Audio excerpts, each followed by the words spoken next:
Monka.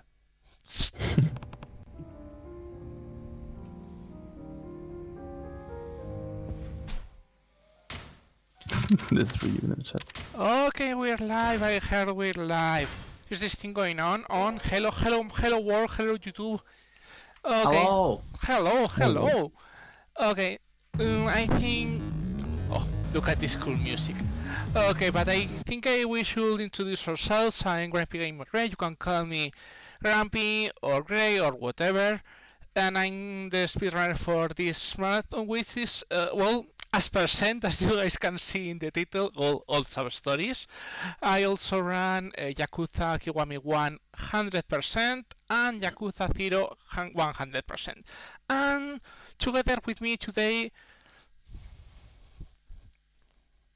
please I guys. guess I'll start. Yep. Yeah. I'm Dolahan. I'm also a Yakuza Kiwami runner, the legend category. And yeah, that's about it. I'm here for the ride. Yeah. I'm XPlay. I used to run this game a while ago, any percent, and sometimes legend. That's it. Well, that's it, I guess. Okay, we're ready to start as soon as I have my... Okay, that's it. Yeah, I think we are all set, so... oh man, yeah, okay. We're ready for all this, so get ready for this roller coaster of emotions, everyone. We start in 5, 4, 3, 2, 1, go. Ooh. Let's go. Okay, and we start of course with the first run killer of the run, which is the tutorial. Tutorials for all, well, along as the all cutscene skips, of course, because Yakuza has lots of cutscene skips, but well, that's an addition. Anyway, guys, can you please tell us about the marvelous tutorial? Oh man. Oh, So- I'll let you explain. Alright, so this tutorial goes on for about like 11 minutes, and it's just filled with run to a certain place, do a tutorial action, go to the next place, skip a bunch of text, and getting the ring back multiple times. It is a pretty big meme in the whole speedrun community, where this game is all about getting the ring. Because that's all you see in the other runs. Oh man, here we go. The important part it will be to get them together. But you know guys, I'm not good at these things. Yeah, this tutorial is one of the worst in the whole series. Don't you load the Wow. Hirata hero? Oh. Okay, great, sir. The main part it will be first not getting hit, which of course I already failed, and second getting everyone together so we can use the weapons to attack them quickly. But yep, I'm not really good on this. I mean, usually it's not that important for this run because I mean it's a 9-hour run, but for any percent runners this part has to be. I think the limit is like 1 minute and 1 minute and 15 seconds or something like that. It's not, you reset automatically. It's incredibly fast. Yeah, basically if you get hit here, then it's like an instant reset because of the dragon stance that you're in. It gives you a pretty big attack boost if you're at full HP. So if you get hit once, you lose all that, so you're not able to fully combo them as fast as possible.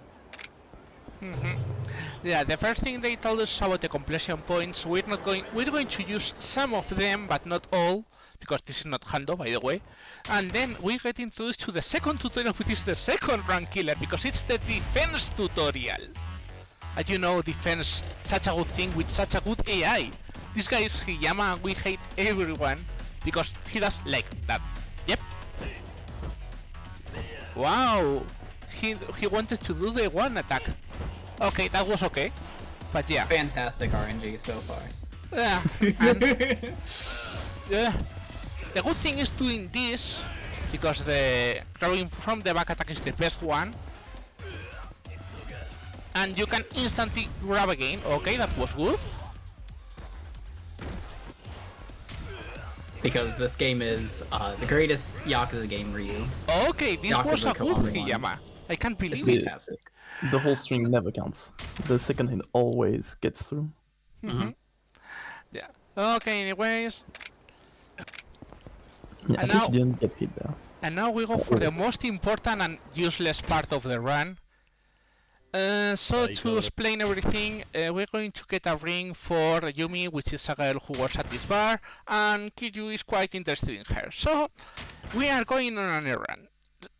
And this is like most of the part of the 15 minutes. I think there is a reason why this exists, but I'm not totally sure. Do you guys know about this? Yep, we do. So basically, this is kind of a filler part of the chapter. And basically, the reason it exists is because the developers needed a way to let the game load the rest of the map. Basically, in this chapter, you don't have access to like maybe 75% of Kamurocho. And since this game was released in the PS3 era, the PS3 usually had front loads. Basically, you have this part of the map that's already loaded, but the game needs to load the rest of it. So this is why this part exists. It's just padding to help the game actually load the rest of the map. And this was confirmed by game devs, by the way. Which is quite sad if you ask me. By the way, the Kiwami version of PS3 is like, oh, it hurts. It hurts just to see. Yeah, it does. Isn't I it mean, locked to 30 frames a second? I saw I it mean, only yeah. once and it's like, wow, how? I mean, it's like the same with happens with Persona 5 if you try to play the PS3 version. It's really, really different. Anyways, Oh yeah. we got the ring stolen and we have to get it back, which is yet another tutorial. Fun thing is the trigger is only in this part of the street. If you try to go anywhere else, you won't get the trigger, and then you can roam wildly for like 50 minutes until you realize you have to play in that exact street. It happens to every casual player. It happened to me too, yeah. But yeah, this is We're yet also another... gonna get. I think... Yeah. If you ask me, I think this part really teaches you what is going to expect you from a Yakuza game. I mean, it's running elsewhere because everyone sends you in a different direction and you have to try to learn what is people happening. Anyways, we have to get the Pretty much. pickpocketer, which is this guy. Yeah, very good hiding spot, I guess. This is my favorite character in the game, by the way. You could actually clip out of bounds here if you run at the Yep, you do. suspicious man at a specific angle. It's pretty cool. You can't really access anything, but yeah. I mean, it's fun because most people say, hey, maybe Yakuza has a super big glitch. No, this game is mostly glitchless, surprisingly. So, a new Wow. glitch was discovered and we're going to try to use it later. Because, well, I think it's a cool surprise. Anyways, yet another tutorial, of course. This one is the solution to the styles which were used in Yakuza 0. Maybe you guys remember the Marvelous Beast style. Wow, he survived the bike. Anyways, by the way, this is called as Kiryu insurance. If you don't insurance your bike, well, that happens. By the way, remember, how many bikes are done, shotguns, shells, whatever. Kiryu never kills anyone. That is a given, always. Anyways, the guy tells us he pawned off the ring, so we have to go to Ebisu, which is the pawn shop, which will be really useful for later chapters, but in this one we can't do anything. As you can see, all paths are cut off, and we can only run around. Thank you, PS3, I guess.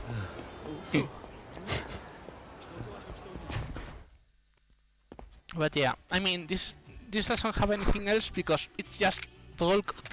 There is not much text in this part, but I mean, it's one of the fun things about Yakuza. You see, okay, Kiryu's a criminal, he needs money, what he's going to do? Hitting someone, maybe stealing a commerce? No, of course not. What we're going to do is much of the money or our lieutenant. It's like, wow, Kiryu, such a criminal. You can see the padding there. It's literally nothing's happening, and the game just loads. That's it. All yeah, we need. and the game just give you like silly reasons to not give you what you want, just to gain some time. If this was all you want, we've been in prison. Yep, most probably. Like the punch opponent just goes, "Oh, I'm selling this for 120k." Then 15 seconds later, "Oh, well, I changed my mind. Now it's 150." Yeah. I mean, when you start looking at the text say like it has passed several hours or even several days, and it's like, no, it's been 2 real life minutes, please. But yeah, well, that is the style of Yakuza. And by the way, as I remember, this is all sub-stories. Why we are not doing sub-stories? There is no sub-stories in this chapter. There is only one sub-story in chapter 2, and I don't know why it's in chapter 2. And then we have all the sub-stories. And yeah, some of the sub-stories relate to a certain eye patch fella, which we'll meet in a bit later, I guess. Anyways, they realize, yeah, the ring was stolen, so they give it back to us. We don't give Shinji any of his money again that we stole from him. We don't do that. Yep. Poor Shinji, getting scammed. Anyways, we go back to turning the money we got from the Luan Shakers anything. So this is yet more talk, and one of the things that happens always to the casual players: where is the exit? Because no one knows where the exit is in Serena. It's always the mistletoe. And then you say, okay, we're going to finish. No, they introduce us to these two guys, which are the information brokers, Tamura and Aoki, which we don't care about them, but they have to introduce them to us. Anyways, we go finally to this place, which is the Kazama office, which we work for. By the way, you can have a nice view of the office, which we give you is not in the screen. And now, this is one of the obligatory things that happens in Yakuza. If it rains in the Yakuza world, it's something serious. So what happened here? Nishiki, which is our blood brother, went rushing towards the Dojima family, which is the upper family, because it seems the patriarch wants to get handsy with Yumi, yeah, that girl we care about. And you see these two guys in the middle of the street. Yep, the loan shark again. Anyways, now we can see one of the cool tricks which we're going to use in a bit. We are interested in getting the guy on the left. You guys saw that small... Oops, right, we hit Hirata. That small yellow glow, it's an ability for a charge grab, and we're going to use it in a second because it's really important and it's one of the main glitches we're going to use along the run. Anyways, we reached the family and the worst happened. Look at that thunder. Anyways, Kiryu takes the fall for Nishiki, so he gets sentenced to 15 years in prison. Things that happen. And of course, if you kill a Yakuza patriarch, well, you get expelled. And well, some assassins want your butt too. So, yep, this is yet another tutorial. And this is a very important tutorial. First of all, because well, we get how important the strong attacks are, by the way. This is the my roll slap. But mostly because we're going to do two things. First of all, we're going to see again the charged attacks, so you guys get the idea. Look at that health bar. Now there is no health bar, but what is important? Do you know this game has a name? Yakuza Kiwami. What means Kiwami? It means extreme. It means it's extreme, of course. Extreme! You know, that big character that means extreme? Yep, that's all it means. But it's really important to know. Anyways, more cutscenes. No. And this is the first chapter. So yeah, this is the end of the tutorial. Only 12 minutes for a tutorial.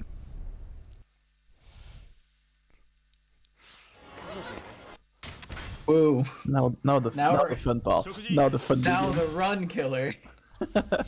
Yep. But as this is a marathon, we're going to do a security save right before the last run killer. Because this guy, oh man, this guy. Everyone loves this guy and everyone hates this guy too. In that order. By the way, Kiryu lost all of abilities, including the most important ability, which is the Kiwami ability, but we need to get this ability, which is the Max Crash, because if we don't put that, we are not going to win the next combat that we have right here. Everyone knows this guy. He's the most known AJ patch failure, Goro Majima. And he's going to follow us everywhere. And I mean everywhere. This is theoretically a losing battle, but you can win it. And that's what we're going to do, because it's going to solve us lots of things. Anyways, we're interested in getting the pizza place, which is this, and hitting Majima with it. Grabbing Majima, using that ability I told you about, and hit him. And look at his health bamboo. Oops, what is that thing? I don't see. Wow, he went wild with it. Anyways, we repeat this again. We carry him again to this place. We repeat this. Look at his health bar. And now he activates his Kiwami mode. Well, after attacking a bit. I don't like this.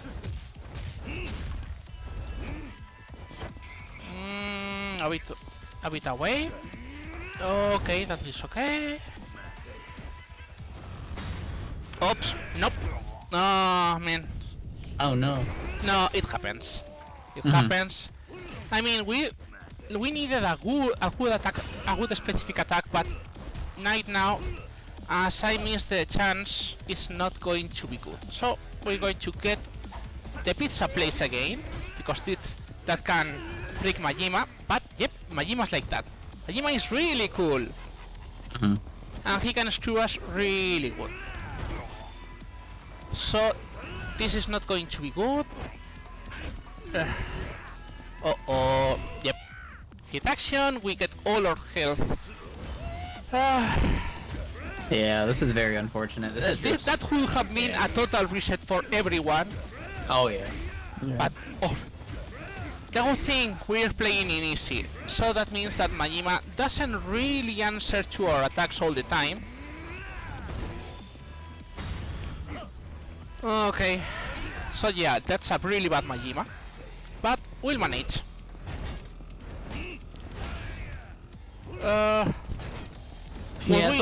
What we care about is getting Majima out of the way. Basically, yeah. But yeah, this was a very, very, very bad Majima, really. But why we needed to with Majima? Majima gives us 100,000 exp, which makes us really, really powerful at this point of the fights. How powerful are we right now? By the way, this is what tells us the oh yeah, you lost all your abilities, that's why you're now. Anyways, we need to get mostly the Climax Hit Gouge and the Grab Mastery, because now every time we're going to grab people, we're going to be really, really good. Anyways, now we got all of these health boosts. By the way, there's a small touch about I think there is like 3 or 4 frames that you can cancel the ability acquire to see to advance quickly in the rate, which is really surprisingly fast. That thing I didn't realize until the people told me about it in the speedrun. I think it's like I think it saves not much, like a total of I think it's 3-4 frames in every time, more or less. I think it's something like that. I'm not totally sure. Anyways, what we get is, apart from a lot of health, we also get 3 boost attack upgrades, and that makes us really powerful at this part. Anyways, these green shines, which are the locker keys, will be useful for any percent because we need money, but we do something special in all sub-stories. Anyways, they asked because there has been a murder here, so you're sniffing around. No, I'm not sniffing around. Okay, we're going to solve this the Yakuza way. How? Fight it, of course. This is Punk as Abe, and well, I told you we are overpowered. This overpowered. That's not even the best part. This is pretty much how most of the fights go after beating Majima. Yeah, one of the main gameplay Loop. things that make this game stand out, kind of gameplay loop, that makes this stand out from all the other Yakuza games is one of the upgrades that you get in the, the body pool, called Destroy Your Secret Gorge, which basically, it's not like it gives you a multiplicative attack when you're at full HP, but it gives you an insane attack boost when you're at full HP. So this run kind of relies on you not getting hit.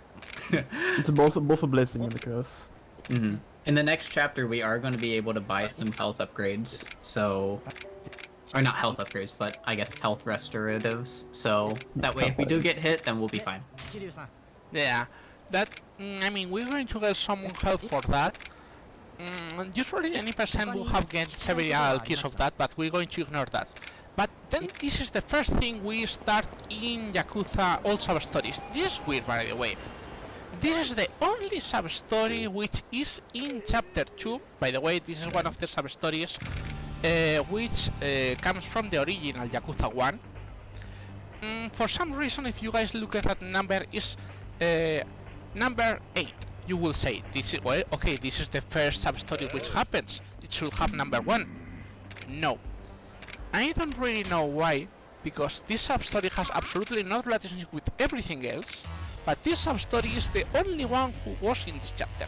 Anyways, as I said, we're too much overpowered, so what happens is, yep, we grab, we throw, that's it. This sub-story, all sub-stories are made in the way that you cannot lose.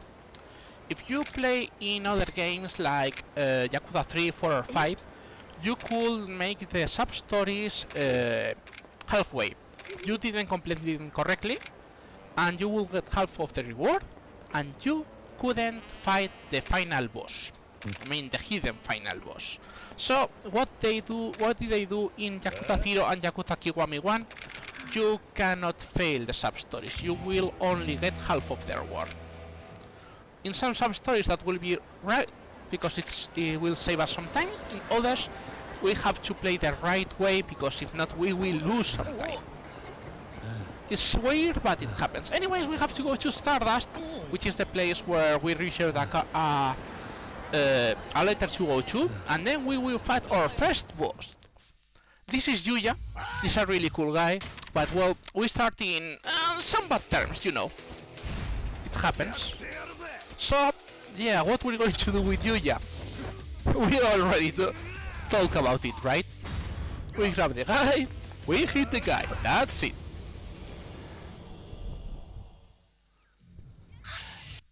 Anyways, they realized they had to meet us, so they introduced us to the bar. They give us a lot of info up in this one, but then we get interrupted by some Yakuzas. And of course, what a battle ensues, what a surprise. And then, now we're going to use some of the abilities we got. One of these is the Climax Hit, which allows us to do special abilities, like special hit actions, like for example, this one. People flying everywhere, always cool to see. Now, we get the lamp, because the lamp gives us a lot of range to hit people, and has quite a good attack of hit action. It actually uses the baseball bat hit action. Yeah. It's kind of fun. Oh, that one also works, yep. I don't see where is the best action would have been to just get the dagger, which dropped, but as the people were too away, I didn't realize. But anyways, we are still overpowered. So anyways, we get them out of the way, and when they're going to shoot us, some people appear, which is Shinji or old lieutenant, last only 10 years later. So he wants to bring us to the Toyo HQ where Patriarch Kazami is waiting for us for explaining everything that has happened. Oops, wrong one. In these 10 years. And then we're going to see the most important and more stealth part of the game. Yeah, this game has a stealth part. And we're going to show it right now. You know, guys, this is totally Assassin's Creed. So you Dude, have I love to Metal be... Gear. Look at this part. Okay? Look at this careful stealth. The guard with like the shortest vision cones in existence. Yep, this is the stealth part. Not joking.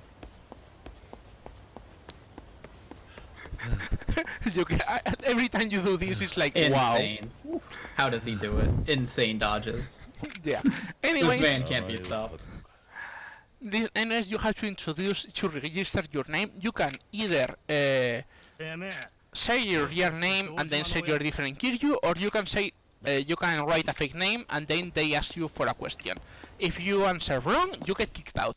You have three times before getting a game over, if I remember correctly. Yes, you can get a game over because they increase the security, if I remember correctly. So yeah, you can say, no, I'm Kiryu. Anyways, we need to get to the last part, and for that we need a morning ban, which that guy lost. So we get a morning ban and you say, okay, we can continue. No, we instantly lose the morning ban for no reason. And yeah, this is the story of Yakuza. All the time is fetch quests for no reason and going everywhere also for no reason. It's like, yep, this is Yakuza altogether. This is a Yakuza Kiwami exclusive.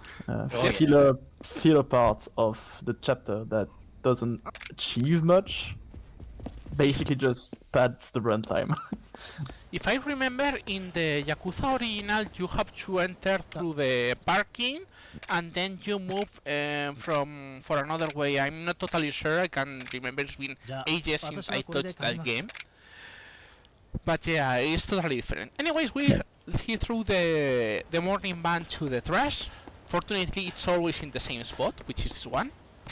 So now we finally can pass through the special place. Now we get an extremely slow Kiryu passing through, trying to look totally undetected.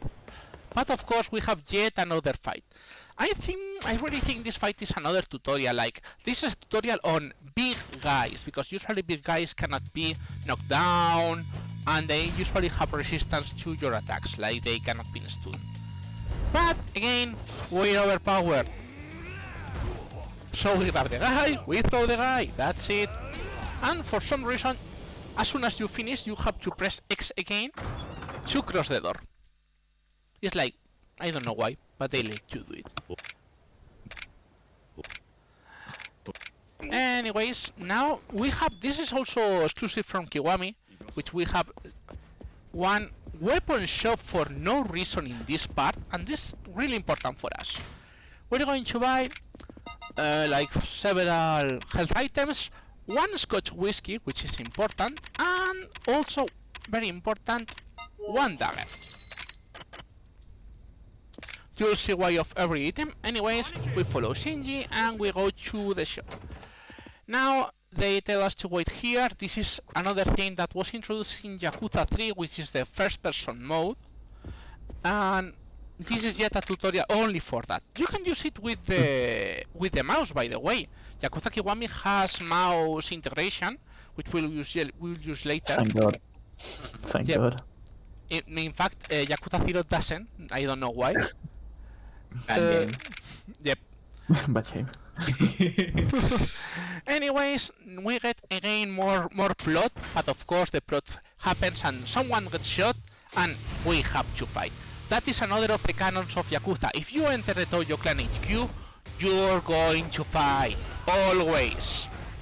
I still haven't seen a game that you enter Toyo Clan and you don't get out of the Toyo Clan fighting. By the way, Kiryu throws out the window, and now we have to get outside. This is one of the longest set pieces of this part, but yeah, we have lots of people attacking us. So we grab the lantern and start hitting every one of them. These enemies like to move a lot, by the way, so we're interested in changing this as soon as possible. But now we're interested in using the other two styles, which is Brawler or Rush, to get through the moving parts. We grab this, we throw this because we're interested in that. Because as soon as we finish with this guy, yep, more people happen. And we grab again the lantern. That's actually a really good lantern position. Yeah. I never get to throw it that way. Anyway, we're interested in throwing this, we grab the dagger, and we use the dagger to finish these guys. Not getting hit here is still pretty insane. Oh yeah. Just So you have like different enemies have different attacks. Also counts with weapons, and basically the dagger enemies are the most annoying because their dagger attacks are really quick, and they also knock you down. So those are there's a hierarchy in the enemies, and dagger enemies are mostly who you want to focus first. That is important. But and also, as you guys have seen, this is one of the also rules of Yakuzas, which is, of course, you don't open the doors the normal way. You always use someone to open the door.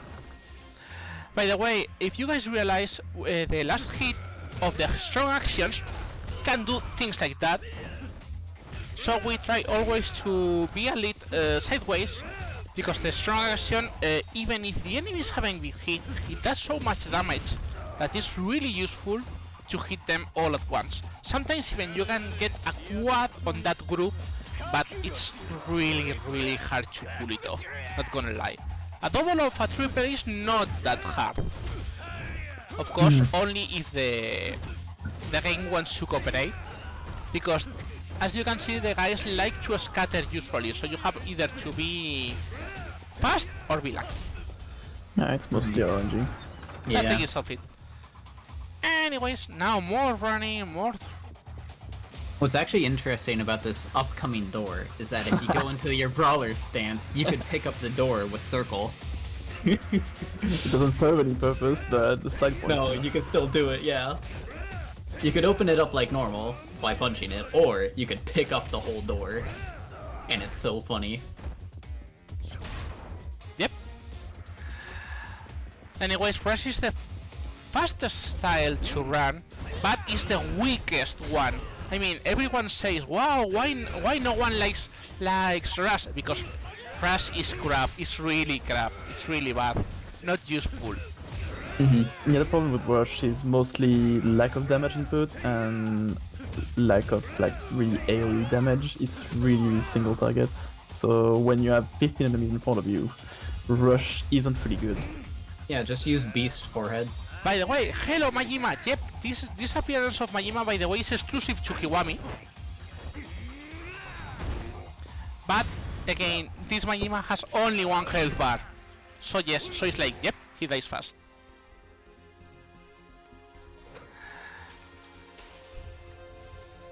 I don't really know why they added this Majima, but I guess it's like, okay, I'm going to give you a reason that Majima is still following you. Anyways, we get out. More enemies out. And they are so kind to give us things nearby to just kick their asses, you know. The only problem with those lanterns is the lack of durability. They break so fast. Yep. Anyways, that's it, and now we have this is the best part, by the way. Please raise your hand, whoever stood here 10 minutes fighting Shimano, because this guy has 2 health bars and is a fucking tank. And now we do this thing. We get to full health. We equip the dagger. We grab Shimano. We throw Shimano. We draw out the dagger. And this happens. Always satisfactory, no matter how many times I see it. Shimano who? Yeah, that fight is always a big hurdle for people's casual playthrough. The game doesn't really do a good job of explaining the whole Kiwami mechanic. It does at the tutorial, but it doesn't tell you that they took it away. And I don't even think you have enough XP to get the beast Kiwami to fight Shimano? Or I think you might get it just enough. I think you have just enough. If you don't... But you'd have to know about it before. You have to know about it. You have to know beforehand that you need to get this specific level or upgrade beforehand to actually get it. So it's, they kind of dropped the ball on this one. And Shimano becomes a really long and drawn out fight, like with an enemy that doesn't have many attacks. It's not the greatest fight. Yeah, well, finally we're in chapter 4, and finally we can start sub-stories. By the way, this is sub-story 1. This is the one what they wanted to be the real first sub-story. The special sub-stories are voiced. There are only 6 sub-stories in this game which are voiced. And this is the first of all. So, that's why I say the sub-story which number 8 had no reason to be in chapter 2, because they wanted this one to be sub-story first. It's like, wow, Ryuga Gotoku Studio, you did it totally right. By the way, voice sub-stories, you cannot skip anything. You have to eat all the text. And this sub-story is really annoying for any percent, because it blocks this part of the street for all the run. So it's like any person runners play with less map than normal. Yeah, you actually have to stay on the left side of the street, and it's actually really easy to like forget and just be not to the left enough and get sucked into this. It's like a minute easily of lost time. Anyways, this sub-story sets the mood like, oh no, Kamurocho is a dark place, you shouldn't be so naive in those things. Because, yeah, like, so to get the idea, most people are used to Yakuza 0, but this was the original Yakuza game, and they tried to set the mood in really dark stories, sometimes motivational, but most of them were scam and things like that. So, yeah, this is going to be half of the style of the game. Anyways, this is a scam, and this girl, of course, is the bait. Because she goes too forward, you know. That's absolutely forward. Like, she seems she's barely throwing in front of you. You have 3 answers, by the way, or this. You can try to act the cool guy, you can fall for it, and you can ignore it. It's faster for 1 second to be the pervert for once. It's surprising, but it's faster for 1 second. Because if you try to reject she tries over and over again, so it's a bit faster to do this way. Anyways, what is the scam? The scam is, of course, the drink. You can see the color is slightly different. If you fail this, you can drink the first one, and that nothing happens. If you drink the second, you lose all your money and get out of the bar. Then you can get back and fight, but you will only get the normal reward. It's not that we care about it, but if we do that, it's slower. So obviously, from the beginning, we just do this. This is the I mean, I think it's 2.5 minutes. So yeah, if someone hits this sub-story in any percent again, it's like, yep, reset. Yeah, those are good. sub-stories you want to avoid. There's like 3 you really want to avoid in a run. This is one of them. The 2 others are more known. Yeah. We'll get to those in a bit. We'll get to those. By the way, total of the game is 78 sub-stories, but we don't have access to the 78th one until we finish totally Dragon style, and that means fighting Majima and finishing Majima Everywhere system. We'll introduce you once we start with Majima, but for now Majima haven't appeared yet. By the way, the first time Majima can appear is as soon as you finish Punkasabe. As soon as Punkasabe gets beaten, Majima can appear. And in one run, he was right at my side. It was like, wow, Majima, you wanted to fight me. Actually, I'll even add, you can even get him before that if you go into the game store and buy a food item. You can get ambushed by him. Yep, that happened to me when I was routing. When you just get out of the fight, you have an M store just next to you. And if you go inside and like buy, I don't know, a bento or something, you can actually get the M store Majima to appear literally like 2 minutes after fighting him. Wow. It's actually insane. Anyways, you can get you get always 100k from this sub-story, and you can let them go. If you let them go, you doesn't get anything else. If you doesn't let them go, you get the info for the secret casino. The secret casino is important for other sub-stories, but we're going to let them go. What is the reason? It's 20-second loss if you don't let them go. Because he explains where is the casino, what you have to say, and everything, all in voice. So it's 20 seconds difference. So it's like, okay, go away please, because we have to do things. We have to do lots of things. How many things we have to do, you're going to see in right a second. Anyways, we get out of this. And we are interested in going to the shop which is nearby, which is this Popo. By the way, as you can see, Kiryu dies really quickly, because even if he was powerful, the stamina depends on other things. Anyways, we need to buy 1 dog food, 1 mineral water, and 1 beer. We need 1 beer too. You'll see why in a second. Anyways, we're interested in, Kiryu wants to go places, so, I think we should go to an arcade. Hello, Majima! It's good that we fight Majima right now, because Majima, well, as I said, the Majima style requires several things. When Majima is about to rank up, he stays in a specific place. And that's so Majima is not going to annoy us until we get to this place, and we're going to do lots of walk around instead of that. Anyways, we are interested in going to the Sega Center, because you see this butterfly shaped thing. This is our curse. Look at this Goldie Bosom. This is a game for kids, by the way.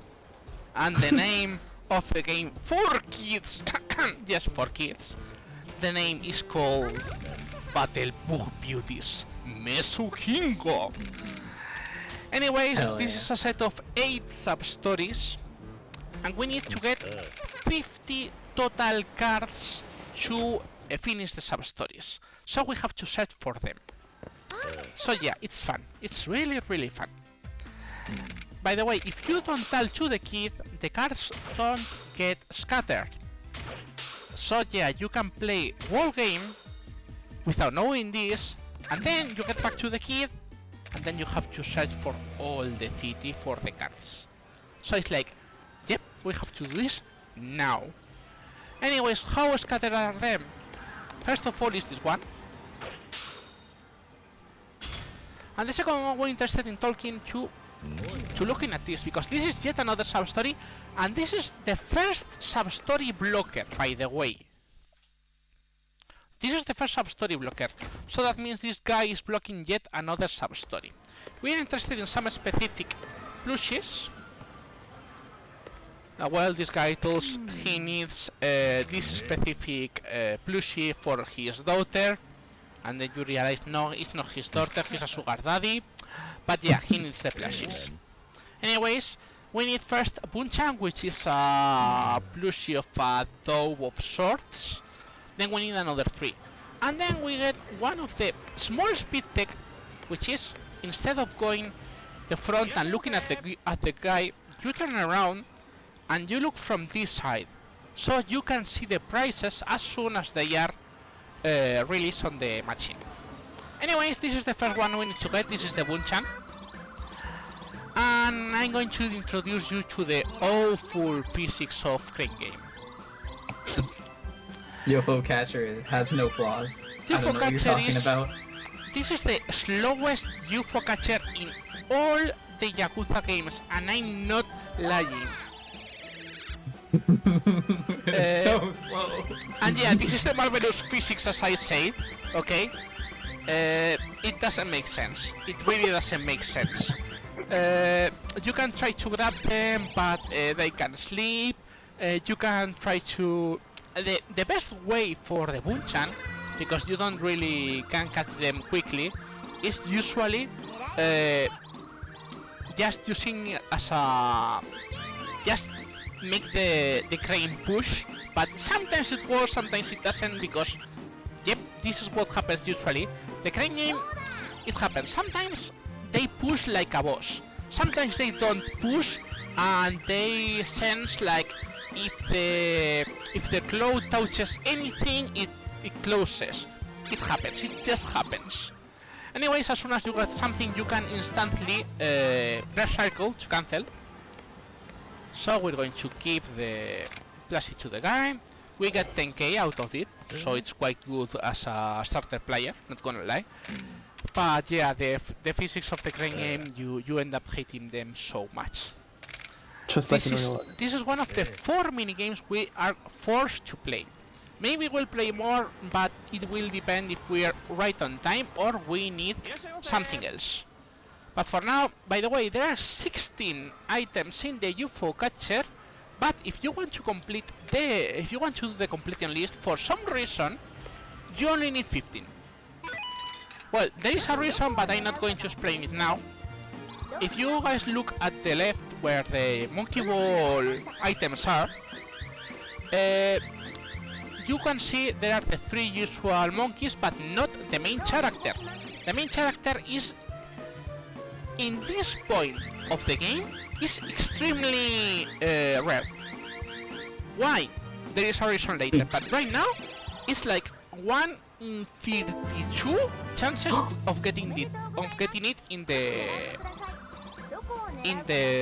UFO catcher. So it's like if you want to, you know, have everything out of the game, you realize later and you say, thank you game, you are so kind and good and have some marvelous crane physics, as I said. Anyways, we need the family of axolotls, we need another more. But this works. I'm not going to complain. Catch? What the heck? This is not strange, okay? This is totally normal. The physics of this game is like, yep. Don't ask me how the UFO catcher works. What the heck? Gray is just that good, you know? And okay. Now we need to get 2 more things. Another axolotl with a top hat, and we need to get a super big squirrel. That's all we need. Once we get all those 3, we have to enter and exit because the sub-story doesn't activate if not. This is normal size squirrels. By the way, cool Virtua Fighter that you can see on the screen, but you can't play it in this game. Sad. Bad game. You can play it in Yakuza Kiwami too. Good game. Anyways, this is the top hat axolotl. This is called the Woo family, with Moo Mama, Woo Papa, and Woo Kun. You know, the plushies always have those cute names for the girls. Marvelous physics, come on. Look at the claw trying to hold for some reason. Oh man. Oh, what is going on? What the heck? Yep. What? Why? Because Crane Game. Don't ask. This is not the first time, this is not the last time I've seen things like this. It's, as I say this, sometimes the claw likes to, no, I'm strong, I'm powerful, I can catch the plushie. Sometimes it's like, claw has given up on life, on everything. Has zero reason to exist. And of course, zero strength. And things like this happens again. Yep. Oh no. Wait. No, it's Pause like chat? this. I mean, it makes zero sense, but Never yeah, mind. that's Crane Game for you. Yeah. And still, this is not the worst Crane Game in frustration overall, because Yakuza 0 is fast, Yakuza 3, 4 and 5 is okay, Yakuza Kiwami and Yakuza Kiwami 2 and Yakuza 6 is more or less okay. And then you have Yakuza Like a Dragon Crane Game. Have you guys played Yakuza Like a Dragon Crane Game? It's No. like a real crane game with real physics of the crane game. So it means it's insanely bad to handle. It's awful, it's really bad. It's fast to handle but barely gets any items. If you try to do a completion list of Yakuza Like a Dragon, you'll hate the UFO catcher in Yakuza Like a Dragon. It happens. I mean, you'll do Yakuza Like a Dragon handle, right? Okay, this one should... Right. crossing fingers. Yeah, Gray, when's Yakuza 5? Okay, we got this one. Yakuza 5 handle. When's Yakuza 5 hundo? Soon here. Okay, we need only one more. Nice. Easy first try. Easy first try. Again, the plushes are, in theory, 1 out of 5 for every one of the shops, but it's so random that it's not worth to just move everywhere else. Anyways, let's see if we can get it. But yeah, this happens. By the way, if you guys want to know why there is 16 items and only 15, one thing is the completion list, which is used for the hando as a measure, and other thing is the play log, which is something that you guys can check when you are using usually the game. Some people call only the full play log the true 100%, and that thing is I don't know if you guys ever tried to look at it or something like that. Did you two try to look at that, at the play log and how it works? No. No, I don't think so. You better not. There are some things. There are some things with like that are less known. I'll maybe show it later. Anyways, we got the jumbo catcher finally. Some people are asking about hundos. Oh man, I can talk about hundos, but I'll just say Yakuza 0 Hando, my first try was 45 hours. Probably can be reduced, but it's 45 hours Yakuza 0 Hando. And it's not even play log %. And Anyways, 5 yep. was estimated as 50 or 60 hours by Tapioca, I think. I don't know. Anyways, maybe, maybe next year if people like this run, I'll do a hando here. By the way, this is every time we get a rank up, we'll get a call from one of the Majima people. But we don't care about that right now. We need to go. Yep, this is the guy. You have to enter and exit every time. So now he's going to request everything, yada yada yada. And of course, every time he goes more creepy about the girl. It's like, yeah, thank you, too much info. By the way, you mean what? This guy is a sub-story blocker. So that means the next sub-story won't appear until we finish this one. In theory, and I mean in theory because it's not really ever explained, it seems they package the sub-stories together if they share some sort of theme. The theme in this case is the minigames. This guy blocks a bowling sub-story that we'll do later. But there are some sub-stories which have absolutely no reason to be packed together. So your brain gets like, why? But well. Anyways, we give the money, so finally he doesn't have to do anything else. But then, what is a Yakuza sub-story without fighting? I think I haven't seen really any Yakuza sub-story that is not fighting in some way. And I'm not joking, I think it's like, I play all the games, and all sub-stories requires, or either you find something, or you fight something for it. Anyways, we beat this guy, and of course, one important thing of the sub-stories is that the strength of the sub-story guys are related to the chapter they are available at. And chapter 4 is considered the beginning of the game, so all the guys will be weak.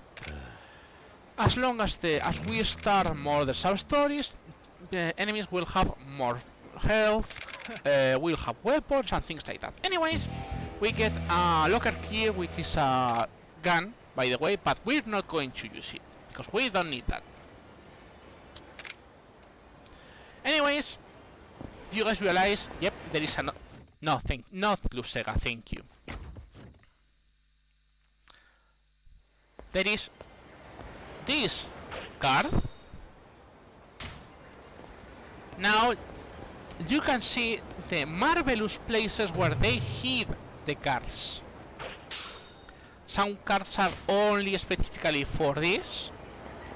Oh yeah, we have to. So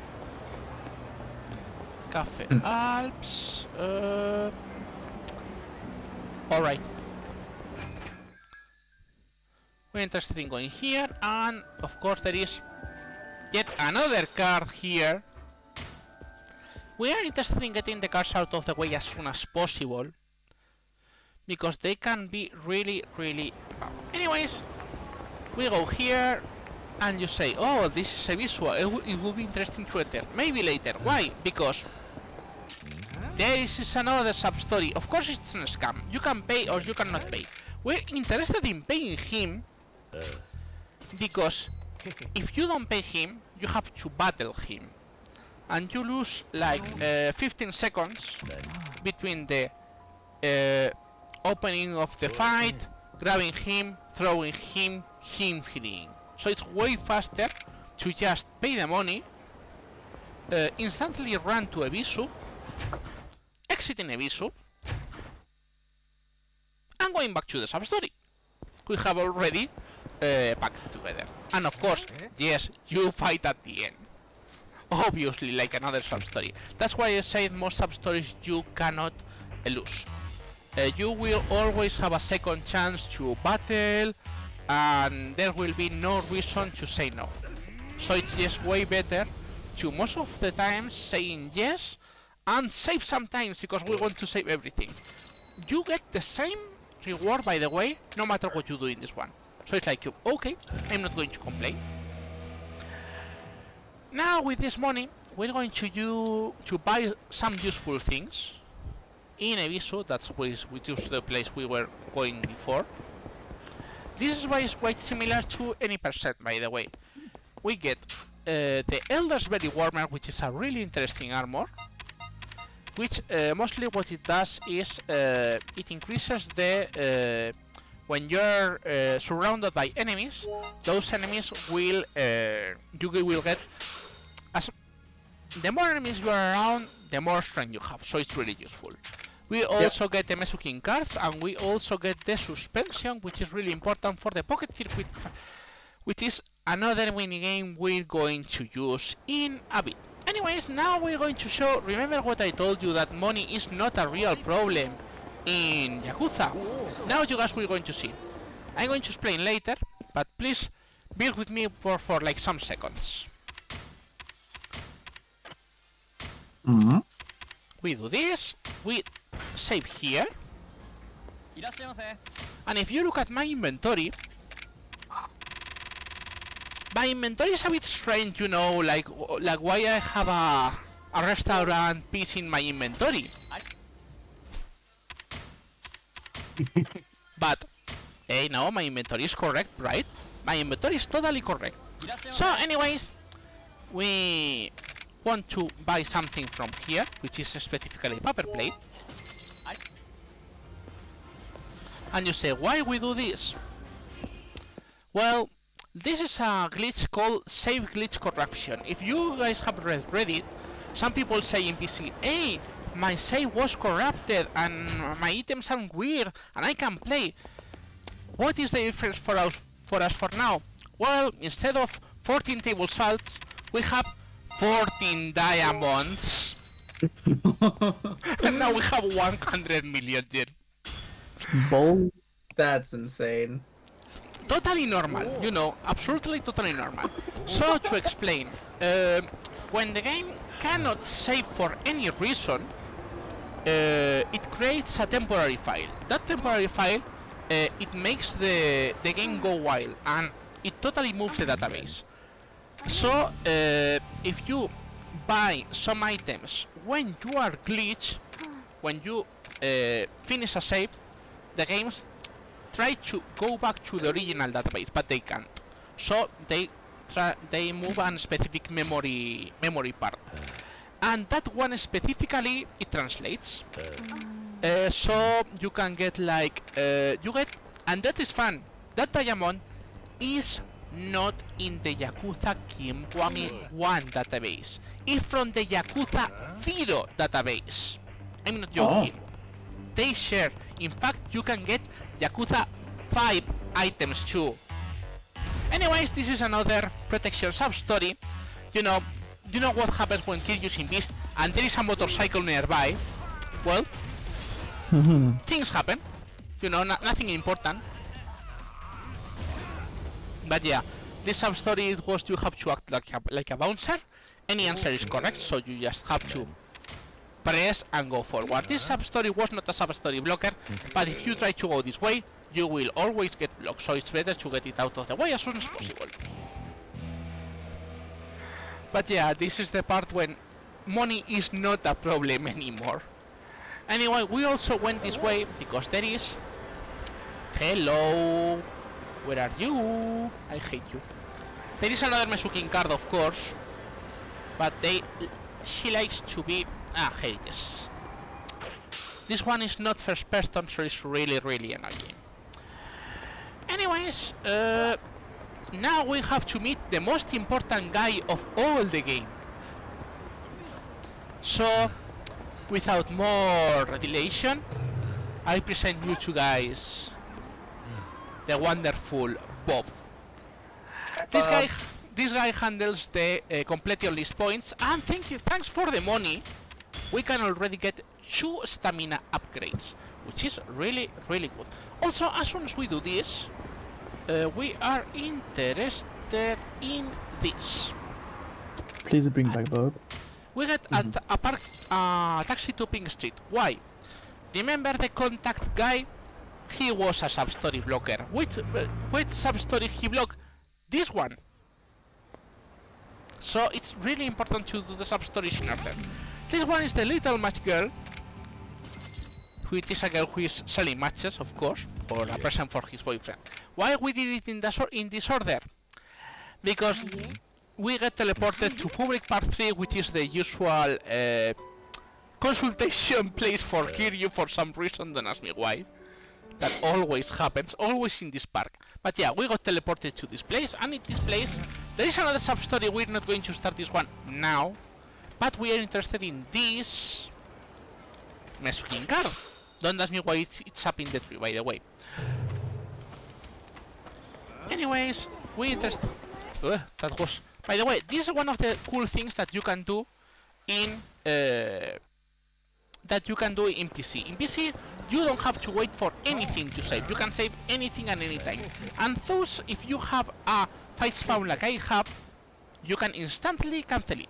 Anyways, this guy needs drink, so we give him the beer. And he says, wow, such a good reward, 10 yen.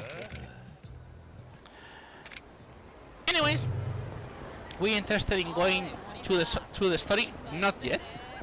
First of all, we go to this corner, we get this Mesukin card, because Mesukin cards are important, again.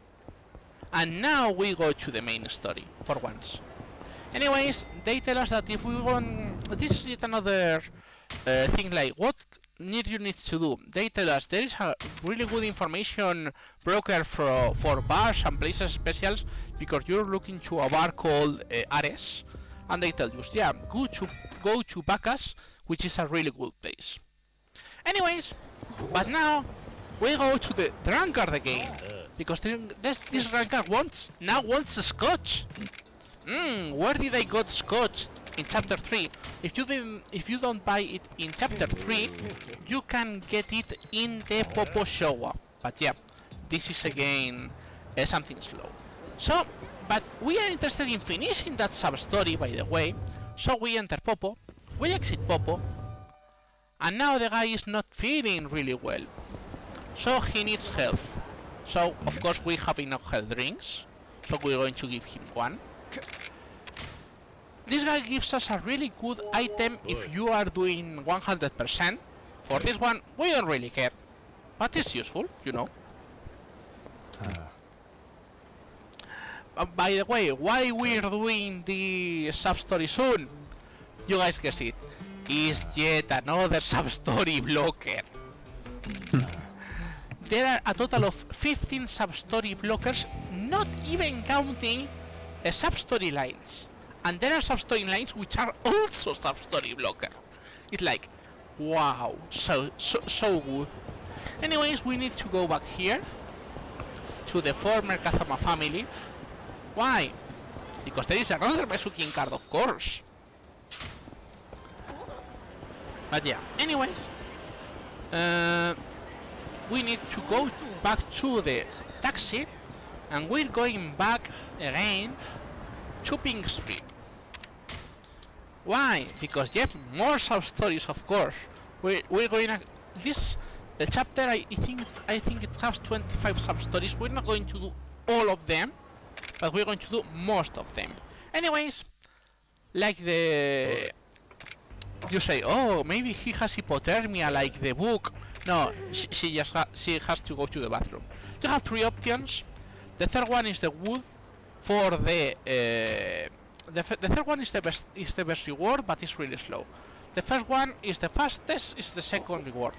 And the second answer is the worst one, and we don't care about that. Anyways, this is the fastest one, which is Kiryu gets mistaken for a drug seller. Yep. This is the part. Well, you know, if you see a rugged guy with a basket full of matches, what do? You do not think it is a normal seller. Anyways, we get a food item from him. That's all we get. And the girl gets enough to buy the present she wanted. This is the end of the sub-story. No, because we're not seeing any. Anyways, why we wanted to go this way? Because this is the sub-story the drunkard was blocking. Now, here you get scouted for working at a banana bar. Kiryu's an exotic dancer. You know, it could be interesting, you know. We haven't ever seen Kiryu in underwear like, you know, Yakuza Kiwami 2. Not really. By the way, this sub-story is interesting in Hando. In all sub-stories, we're interested in getting the best answers because we get a health item and stamina spark, which is full health. In Hando, you are interested in failing one of them because you get a gauntlet, which is an item which usually you can get in the Colosseum, so you save time from fights missing one of these questions. It's like it's curious and how we have to switch some of the stories depending on the rewards, because it will change a lot on the long run, because well, these runs, as you can see, they are really long. Anyways, we were interested in this to, as you can see, finish getting this sub-story done. Fortunately, this sub-story is not a sub-story blocker, but still we have to do it. Yeah, Tachibana. Some people will remember that's her name from Yakuza 0. Yeah, anyways, even if this sub-story looked like a scam, it's surprisingly not a scam. It's just a failed business. Which more or less is the same, but it's not a scam for once. Hey! Savage. Only for once. Anyways, we go down the street, and we go here, and oh, what happens when you want to save? You find another sub-story. I think that happens to all casual players. You say, I finished one sub-story. Okay, I'm going to the payphone to save. Another sub-story starts. I think that happens to every casual player. Yakuza 0 PTSD. Yeah. I'm gonna do the main story now. This time for sure. Anyways, this one is an scam. Of course it's an scam. And for once, we're interested in falling for the scam. Why we have to fall for the scam? We won't get the reward, but it's interesting for one reason. If you reject, you have to refuse 3 times, and you have a battle with 2 enemies. But if you get scammed, they are so stupid that they talk about the scam in front of you.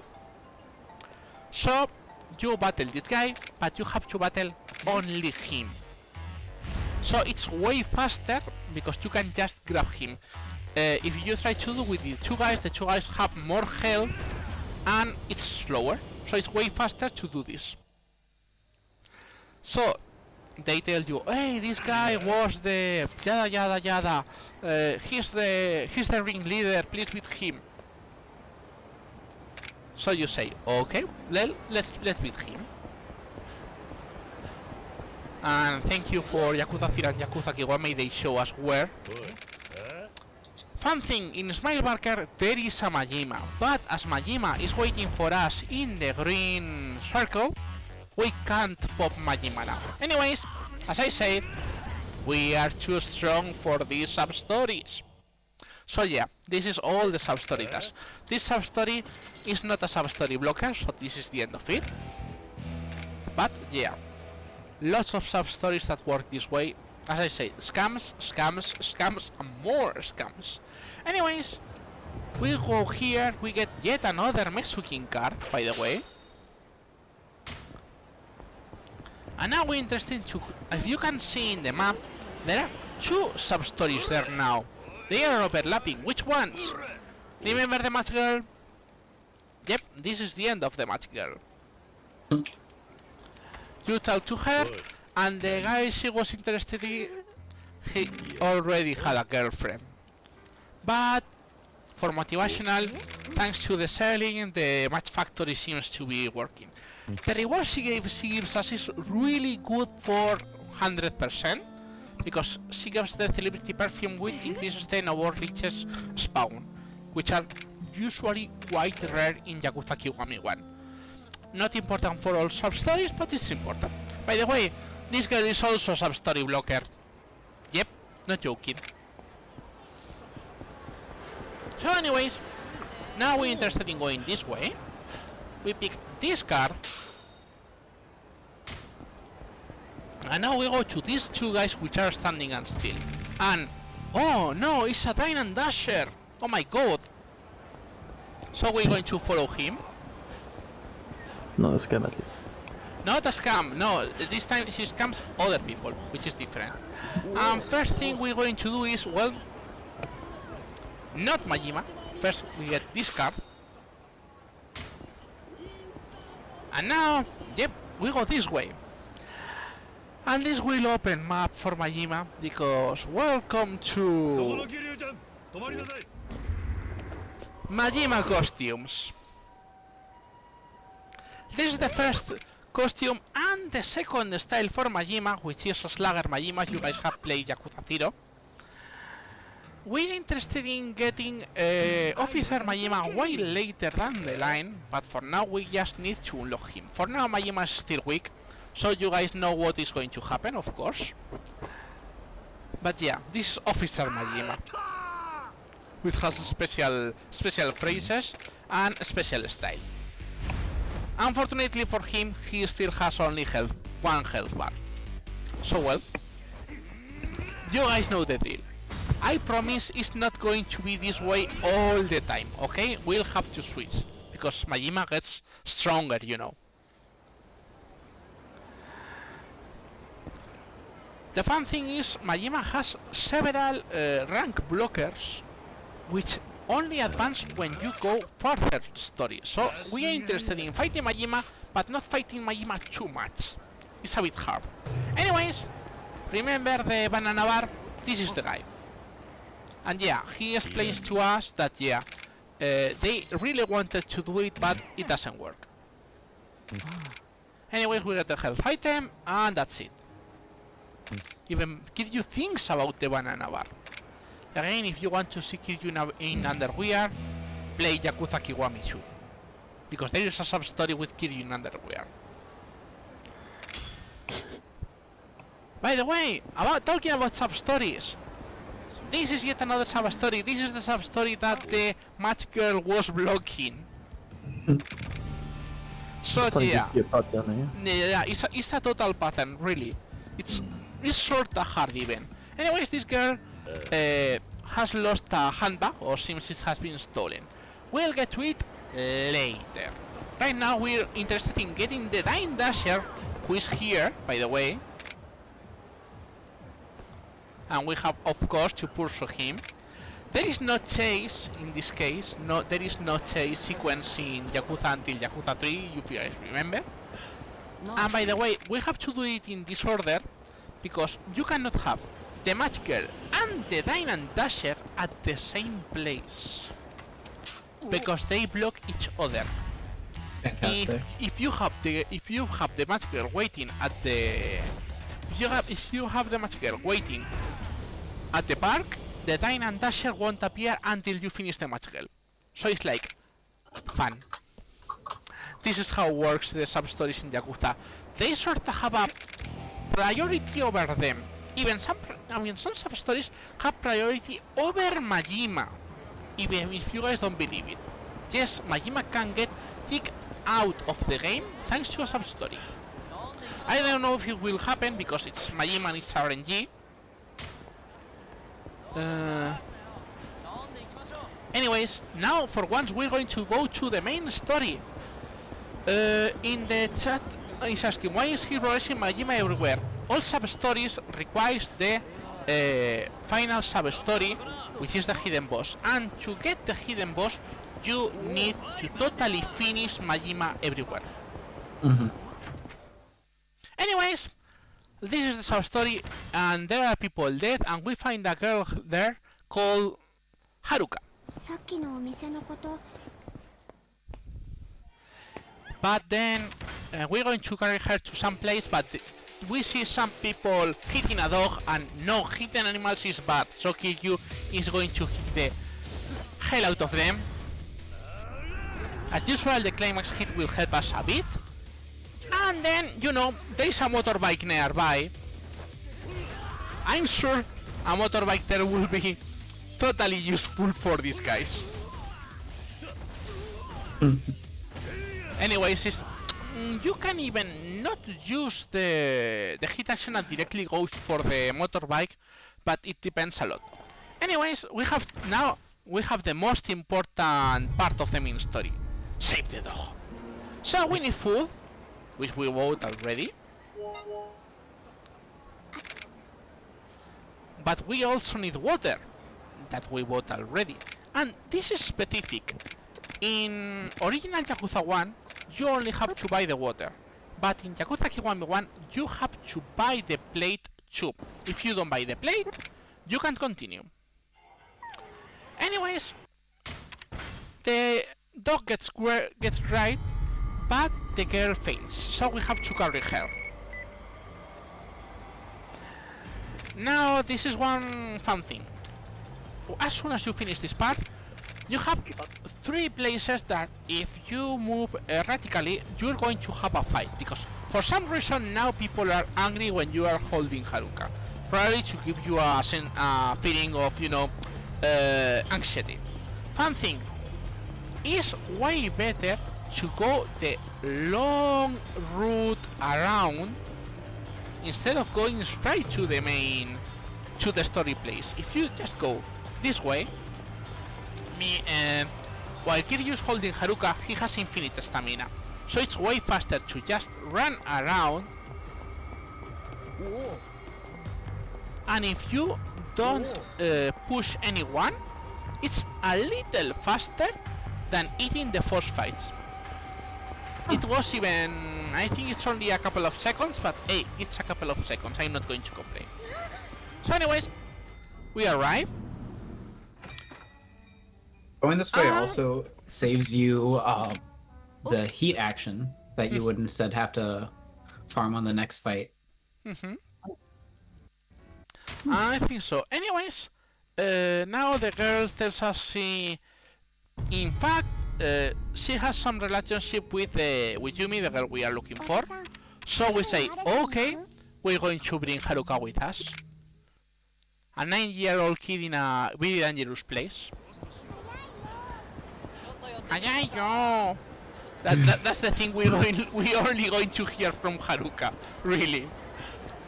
Anyways, we have to go here. And this is the first part, which is strange. Which is the best answer to give to a cop trying to flee? Surprisingly, it's the fastest one, because you say nothing, the cop doesn't answer, and Haruka instantly answers. If you do the rest, it's slower, because this part is voiced. And an 8-year-old girl lies to a cop. Now we get to this trigger point. This is fun. If you guys can see, the trigger is in the door, but the trigger to talk is in front of the Millennium Tower. You can, if you try to go straight to the point, you will not touch the trigger, and then you will say what is happening, because the door doesn't open. You have to go back, and then you have to look at these cutscenes. Like, wow, thank you. Anyways, now we're ready for. Now they explain us, we get to the Ares, to that special bar we were interested in. Which seems he's, the owner, Mitsuki, seems it has some relationship with Yumi, that we're interested in. But of course, before we can try anything, we have a fight. This is Hayashi, this is one of the recurring boys, and is really known in the Yakuza 1 original English dubbing, because, well, he says one very specific word that everyone remembers, I think. If you guys don't know, well, you phrasing or the timing of how he says it. That's just. Oh, if you guys want iconic. to do the dub, I'm not going to complain. I don't even know if we're allowed. Yeah, the OG Yakuza 1 English dub is kind of legendary. Not for the best reasons. Anyways, now we're lost again, so we say, oh, what we're going to do? And Andate, which is a cop who is helping us, says, there is a legendary information broker in the West Park and can help you. And you say, okay, by the way, you can roam all the city, and if you don't tell to Date, you will never advance the story. That has happened to me. Anyways, now we're interested in doing more things. Which more things? Of course, more sub-stories. What did you expect? So, oh well, hello Majima, I'm not going to complain. Remember what I told you about Majima everywhere? It's Majima everywhere. As you can see now, Majima has like half extra health bar. Not that we care. We're interested in this chapter in Battle Majima around 2 to 3 times. If we eat more Majimas, we'll handle with it, but it will be better to not fight so many. Anyways, we're interested in anything here. We get this Masukin card, and we go here, which is yet another sub-story.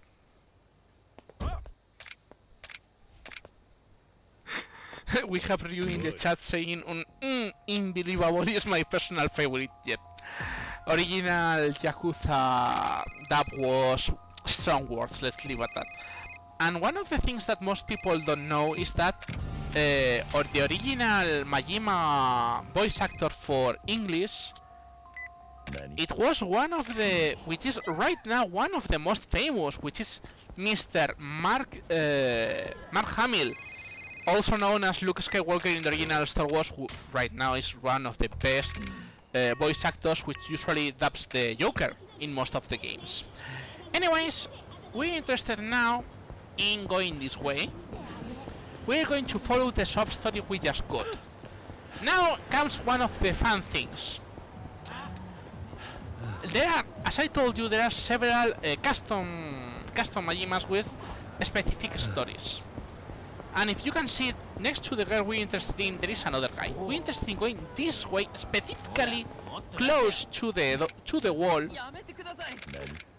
Because if we talk to the other guy is another Majima, and that Majima is 1 minute and a half talking. So it's like, no, we're not interested in talking to him, at least not now. So yeah, you have to be on the watch for several Majimas. Right now, this is only the first Majima we care about, but we'll get some later. Anyways, this is the thing they gave us right now, which is, yeah, it's an assassination attempt. Oh my god, no, I can't believe it. But yeah, this happens. Anyways, now we're interested in going this way. We're going to ignore that fight spawn. And we're interested in going this way and talking to this girl. By the way, this girl was blocked by the sub-story we did in chapter 2. Anyways, yeah, she wants to have a good time.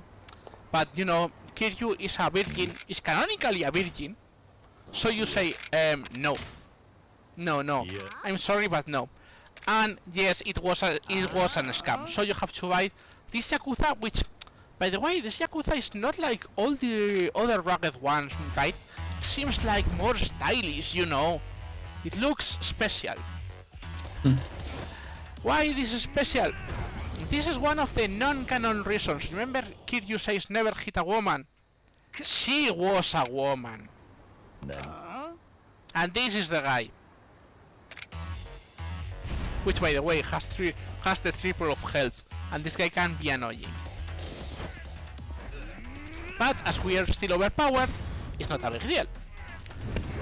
This sub-story gives one of the best accessory items if we were playing in percent, because it increases the damage of our throws. We're not going to use it because we still are interested in other things, and we'll know why, by the way. But anyways, we don't care about that. We care that we got a teleport to the north part of the city. This is why we did this sub-story. So anyway, you know, these guys down the line walk really slow. Wonder why? Because, yep, exactly. It's another scam sub-story, please. Scam sub-story, that's important. This one's actually great. 4. It's great. This is a line of 4 sub-stories, by the way. So, yeah, of course, it's fun because how you discover these sub-stories? You discover usually these sub-stories for a reason that we're going to start in a second. But wait, half a second. Why you discover this is a line of sub-stories? Because of the next thing we're going to do. Anyways, these guys, as I said, it's a scam.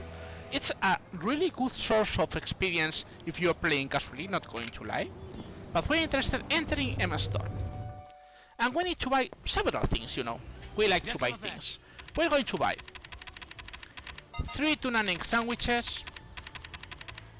We need to buy 1 sake bottle and 6 pocket tissues. And as we lack room,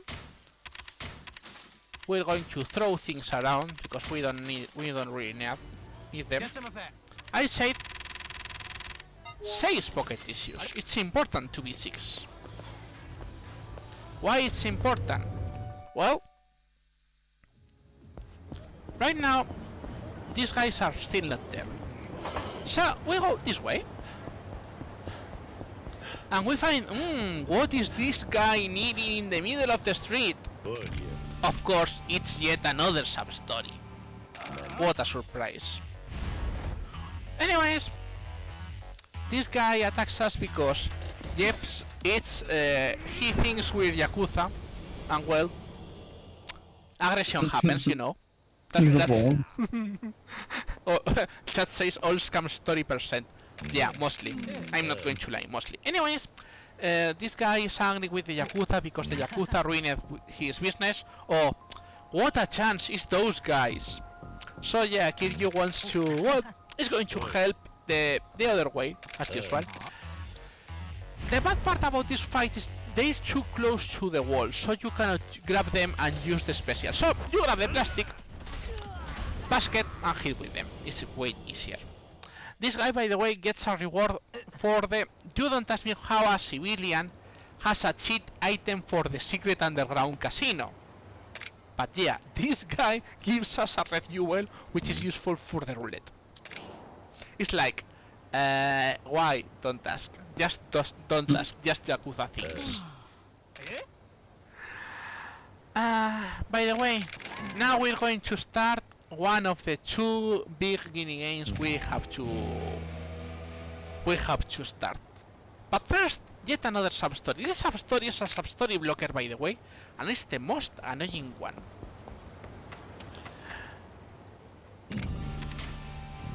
Oh, someone needs help because he has diarrhea, and well, he needs pocket tissues.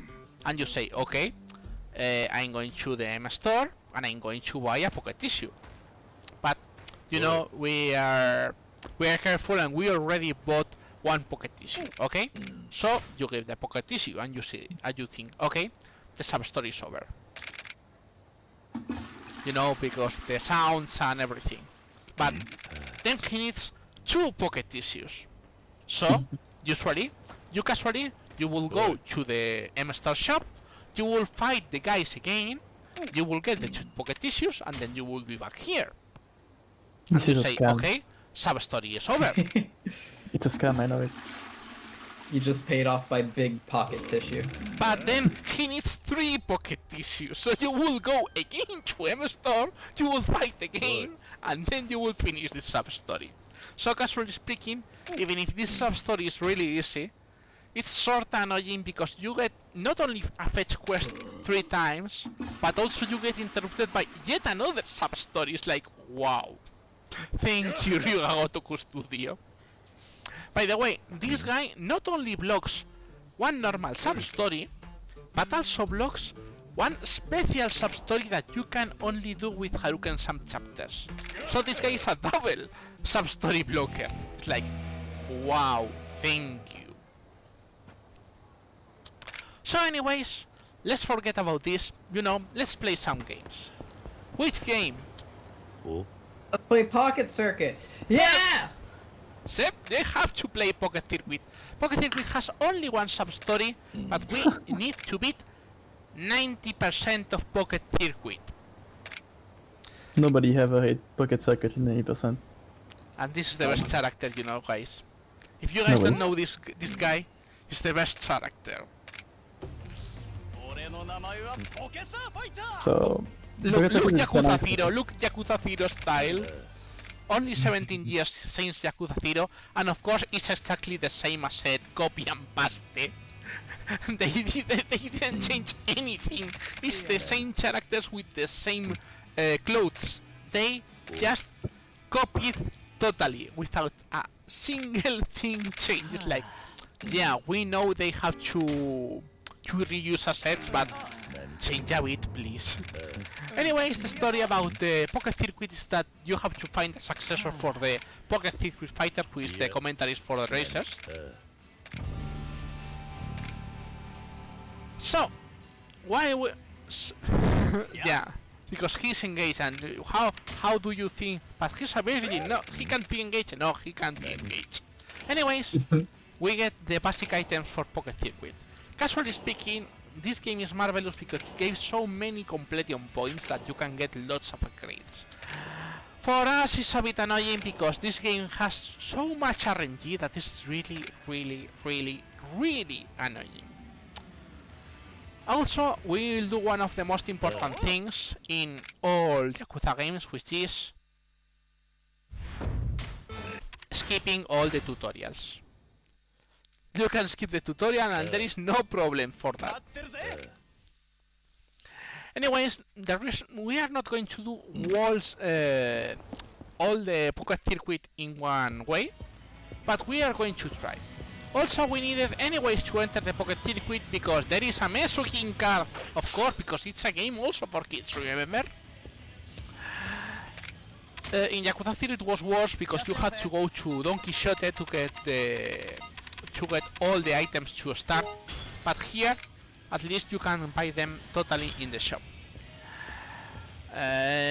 Give me a second, I have to check my cheat sheet for this because it's really annoying. And I can explain how much RNG this game has, because it has so much RNG that you cannot believe. Trust me. Anyways, this is Slice, Line Ties, Speed Frame, Speed Motor, Balance Gear, High Speed, and that's it. How much RNG is in the game? Every time the car turns, it does a check with your stats. And if the stats go overboard, you have to press with your gauge to stay on the path. But depending on the battery, you start with a different speed. And in any race that is not a sub-story, the placement on the lanes is random. So even if you have all the correct stats to beat the race, the starting lane position can completely screw you in the race. That's the first fun thing of Pocket Circuit. But wait, there's more! Second one, unless you don't go away from Fighter, the shop won't tell you they have new parts.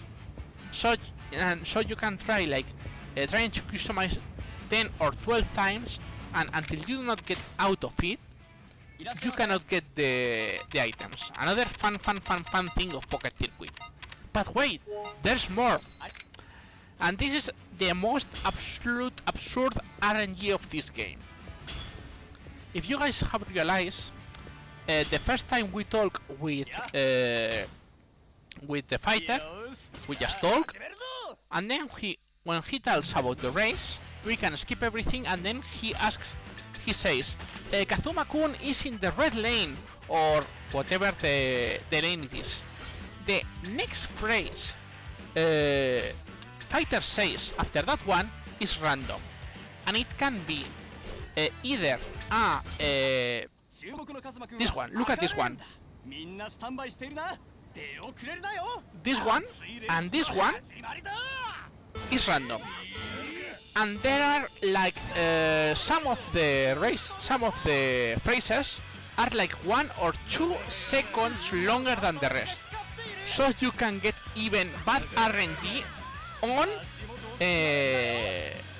the fighter speaking. So it's RNG over RNG for speedrunners. It's like, wow, thank you game.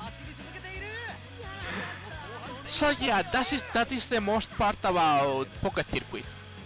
In fact, it was worse in Yakuza 0, because I don't know if you guys played all Pocket Circuit in Yakuza 0. Did you guys do it? Not really. I did it a long time ago. Yeah, I kind of did the one in K1. Mainly. Well, one of the things that is that they correct at least in this game is in Yakuza 0, as it was the first time they did these things, there are 2 circuits that there are some curves, some elongated laps, there are curves that instead of you can see the whole circuit always from the same place, you cannot see the curve, and you can get your car off the grid in those curves you cannot see. So you have to press the button randomly with absolutely no clue if your car is going to survive or not. It's like, wow, great design, great design. At least they corrected this in the Yakuza Kiwami 1. So it's one good thing. And unfortunately, as long as we just have to press right to make it fast forward, which in fact is a handicap for Kiryu.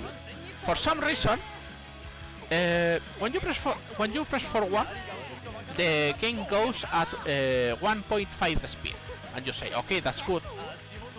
The resistance gauge only goes at normal speed, so you, if you want to go faster, you risk yourself to have more problems on controlling the car.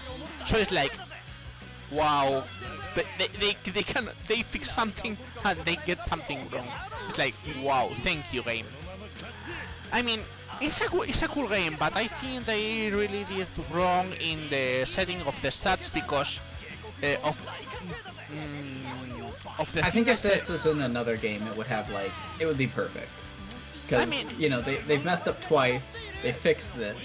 Actually, they might find another way they to could mess have up. explained things way better in my thoughts. Yeah. Because it's not that it's random, it's rather that if you fail they don't tell you why, and if you win they don't tell you why, so you just try randomly until you get things working, and I don't really think it's good in this part. Anyways, these races are easy, and in Yakuza 0 there were like 8 sub-stories for Pocket Circuit, but as I said, we only have one in this one, so we have to do this. We can't do the whole Pocket Circuit in only one go, so we'll have to stop. By the way, also people ask, why don't you use the boost bar? The boost bar will make the car faster to finish the races faster. Oh, no. The reason is, every time you activate the boost, you have a 3-second stop of Kiryu face showing how his share wheel makes the car go faster. So in the end it's slower. It's like, wow, thank you, game. There is one race that we will have to use it, and I'll make the car fly. I'm not lying, I'm going to make the car fly, okay? Heck yeah. I'll tell you guys when it is, because it's the last race we're going to play normally. But yeah, you can make the car fly in this game. Also, because in these races, you cannot fail. In the rookie races, the beginner races, the car doesn't have enough gravity to fly, or just to go off the chart. But as the speed increases, you'll see the car can do a 180 degrees turn for no reason in the middle of the air. That's how the physics of this marvelous game is. It's wicked. So yeah, if you thought Train was bad, wait for Pocket Circuit. You know, Yakuza games, ragdolls, gravity, it's something that doesn't exist for them, I think. We've seen good ragdolls in the Dragon Engine. You know. Yeah. All kinds of good ragdolls. Which is the best ragdoll game for you guys in Yakuzas? Which is the 6. best one? 6 Has to be far. 6. Has to Oh, be 6. yeah. The Beyblades are the best. Oh, You the hit somebody with a Beyblade. weapon, they just go flying. It's Yeah, great. they just get stuck in the air, and there's like sort of vacuum in the center of the body, and they just keep turning like Beyblades in the air. It's great. That's the highlight of Yakuza 6. The highlight. The only good part of it, let's be honest. Oh man. Anyway, Yeah. yeah. Pocket Circuit Fighter actually does make an appearance in Yakuza 6. He does. He's selling. What is he selling? He is selling Ramen? something. No. Dough? Nope, it's not dough. It's like. Good question. What is he selling in Yakuza 6? I know he's selling something, but I don't remember what. Tofu? Yeah, Thank you, it's the Tofu. tofu shop. In fact, he talks about the tofu shop here.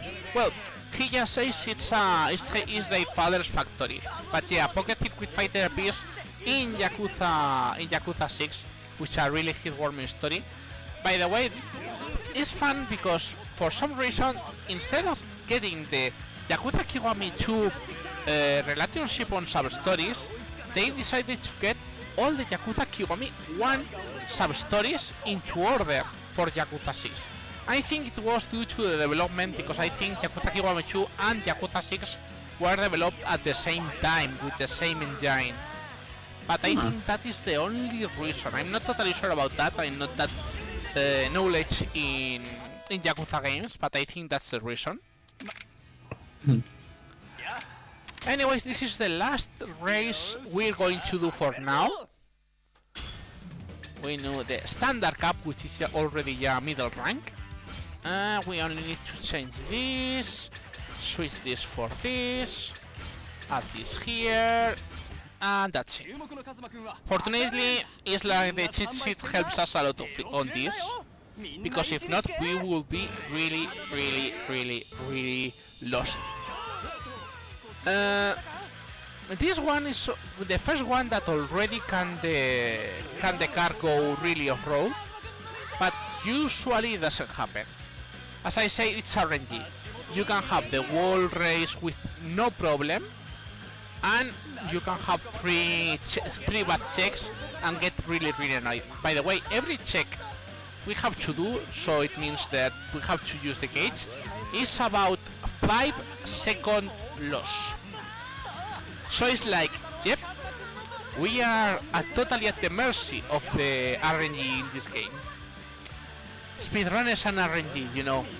Name a duo that never wants to be together. The true combo. I also wanted to mention something as we enter the sub-story. In any percent, this sub-story is legendary because it's actually a run killer. It makes you lose 1 minute and 30 seconds hitting this sub-story, and you can hit this sub-story pretty easily if you forget about it. Yeah, the budget is also pretty large. I think it goes. Yeah, it is really large. So it is probably like the sub-story everyone knows about. Really tells new runner do not hit Pocket Circuit because it's 1 minute and 30 lost because you get sucked up in the sub-story. Mesuking is not that bad. I think it's only 45 seconds. Yeah, they'll double that for Pocket Circuit. Yeah. But if we look at the time right now, all the world record would have already finished any percent, by the way, but we are still here. Anyways, now we're interested to going this way, and wonder what we'll do this way. Well, there is a fight spawn, but we're going to ignore this fight spawn because we're going the second part of this scam, of course. They're back. By the way, this is a very important part for the casual players. If you pay in any of the 3 sub-stories, the final third sub-story gives you 50k, which is, well, not bad. But if you refuse to pay 3 times in the 3 sub-stories, the third sub-story gives you a colorful parasol. That colorful parasol sells for 1 million yen. So it's like, wow. But if you refuse one of them, you're screwed. So, anyways, now we're interested in this way. Look at him dancing. Let's see if there are no fight spawns here. Of course. Wow, 2 fight spawns. Yeah, this street is known for having lots of fight spawns and not enough space to actually go around them. At least when you only have one group of like enemies aggroed on you, then you can't get another one. So. You can't get chased. Anyways, more than one fight spawn. We get this Mesuking car. We're going to ignore these guys. And we're interested in going this way. Why we go this way? Because this is yet another sub-story. And which type of sub-story is? Is another scam. No, this time it's a pickpocketer. So yeah, we got This we had story, 100 million, but they only stole 50k. this story is actually also a run killer for easy 80%, right? Oh Yep. yeah, it is right in front of one of the entrances to one of the chapters later on. Some spoiler thing, but if you haven't played this game already, it is like $3 right now on the Steam Winter Sale. So By the way, go play it. This is yet another sub story. So it's like, wow. Okay, I'm going to save. No, you have yet another sub story. This guy is one of the Wilson ones, which is a homeless who think we're his sons, so we're going to play like him. Anyways, we're interested now, and you know, Kiryu wants to have some fun. Really wants to have some fun. So we're going first to go here to get this Masukin card, and then we're going to talk to this guy. So what are we going to start? We're going to start the hostess, because we have to do the 2 hostess in this game, because every hostess has a sub story. This is the first hostess, Yui, which every hostess has a concept, a motto, so to speak. This girl is about the concept of that money won't buy her love. So she is angry when you buy her the most expensive thing. So you have to buy the second most expensive thing. Why? Because if you buy anything that is not champagne, she requests you to drink for your bottle, and that is another 4-second loss. So you have to buy champagne for all the girls. Anyways, the hostess club is always like this. 3 questions. The first question will depend if you have just ranked up or not.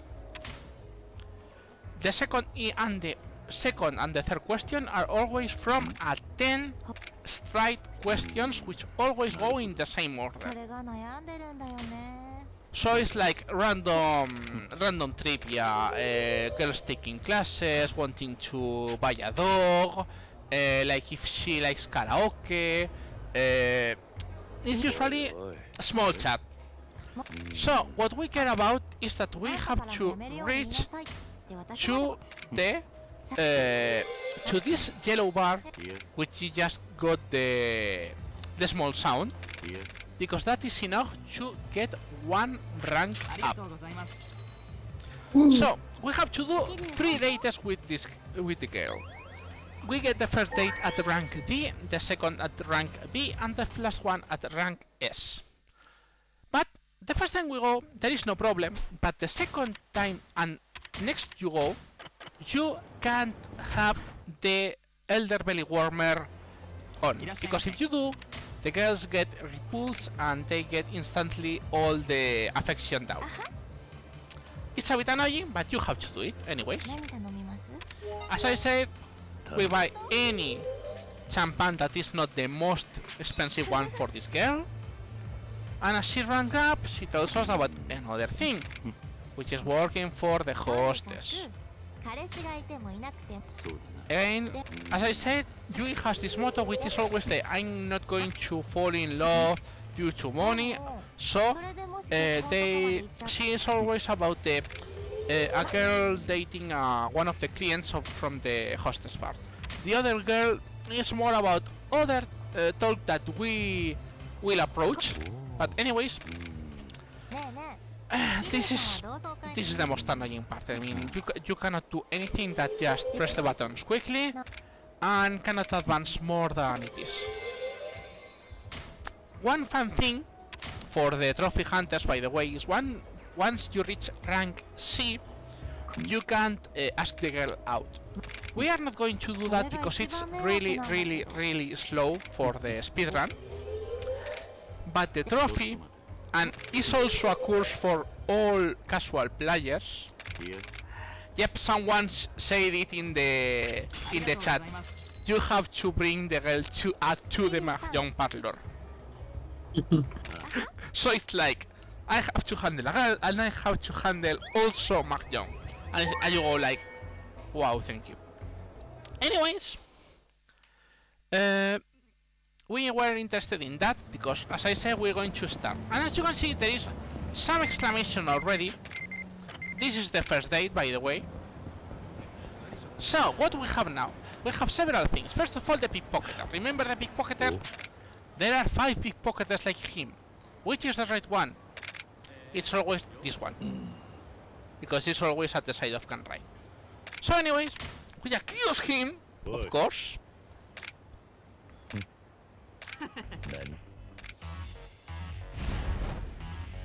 And yeah, he has a very specific style. Let's leave it at that. It's really annoying because this is one of the dodgers, but anyways, he doesn't last long, as you can see. It's the crane style. The crane style.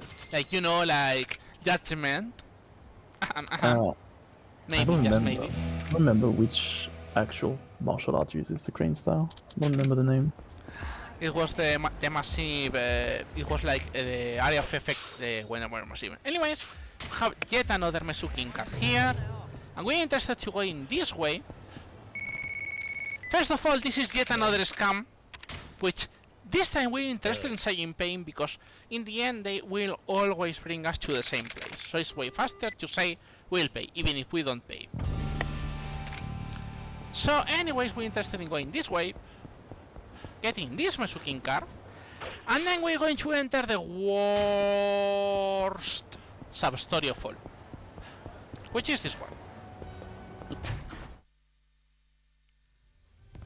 This guy wants 2000 gem bill and were special gem bills that were made for the year 2000. This is a fun fact. These bills are real and everyone in Japan hated them. Why?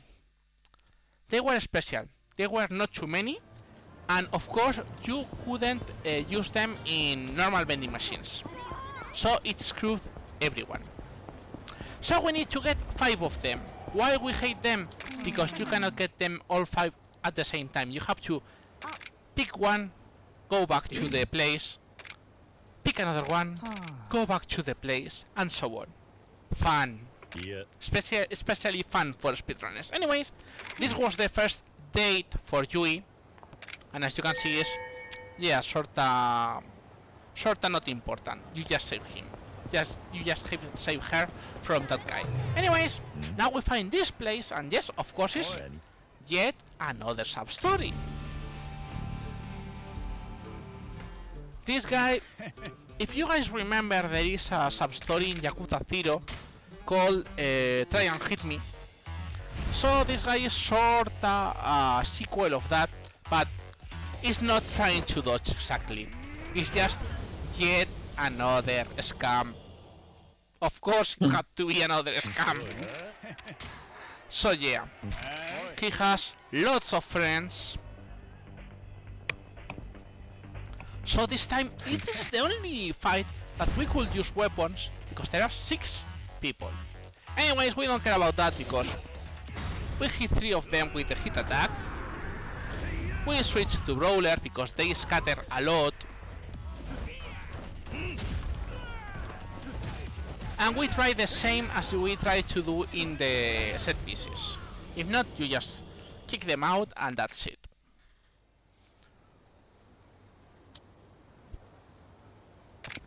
And this is the last sub-story we're interested in doing right now. In this part of the town, which is important, okay? In this part of the town. So, what else we have to do? We go this way. We're going to do save and load to get that 5 spawn off the way, because we wanted to get this Mesukin card. And now we backtrack. Wow! That was close.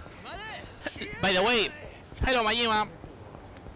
Because we still have aggro from the guys, Majima doesn't have priority over a normal fight spawn. This is one of the fun things of Majima. Anyways, we're interested in still in, of course, fighting Majima. So we get him out of the way, which is really good.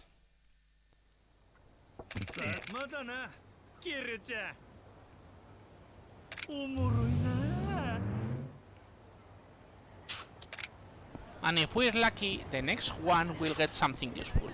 So, what we're going to do? We're still in... Yep. We go back to UL and we get 2 more dates. I mean, 2 more visits to Yui.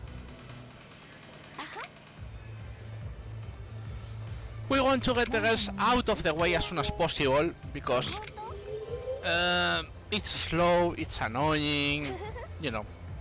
It's like yada yada yada yada yada. Again, she tells another time about, yeah, money won't buy my love, I'm not interested in that. And well, this is the hostess game, the hostess play game that they like in Japan. I don't really know how it will work. I know there are some host clubs in USA, as far as I know, but I have no clue if they really work or not. I think it's a really Japanese thing. I mean, I know. This is going to sound really old, okay? But the reason I know about them is there was a CSI chapter that there was a murder in a host club, so they had to explain how the host clubs work for the Western public. I'm not joking about that, okay? It existed. So, That's crazy. so you guys know how I know host clubs exist in the Western places. Anyways, the 4th visit is special because for some reason Yui doesn't get the same happiness for the answers.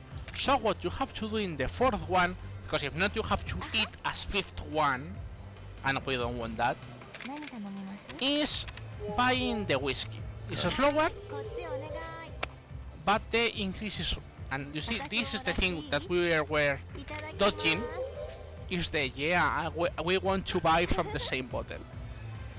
We need to, this is the only time we have to do it. All the rest are okay.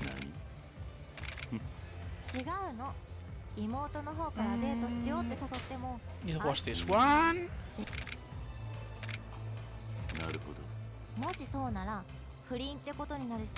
And this one. I mean, you only get 1 extra for this one, for this question, and as you can see, we're short away from the bar.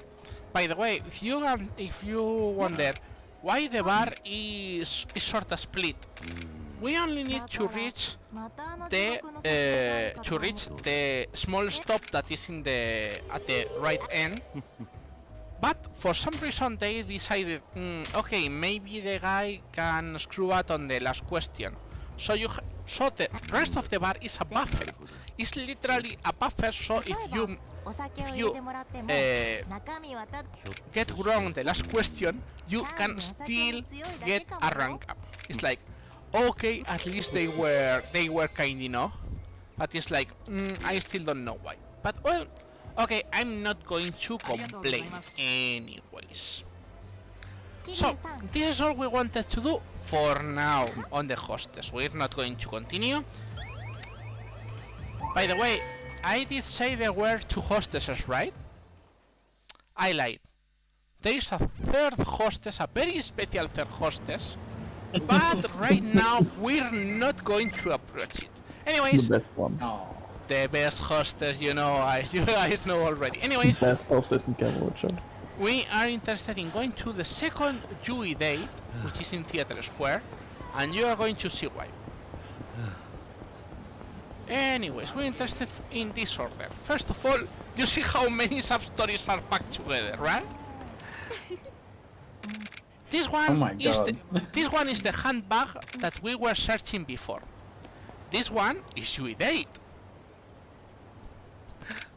Okay? It is, we get 2. You say, okay? So, it seems Yui's sister was dumb. But well, anyways, and yeah, seems she's longing still for a man. Things that happen. Anyways, she gets out. We can go to her later. Now we're interested in going. It was this way. Okay, no, it's blocked. It's not that I care about that. So we enter now here. So we want to enter Club Sega. What happens in Club Sega? Well, Kiryu thinks that someone in Club Sega will be a nice successor for the Pocket Circuit. And you find one of the kids who played with you in Yakuza 0. What are the chances? You will never guess, you know. Another one who is shocked when the fighters engage. He suggests this guy, and he doesn't know where it is. Anyways, you two start talking about the past and when Kiryu was a rude guy in Yakuza 0 with only 3 styles, and he was weak, you know, those things. And then you meet this girl, who is also in Yakuza 0, and she used to say she was Kiryu's girlfriend. Yep. As a 9-year-old kid. So you guys can guess the rest. I'm sorry for all the Yakuza 0 spoilers, but well, it happens. Anyways, this is the... Look at this phrase. I can't believe his character does for 17 years. And you say, oh my god, even Kiryu realizes that. So yeah, he challenges you to a Pocket Circuit race. We're not interested in that. This is the part of the sub-story, but not interested in that. By the way, we got another teleport where? To the map. And now we're going to use the map to go to the other club. Because if you don't talk to this guy, you cannot enter the club. So it's really important to talk to this guy. Unfortunately, as we didn't beat Majima enough times, we're not going to see the third hostess because it's related to her. This is Rina, which is, well, as you can see, a cute girl. This girl has no problems with money, so we can just order the gold champagne, and there is no problem at all. That's it. That's So it's really good to do. So as I said, every hostess has a motto. Which is the motto of this girl? First of all, she's new. So you start a small talk realizing everything. Yada yada yada. And then she tells why she entered the cabaret. They... well, Rina shows as a lesbian. I really think she's more bisexual, but all the talk that Rina says is about that she's a lesbian and she wants girls. And that is the reason she wanted to be a hostess. That is the motto of the basic concept of Rina. Yeah, these girls were sort of plain because, well, it's Yakuza. It was Yakuza 1. I mean, I don't really know if there were hostesses in Yakuza 1 in the original Yakuza games. Do you guys know anything about that?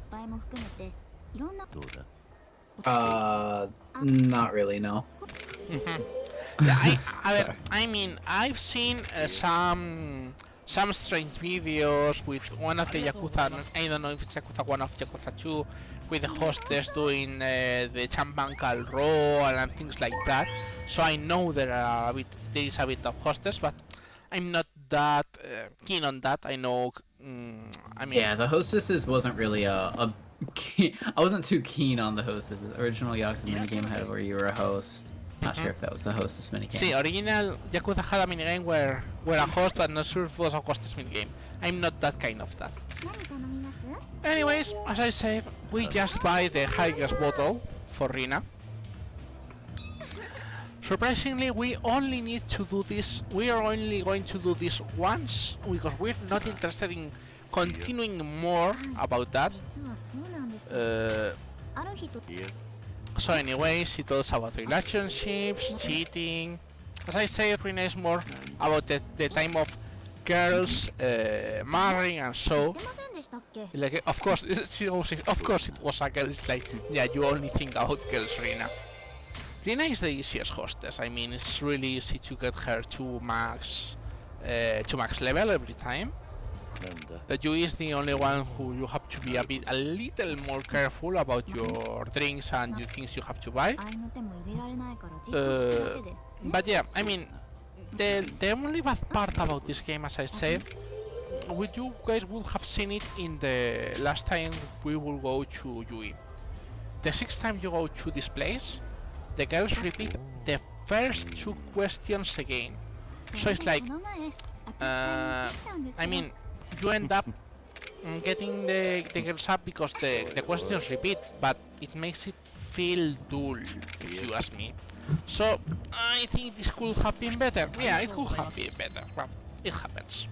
So, anyways, this is what we're going to do from hostess for now. We're not going to touch more hostess right now. So, anyways, why we did that? Because we got a free teleport because Shiny is in the southern part of the city. You guys didn't realize. But we're interested in going north right now. And just, yeah, she tells about the date. But we don't care about that. We care about this guy. This guy gives us the first 2000 yen bill, by the way. Second all, we need to go back this way, ignoring the guy. And we're interested in going to here, where there is another Mesukin card. Now we're interested in crossing this way. I'm going to go the loop, which is a bit faster, because I have enough stamina. And hello, Rina. So this is the first date with Rina.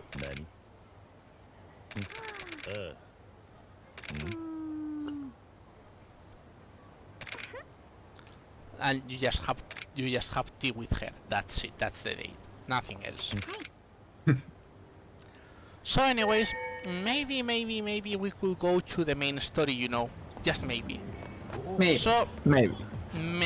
only maybe. So what we're going to do is go in this way. We're going to say hi to Bob again.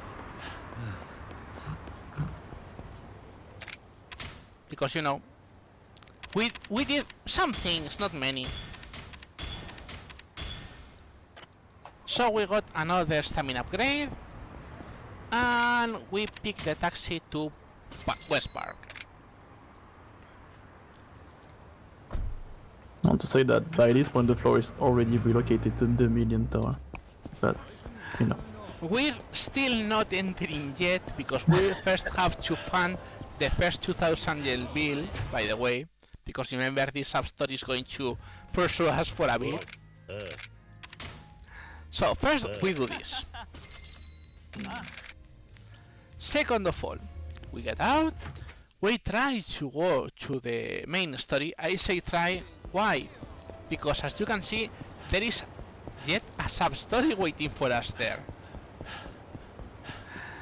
This is the call we received a bit before. And of course, yes, it's a scam. So we say hi, and we say no. If you pay, you get out of the park, and I think you says, hey, I never requested a loan, so you end up fighting this guy anyway. So it's like, no, it's way faster to just do this, obviously.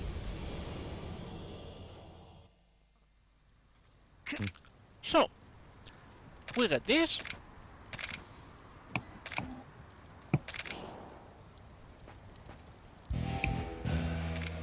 By the way, as I said, we need 45 cards for Mesukin.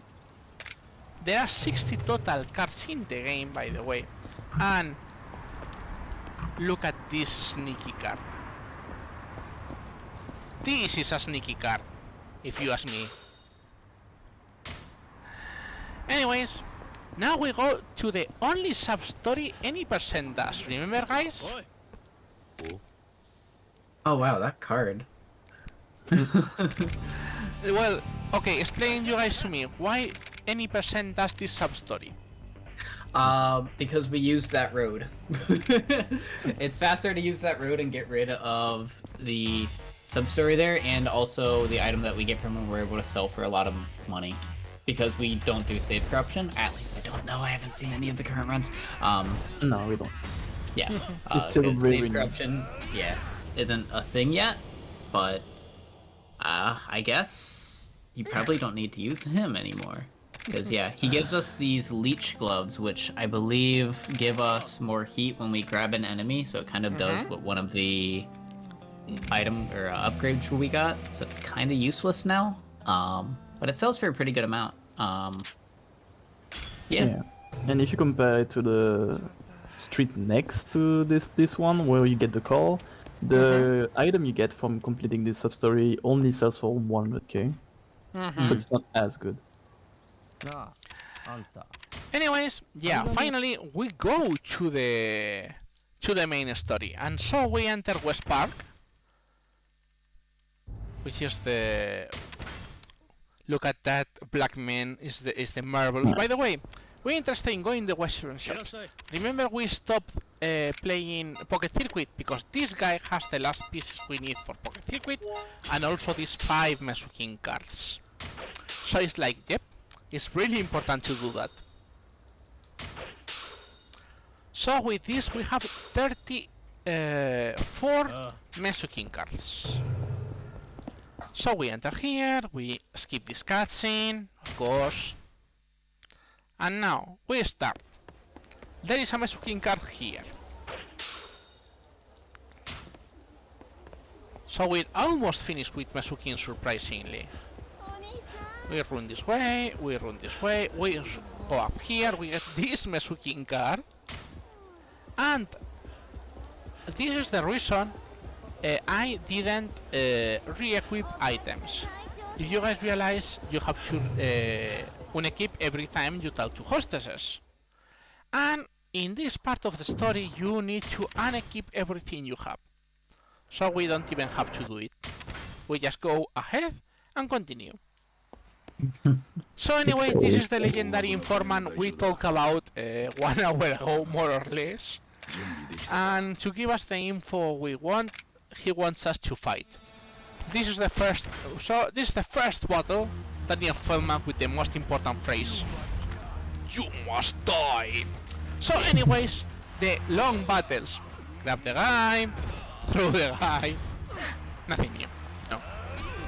We are still too overpowered thanks to the boost attacks we got.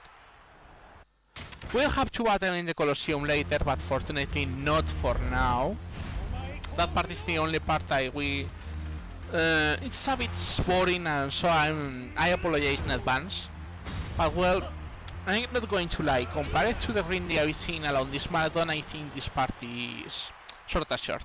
And now, the man, the legend. Look at this body, this marvelous body. Gary Pasta Holmes. He's actually quite scary in Legend. I mean, I think it's one of the most loved guys, at least the minor NPCs that we really love in the Yakuza community. Yeah. Anyways, we get more now, lots of info dump. Anyways, they told us 10 billions from the Toyo clan have disappeared, and the only clue they have is Mizuki, the girl who was the owner of the bar we went on the last chapter. And it seems the kid we found has also relationships, so they're seeking the kid. So anyways, they give us more story, but the cop who was helping us have gone to purgatory, and a cop in the middle of a place with homeless people. No, they didn't like that, so you have to save him. I mean, that is a cool guy, so yeah, save him is the right thing to do. Oh man, I love having more stamina. I mean, unfortunately in all sub-stories we get the stamina to the max, so we can really do things instead of having to handle the stamina, because but it's one of the things I don't really like from these Yakuza games. Anyways, Yeah, the stamina system is not really well thought out. yeah. It doesn't serve any purpose. So anyway, what do we have to do? You guys know the drill. Grab one guy. Beat up homeless people. Exactly. That's what we get to do. You grab something, you hit something with it. That's it.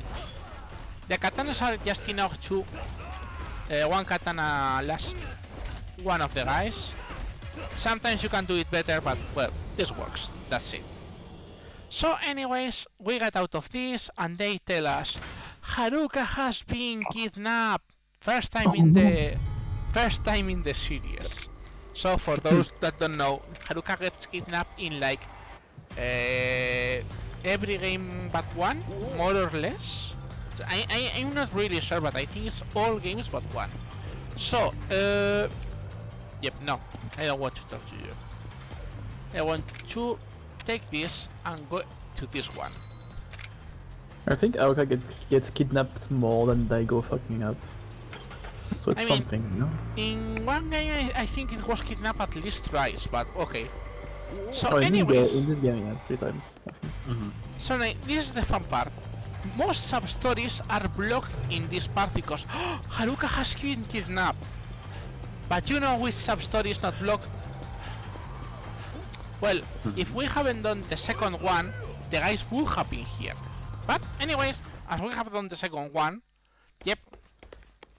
So we fight the real, for the first time, only real, 100% no fake, first story Majima fight. Ooh. This is the original first time you fight Majima. But well, by the way, what we do with Majima? Well, what we do in this fight is we ideally we Remember, stab him. Kiryu never kills anyone. No, he's harvesting kidneys in this game.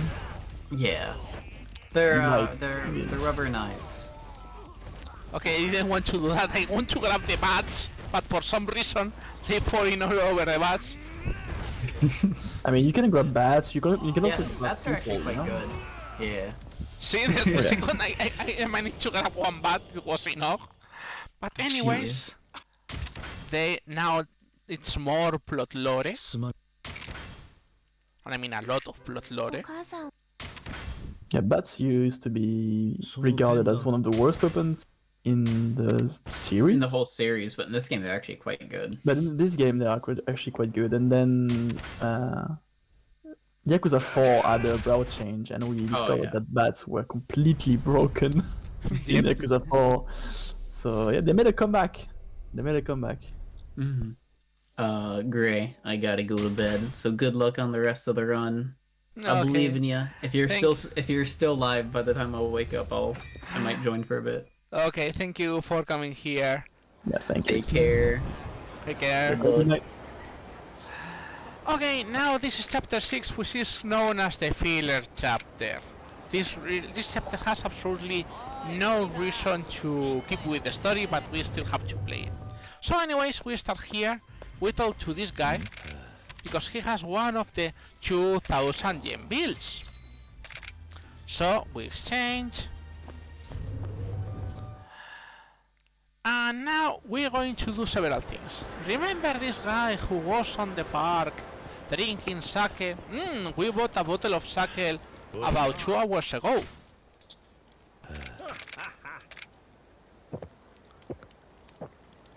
So yeah, we give the sake to him. You can drink if you wish. And we get one coat from him.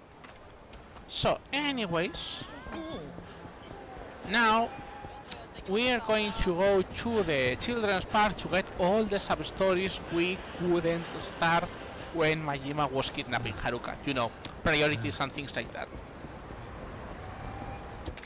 So we go to children's park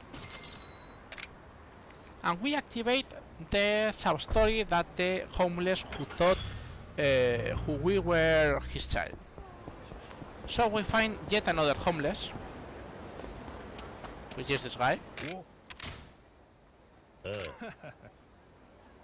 But then, for some reason, they tell us, oh no, homeless hunters have attacked the guy who mistook us for his son. So maybe we should help him. That's in the champion district, but we don't care about that. We're going to let him die for a bit, only for a bit. So, we're going to get the taxi again, and this time we're interested to go to Pink Street.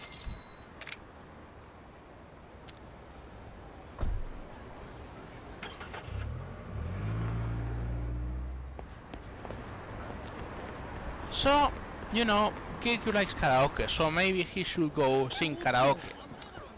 But then there is a suspicious guy in front of the karaoke, which is this guy. And he wants to kill us! Oh my god, no, I cannot believe. What shall I do? What shall I do? Well, the usual. I don't want to be Yakuza. I remember that guy. Anyways, this is Kano. This is a stupid goon who wants to be Kiryu's minion, and you say, okay, so he's going to try to find things to... He wants to be a scammer, he wants to scam and extort, oh my god. We are going finally to do criminal things, just maybe. So anyways, we interested going here. This is another Mesukin card. Now we enter here, where by the way, here is the underground casino, but we only enter to get this Mesukin card. And now we go north. As you can see, there is an exclamation to our right, but we're not interested in that, we're interested in here. This is special sub-story. It's not boys, but anyways, this is a usual guy, you know what happens with the usual guys. So you kick him. But they were lovers! And as you can hear, this is a boys sub-story. And I can't skip it. So what is happening? Something is happening. And then something stranger happens. Look at this.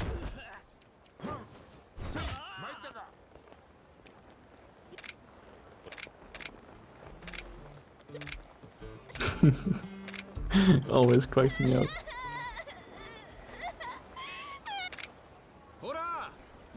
So, anyway, for those guys that don't know, Yakuza has a tradition of adding guest people, and as you can see, this guy has a specific face with a specific style and a specific body build. So you say, okay, he must be the guest star, and he says, okay, you know, he just say he's a sportsman, and you say, okay.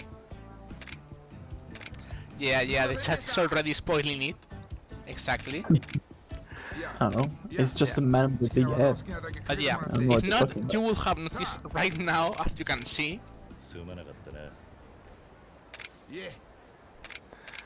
But yeah, finally, they finally tell you, this guy is Shinichi Shinohara, which was silver medalist in judo in Sydney 2000. So yeah, they added in this game. So this is the guest star for this game.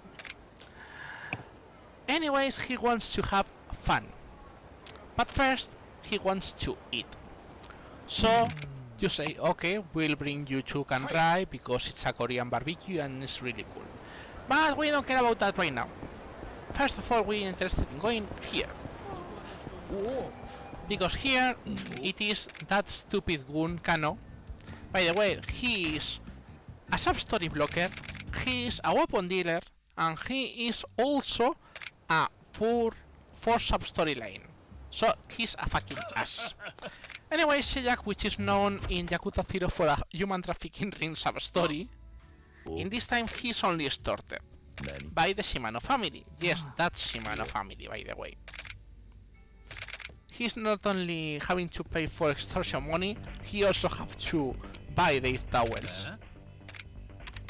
So yeah, you can even threaten that not use the towers anymore. We don't care about that because that's slower. So we just have to beat the guy as usual. But yeah, these guys are a bit more annoying because this starts to be I think the game calls their martial arts expert, so they have increased dodges and things like that. Anyways, we get this sub-story out of the way. We get gold and bank which we won't use for anything, by the way. But it's useful. But the most important thing is, right now we're just close to Shellyak. Why we do this? Because first of all, we're interested in drinking several times in this place. And also we're interested in doing not drinking 2 times in a row, but drinking once, exiting, drinking twice, and exiting for now, because we can drink a 3rd time. Anyways, now what we're interested is, we go this way. I don't want to talk to this guy, but I get teleported. But I want to go again here, thank you, because I want to get this messaging card. What is this guy for? This guy is for the handbag we were searching like a couple of hours ago. So finally they tell us, hey, they are in the park. And you say, okay. Now, remember we talked about a homeless who was attacked? Yep, here it is. So they say, hey, they stole everything for me. They should be near West Park. And you say, okay. We could go the west exit, but we're not interested in the west exit. We're interested in the south exit. Why? Because there is another messaging card. Not only that, we're interested in going this way. And we're interested in going this way, this way.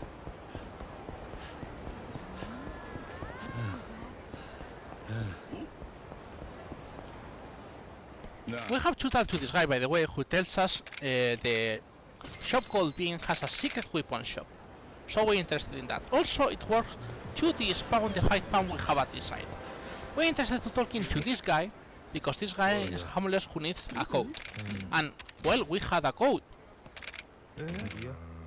So we give him the code and we get some glasses. And you say, okay. We go here, we get this messaging card. And then we go south.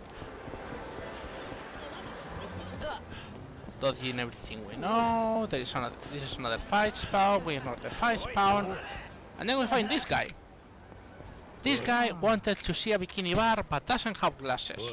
So you randomly give him these glasses. And then he gives us a special adhesive tape. Why? Don't ask me why. Anyways, we have to unequip again. Because, yep, we're going to Syria now.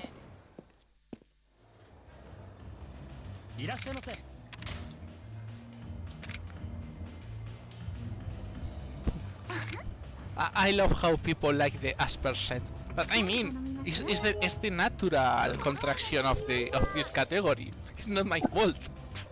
I mean, it's pretty great. You know, I mean, I think more or less this is the most normal category I've seen. I mean, I have nothing about other categories, but as long as you know, when you start looking like A Link to the Past or other games, you see like this any percent, no save and quit, no something, and you go like, man, how many things do you have to look into that category? So, anyways, again, this girl again talk about she doesn't like crowds, she likes girls, yada yada yada. I would like to add something else, but yep. As I say, Reina is the easiest girl to get to get quickly up, as you guys can see. In the second question, she's already full. And well, it's just girls talk. I mean, in Yakuza Kiwami 2 they made it more game because you have to mix and match the cards. In Yakuza 3, 4 and 5 I don't think the hostess are bad. They have quite a lot more of different things. But Yakuza 3, 4 and 5 for completion list are hell. I mean, as I said, I do handos, but it's not the same handos for this that for Yakuza 3, 4 and 5. The completion list for Yakuza 0 or Yakuza Kiwami, they are long, but they don't request any and everything of the game, so it's really different. If I had to do the real 100% of this game or Yakuza 0, probably would be like 10 or even 20 more hours than already the run is. So it's like, no thank you. It's just that. But in fact, it was one of the old memes of the community, if you remember. There was a running gag in the Yakuza community, like people entering the Yakuza Discord, shouting, "I'm going to do a Yakuza 100%!" Yep. And then they realize how many things a Yakuza 100% has. They don't realize and they the amount. immediately back it down and disappear. Yeah. They don't realize the amount of content there is in the game, and yeah, when they start to realize what they have to do, yeah, most of the time people will just drop off the face of the earth and just not ever come back to the Discord. Because yeah, the 100% in Yakuza is no joke. Like it's, I would never be able to do it. I mean, it's really long, and I mean, I appear in the Yakuza community the same way. I enter and say I'm going to do a hando. I think I'm the only guy who has done it, and sometimes I sort of regret it. But anyways, we wanted to go to get this for the second Rina date, which is again, is at the side of Nakamichi Street, so it's easy to get here.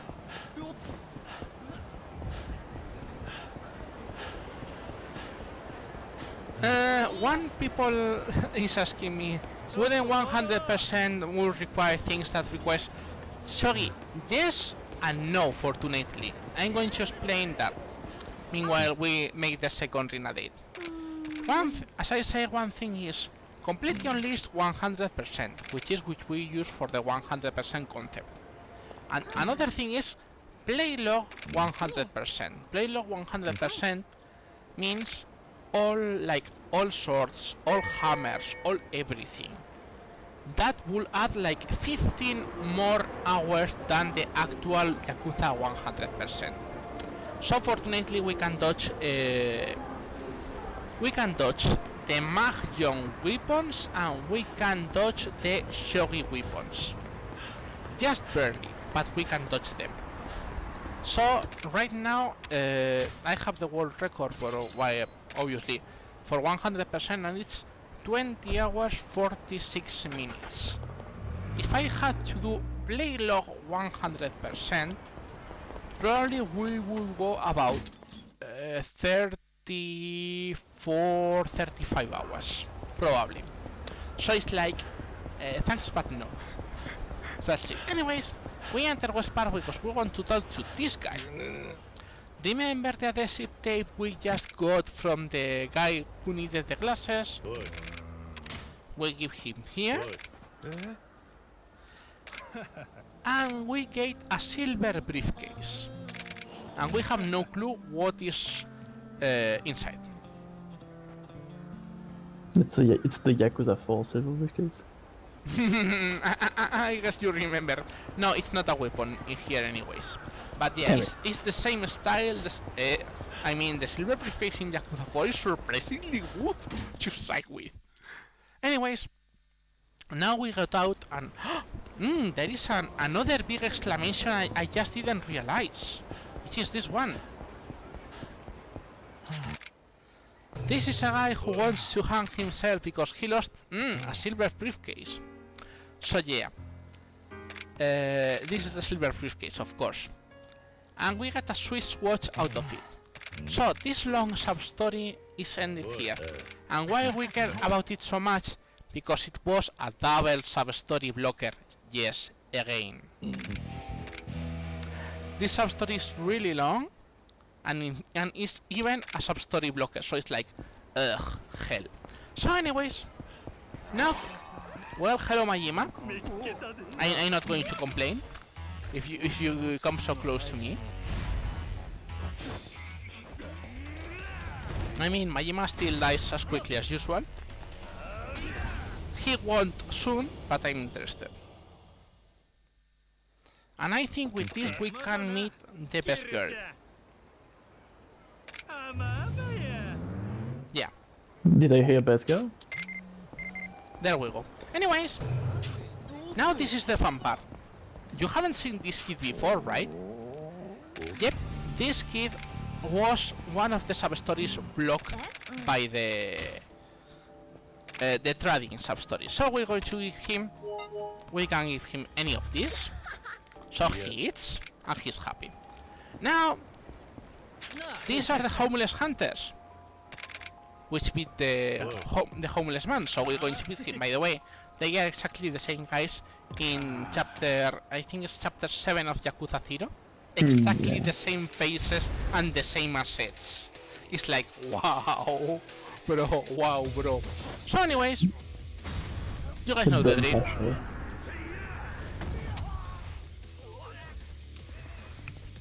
And yes, as you... One of the things that this game has in game is like, if you defeat the leader, the other people fall in fear and they won't move. These things are important.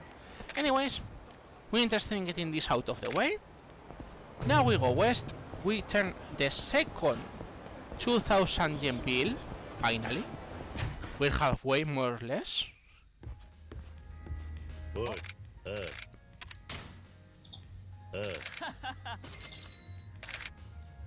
Yeah, give us 20k yen, we have 100 million in our pocket.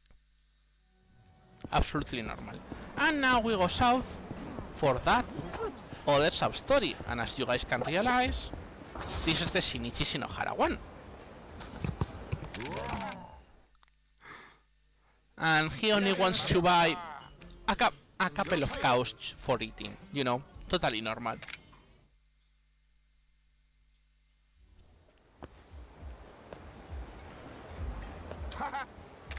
And now he wants to drink, but he wants to drink at a host club. Surprise. And which is the closest host club we have? It's Jewel. What do we have at Jewel? Maybe we can do something, you know. Maybe we can do the last 2 dates for Yui. Yup. Multitasking. Yeah. But first, you can do it immediately. You first have cast priority Shinichi Shinohara 1. Don't ask me why he does this.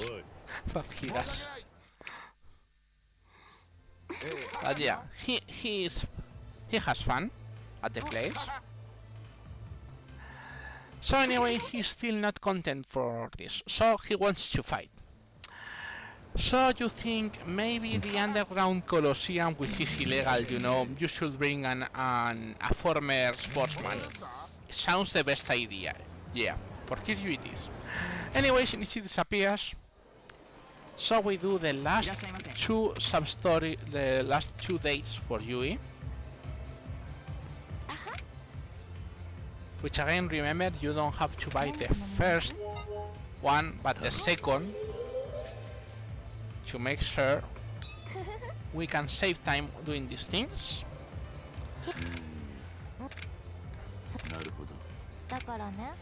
Now, like, oh, maybe you could leave. Yes, oh yeah, it makes sense that you could leave, blah blah blah. But then I would like to find someone in love, and you say, oh yeah, maybe you are in love already. And then she realizes she loves Kiryu. so the love bar goes immediately to max. The rest questions, the usual, yada yada yada. Now things about DVDs, returning the DVDs, about if age matters or not matters, those things. You know, you have to be motivational Kiryu most of the times, like giving all that for being a criminal. You know, Kiryu is all the time motivational, like what? Yeah, so much crimes, you know. Not gonna lie, sometimes you forget Kiryu is in theory a rogue criminal that never kills anyone, but still is a pretty rogue criminal that only stabs people but never kills. You know, anyways, this is the 5th one. We need to carry you to the last one, and then we won't touch Jewel ever again. And if you ask me, that is good. So anyways, last one. We are more or less 1/3 into the sub-stories, if I remember correctly. So yeah, we're more or less in route. But well, I haven't talked about Majima because Majima have barely appeared. Majima right now is in F rank. We have to carry Majima to SSS rank. And as soon as we finish the last hostess, you're going to hear something that I don't know if people like or hate it. Do you like the Kiryu-chan every time Majima shouts, or not? Or maybe it's in your nightmares already. Did it happen to you? Did it happen that every time you hear the Kiryu-chan, your body reacted on your own? I know he used to literally ruin my runs in Legends because the spawn rate is actually increased. So I used to have like 14 to 15 Majima spawns in one run, and it was terrible. So we just decided to like trap him in front of the Millennium Tower by fighting him once. Because it's just not manageable. He's so annoying. Yeah, I can guess. So, anyways, give me a second. So, now from here, we're going to walk a bit, because yep, this is the... And finally, we unlock Yui's sub-story. And also, remember I told you, we had a sub-story, a double sub-story blocker. Yep, that is the sub-story. This is one of the Yuya sub-stories, and this is one of the boys sub-stories, by the way. So, anyways, we don't care about that. We are interested in going to the batting center. And you say, why we go to the batting center? Because the batting center has one of the 2,000 yen bill. So we go this way. We get this one. We get out.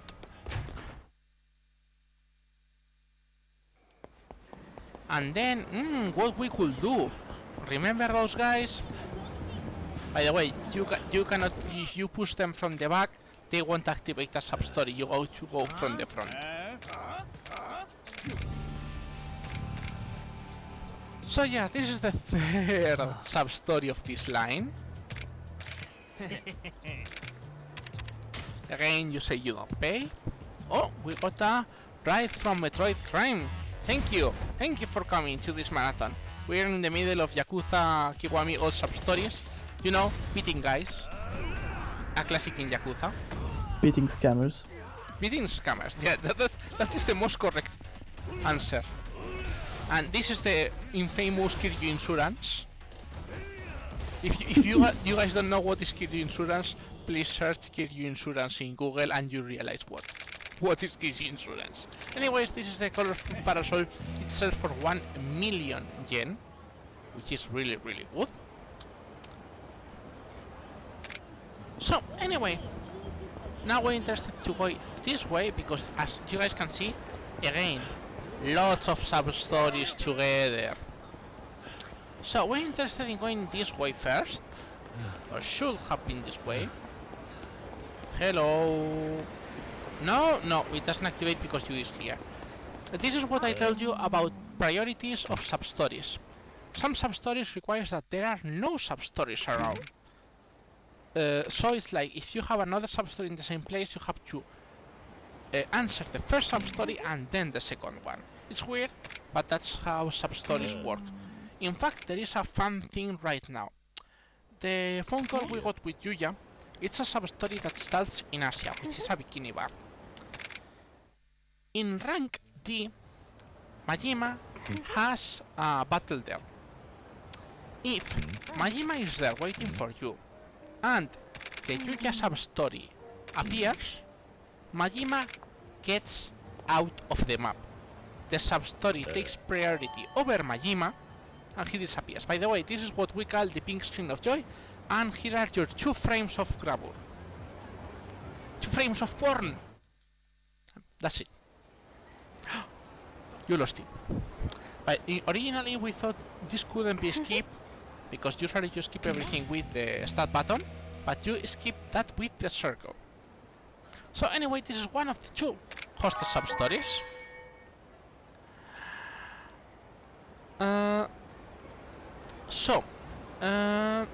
Anyways, we got this one, we're in Pocket Circuit.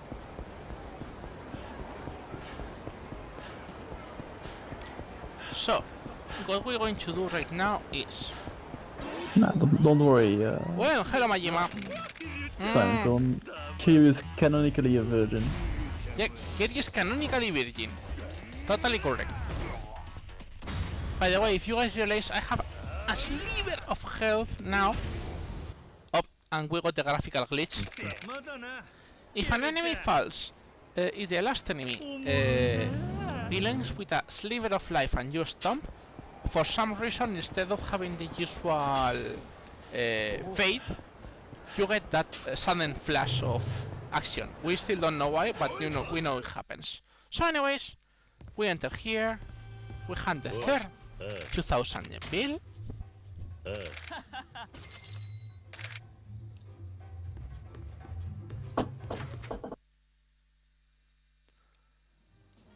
So we go this way.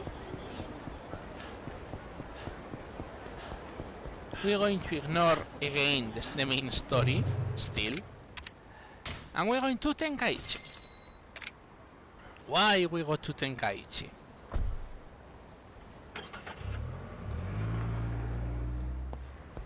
Because Tenkaichi has this guy, which is the 4000 yen bill.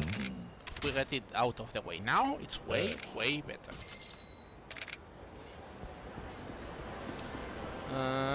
I have to go here. No.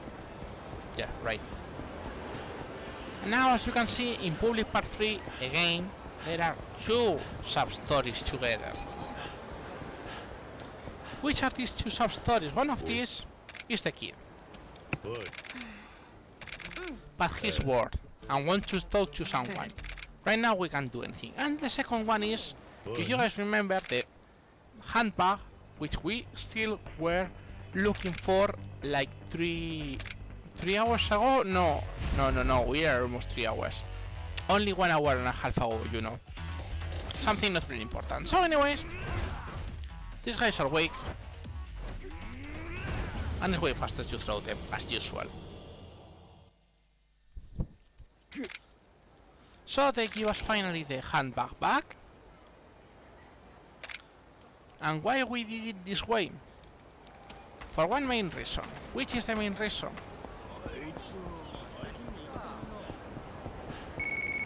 We get this call. This call says, Kid, Majima is hidden. Where Majima could be hidden? Like here. This is why we do this way. So anyway, this is rank F Majima, which is still weak.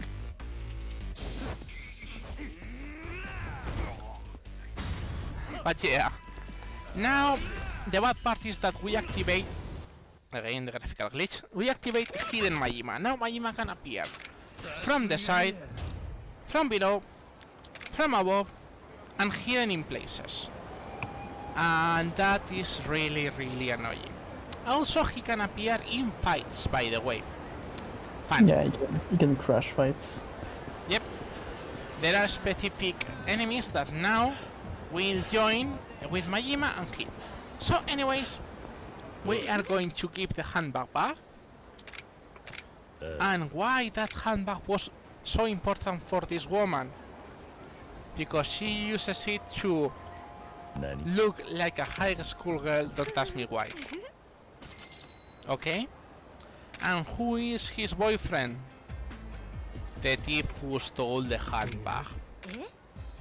Yep. Classic Yakuza ending.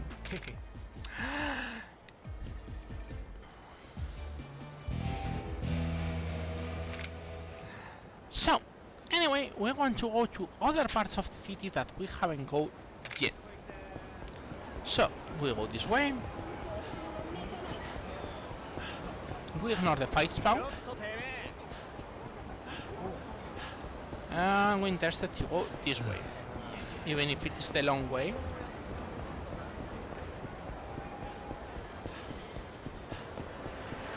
Reason, the long way. This is this guy who wants us to pick up a bag. That is the word, a bag. So anyways, we want to go here, but before that, we want to go here. And we see this guy.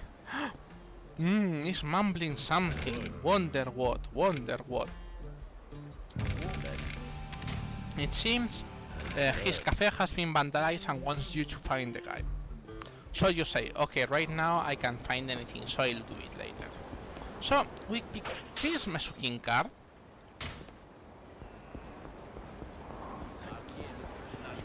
So you say, okay, we'll do the thing that the guy requested us. The guy requested us to talk to a talking girl, saying you're very sexy, and pay her 1,000 yen. So we do that. She gives us a bag and calls us a pervert, by the way. Is Kiryu a pervert? Who knows? Well, considering the sub-stories, I think he's a bit of a... If not a pervert, at least he's way too naive on those things. Let's leave it at that. So anyway... Let's just say he's open-minded. I mean, Yakuza 0 has some sub-story with a dominatrix, then you have Yakuza Kiwami 2 with artistic photos. My baby. Yeah, I mean, oh no, Be My Baby. No, I don't want to remember that one. So yeah, Kiryu is a bit special in that. Anyways, we finish this sub-story. Oh, wonder why he called Kiryu a pervert. Just wonder why. We get 80k yen, which is really good for casual play, by the way. But yeah, it was a pervert. No wonder why.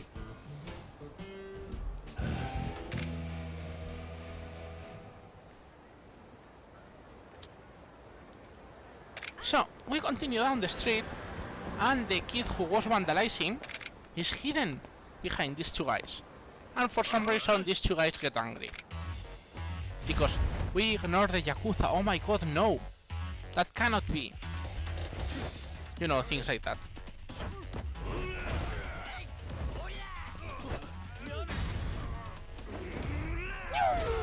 See people flying. Bonk. So anyways, this guy tells us he is the son of the cafe owner, but he wants to study graphic design and he doesn't want to follow his dad's footsteps. And Kiryu says, go and talk with him, you dumb bass. You cannot skip this, by the way. You are forced to wait. So, we go back here. We get this card, which is important. And then we go back again to talk to these two. And yeah, They have make amends. Oh, they are cool now. And we get another 50k. It's really good to get all these things. So, we have finished this part of the sub-stories. And you say, wow. if I recall, it took me until like the end of the game to find yeah, that's not great. Oh man, not enough Majimas. If you have Majima high enough, Majima battles you in bowling. If like this time we haven't get Majima in, the main problem is right now we can't well, we'll have to go back later for Majima. And you say, why I have rejected that sub-story? It's not that I have rejected it. It's that we need to do first something. Usually I would have done this with Majima. Every game has a tutorial. You are forced to do the tutorial, even if it is a sub-story. So it's way better to just do a normal one and then battle this guy. By the way, if you guys look in the upper left, you can see I have the FPS number really high. Now, it usually affects some things in the game. It can affect the Kiwami regeneration, and it affects how you handle bowling. Reason. For some reason, in bowling, you have a spin. When frames are 240, spin for some reason is double. So, it's sorta hard to control it. I mean, not for us because well we're used to it and we can see how the movement is. But you will see what will happen to that former professional, okay? Look at this. How good is this former professional?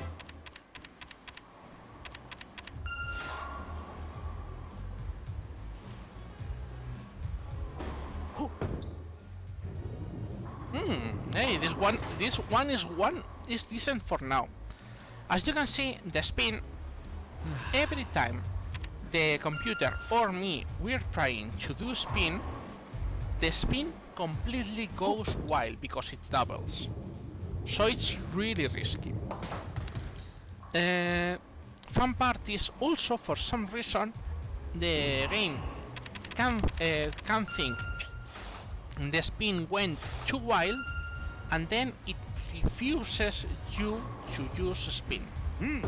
The spin gets blocked for no reason, and you go like, what? Yep, welcome to Yakuza.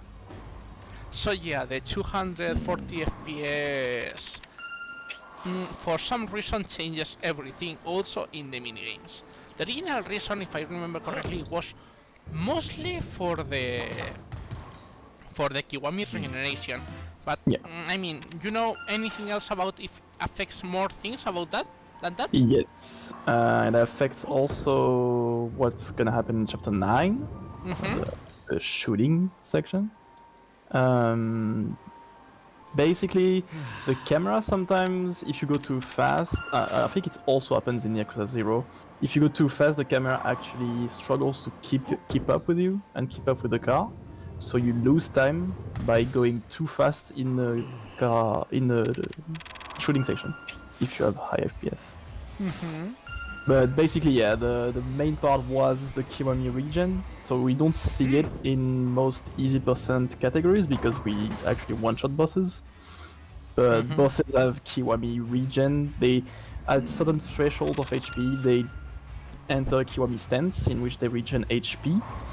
But we found out that by maxing out the FPS, which is 240 for this game, most, if not all, of the Kiwami region just do not work. So basically, the game is easier. Well, as you can see, this is why I say the computer. Usually, except the first one, if you guys have seen, all the former professional throws are going totally down the gutter most of the times. Such a former pro. Yeah. So I didn't know about the bowling part. I mean, I almost feel sorry for the AI, but I'm not because I mean it's a computer. So, anyways, that's the sub story that was blocked from the current game, and that's it. We don't have to do anything else in Macaboru, but we'll have to wait for Majima later because we don't have enough Majima. That's the problem with this run. In this run, you have to adapt to how many times Majima appears. So it's like, oops. So anyways, we finished Majima, and now that there are no more... Hello Majima, of course.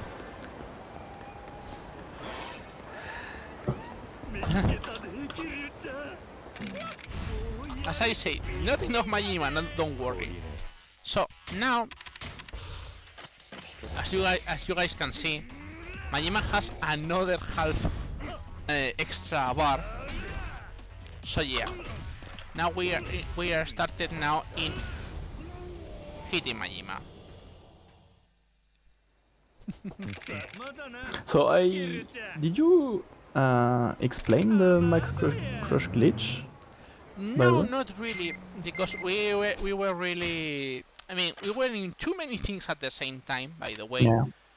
So, yeah, let's explain the Max Crush glitch. So, anyways, the point about the Max Crush glitch is... Well, originally it was called the Max Crush glitch because it was discovered only in the Max Crush, but it should really be named the... I think the real name it should be the Charge Attack glitch. Yeah. Every time you make a charge attack, the next hit you will make with anything including hit actions, by the way, this is what we wanted to do, as you can see. Look at this face. Oh. Best. So, the next attack after the charge attack, it doubles its damage. Well, doubles or triples, and that means hit action.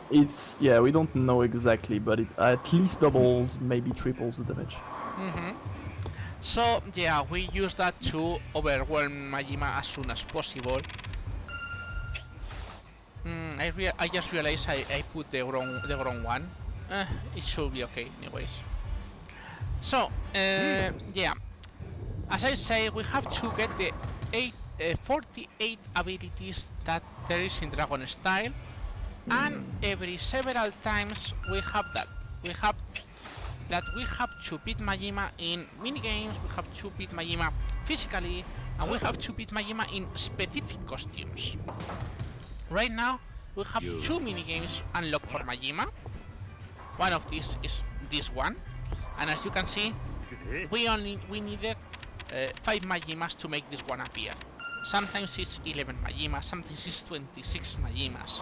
So it's like you have to adapt to how many Majimas we have. By the way, we unlock rank E, and rank E means we have... Wow, what a chain. And now it means we have the Majima sensor.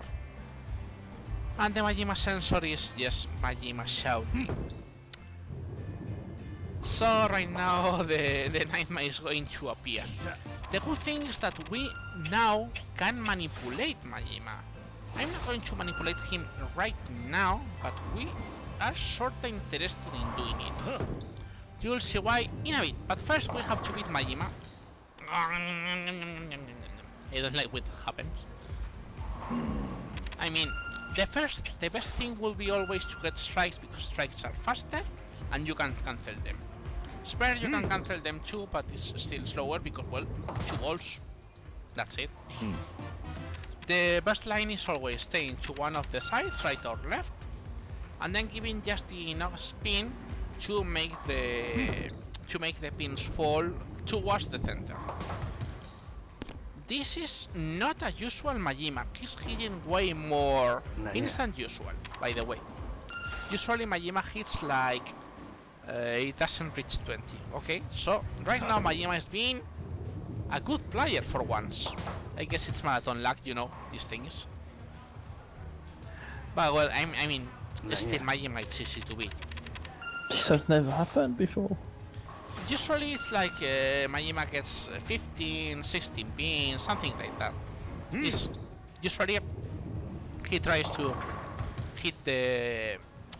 Not like when we're throwing, he's trying usually from one side, and that makes the spin really wild. So, yeah. This Majima is being a bit more... with more fighting spirit, you know. Something like that, I guess. He's being competitive. I think he says like, hey, I'm in a marathon, maybe I should give a bit of... Yeah, gotta look good for the fans. See, even exactly, and as you can see, even I have problems controlling the spin. It's not that easy to control it anyways, because this is one of the things that most people get confused. It's like, hey, why if I put one spin, the spin is slightly faster for some reason.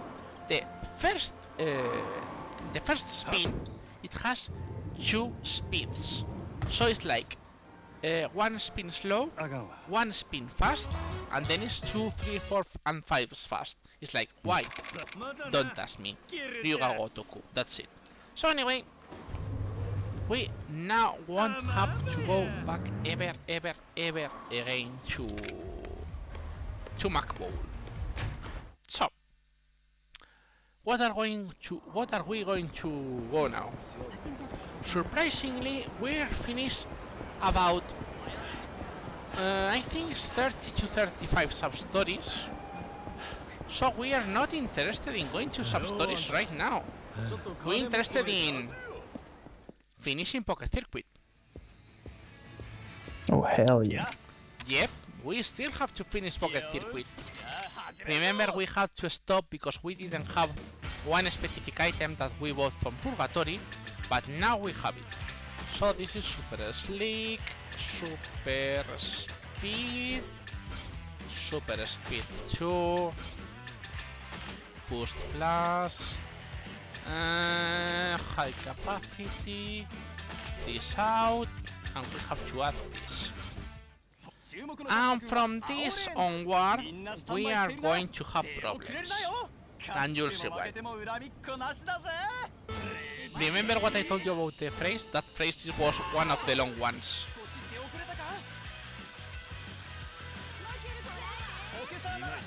And as you can see, these ones are already starting to be lots of jumps. So yeah, now the RNG with the marvelous stats are going to affect a lot. So I have to be with my hand on the gauge, just in case. But I mean, the stats are correctly... The list is correct and it never fails. It just looks like you're going to lose, but you won't ever lose with this if you do it correctly.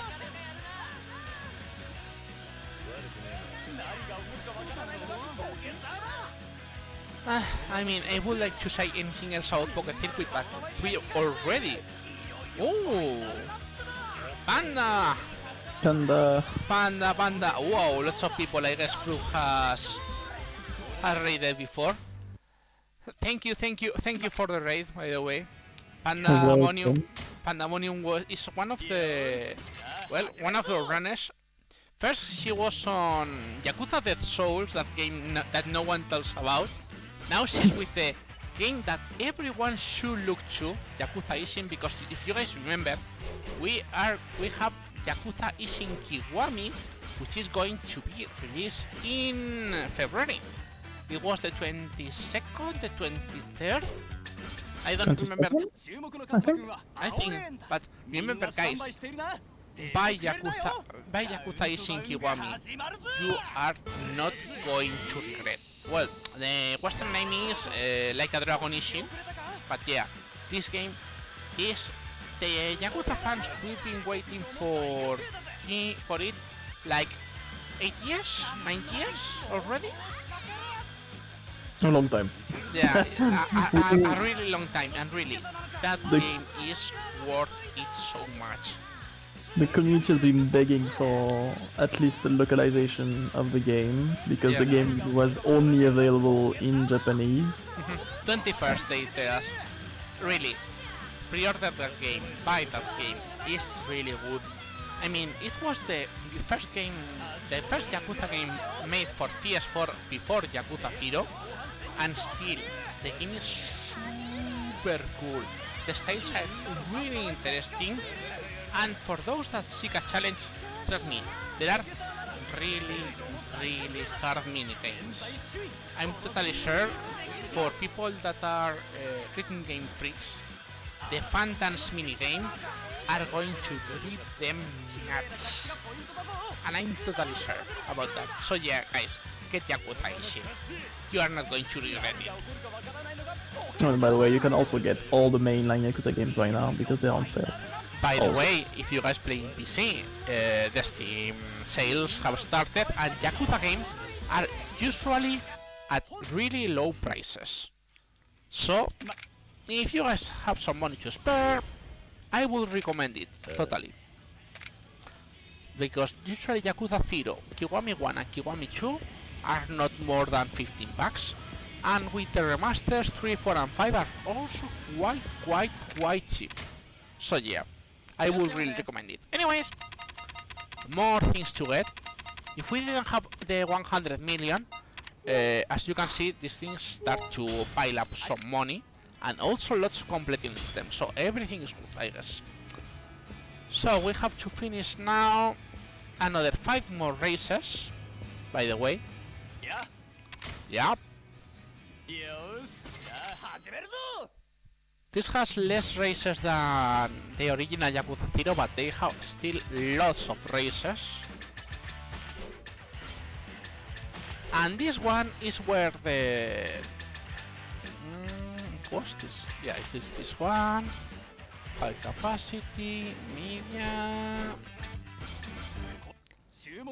And this one is when you get one of the best motors, the best engines, and yeah, it can get out of control quite quickly, so we have to be careful about it. And by the way, why are we ignoring the two guys at the right? You'll see why once we finish with this. And by the way, if you put this at normal speed, you will see the car is already doing jumps it shouldn't do physically possible. But hey, it's Pocket Circuit. That's... Remember when I told you about the magic RNG? It's the side points. This is the magic RNG. Oh boy. Look at that, another magic RNG. So yeah, this can happen totally, and trust me, it's not something that you get used to. You just have to be careful and check for it and pray. Just pray, because you know the stats are okay, but RNG is not on your side. Still we won, and that's all we care about. Anyways, next is the Elito Cup. It's lots of races, and this is lots of points for people. Anyways, ultra speed, ghost speed needs to be changed to ultra balance. Now it's regular. This has to be changed to heavy, and that's it. For most people that plays this casually, don't even think to do it on your own. Just pick the guide and do it. You will save lots of time and lots of heart attack. Look about the magic physics I told you. Oh man. I would like to say this never gets old, but yeah, it gets old and I don't really like to. It gets you on your nerves, you know.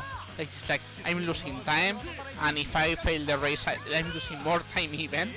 It's nerve-wracking, and not for winning the race exactly. It's like, oh man, why do I have to play this one? And we still haven't seen the second big mini game, by the way. That we're going to do it after this one, with a bit of stop by the way, but anyways, this is we have 3 more races left in this mode. We have to change the battery for high capacity, and that's it. 注目のカズマくんは青レーンだ。みんなスタンバイしているな。出遅れるなよ。 But yeah, Pocket Circuit is like 1 hour of the whole run, more or less. It's surprisingly long. But yeah, by the way, this circuit is the same as the Yakuza 0 circuit, but it's 10 sideways. This one was the one where you couldn't see your car when we're playing. So it was this speed, and imagine at this speed you have to use the gauge, and the panic starts, like you go like, what the heck is this? But yeah, you have to handle this, and yes, the assets are the same as Yakuza 0, so it's like, yeah, I see they really work on it. Not.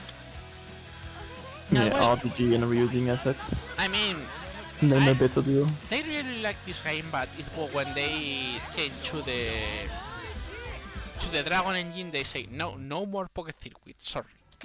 And you say, okay, I guess. So we get more things as usual. There is no Mahjong in this race. I mean, I miss Mahjong, I'm sorry. All Sub Stories doesn't have Mahjong. If you want Mahjong, you will have to watch me doing 100%, which it does have Mahjong. And I'm trying to find a cheat way to get Mahjong out of that race. Trust me. Right now, as I said, it's 20 hours of the 20 hours 45 minutes for 100%, okay? And Mahjong, it's 2 hours out of them, almost 3. Not joking. I've already seen Gray whine about Mahjong in the Discord. It's a nightmare. By the way, this is one of the things that you will always like. Most people say, why do Western people learn about Mahjong? The usual reason is like they are Asian ascendants, and usually, I mean, Mahjong is like sorta poker, like board games in Asian, so you sorta learn Mahjong because they need a pair to play with. And how do Western people learn mostly Mahjong? Because you play Yakuza, you want to go 100% Yakuza, and then you start to tamper with Yakuza. Which is the first level of Mahjong you reach? It's easy, it's called I try to make triplets of the same thing that looks similar, and then I press square all the time to call things. And then you call chi and pon for no reason, and then you lose a lot. That's the beginner level. So you get angry, because then you read more, and then you realize the Yakuza Mahjong is the computer is a cheating bastard, by the way. Yes, the computer in Yakuza cheats all the time. So in the end, you start learning Mahjong only to beat the AI. And finally, you play with human players, and then you get hooked. So yeah, this is the story of Mahjong in the Western countries most of the time. So, by the way, this is the last normal race. Remember what I told you, I'm going to make the car fly. So, we need Ultra Spike, Ultra Metal, Godspeed, this is Ultra Balance, Regular, Heavy, and we need to add a Bumper Plate.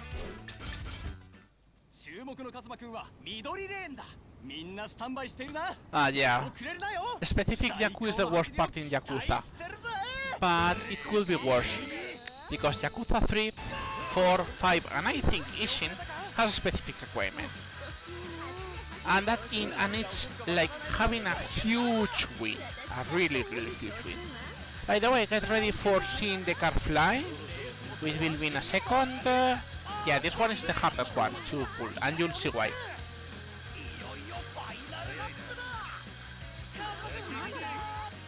Fly! Oh, it was just a curve.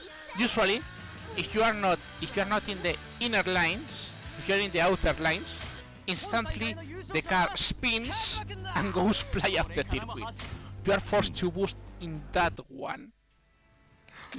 But yeah, this is the last one. So yeah, we still have more parts to buy, which is really annoying. And why we did all those races? Because we need to be the fastest. And why we did it in this order and we ignore these guys? For two reasons. The first reason is, yeah, we're going to challenge this guy, finally.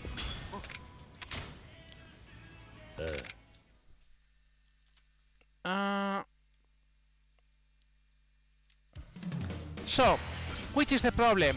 This guy is weak. Is so weak. It's the basic level. So you have to use a different car to make sure you don't get screwed with him. Because if not, you lose a lot of time just setting this up again. No sé, stabilizer, no suspension, no. Oh. In the quest, in the sub-story races, by the way, you always start in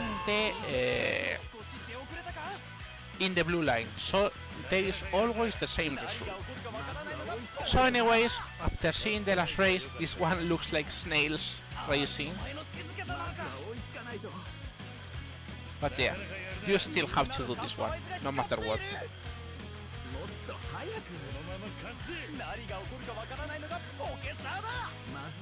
Nothing. Funny the name, Devil Killer for the little race car, which is a reference to. How's the run going? Well, my personal split says we're 3 minutes ahead, but that is totally false because I don't have noted how much Majima fights did I have. So maybe I had lots of more Majima fights, but we're going in the right way. Anyways, we beat this guy, and then tells us finally the Takuma-kun we were looking for is a host and is working in a place called Stardust. Yep, he is in Stardust too. Ever lap a car in slot cars? I mean, in this game you can lap everyone, but I don't know how could you lap in real slot cars. So anyways, we get taxi, we go straight to Tenkaichi.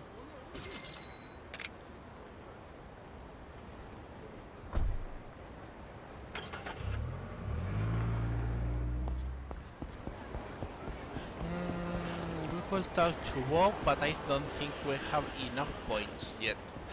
So anyways, we talk here. And yeah, this is the host, which is specifically the kid we're looking for.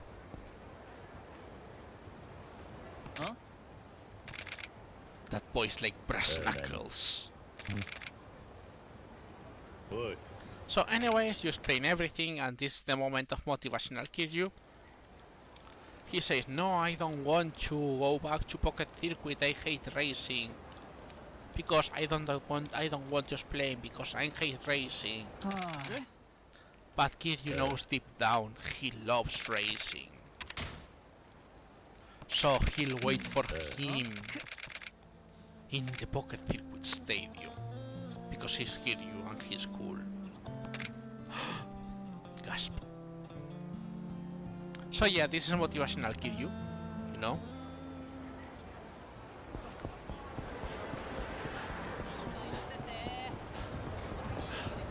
So, what are we going to do? we are going back to the Pocket Circuit Stadium. I'm going to check Bob just in case.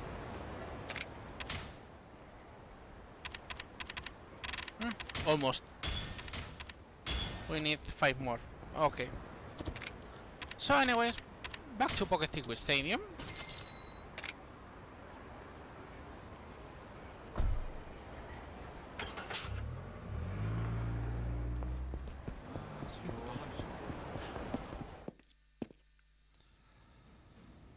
And then they say, oh, okay, I've told to him, maybe later. And then they say, hey, you could fight. Then you could fight Pocket Circuit Fighter, who was the final boss in Pocket Circuit in Yakuza 0. Why we did it this way? Because now Battle Fighter is always the first option until you beat him. If we did that, we will have to every time to dodge that specific question, so it's way better to do this way. Anyways, Ultra Slick, Ultra Metal, Ultra God Speed, which was the one we just got, Ultra Boost, High Capacity, Heavy, Bumper Play, yeah, that's it. 注目のカズマくんは青レーンだ。対するはお久しぶりポケスターファイターだ。熱いレースの始まりだ。 But yeah, this race is one of the fastest one. Usually there are no problems, but sometimes there is. やるねカズマくん。楽しくなってきたよ。 And yeah, and for some reason there are some of the phrases that a fighter can say that they are not subtitled for no reason. It's like, why? Overlook? I have no reason. But yeah, almost lap. And finally, for the next race, oh no, he's come back, finally. What a surprise.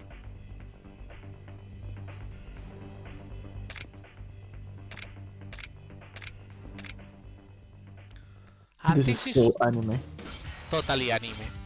So what we have to change is this, ADAS our stabilizer, and that's it. We don't have to touch anything else. When you win this, you get the access to your custom circuits if you feel like it. And trust me, you don't want to try to make your own circuit. Trying to make any circuit on your own, you end up making unplayable circuits 90% of the time.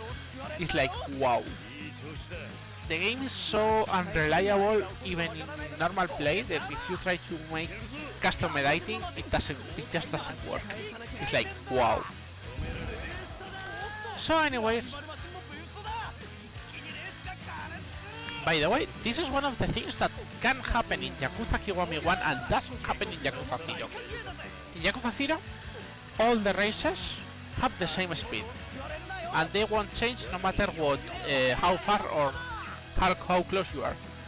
In Yakuza Kiwami, if you are too far away, they will use boost, and they can go out of the map due to that. But only happens if you are too far away from them. It's weird, but it happens. Usually they still won't win. So anyways, this was the only sub-story in Pocket Circuit, but yeah, we spent 1 hour only for Pocket Circuit. Still, we're not totally over from Pocket Circuit, but we got most of the part out of the way, which is important.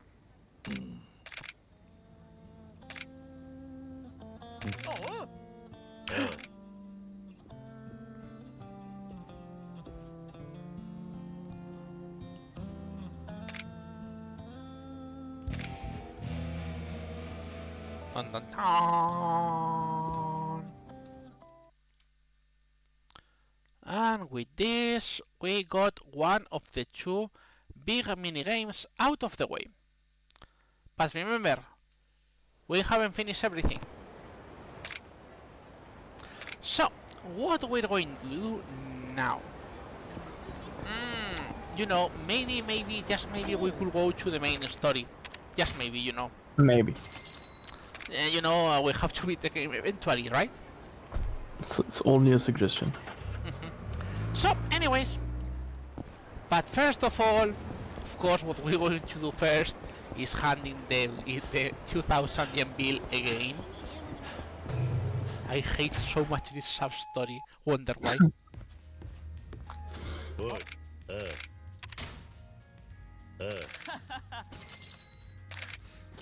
Yeah, main story in the Yakuza game. Yeah, I know it's strange, but some things you have to do what you have to do. So, anyways, we're going to enter Purgatory. Remember, this was the filler chapter. Now you guys know why. Main story, but not really main story, you know. We are in chapter 6, by the way. Only in chapter 6. Out of 13. So, remember you guys saw an exclamation. This is the second sub-story which we are forced no matter what, even in any percent. This guy is Komaki. This is an ancient martial arts master, and he thinks Kiryu will be the best successor, so you're forced to do this sub-story. And how you start? You start learning this attack with this hit action, which is the Komaki Shot Stopper, which is sort of useful, not gonna lie, but we'll barely use it. By the way, here you can get shotgun strikes and yeah, some barely hit. That's it. This is the only sub-story which you are forced to do in no matter what. So it's like, yeah, okay, that's it. If we had sword, we could continue, but right now we don't care about that. So what we're going to do really is ignoring Komaki. 30 sub-stories out of 78, by the way. We are not even halfway. We get this card, which is really important, this one. So, now we could say, we could go for the main story. By the way, that is another Majima email, of course. But, no, I lied. We're going to the Colosseum. Remember we said we were going to show Shinichi the Colosseum? Yep, he goes to fight here. And he wins a tournament. But now he wants to fight Kiryu. What a surprise. So... we better enter full health. Why? Because Shinichi is a bit tall. How tall are we talking about?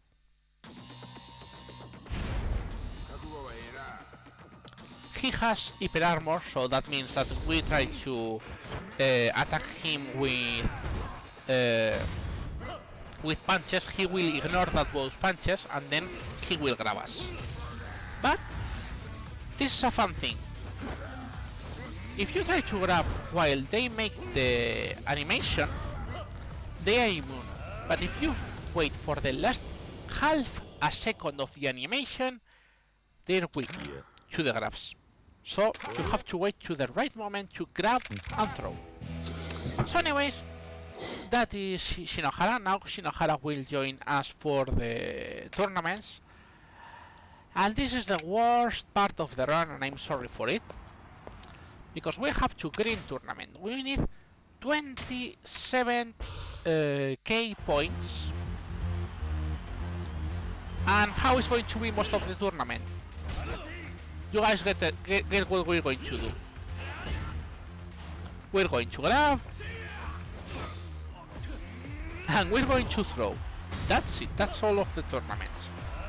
We need to 27k points because we need to do the 11 sub-stories Komaki has. And those 11 sub-stories requires an image. Those images are both in the Colosseum. So, oh no, this guy. I hate this guy so much. Why we hate this guy so much? this attack reminds me of something. This guy has... You guys can guess. He has Mr. Shakedown's attack. And that means he can't be grabbed.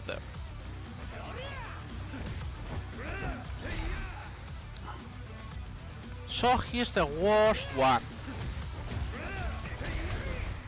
And he hits like a truck, like the original Shakedown.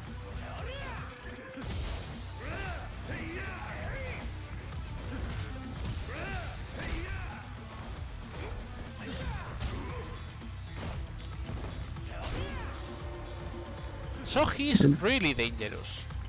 Yeah, this is basically Shimaru's. Yeah, but this time we can do max crash and we can do other things. So we have to be very careful with this guy. I mean, if you lose, there is no big deal.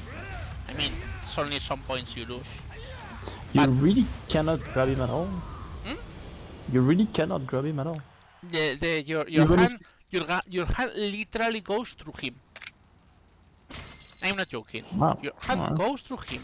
It's like, what the hell? Yep. So anyways, we're interested in having full health always, because if you do perfects, you get more points.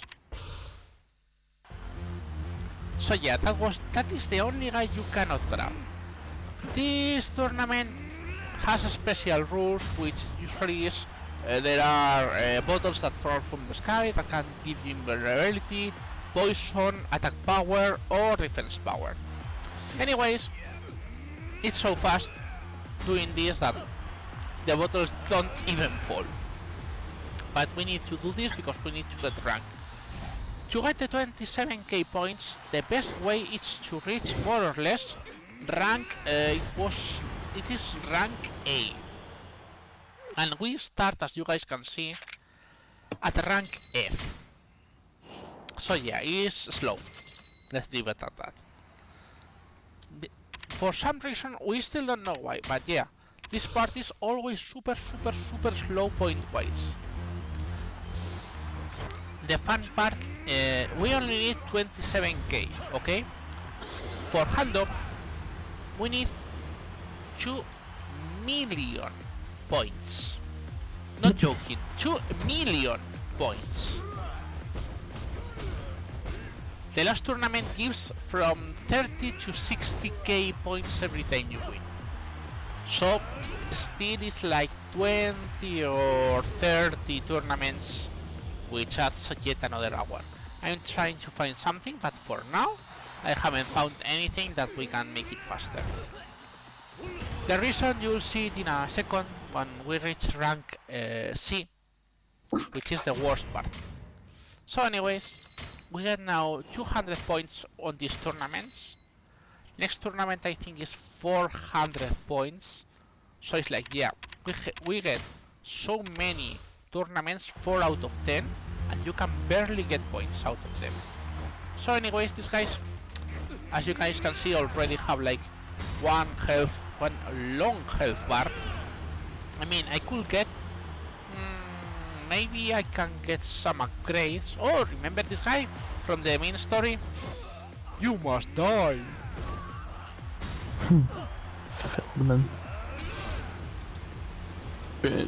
Funny thing about Feldman in the OG Yakuza game is that he looks like a skinny Big Show.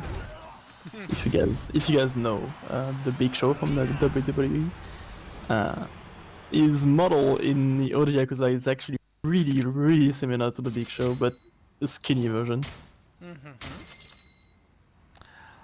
Okay, I mean, one of the things that we can do, and I'm going to do just in case, I'm going to get some health extra. I mean, we're not going to get more attack. I think you can get 1 attack. Yeah, maybe. Right. Yes, this is 1, right? Oh, Yeah. Yeah, you can.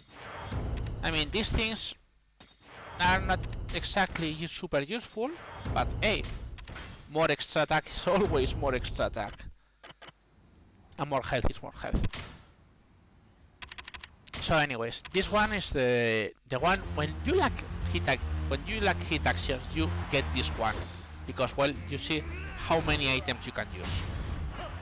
But why we need to use hit actions when we just can grab our way to victory? That's it.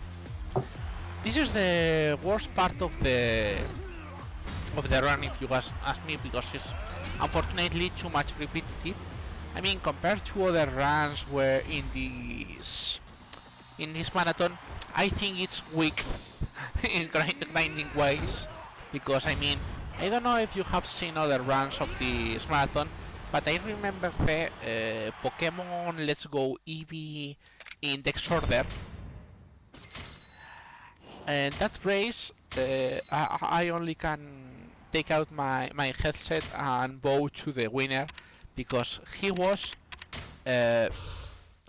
stood for 6 hours in the first forest, leveling a Bulbasaur. Not joking. Yes. 6 hours leveling a Bulbasaur. I was like, what the hell? So, yeah, there is always someone who has more strength than you. By the way, this tournament is fun once you get to this part, because yeah, as soon as you land on the ground, if any enemy gets knocked down, if you hit the hit, automatically you get up, you hit damage, and you are totally vulnerable to any hit. So you can do just loops all the time.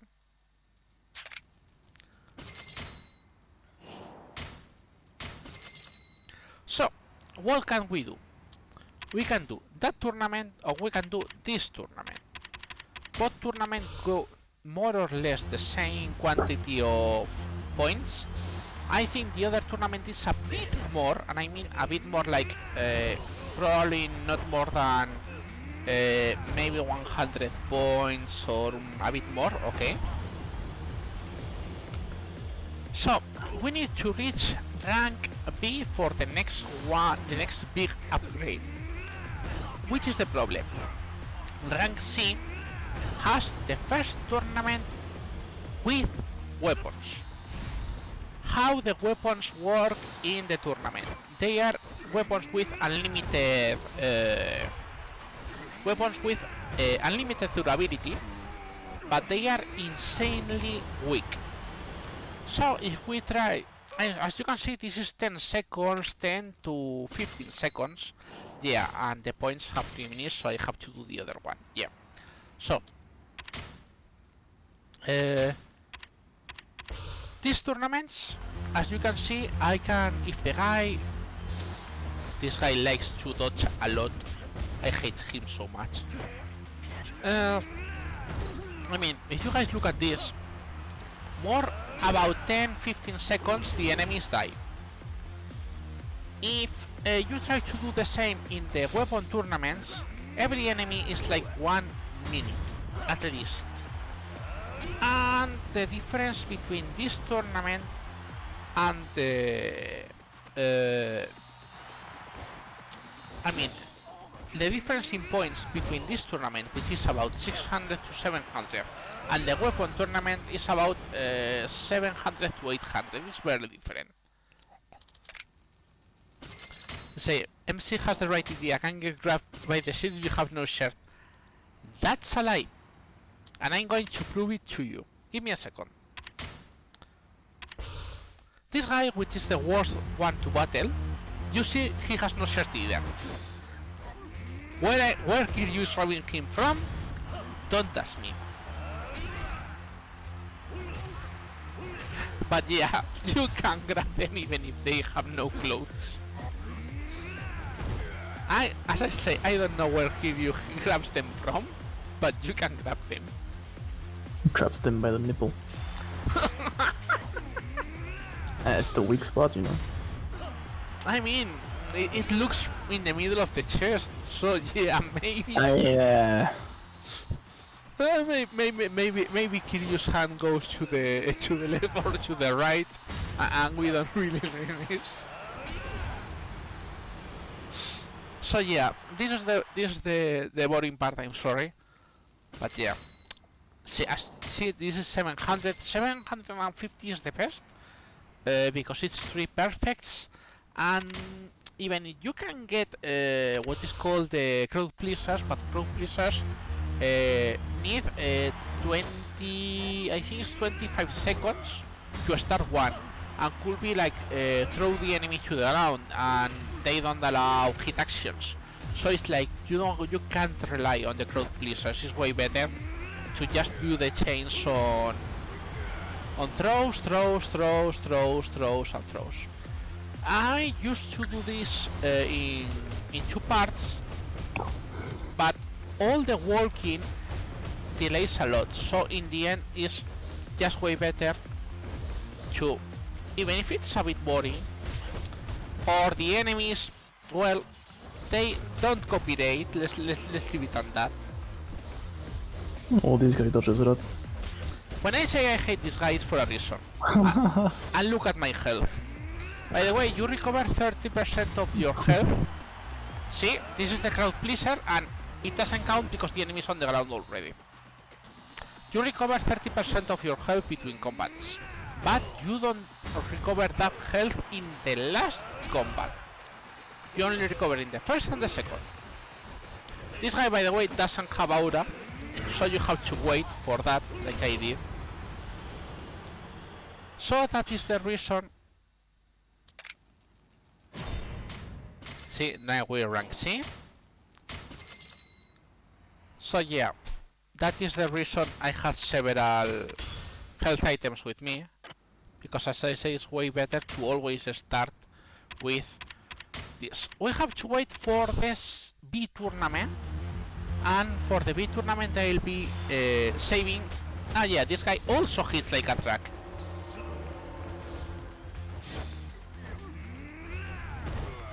So yeah, these tournaments, I mean, they expect you to go way later, not now. Because, well, right now, as you can see, even if I have gotten the upgrades and the things, they can still kick my ass sorta quick. By the way, another fun thing for the grabs. You know how in fighting games, it's called like the attacks have active frames? Like, the moment that the attack works totally correctly. One thing for the grabs of Kiryu is quite fun. Kiryu grab works not only when the hand is on the... I hate you. Not only works when you are grabbing at the chest distance, but also as the hands go down. If Kiryu's hand is by the... not by the chest. As I say, I hate this guy, but sometimes he behaves, so you can do this. If you grab by the belly, more or less when Kiryu hands is by the belly, still counts as a grab, and then you will grab him by the chest and can throw him. It's like, why? Yakuza rules, don't touch me. So yeah. Anyway, this is the Weapon Master Tournament, and we have to totally ignore it. This will make this part slow, but again, not much we can do. By the way, this guy, remembers, it was the second fight in the Colosseum, in the chapter 5. If we get really bored of it, we can go a second to the main story, for once. I promise, it's the main story, okay? The really main story. The good part is only we have to do this for, I think it's 10 tournaments more or less until we reach rank... I hate you.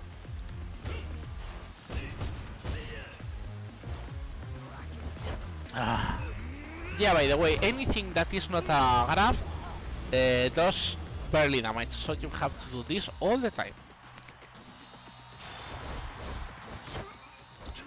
Oh man, I hate you so much! Yeah, the Colosseum gets the best out of me, as you can hear. So anyways, tell me, you did any person legend, right? What is the big difference in, so the people can get idea there? When we do any percent between easy and legend, what is the big difference between those difficulties, so maybe people can get interested in them? Yeah, sure. So the big difference, well, actually, since every Yakuza game is different, every category between Easy and Legend are different. For K1 or Yakuza Kiwami, the big difference is the max rush glitch. You technically cannot replicate the max rush glitch in Legend because it requires you to grab enemies, and all the way down to normal difficulty they start fighting the grabs. So the game asks you to do a button prompt to fight the grab and win a QTE, and this makes it incredibly difficult to win the QTE and then do the charge grab. It's even harder in Legend because the QTE is harder. And even then, if you can manage to do it, the reduced damage that is inherent to Legend makes it like it's just not worth it, basically. So if you don't have the max rush glitch, you don't have this insane it's insane damage. So it forces you to get really creative with what you do. We use a lot more weapons. And the run is really slow all the way up to chapter 5. Basically, all the way up to chapter 5, you can actually die really easily. And you have to remember that Yakuza Kiwami is part of the old Yakuza games. And in the old Yakuza games, you don't have autosaves. So if you die in Yakuza Kiwami Legend, you are thrown back to the start of the chapter. So if you die in Yakuza in a K1 Legend run, you have to reset. So it's really punishing. Wow. But as I do say in my runs, once you're past maybe chapter 7, you start to still one-shot enemies, and you can cheese most boss fights. Don't really one-shot them, but they basically cannot do anything for the whole fight because we manipulate their Kiwami thresholds. Oh. Because basically we use the fact that Kiwami regen, which is this mechanic that's in the game, that basically makes them do nothing, and we use that to actually put them in a Kiwami threshold, so they start regening HP, and we use this time to set up another hit move to get them to either another Kiwami threshold or just to kill them. So most of the bosses actually don't do anything, even though they have like 3-4 health bars, and the fight maybe lasts 40 seconds to a minute. For all this time they don't do anything because we cheese them basically. But yeah, that's the biggest difference, is that the run is way more diverse in the tactics we use, and also sometimes the boss fights are miserable, like Jingu, for example. Jingu is miserable in Legend. The fight can last 5 to 6 minutes if you're unlucky, and it's a big run killer. Yeah, basically that's the biggest differences. Wow. Yeah. I see the difference is huge. I mean, I don't know if all Yakuza games have a Legend speedrun done right now. All of them, excluding Yakuza Like a Dragon, because like Yakuza Like a Dragon being I don't like Yakuza Like a Dragon. I don't know how is the name, but I remember after beating the game once, it didn't feel correct of sorts. But yeah, all the rest it has that Legend difficulty. Even I would say the Yoda difficulty, aka Dead Souls difficulty in Yakuza Dead Souls. Yeah, most of them have some kind of Legend to really high difficulty. And all of them are different. That's the really cool part. There are some games that don't really deviate too much from the easy any % category, even in Legend, because the tactics used in easy any % also work in Legend. Mainly, it would be Yakuza Kiwami 2 because it's a weapon-based run, and the weapons still are incredibly powerful, even in Legend. The thing that changes in Legend is that you die in 3 hits. Same thing in Yakuza 6, it's even worse.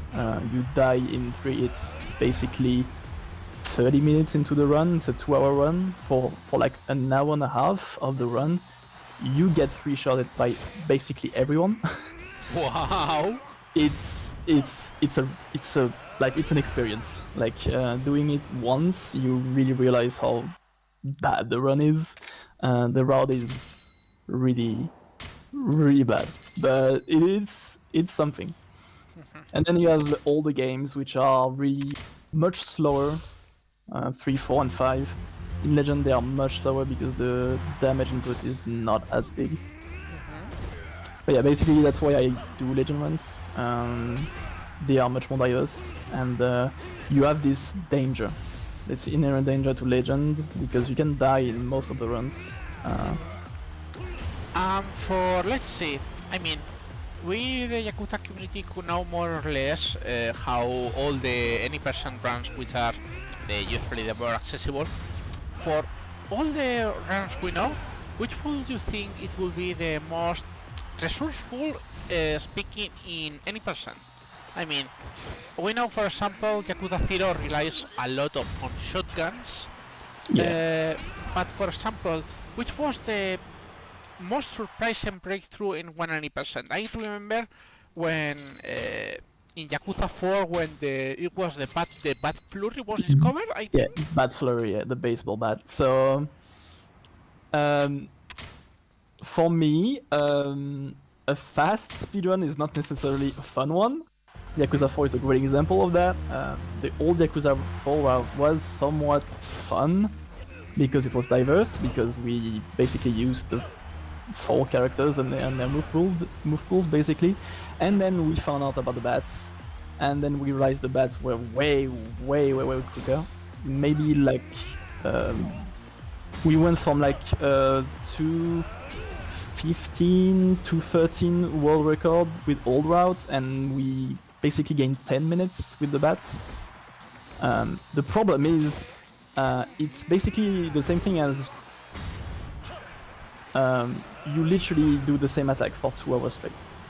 It's not really fun to watch, and it's not really fun to run too. Same thing happens in Yakuza 0, since the shotguns have been found.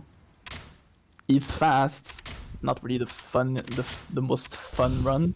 That's why we have the no tiger and dragon category, which is not using the shotguns. No weapons, yeah. Yeah, I mean, no weapons, and the run, the Yakuza 0 run is actually really fun. With those in that category. But if I had to say like the most fun run or the most diverse or resourceful run, for me it would be Like a Dragon, even though it's a bit of an outlier because it's not beat them up in some sense. If we had to go with the beat them up style, I'll say Yakuza 3. Yeah, Yakuza 3 is really diverse. You have infinites, you have bounding, you have some guns, obviously. I mean, it's a Yakuza speedrun, and there's gotta be some guns at some point. But Yakuza 3 is really diverse. It's a bit slow in some parts, but if you want a really fun run, I'll say Yakuza 3. well, that was a lot of insight. We're almost done with these tournaments, by the way. But yeah, I mean, Yakuza games are like you think, hey, it's an RPG. How can you really run these games? Surprisingly, to other RPGs would have like 3 hours, 4 hours, 6 hours. I think the longest one is Yakuza 5 with almost 6 hours, which by the way was in this same marathon by Ryu. Yep. But rest of the games is Yakuza Kiwami 1 was just lowered down to 1 hour 41 minutes, if I remember, in game time. Yep. Yakuza Kiwami 2, I think it's almost that, 130, 140, and the rest of games. 130. I think it's 132 or 131. Yeah, it's, I think I know It's really, I know to be an RPG is 1 hour and a half, and you don't skip anything. It's like wow. I mean, it's Yeah. surprising. I mean, if we couldn't skip cutscenes, that would be another matter. But yeah. Yeah, Kiwami 2 is incredibly optimized, but it's also really easy to pick up. When we have people coming in the Discord asking which is the easiest to pick up, if they really want the easy to pick up run, we always say Kiwami 2 because it's really straightforward. You basically have a weapon route, and you use those weapons to kill enemies. It's not that demanding, and it's really accessible. But we usually also say that if you have a favorite game, a favorite Yakuza game, just go with that one. At the end of the day, if you want to speedrun a Yakuza game, at least speedrun the game that you enjoy the most. That's why I started with A1, and that's why some people started with Dead Souls, for example. Even though Dead Souls is a bit of a weird one. I mean, Dead Souls is the kind of game. Well, I'm going to be evil, and I'm going to tell something that only people that watching in Fruit Channel know. There was a joke that happened like several months ago when Ishin Kiwami was announced that just that same day Fruit, which is the most known Yakuza speedrunner, said Ishin doesn't need a Kiwami. And then 20 minutes later after his stream, we got Ishin Kiwami. It was like, now we want you to say the Souls doesn't need a Kiwami, and maybe that works. So, anyway... Yeah, Dead Souls is a weird one, but it's a pretty cool one too. Anyways, we're out of that tournament, and finally we can switch. By the way, this is a weapon tournament, and we're going to use the bat. Why this is different? This is a tournament where the walls can be broken, and the bat has a lot of push. So, even if we get hit, we don't really care, because what we want to do is this. And by the way, you're going to see what happens with the incredible camera, because, I mean, the game is not designed to do things with hate, okay? At all. So what happens with enemies fall?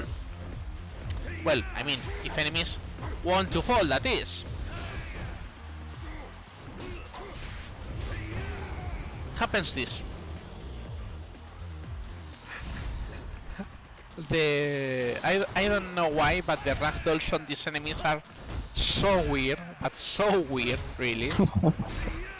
They sorta look like they're sleeping. But yeah. The bad part is that this tournament, you can fall really quickly too, because, well, they can throw you too, and they have hyper armor, so they can ignore your hits. So the best way is just to be careful, but yeah. We go from 700 to 2k every time. So yeah, it's way worth it to do it over and over and over. So anyways, we only need to beat some, I think 3 or 4 more tournaments, and we should be with the 27k we need. And that will be all the Colosseum we're going to do, except for one battle that we are forced to do later. And it has to be with Majima, by the way. Yes, we have to battle Majima in the Colosseum, what a surprise. Absolutely never expected, never has happened before, and never will happen again. Absolutely. Majima's never stepped foot in a Colosseum. Exactly, Majima disappears, vanishes in a cloud of smoke, and will never go back to this game. Absolutely, because he's not popular at all. By the way, this is one of the fun things. When you check, we're 18k, not too bad. It's fun. If you check those popularity polls that usually they hold, in Japan, you say like, you check top 10 and you say Haruka is usually in top 10, you say okay. Watase is in top 10, Kashiwagi is in top 10, and you say okay, more or less this is correct.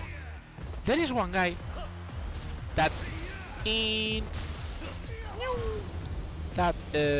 don't really like too much, which is Mine, the final boss in Yakuza 3.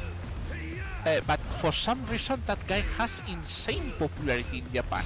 And you say, and you check games like, you know, Yakuza Online, for example, the gacha. Mine doesn't even exist. There are things like that, and it's like, what the hell happens with people in popularities? In fact, and this is going to bring me some haters. Most people love Majima from, I'm not gonna lie, most people love Majima from Yakuza 0. They play Yakuza 0, they love Majima. And then they play Yakuza Kiwami or Yakuza Kiwami 2. I mean, both work. And they see this Majima. And they say, no, this is not my Majima. My Majima was never like this. And it's like, look, the developers said originally Majima was just the loose cannon of the Toyo clan, and he was just a random boss. Now, yeah, this can happen. This is why I usually say it's not a big deal because I still have a 1 full health. But yeah, you go back here, you get some points, but the worst part is you appear wounded. So that would have been a big time loss. Anyways, not a problem, as I said, but now I can't lose anymore. So Majima, as I say, was just the loose cannon. Was just the I'm the mad guy. That's it. And you don't have to. I'm going to be a generic boss, and you don't have to care about me. And then suddenly, well, it happened what it happened. So it's like, I'm sorry, Yakuza 0 fans. Majima was never your Majima. It's just a fucking loose cannon. I mean, when you look into it, the OG Yakuza game was not supposed to be the first game of a long series. It was supposed to be a one-off. But then it kinda did well, so they had to scramble and try to find ways to keep the storyline going, so they made a 2 without thinking about the 3.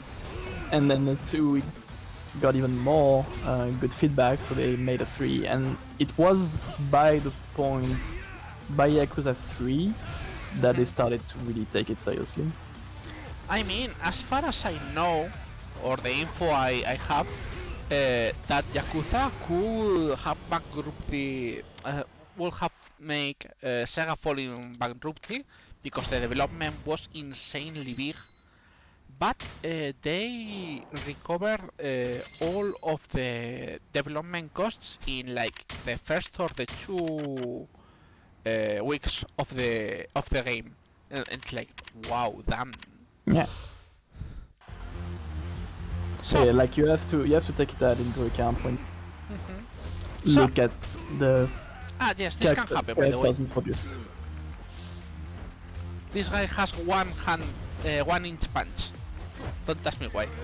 So anyways, we're in tournament A. This one is even more points than the last one, and this should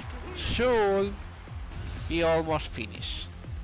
So, well, it hasn't been that bad as I thought. But yeah, I mean, it is slow after all. I'm a bit worried about my HP. Yep, because we got this. I'm going to load, because we don't have more health. And we don't have more items. That looks like Kashiwagi's QTE. Yeah. Actually, the punch. Oh man. Yeah, by the way, since he's here, as I said. Okay, we're going to get this guy, even if I hate him. Because if he... Why I am...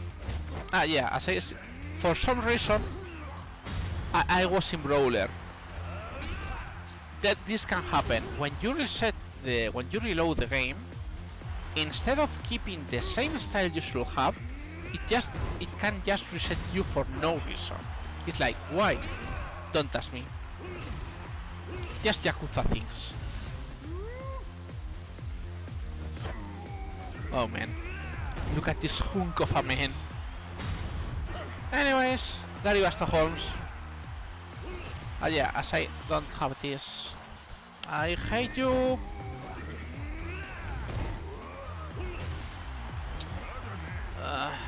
I don't have enough health, not gonna lie. I should have done this later, but I mean, the sooner you can get this out of this part is just way better, you know. And now I'm full health, I have no problem. Fuck you, Shinichi. Yeah, this is the part. If you let Shinichi move, he's a fucking dangerous man. Ah, man. This is going a bit taller than usual. But we should be okay.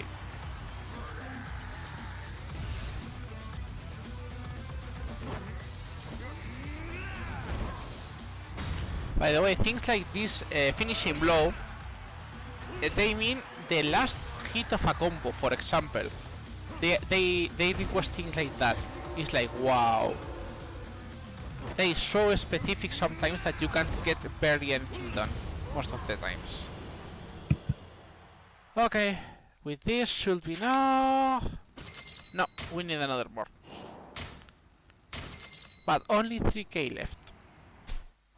Shinohara, let's say Shinohara has a Kiyama's down. By the way, there is a guy who I think the name is Lucha Hawk, I think, which has all Akiyama fight style totally. I mean, he has all the kicks, and you say, hey, why you are using all Yakuza 4 fight style and you don't let me use it, please? And you also have I think you have or maybe it's in Zero, you have opponent that has meanest fighting style. I don't remember if it's in K1 or Zero. But yeah, RGD just reuses assets left and right. I mean, let's not gonna lie. If people think computer games do not reuse assets, boy, no, life doesn't work like that. If developers have to use everything brand new, games would, I mean, it won't be 2-year cycle. It will be 3-year cycle, 5-year cycle, things like that. Yeah. Anyways.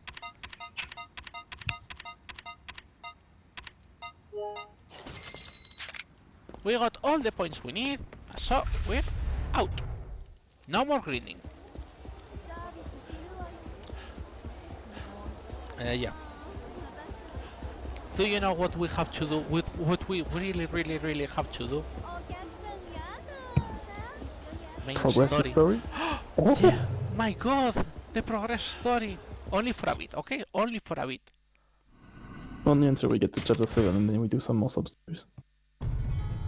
So anyways, this is why we say this is the filler sub-story. We have to help the Floris son, because the Floris used to be a cop.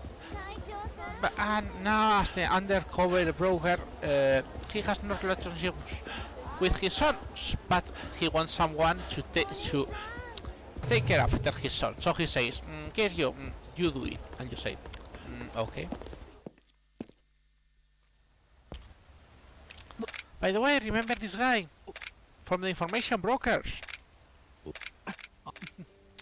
Everyone started getting moves and then everyone started getting nice moves and Q's gave everyone PSD. Had to fight him 5 times in Tiro. He moves still gets reused indeed.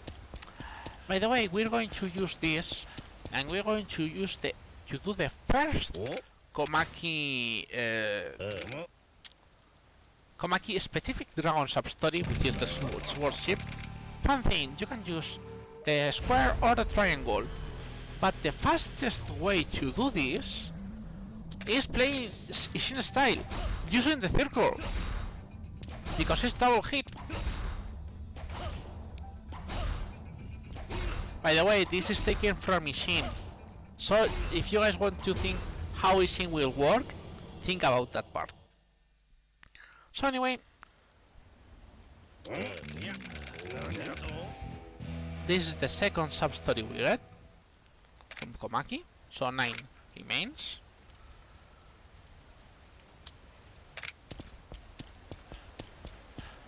We get out of West Park.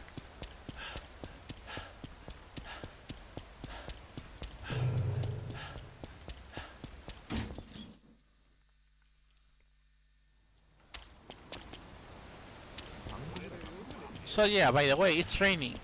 Gasp. That means it's important, indeed. By the way, there are still fights found, and there is still Majima running around.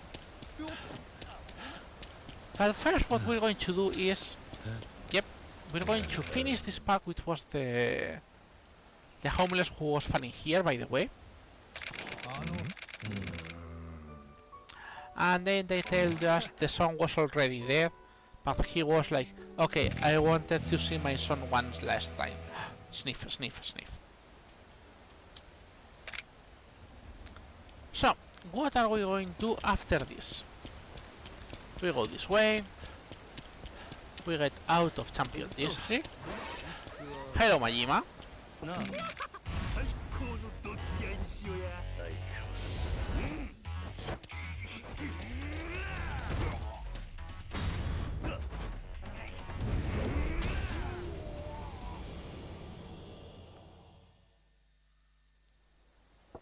まだな、キルちゃん。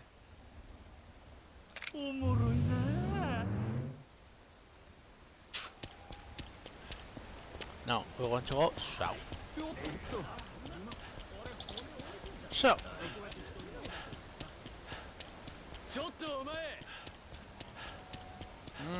this was the wrong way.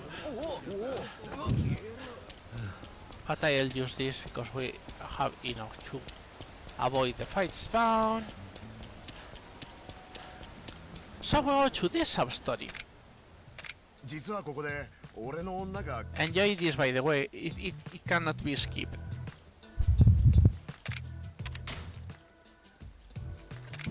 I'm not going to talk, I'm going to drink something meanwhile.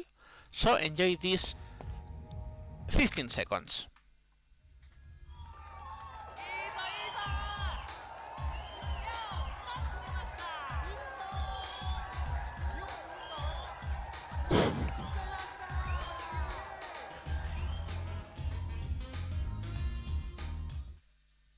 That's it.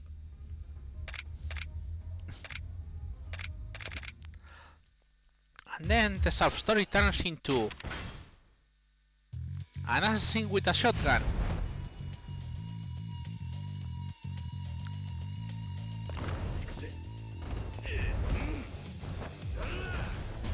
Which, well, is weak, as you can see. So anyways, they kidnap the Yuya's girl, and Asia gets blocked. So if Majima was here, you cannot continue doing Majima series. Anyways, now there is we have to go to Yuya later. But yeah. So now we're interested in not going this way, okay? I wanted to go this way, but I passed for that side found. So I'm going to make the other way. Thank you, quick speeds, because anyways I wanted to go here. Yes, this sub-story. Remember Kano, remember this stupid kid? Now he finds an interesting girl and he wants to use her to get money. And you say, it sounds suspicious.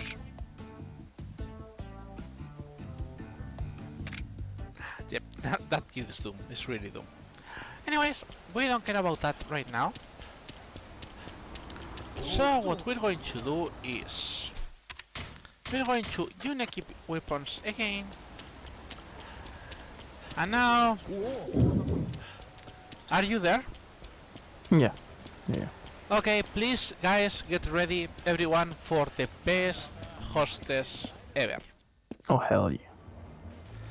I can skip this part, but I'm going to let it see everyone.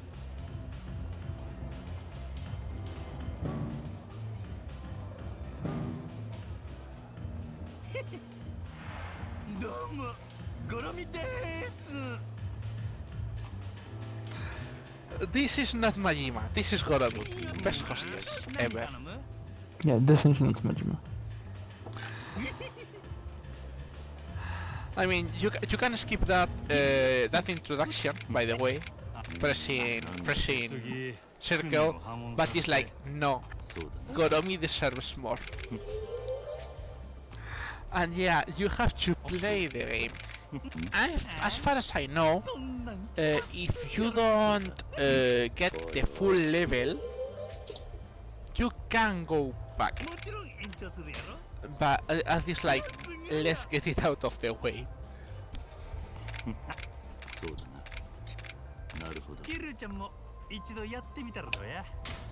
So, anyways, they explain things, and you get friendly with Goromi.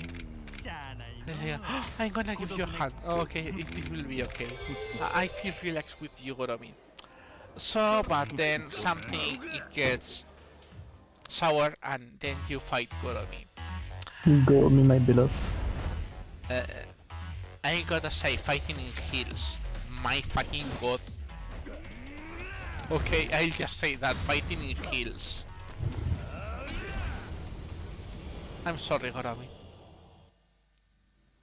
We were not destined to be together. Goromi, what a woman.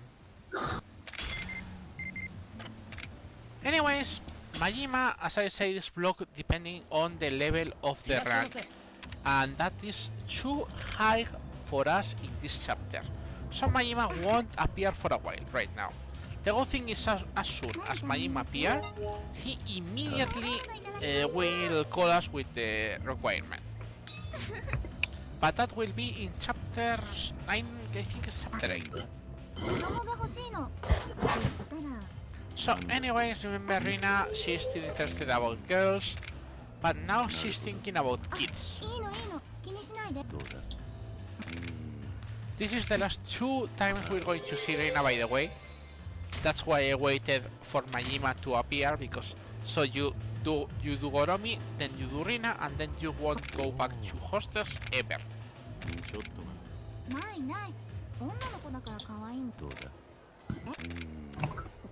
So anyways, it's more questions about where to take to a girl, what to do with a girl, yada yada yada yada yada. I don't think this sub-story is good as a finish, because for me it doesn't make sense.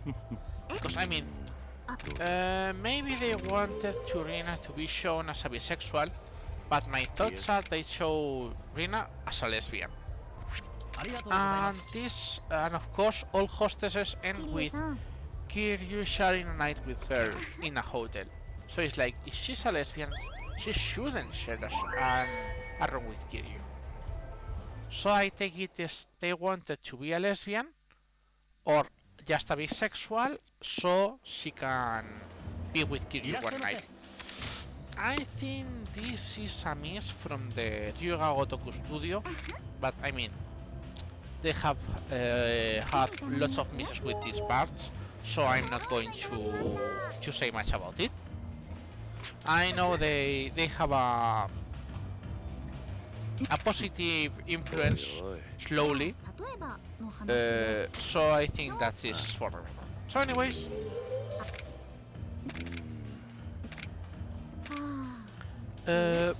as you can see, this is the last part of the story, that she seems to be sort of interested in a girl. And this is the last, and again we're going to get the first question repeated. So it's like where we should tell to a girl as food. And you say no, yeah, the camera, yeah, have to set the camera again. It's like, oh man, no, please. I'm getting asleep. And now she will ask where to take to a girl. You say I play with the steel ramen. But yeah, this is the last time we are going to talk with Rina in the hostel, which is interesting. Which is interesting too. ありがとうございます。桐生さん、 Oh my god, hand holding, no.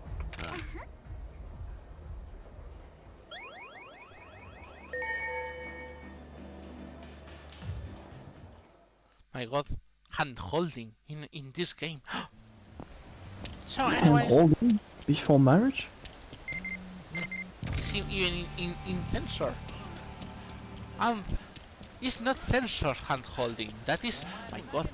So anyways, which is the date? It's not date for Rina. Rina says she has a date with another girl. So we play the stalker. Sorta. I mean, you just follow her because she seems lonely. So she goes to the Millennium Tower. So we're going to follow to the Millennium Tower and we're going to dodge this fight spawn. In the meanwhile, that was close.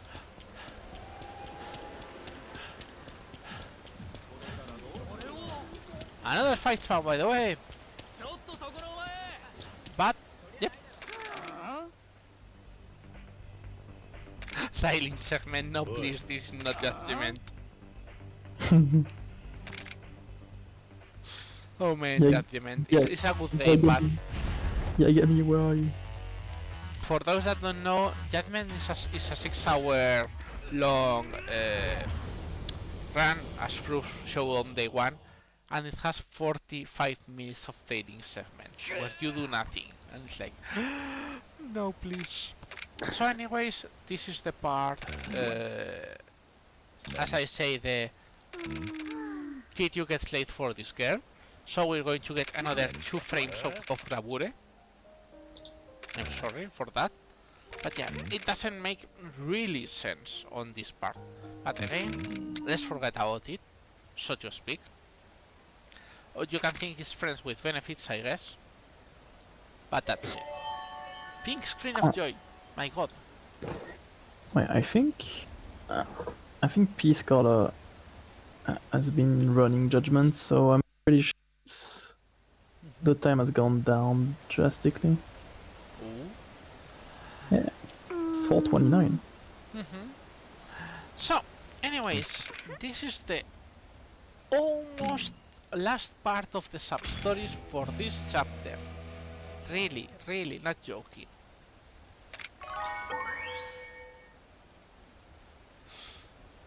So, what we're going to do now? Yep, as soon as we finish, we have kind of here, so we can continue doing sub-stories. Oh my god, yeah, it was another trick. What a surprise, and you say, okay, I'm going to save your ass.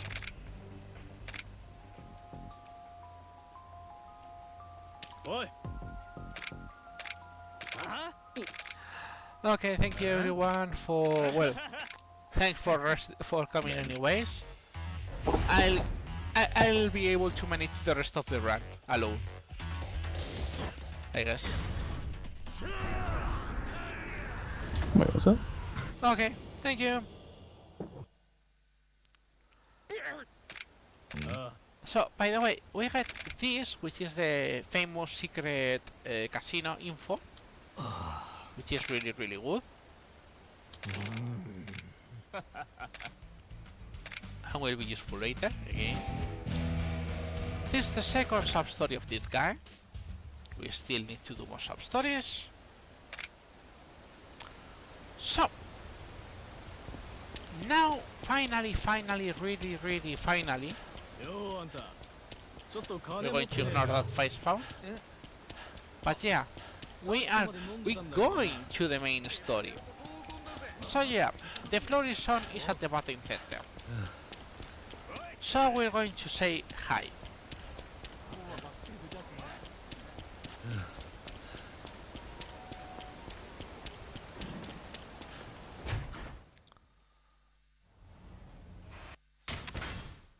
But when we talk about him, well, he gets angry.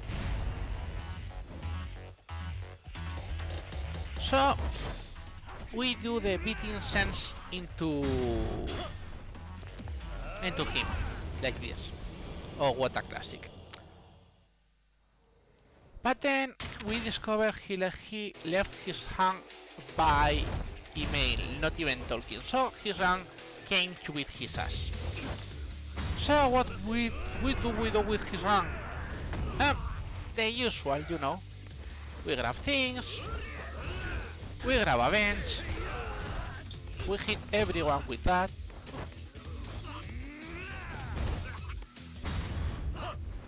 Okay, that was not bad.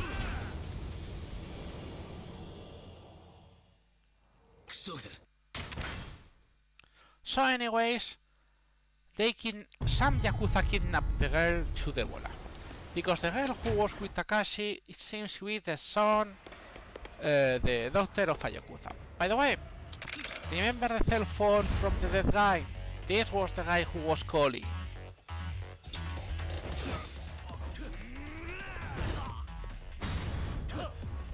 Yep, yet another sub-story down. And then we explain, yeah, the guy was dead, yada yada yada. And we get this, which is the Goddess of Children Amulet, which is quite useful for yet another sub-story that we have to give it.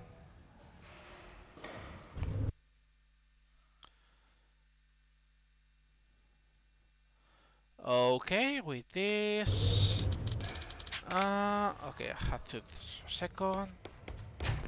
This was speaking at the wrong time. Yep, mostly. So, anyways... Oh yeah.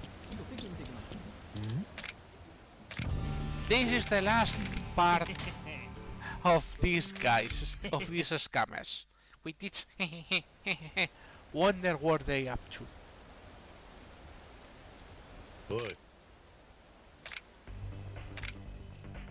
Of course it was an ambush, what a surprise. But yeah, with this I think we're 40 or almost 50 sub-stories, I think? I haven't counted. Did you? Did you check? Just in case? No. Yeah, I think we're more or less halfway or a bit more than halfway. I mean, I'm not going to complain. If we get this out of the way, I mean, these sub-stories are okay, but could be worse, could be better, I guess. But yeah, this is the last of this line, and these guys were not sub-story blockers, so you go, okay, at least we got this out of the way, which is sorta cool, I guess. And now we got this one done too. We can again try to continue. So we're interested in going to the batting center. We're going to the batting center, and now we know they are in Debola. But first, before going to Debola, we have a nice, cool exclamation here. Which is that exclamation? The last 2000 yen bill. We can finally finish this sub-story. So, now we enter Debola, which is a very cool place. And let's go in chapter 8. Chapter 8 is another thing. But yeah, now we go where the Yakuzas are holding the girl. As you can see, the guy has come to help. So, we have to beat the ass out of them. There are several options to do. I mean, if they... I'm not full health, so I can do this. You throw people out. I mean, the best way it is go here, grab this, and then use this to hit everyone with the table. And then you grab the second table, if they let you, of course.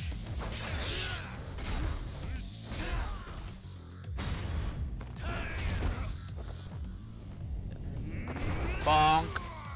Oh man, so weak. Oh, still several enemies.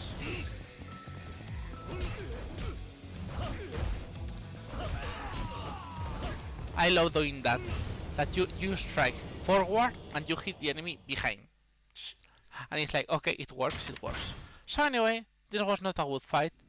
But anyways, it's like, okay, yeah, you can go with this kit. It seems this kit is working correctly. So you can go back to the floaties. This is why the reason we totally ignore this marvelous sub-story. By the way, this is a sub-story from Yakuza 0, because they want to talk all the info in the game from Yakuza 0. So if you haven't played Yakuza 0, you don't know these things. These guys, which were always on Tenkaichi.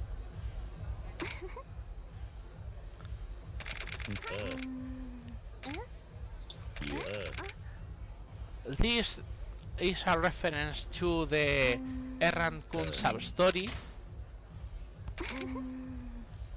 And finally, the last one, of course, is referring to the marvelous disco. By the way, the infamous disco, all the infamous things on the disco with the fan, it was real. I mean, the most famous discotheque in Japan, which was, I think the name is Juliana, it has a very big platform for that. So it was like, okay. So anyways, we got that out of the way. So, first of all, what we're going to do is going to West Park. But before that, we're going to Vincent and we're going to give finally several things. So, the first one, we are going to ignore that exclamation. We first go to Vincent and give the final 2000 yen bill. We're not going back here ever again.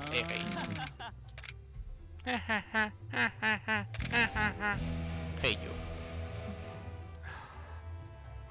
But yeah, with this out of the way, which is important if you ask me, now we go help Yuya. Finally.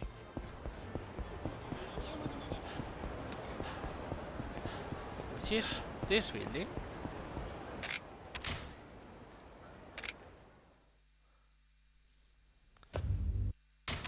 It has cutscene because, yeah, it was all something to kill Kiryu. What a surprise. And Kiryu and lots of items around. What a surprise. You just have to mash square and it works correctly. Well, this one blocks even.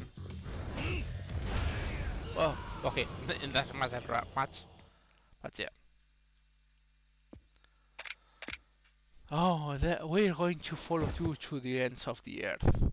But yeah, this was one of the voiced sub-stories that means that, yeah, Kiryu has a deep past. なんて言っていいかわかんないですけど、キルさん、何でもかんでも背負い込んじまって、俺には真似できないですよ。And this is the most important reward we can get, and never has been given again in any game.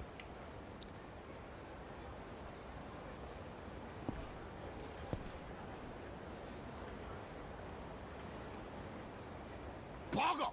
お前そんなもん渡してどうすんだよ。a free pass for the bikini bar. Ta-da! Booga. A lot of experience. That is good. Not gonna lie. And remember what I told you, that this sub-story had preference over Majima. Majima was blocked. And now that that sub-story is out, Majima can play again.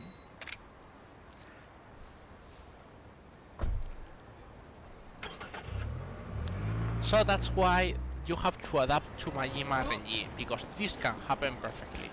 If you fight Majima way before Asia is closed down, there is no problem, but this can happen. So anyways, this part cannot be skipped either, so enjoy. If you can.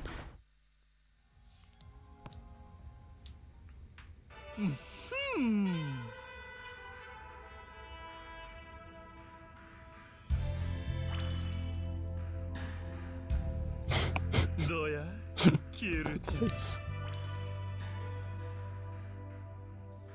Look at those sensual moves.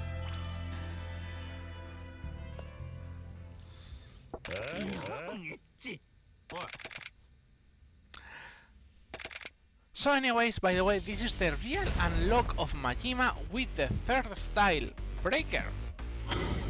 Which, if you guys haven't played Yakuza 0, this style was so broken in Yakuza 0. That's probably the most broken style ever. I mean, it was Beast style and Breaker style. B is broken. You don't need anything else. By the way, this one is even better to just do this, because unless you have equipped before, it will always be in the way, this part. So it's like, okay, let's get this out of the way. Now I can re-equip anything, because I didn't. But yeah. Now he's in rank D. We get out, we get up.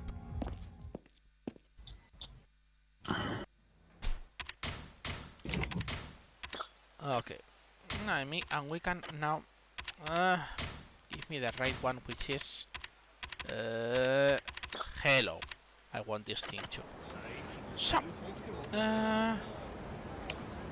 I mean, thank you.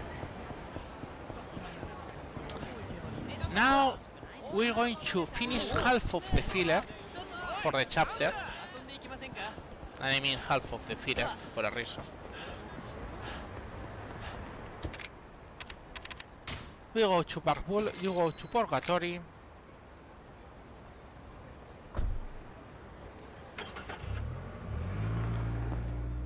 And we're going to get a reward for helping the florist. We get a really cool dagger, and we're going to use that dagger a lot. Because now Majima has almost 2 health bars, so it's not going to be enough with just one max grab and then the normal hit action. So now we're going to pierce Majima for not too many times, maybe 30, 40, you know, kidney extraction, something like that. Voluntary volunteers needed, I guess. So anyways, yeah, with all this, Voluntary organ donation. yep, absolutely. So anyways, they tell us, hey, I should go back to Serena, maybe I have new info there. So you say, okay, and this is the reason this chapter is just filler. Because yes, it's filler. We can't say anything else. So, get out of here. We get another call. Hey, go back to Serena, please. And you say, what the hell? Anyways, we get out of West Park. The most important part was the dagger, of course. Thank you, game.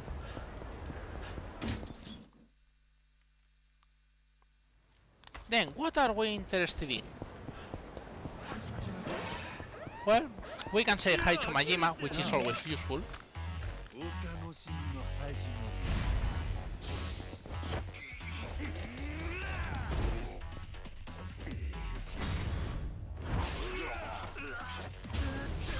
Remember, not them.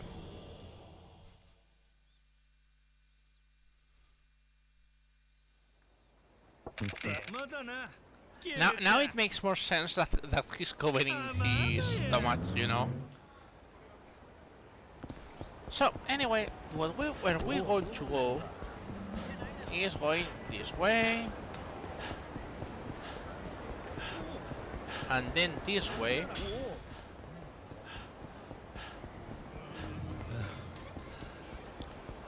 And why we want to go this way? Because, hello Kano.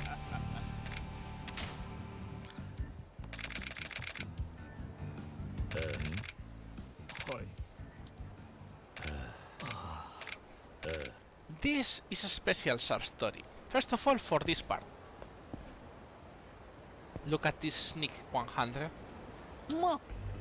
Second, probably this is an Okama, it's not a woman.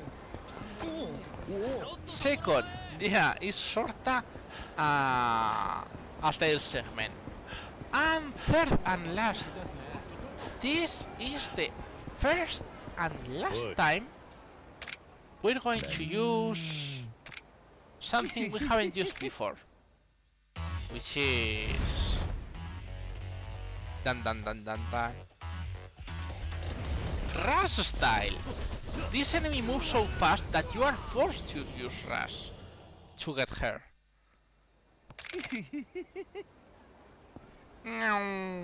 Beep beep.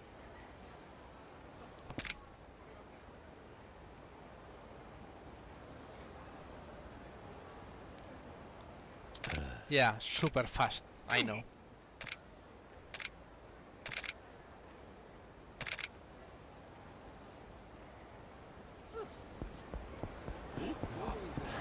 Okay. Thank you, my friend, for having stayed here. Please, guys, follow him if you are interested in those any personal legend runs. And I'm going to stay here, still finishing runs. Anyways, we have yet another fight with Yoko. We have to do the same.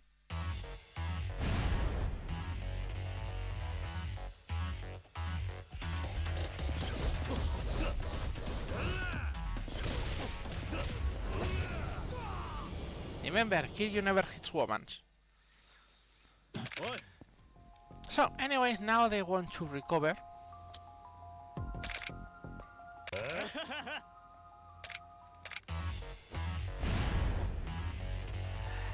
But it's, as I said, it's the only time.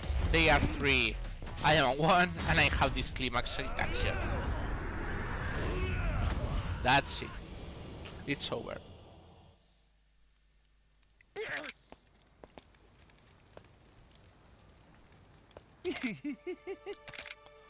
Surprisingly, the reward is quite well from this one. It's 100k, so it's, you say, okay, it's good.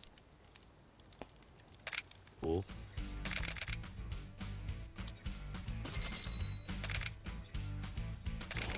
And these knuckles that we don't care about, but hey, it's useful, I guess. This is the third part of the sub-story, it's not the last.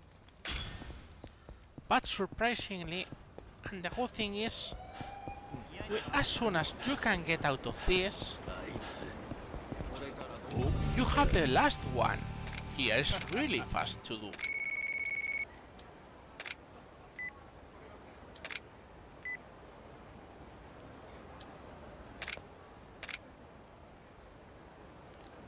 Kiryu says, this is sus, so I'm going to follow him.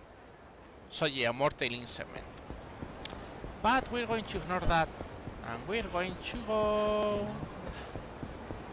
it was this way.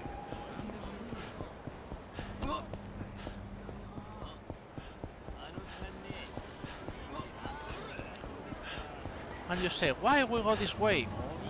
First of all, because we still need to cross. Okay, but the second of all is there is someone here, which is this guy.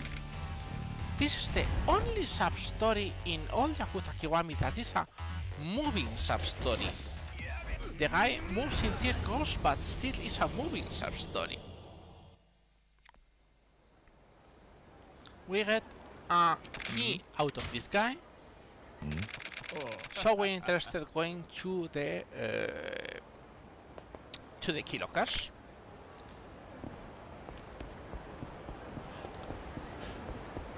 But first, before that,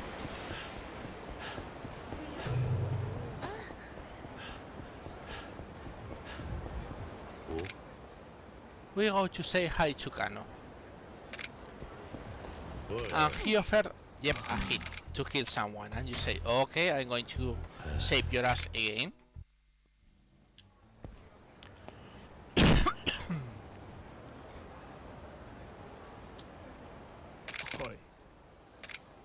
But no, it was not a hit. It was a bait. They're using Kano as a bait to get to kill you. Oh my god, no. Again. 4 guys, 1 Kiryu. And we have a bike.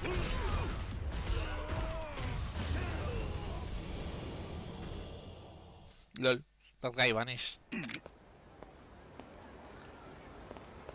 But yeah, this is the end of Kano's sub-story, finally. By the way, Kano was a sub-story blocker too. Yeah. But this is a good dagger.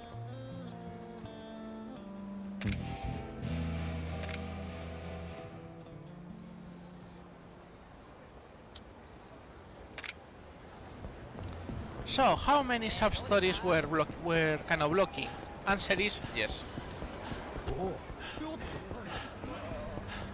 That's it. That's what I can say.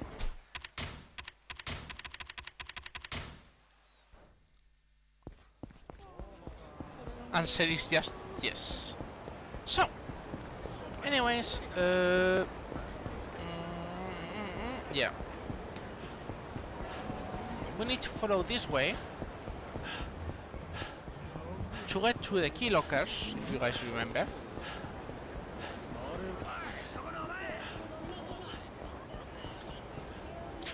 But before you start, yep, you have yet another fight with these guys.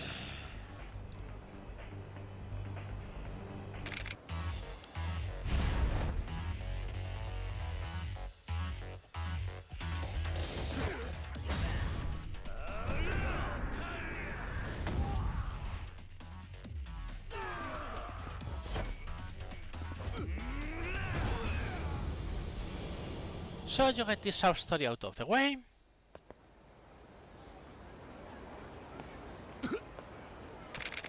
And this sub-story gives you the charismatic autobiography, which is an item that you can wear to make the enemies attack you more.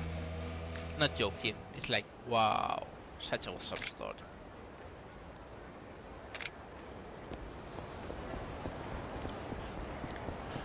So anyways, remember I say this chapter is a filler chapter. Well, I stand by my word, because we reach here and we find that is drunk and crying because he was going to meet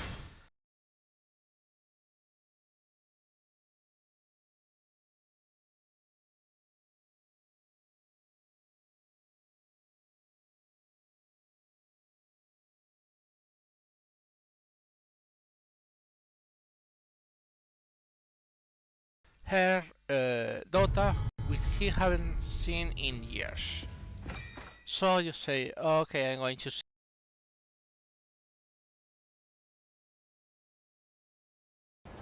Oh?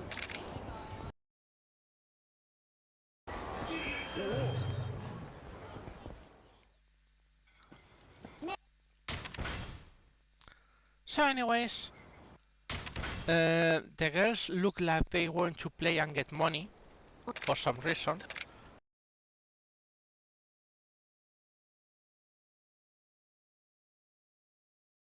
Sejak. So we have to go to Sejak.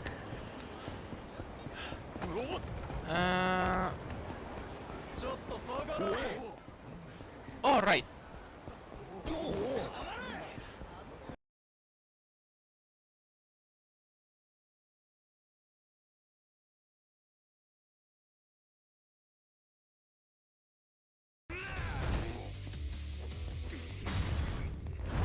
Remember, not there.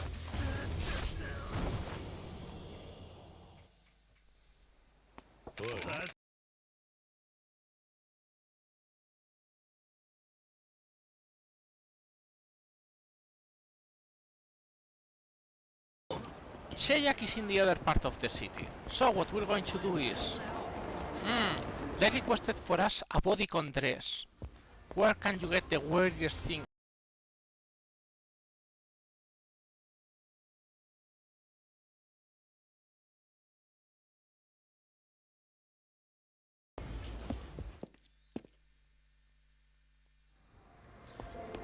And then, what are we going to do?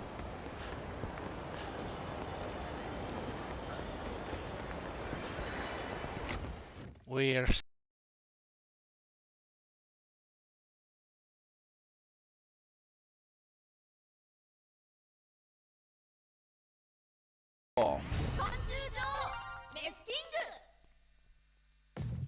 So, the first thing we have to pick is always paper in this part. This is the tutorial fight. The tutorial fight is...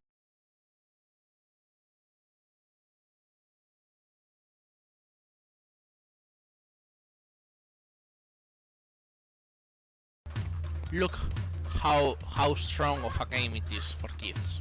Remember, for kids.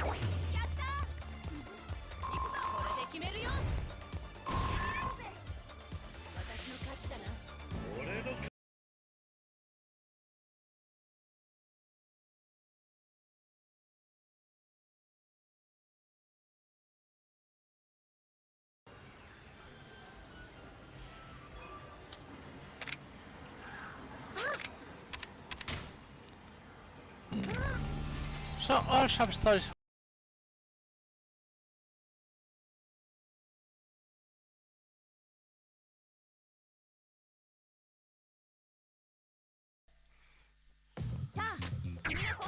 So the first rival, it only attacks with rock. So again, we use paper and instantly win.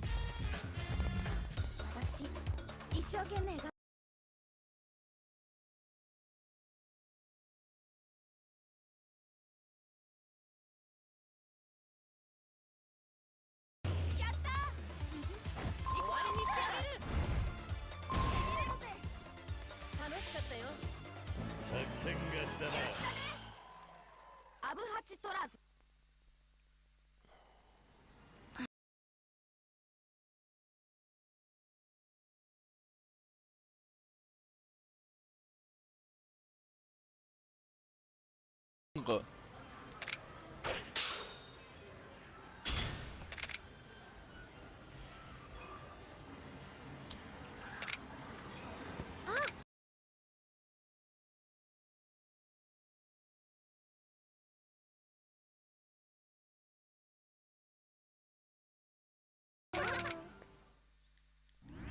But yeah, Mesoking battles at the start, which is those missions are sorta easy.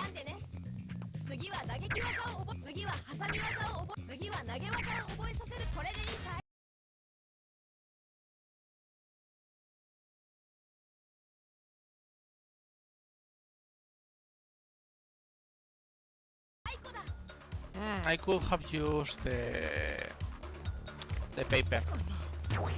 But oh well, should work anyways.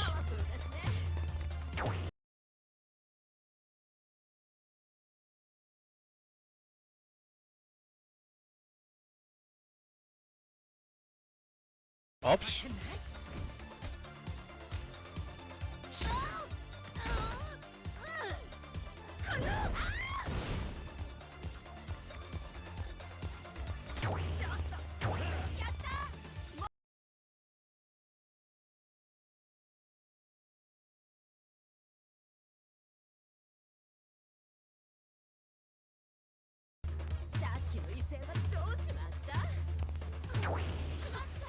Wow.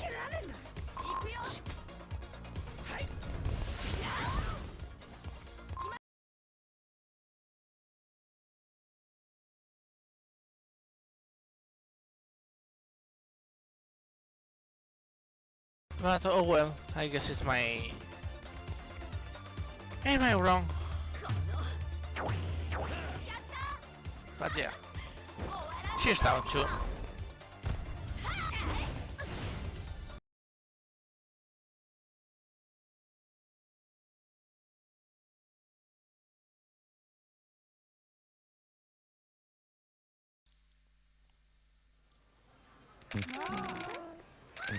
そうだな。いや、 Did you get...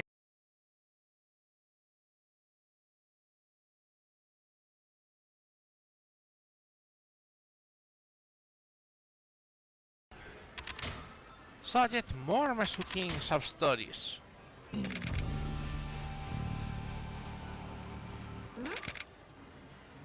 And this is a kid who likes bees. Bees are scissors.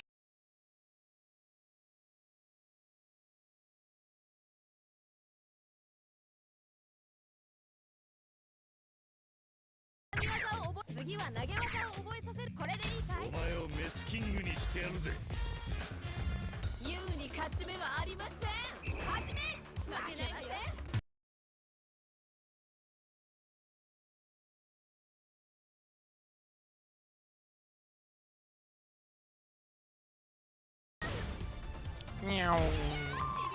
Look at your life.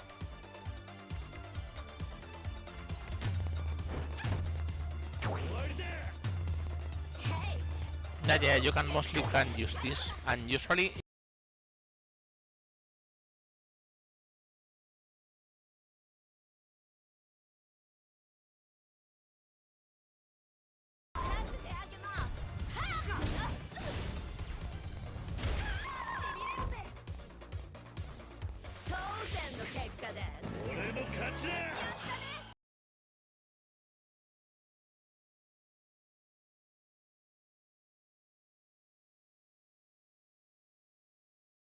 story that gets out. You get another card. And then you see people crying outside and you say, what's happening?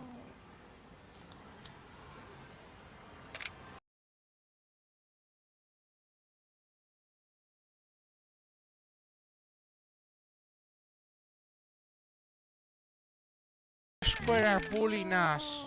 And you say, okay, I'm going to beat their asses then.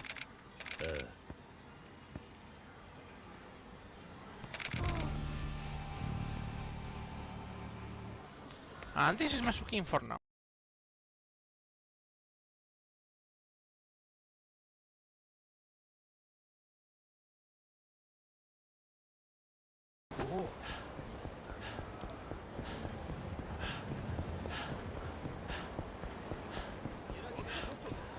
So, we're interested in going... Yeah, my...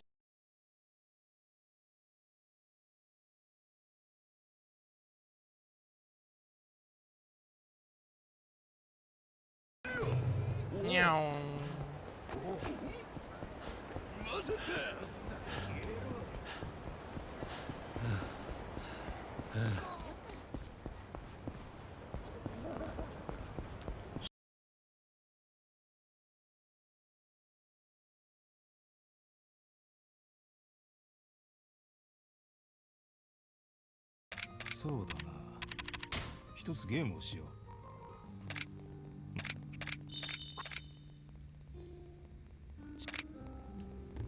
I can't drink anymore.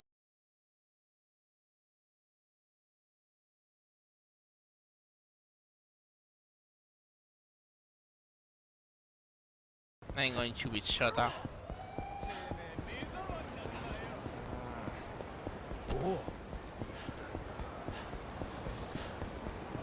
And you say, Stardust, huh?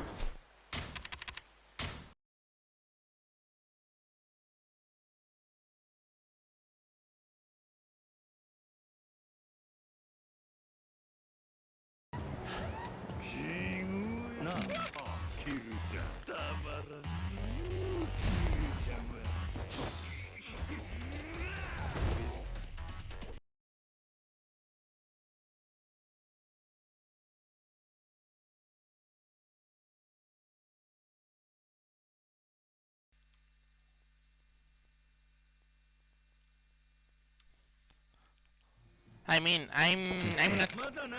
For my part, seems everything is working, so I have no idea.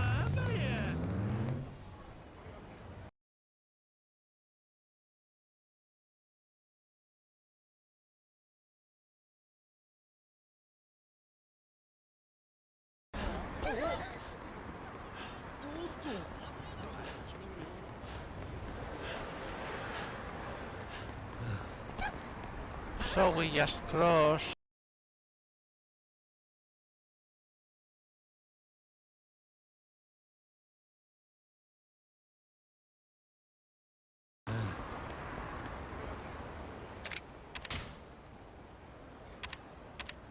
But yeah, now we finally have infinite dash.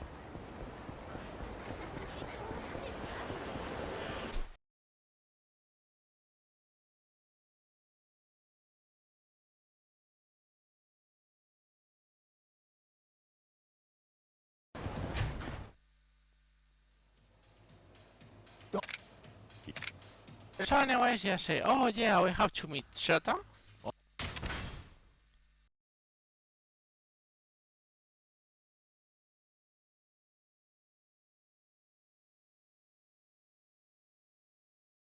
To save her. Or at least that is the idea. Bonk, bonk, bonk, bonk, bonk, bonk, bonk, bonk. And as they are so scattered, it's way better.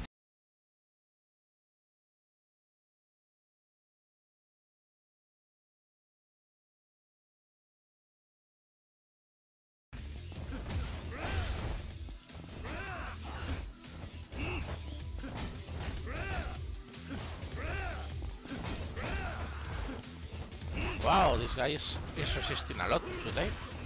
Okay, you're done.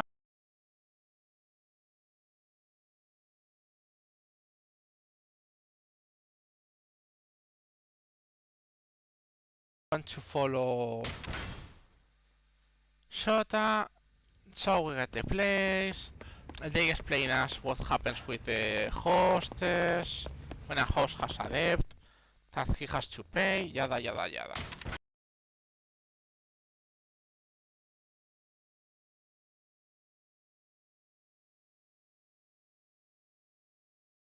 He's running on his own. So, anyway. お父さんとどういう関係なの？ 仕事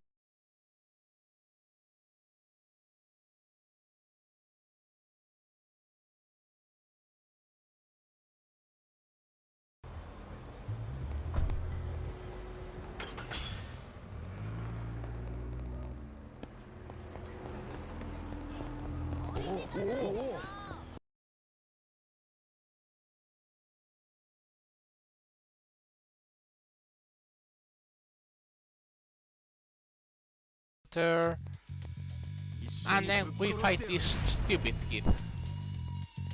So what are we going to do? A classic. We grab, we throw.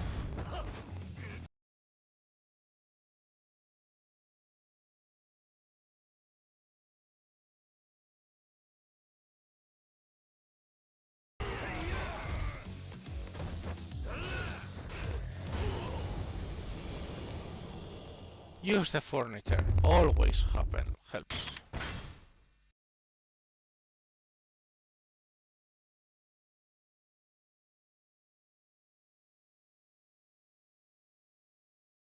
Sin skips. And finally, we're out of chapter 6. Still, we lack things to do. But okay, that was okay.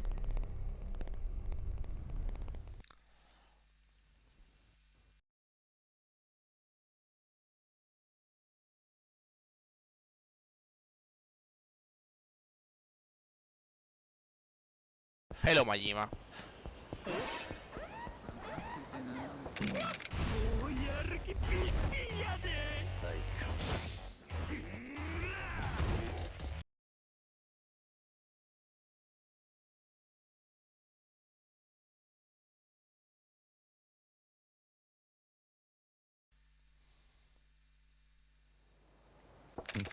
I mean, can chat see me? It's still working okay.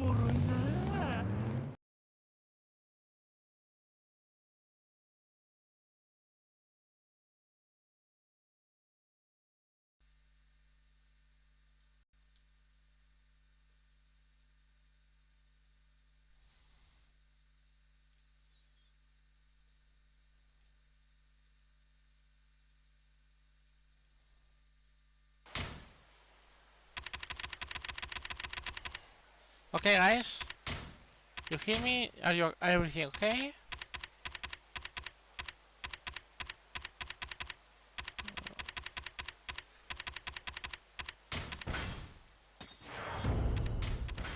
Please tell me something. Meanwhile, I'm going to upgrade. Okay.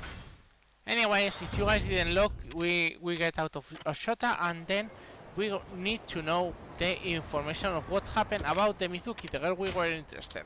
So, the tattoo we saw in a photo, it means the Utawori Shin, which is the original Kiryu tattoo master. So we're going to that place.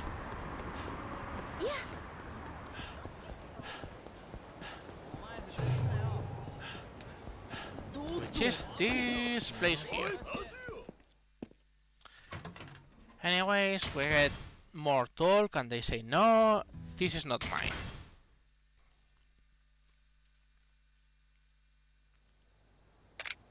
Anyways, we got a call there who says, Nishikiyama wants to talk with you. And you say, this is a trap. And I know it's going to be a trap. But still, I'm going to go because I'm Kiryu. Anyways, this is the last card we need. We don't need more Mesukin cards. We got all we need. So, we're interested in, as I said, we're going to continue in story, so we pick this, we go here. Surprisingly, we don't have many sub-stories now.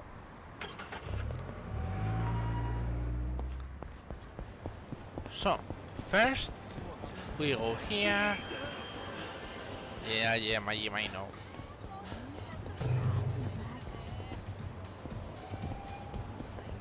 So anyways, we go back to Serena, then they explain, oh my god, Nishikiyama is going to know. And Haruka flees, because the grown-ups are not interested in seeking her mom, which is all she cares about. So, anyways, you say, okay, let's find some information broken. Maybe someone has seen the girl.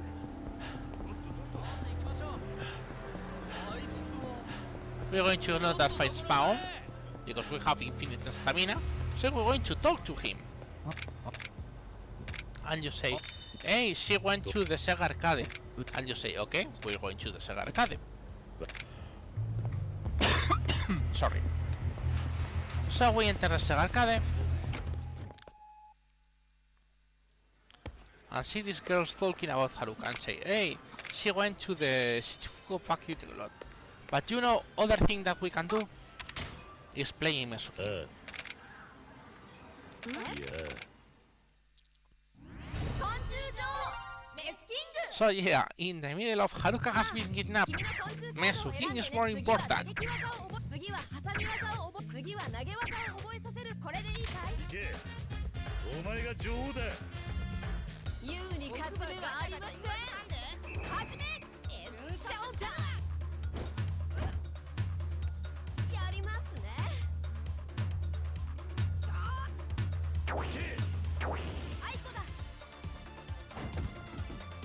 Anyways, Mesuki is better than Yakuza 0 Japan Cat Fight Club, but is still not a good game if you ask me.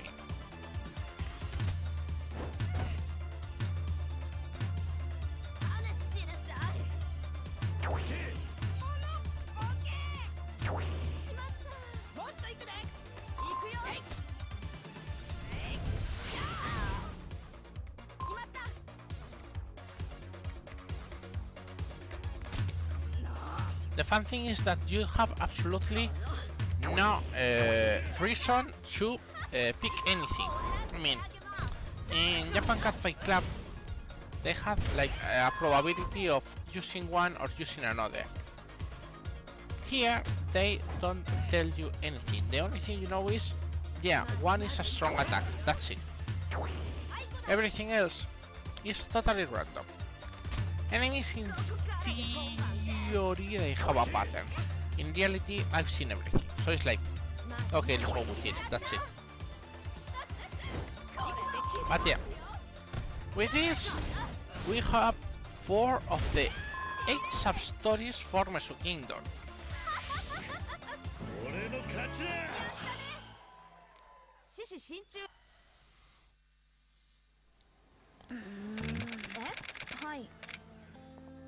So anyways, the Valley Kid make amends with the other guys, they get happy, and they tell you, hey, maybe you should talk to the professor because it has happened a lot.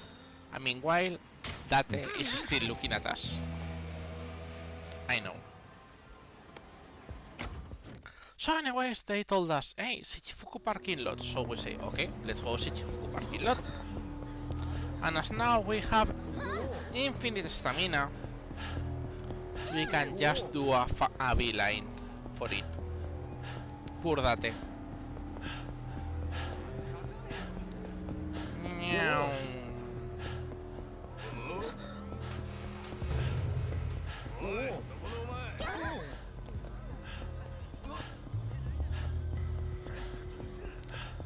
So anyways,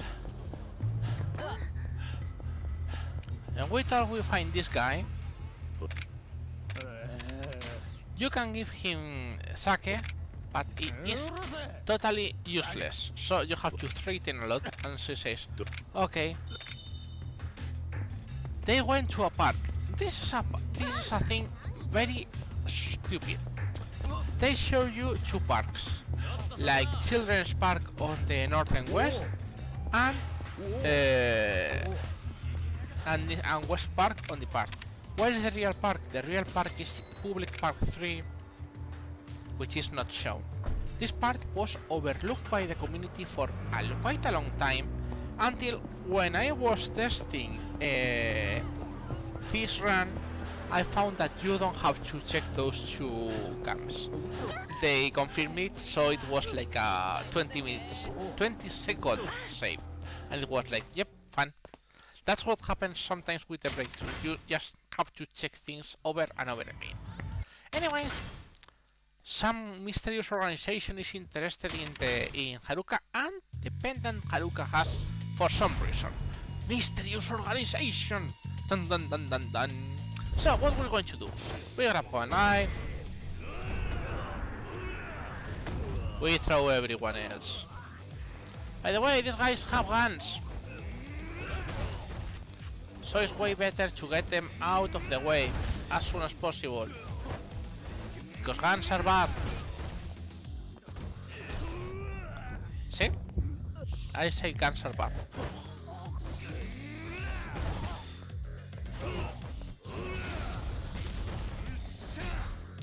I want you to... Yep, that's it, thank you.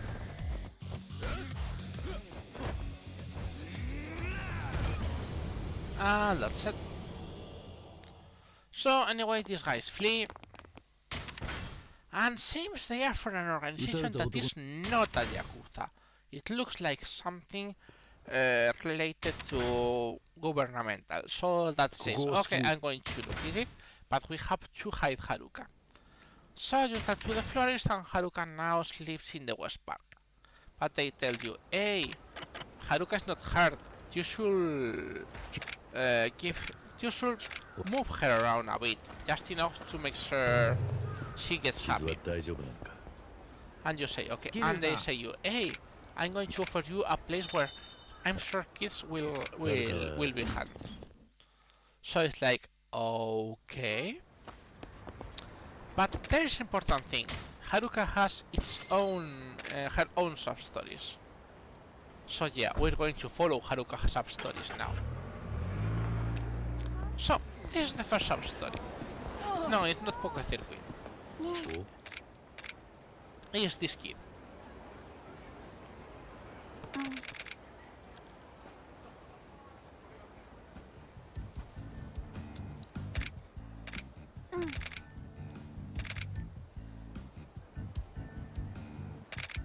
Anyways, kids' conversations. They make friends quickly.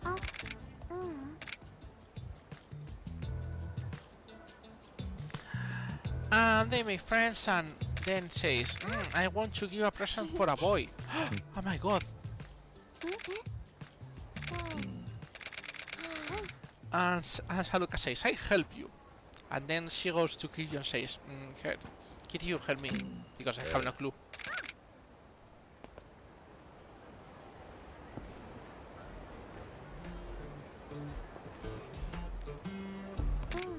Nani?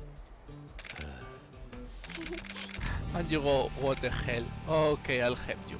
So, we have several options. The first option they say if we go this way is, yes, this. You can't avoid it, as you can see. It's pocket circuit car. But it's a race and it's long race, so it's not worth. So what we have to do is go in here.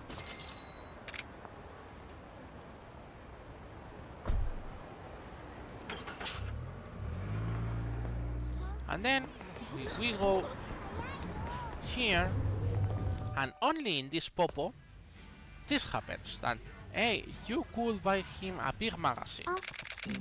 And you say, hey, maybe a car for a kid. You say, hey, looks good, they could look good.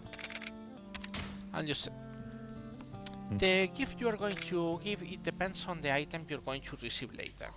We don't care about those items, but it's always cool. There are 4 options. One is the car, second is this one.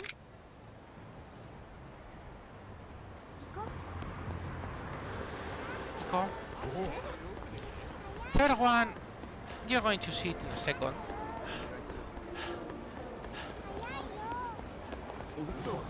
But before that, yep, before that, we go more Mesuking.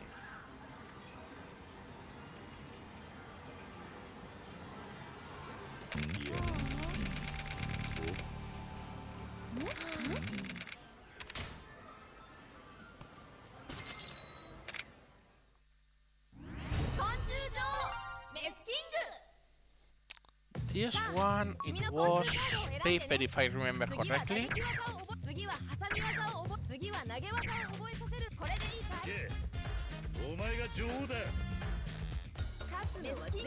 Yep.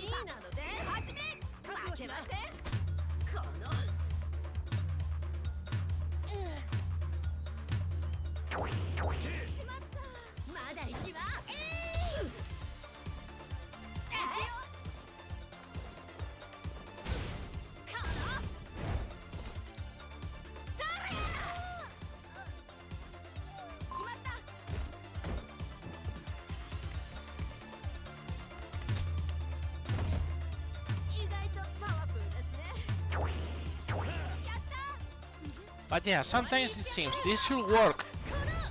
Sometimes it's totally random. These guys are just... So, it's like, yep, he tries twice, and he dies. That's it.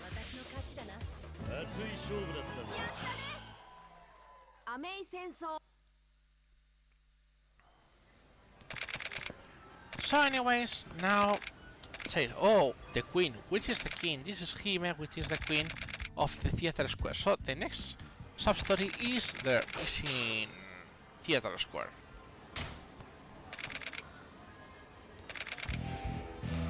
So you say, oh, okay, I'll go there.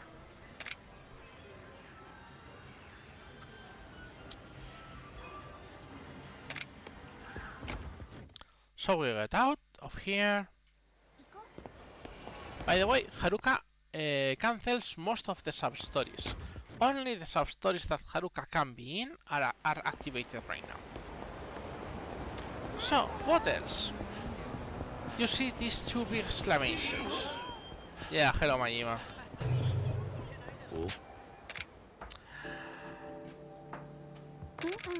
Maybe you guys remember this from いや from Yakuza 0, which was a stealth mission.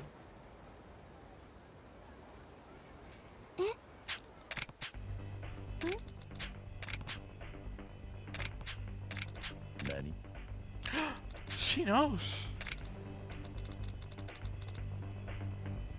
Look at this. Look this. Haruka looking with so much disappointment to Kiryu. But yes, this is one of the 3 items we have to get. It's not sass, it's just I am disappointed.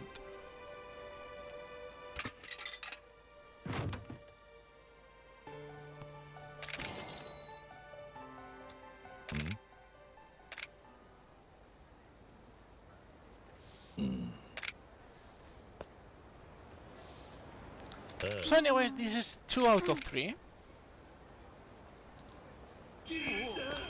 But now we're interested to... Oh, remember this. Yep, this sub-story you start feeding him, but for that you have to continue with Haruka. If not, this sub-story never gets done. So yeah, we're going to give you those tuna egg sandwiches from chapter 3 to chapter 4. I'm sure they will be totally correct. By the way, this part is voiced, as you can see. よかったね。ね、おじさん。ああもう腹いっぱいになったのか坊主。うん。何時間かしたらお母さんも戻ってくるし、もう大丈夫。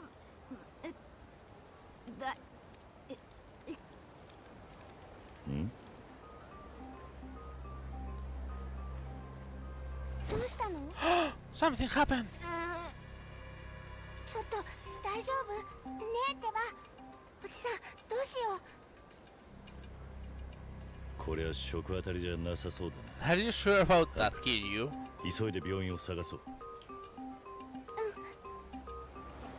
So anyway, this is yet another of the I have to walk to it. You have to go to a clinic. Where the hell is that clinic?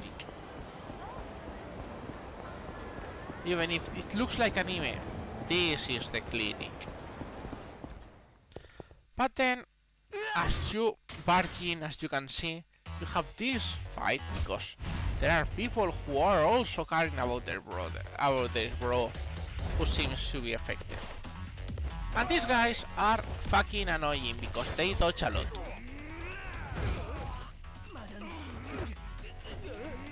Okay, we got lucky on this part, and I'm not going to complain.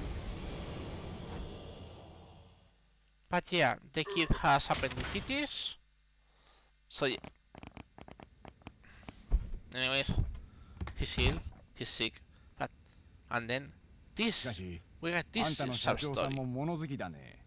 うちの社長がファンなんですよ。先生が東医大の部長をされていた頃からの。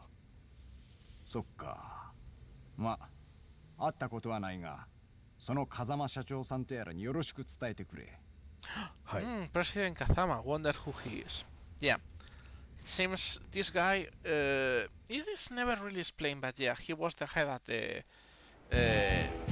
Toto University Hospital, but decided to open a clinic for the people. You know, Japanese health, I can't say much. So, anyways, that is yet another of the Haruka sub-stories. But now we're going to the other Sega Theater Center, because there are several things that we care about.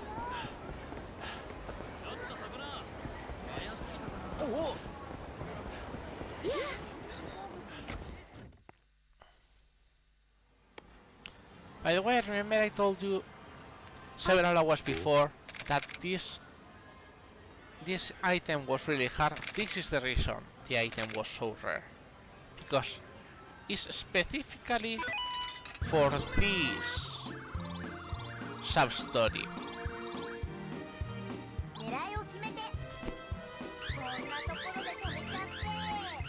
In theory, the monkey kids are easy.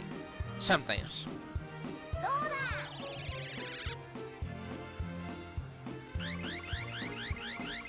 I mean, this is usually what happens. You grab him quickly, and that's it. And this is 3 out of 3.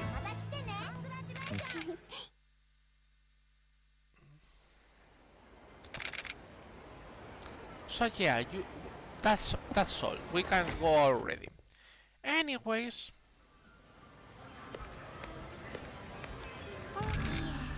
yep, this is yet another point. So anyway, Hime deck is a paper deck. If we go with paper, we never win. So we have to go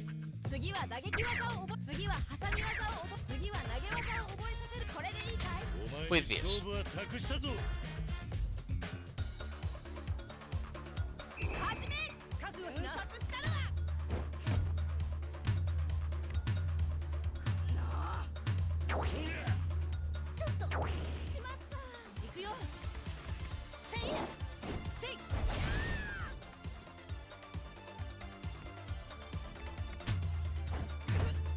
Remember what I told you, this part is really random.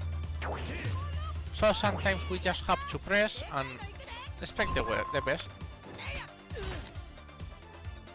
By the way, people should remember this was a special field hit action in Yakuza 3 for Kiryu.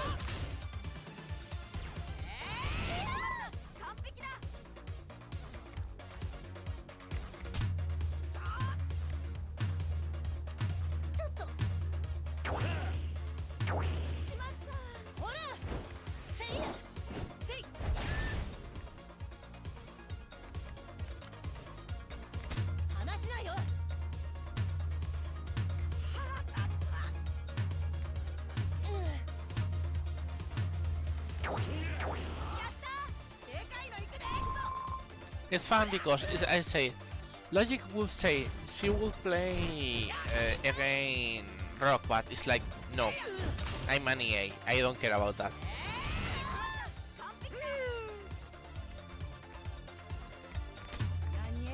That sucks.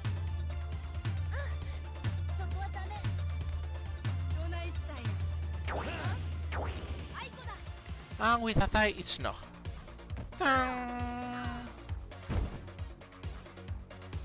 So yeah, that's another one down.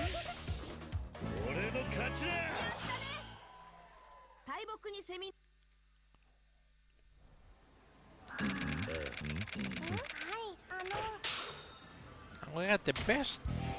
This is the best wasp card we can get, which is the best scissor card we can get, and that will be important because the last match is a paper card.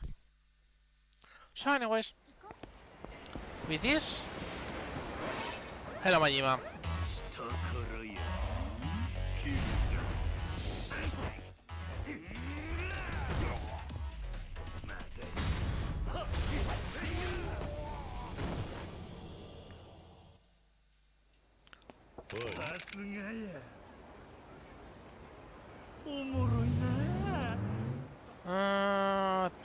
That's bad because we can't. Majima shouldn't pop meanwhile we finish this. But as when we need to do things, it's not that bad, I guess.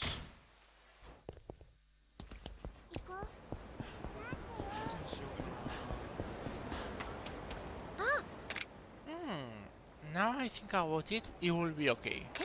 So anyways, this is the presents for the girl, and you always say porn.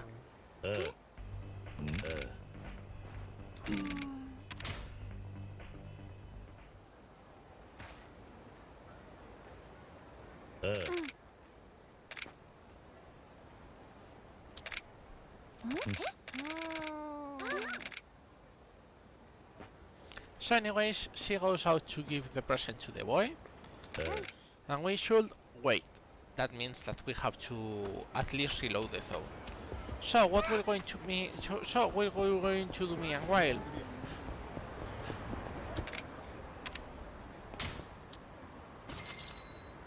That was wrong one.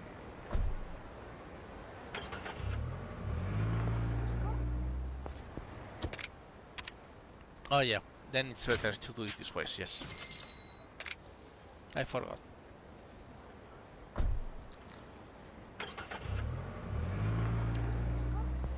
So anyways, as we use taxi, that works too, because that is the end of the sub-story.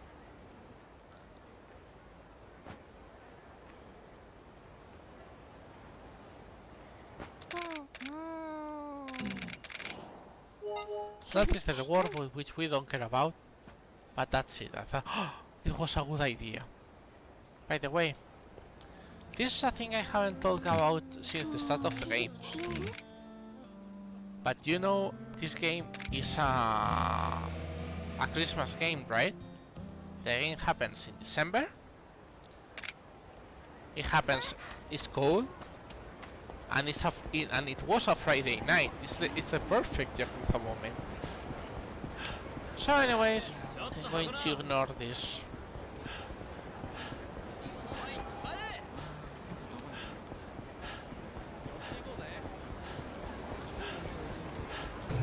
So, we're going to the main story for only a bit. This is the call for Majima, of course. But we are interested in not heading the call for Majima right now. So, we're interested in entering here first. For the main story. They require us 100k, so we pay 100k. And yeah, they offer us bringing a 9-year-old kid to an illegal gambling house. Now comes the fun part. We are going to bet 5 times, and Haruka will always say what we bet on. Haruka is expected to get all right. Okay? All right. Oh, we got this one right.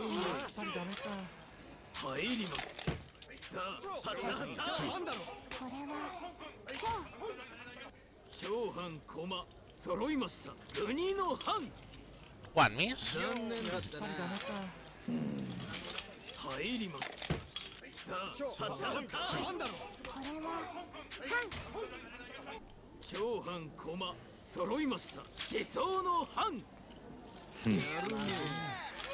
So we got 2 right, 1 wrong.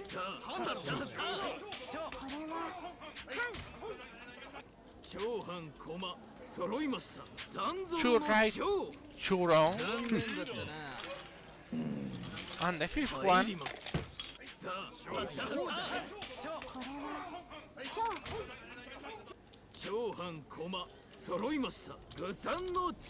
So you get 3 right, 2 wrong.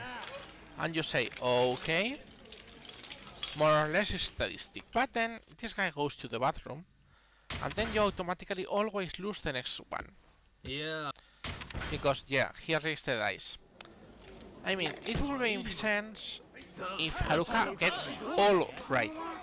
But doing that for a kid that gets more or less correct that statistic, it is like, thank you FPS, you make the game totally wrong. It only happens in PC. In console, she will always get the right ones, but in PC, she misses. Anyways, we got this marvelous fight. It's awful because they are super aggressive. In this one, the old sub-stories, there is no karaoke. In the 100%, of course there is karaoke. I mean, if we get out and if we're not too late in schedule, maybe we can play some karaoke.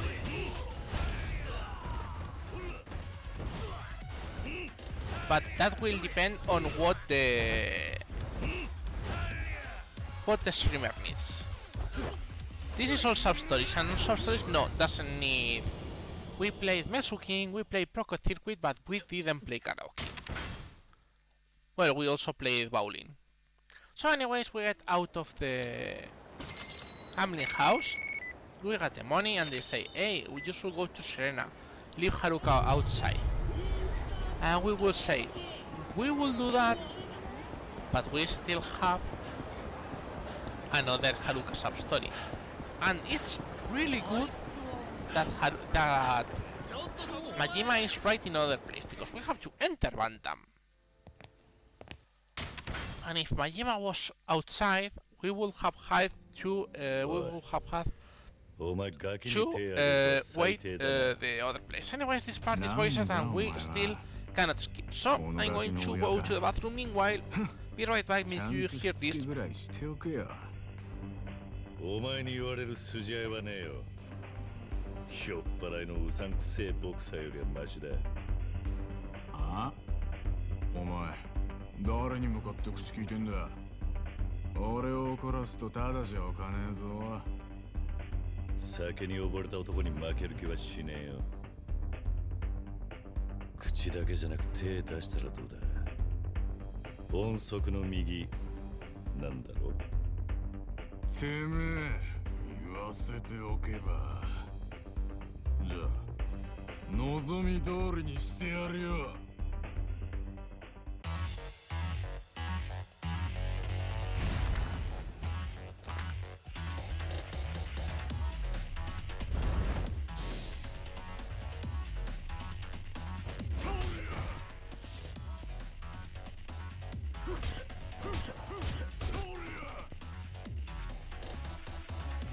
And yeah, this guy is not exactly super strong, so just...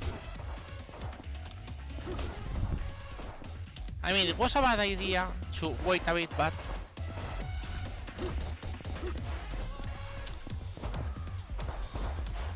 Okay, I'm going to use the other way. Come here, you dumb bass.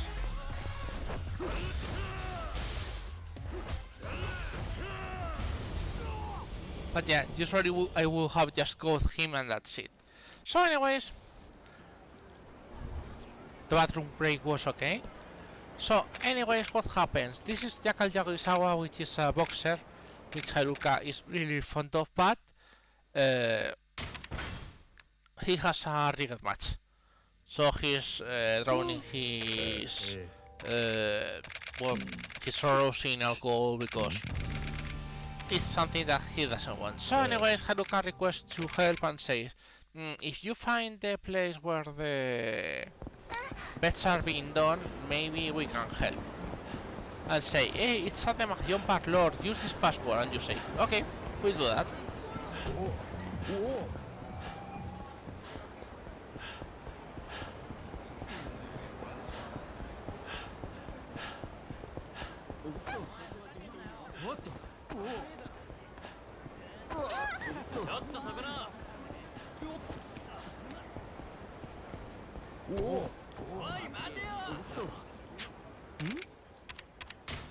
By the way, fun thing in this sub-story, the password moves places, it's not always in the same place.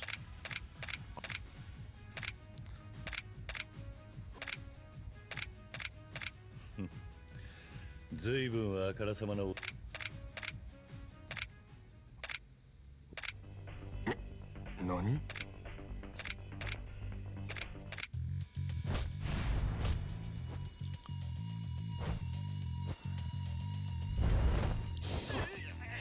So anyways, yep, that's all.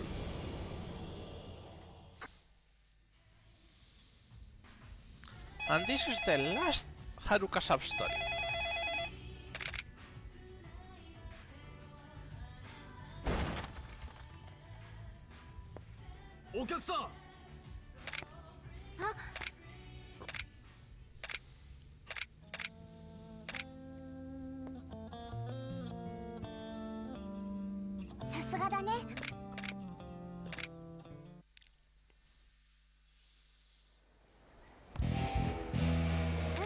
So yeah, this was the last Haruka sub-story. There are another sub-story for Haruka, but this will be the last now, so to speak.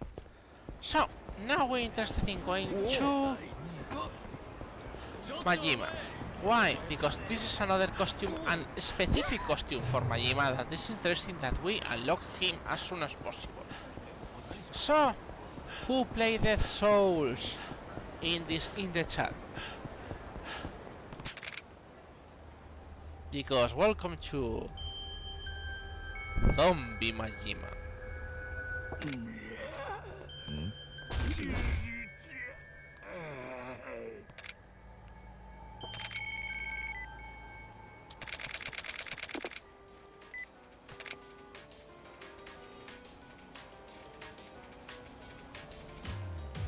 Push.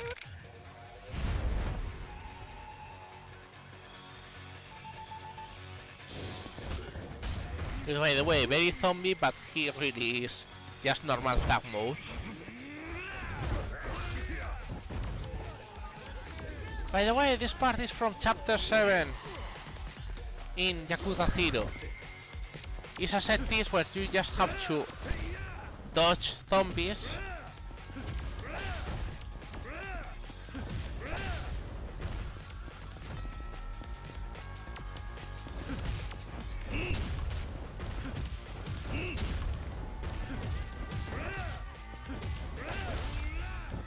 But yeah, this is the same style as Yakuza 0, as you guys can see.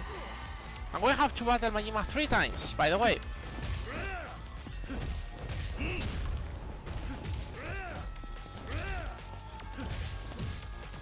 How about you? Let me...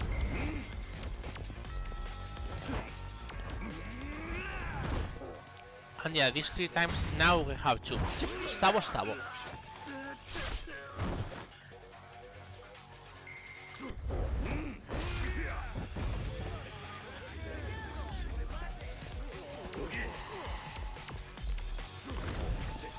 More enemies, of course.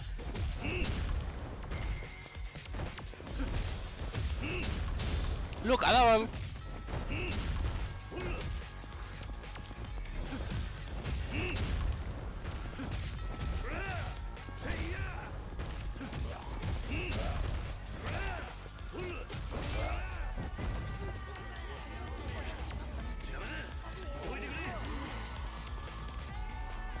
And this is finally the last Majima.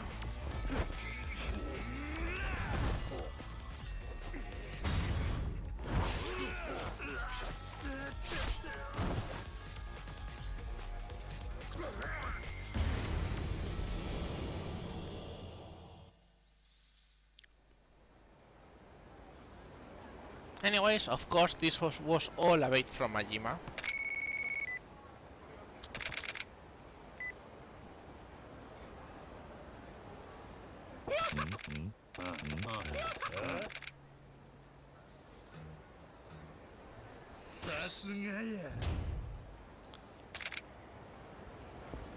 Anyways, now we're finished with that.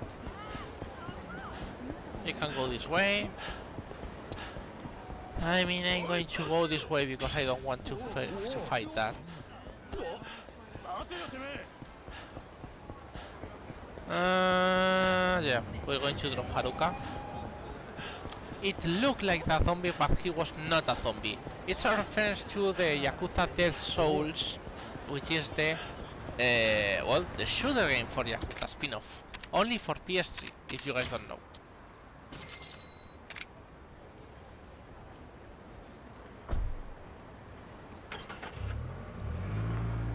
So anyways, we're going to return Haruka to the place, and now we're free again. And specifically only after we drop Haruka, we have new sub-stories open. How many? Several. So we're going to go in order, which was here.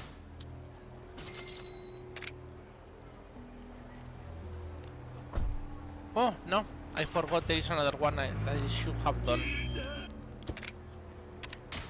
I'm going to do this one because this one is more important. This is surprisingly, if you don't skip, this is the longest sub-story in all the game.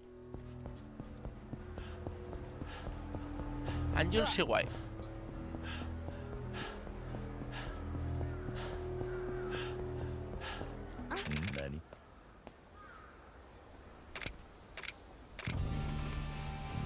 This is a story about the bad boy, which is the badass dad boy. And the boy, what the hell? They warn you, it's going to be long. Look at the text skip, ¿vale? Look at the text skip, guys.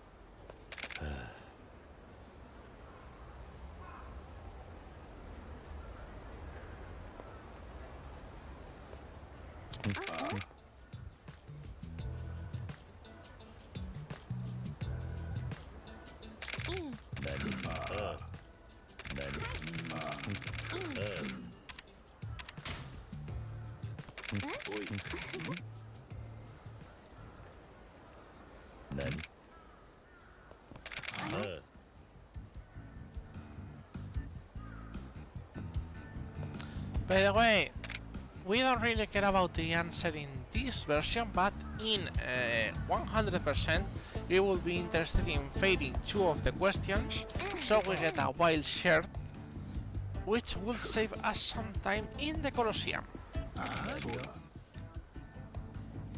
So anyways, yep, this is ego fight, totally an ego fight.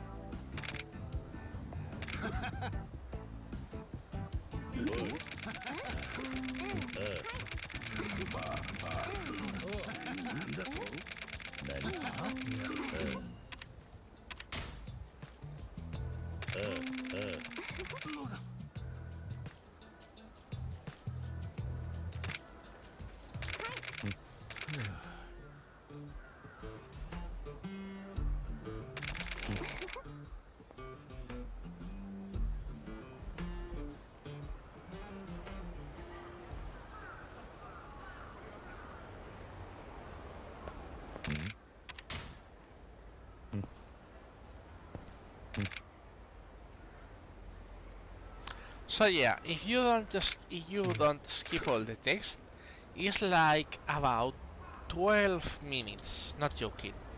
If you read it more or less, it's like, wow, what the hell.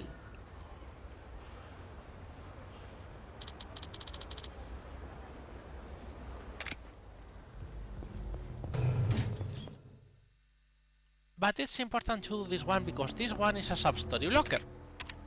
Yep, we get back to the sub-story blockers all over again.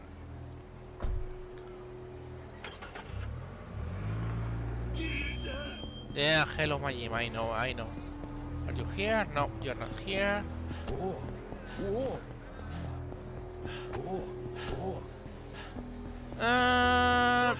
Probably when we get a bit more.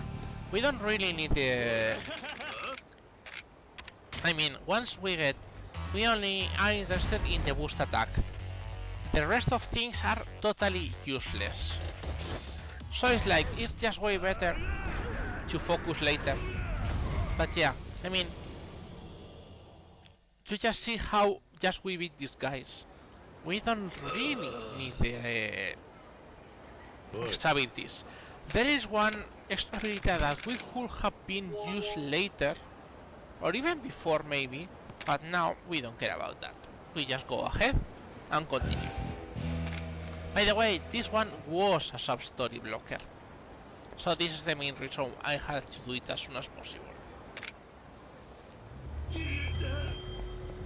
So, we enter the bola.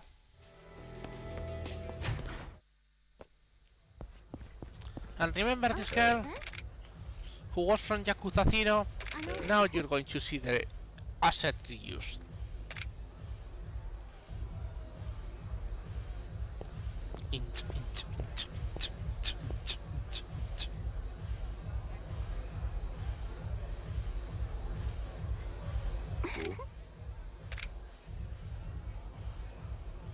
No, it's not a Yakuza 0 reset. I trust you. Huh?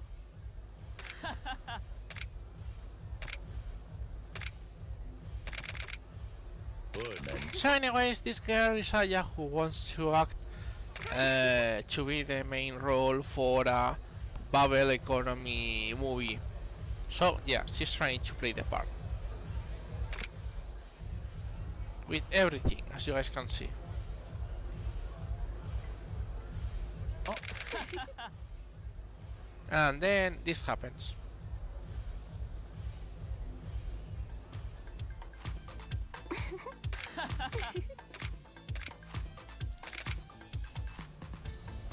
And then this guy is looking. Wonder who is this guy.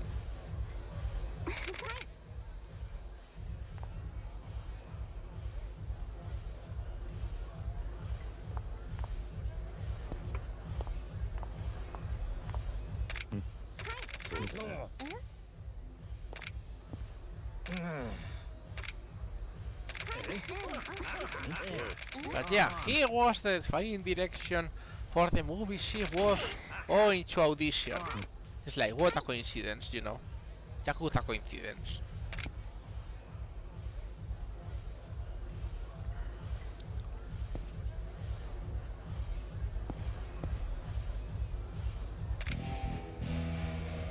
No, Kiryu, we're not going to play more Yakuza 0. So anyways, we get out of the Ebola.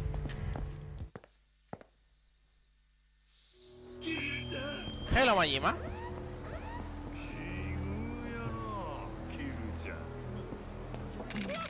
Normal Slugger Majima, well, we can use it.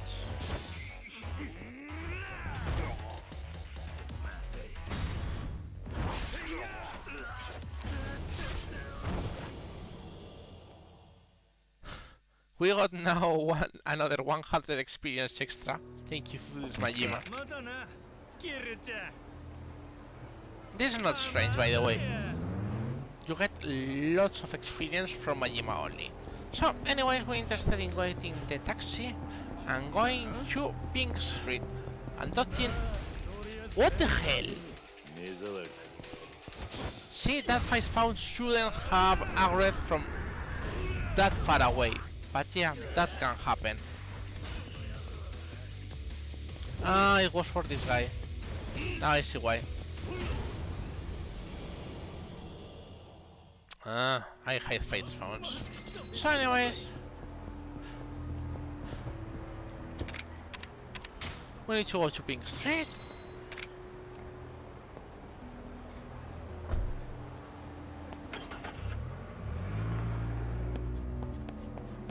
And we need to go this way. We go this way. And we go this way. This is one of the most easily overlooked sub-stories because this guy is behind the car.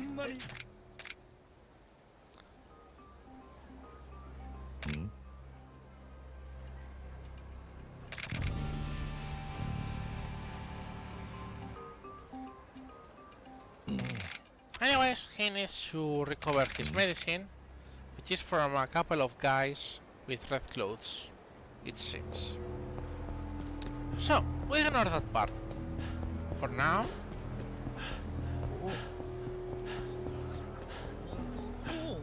We cross through here. We go this way. And here we should have... It was here?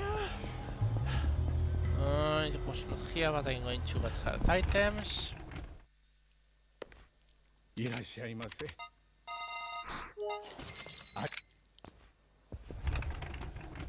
That is useful anyways.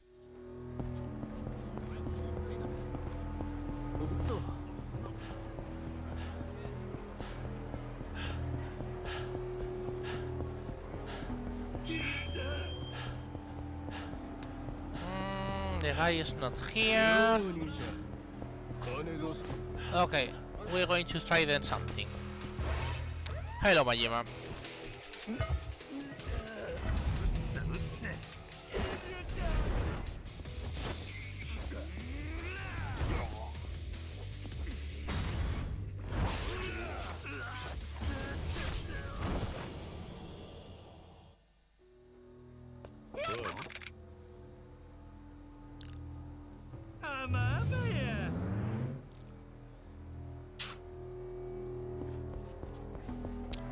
Okay, so what we're going to do is this. There is another sub-story here. This sub-story only happens when they think you're a regular. And for that you have to enter and exit several times and drink.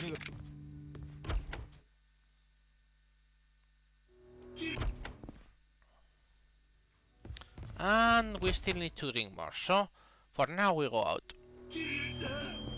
Hello Majima. As I say, the ratio of Majima fights can be really high. This is Breaker Majima. I'm interested in one zombie Majima and one officer Majima right now. Wow, he's not dead. You should be there, Majima. Now you're there.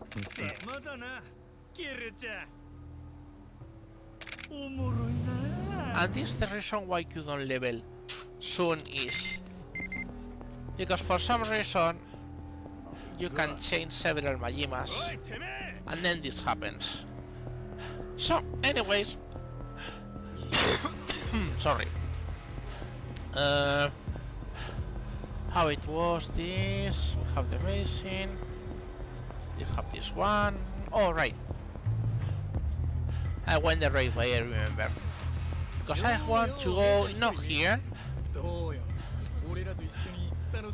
I want to go to this guy.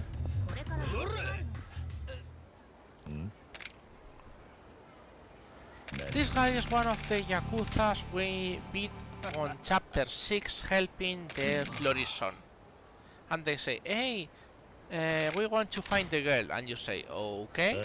And they tell you, okay, you have to give this, which is a couple of rings. And you say, okay, if I see her, I don't mind. Where are they? You have no clue. So what will be the best way? Search around. So we say, okay, we're going to search around. And what it means to search around in this place is going to Theater Square, first of all. And you can see in Debola we have exclamation. We don't care about that right now, because first we're going to this sub-story. Remember he said, guys in red.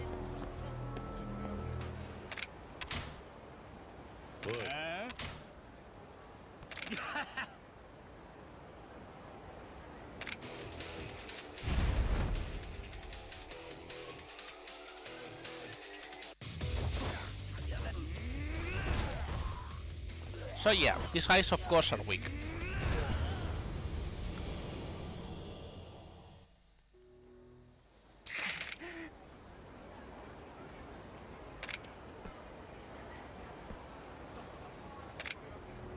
So we get the bag with medicine and we are interested in going back to the bola.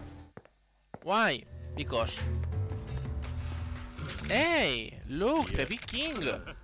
And he says, hey, bring me a tuna and egg sandwiches. And you say, I actually have that. Because if you guys remember, we got the tuna and egg sandwich in chapter 4. So yeah, we've been holding that sandwich for 3 chapters and a bit. So anyways, they're at the batting center. So we go to the batting center to get that sub-story out of the way, of course. We ignore the fights found. They cannot get us.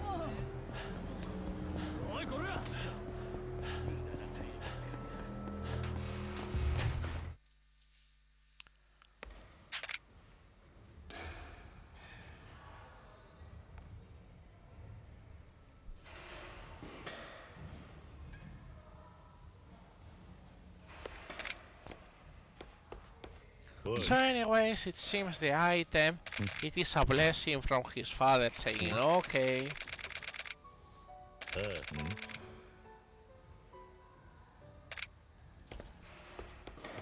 But they're going to leave town. And you say, okay, I'm going back to the Yakuza to tell them the news.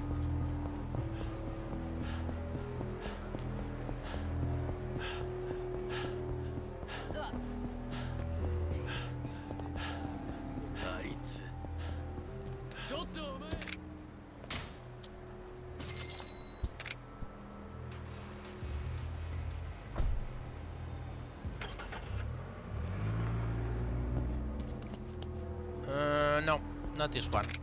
We can give it later, because we're interested in continuing the story.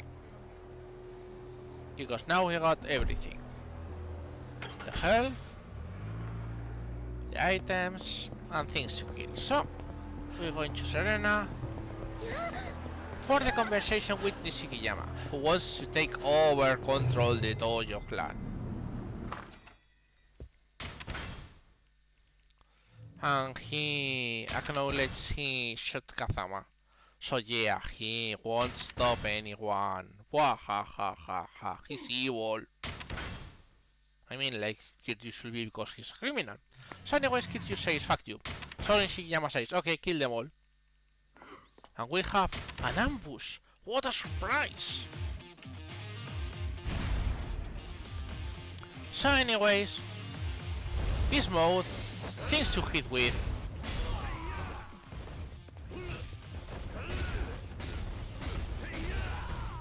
Nothing strange for how it works. But it's not the real fight, of course. This is the real fight. This is Shindo. And lots of people. So what will we do Shindo? Well, not you, but okay. With Shindo. We grab Shindo. We get health. I said we get health. Fuck you.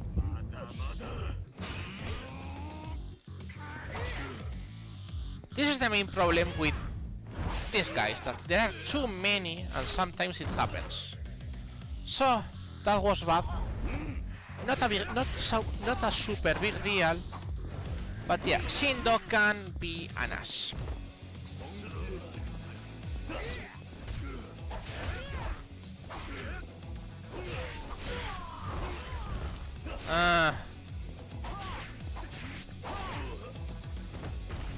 And Kiryu doesn't have, well, I could have, I mean, alright, I could have done this, I forgot.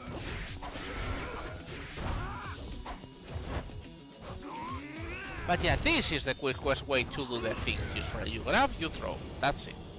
So anyways, not a big deal.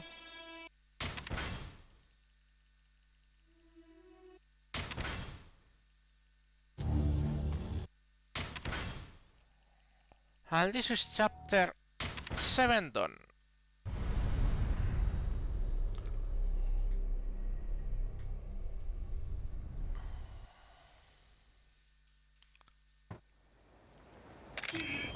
So anyways, he says I have to keep a low profile. But first of all, we enter here. I said I enter here. And then you say, what is happening here?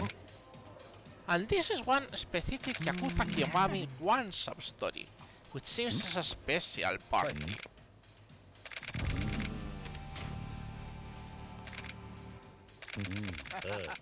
So anyways, you talk to the customers. And then they tell you, it seems it's only for couples. And it's invite only. And you say, I don't know how to enter. But then this girl appears and says, hey, I'm interested and I got an invite. I'll join you. And you say, okay, let's go for it. Hello, Majima. Hello, Majima.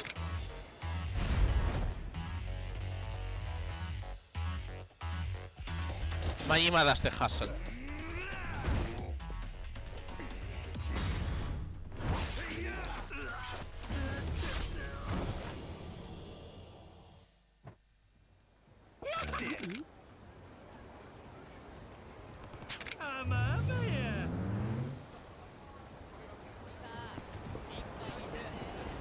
So anyways, the idea of laying low is going to West Park, so we're going to take a taxi to West Park.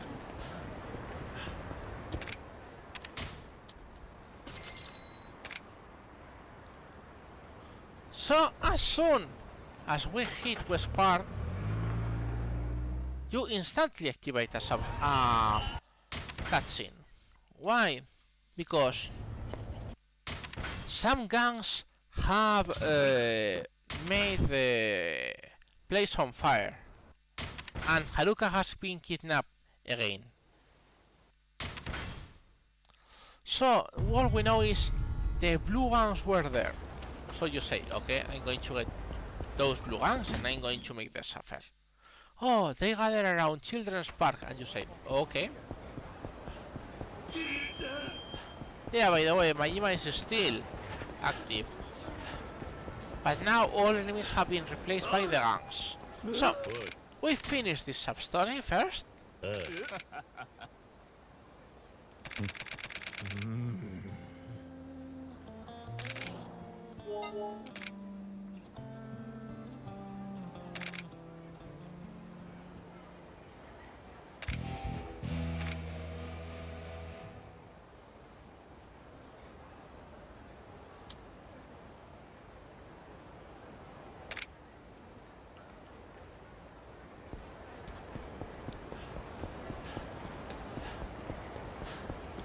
So we continue and we're going to Children's Park.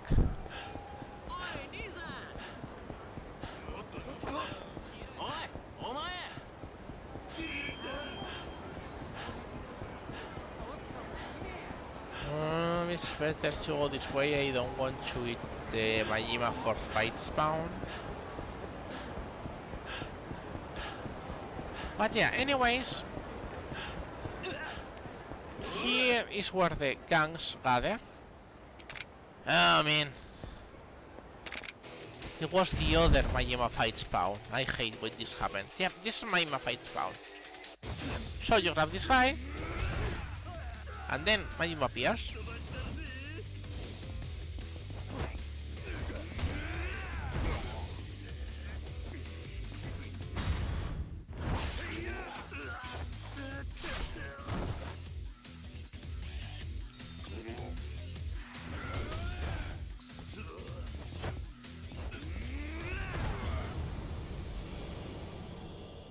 So yet another Majima down. That is the rank. These are the gangs, by the way. This is the blue gang.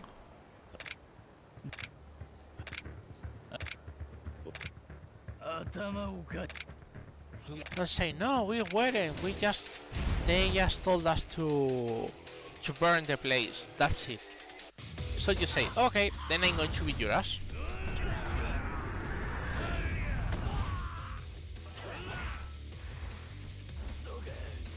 Anyways.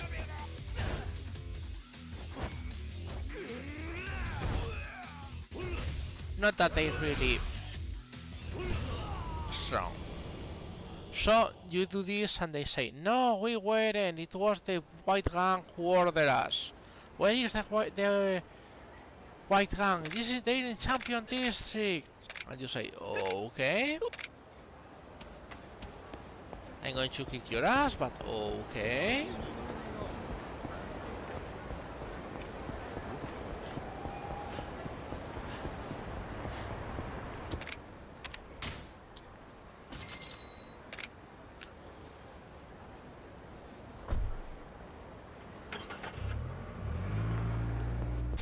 So, someone asked about skills. Now we can think about raising them.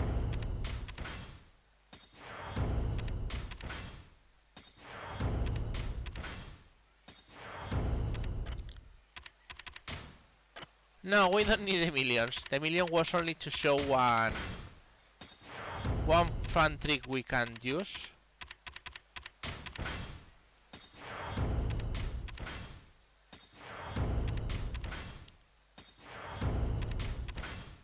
This is what we wanted, and well, you can get this anyways.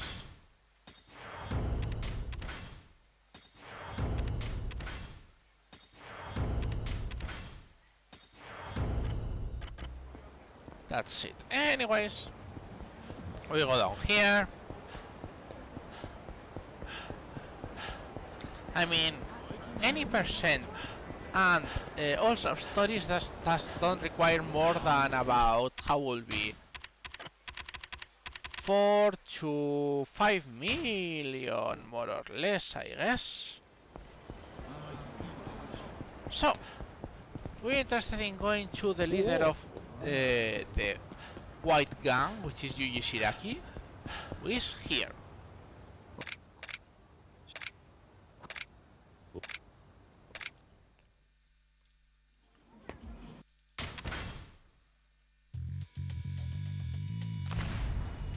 White Edge. So anyways, not enough, guys.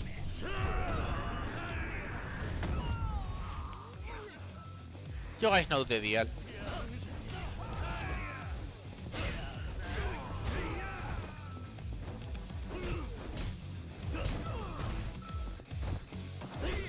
But yeah, all we did is just to give him time so we can grab and finish him. That's it.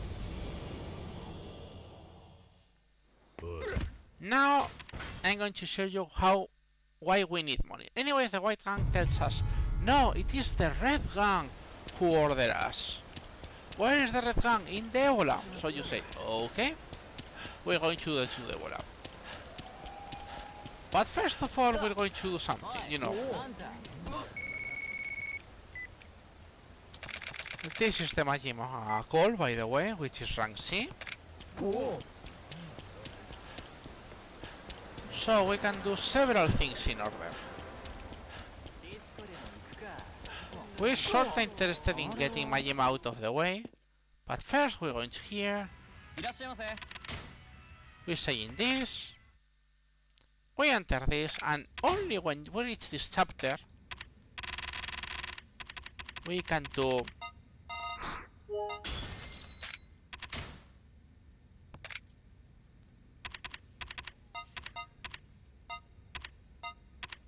no, not going on.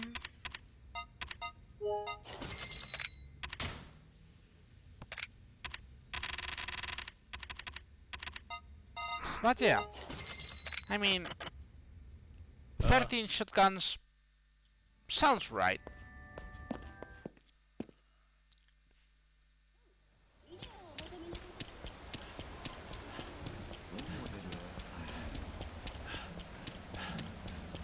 Shotgun stance, indeed. I mean, shotguns are only useful against normal mobs, but yeah, we are going to fight several set pieces soon with lots of normal mobs. We have almost, not all, but mostly all of the sub-stories down. So right now we are interested in rushing to finish the game and then clear the rest.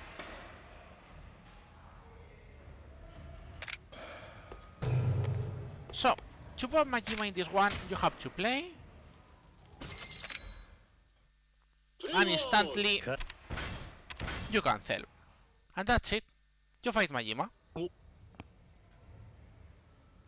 Yeah.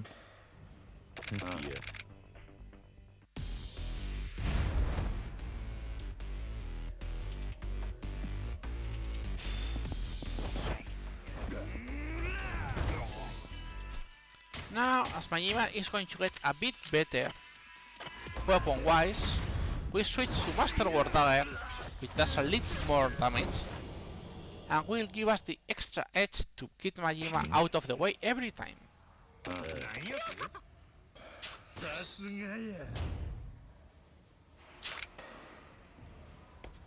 So Majima is in rank B. Yeah, he wants to attack again. Yep. Majima is that fast. So anyways, all we care about is now continuing the story. We could do it other way, but right now it's better to just continue story. Hello Majima.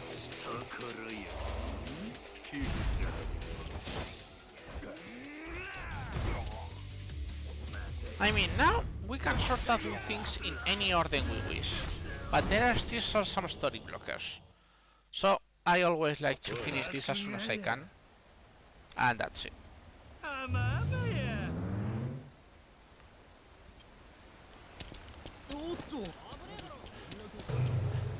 So anyways, we go down here. We have to go up here. If you guys remember, exactly the same as we did in chapter 6. We beat this guy from the red gang. Because yeah, I think they captured Haruka. Of course, he's a random guy, so we just do this.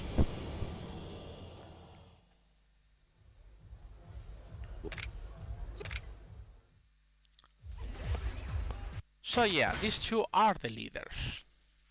Oh my god, I can't believe it. So we go down here. We go down here. We turn around. We enter here. We heal. We got one of the shotguns and we say hi. Why we do this? Because if we're full health, we do way more damage. So, we start. We switch instantly to rush. To go outside, we switch. 1, 2, 3.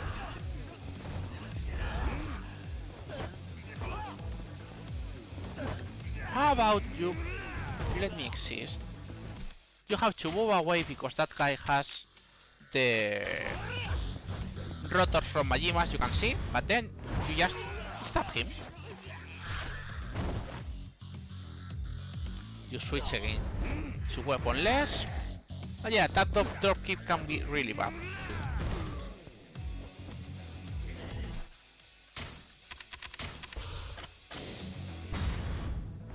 And that is the boss.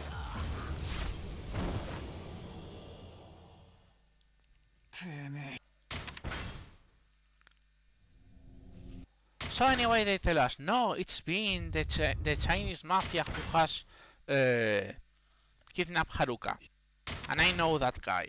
Oh my, and you say, oh my god, no, I'm going to pursue them. So anyways, we can go already for the finished story, but we can finish this sub-story first.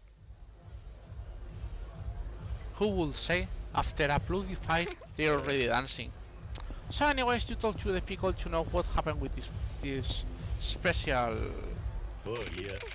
place. It's like, oh, I have to find this place for a special someone. And you say, this sounds bogus. And seems it's a guru. And that necklace feels familiar to people who have played Yakuza 0 and know the best sub-story of Yakuza 0, I'm not going to lie. Especially with this music.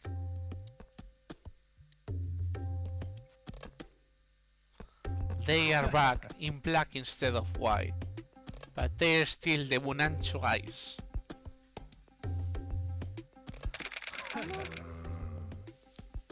So anyways, yep, that drink is an aphrodisiac, and of course this is a scam. But this time it's not Kiryu who is the target of the scam.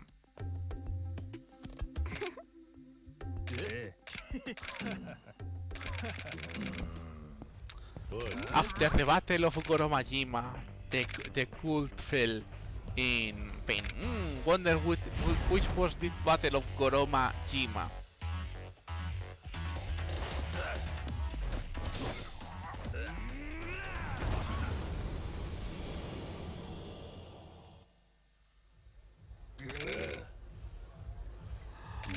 Anyways, this is the end of the sub-story, and for the record, this will be the Battle of Kazumaki Ryu. And they will talk about those two battles in Yakuza 6. No, this is not Prime Real Estate Simulator A, well, or at least the original one.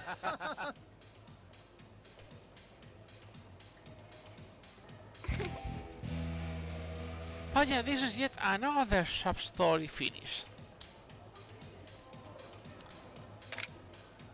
So, else do we have left? They say, hey, I'm in Purgatory if you want to go. And you say, yeah, yeah.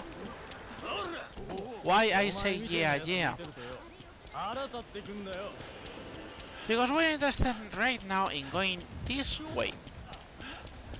Why are we interested in going this way? No, not you.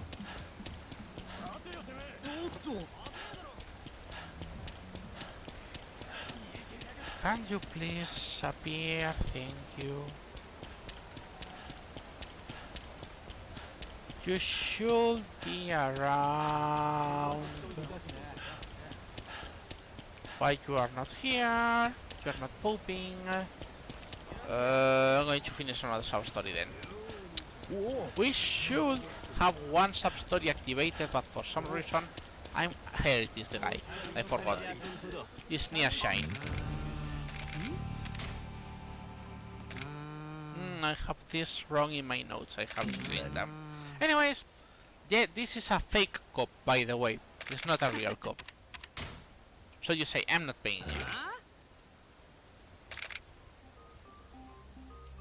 you.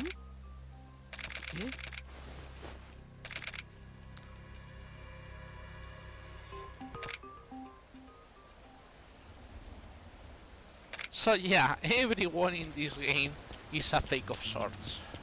So, anyways, we talk to this guy. Let's say, hey, we can get him and make sure he pays for this. And you say, okay. Fake cop. Gasp.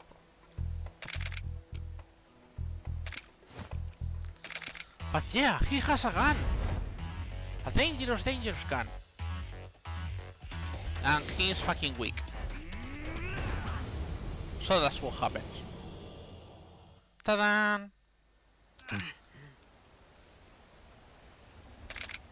So you get this money, and yep, the Yakuza is going still to kill him. Oops, things that happen. Remember, Kiryu never kills anyone. But if other people is going to die because of his inaction, that's another matter, you know.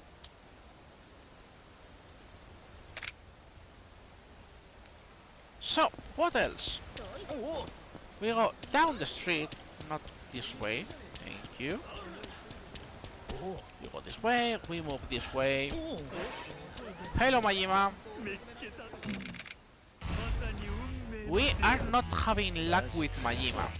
I mean, we're getting good Majimas, and that raises the skill, but we need specific Majimas.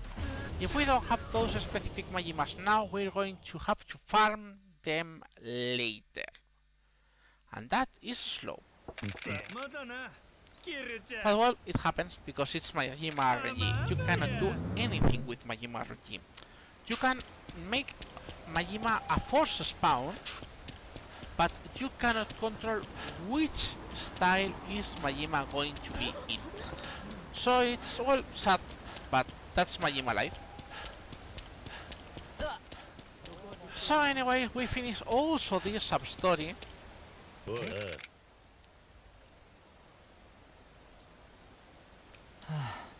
And we got 150k yen out of this. Yeah.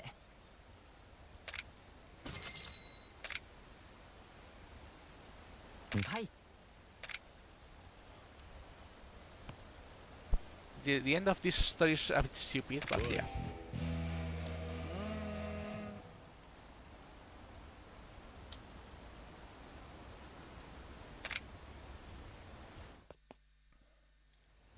So, what else? We go to the taxi, we're going to go to Purgatory, but before that we need to do this. Because the next part, the next chapter is literally just a full set piece. So we're not really interested in doing this the right way. I mean, the normal way, fighting everyone with our punches. We're just going to go guns blazing, you know. So anyways, we told to Date, and that's it, the end of the chapter.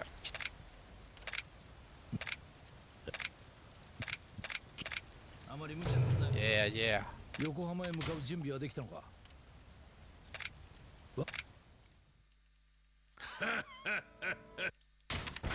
Evil Shimano. Chapter 9. From this point now on, Majima is going to be unleashed. He can rank to max level. Anyways, we enter Yokohama. And we enter the Chinese Mafia, and we have people to fight. You know, not too many. So, what we're going to do? We get the weapon out. I don't like when that happens. Wow, usually that is more than enough to get you guys out. But oh well, it happens. Yurusanai! Here is my Yurusanai.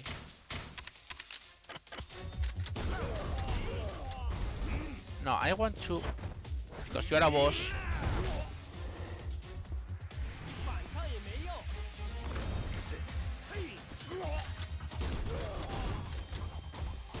Wow, for some reason he was not receiving that attack.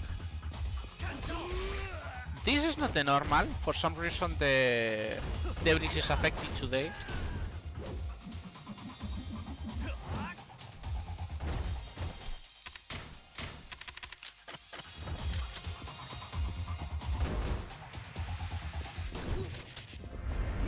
But yeah, this guy is a boss.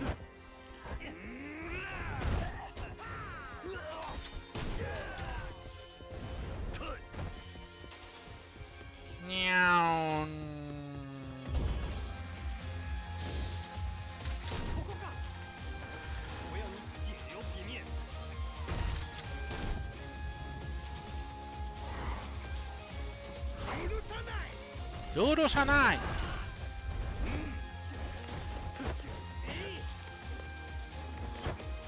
I say it.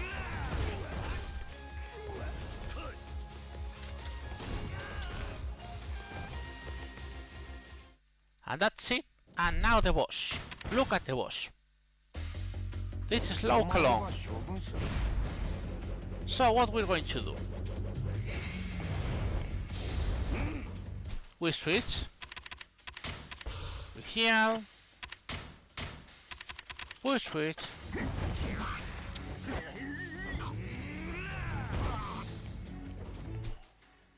I say we heal. And then you guys know the rest. There goes his life. But Lao Kalong has 3 phases. So we need to wake him up. Break his weapon. He switches immediately to the 3rd one. We hit him again with the shoulder to break his weapons. And then you punch him. And then the most fun part of the run, no. It's the most hated part of the run for most people, especially if you play in Legend. If you don't play in Legend, it's more or less okay. Why? Because it's the car chase, by the way.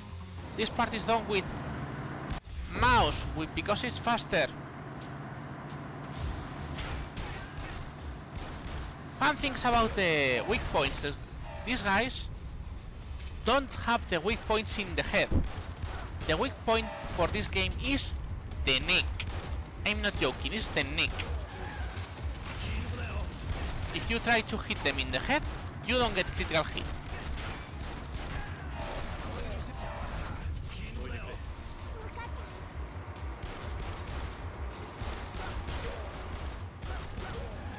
So it's way faster to hit them in the...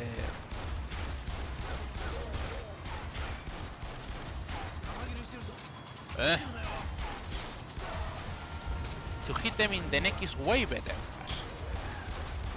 For those guys are better. Again, to hit in the... not to hit... If you don't know how to hit the people with guns, hit the driver. And works too.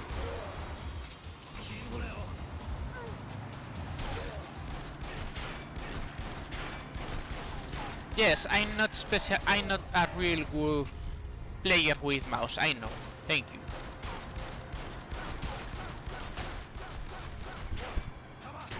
This guy we care mostly about the one, because then you can instantly hit the driver and you can ignore the other one, because it dies at the same time. Same here.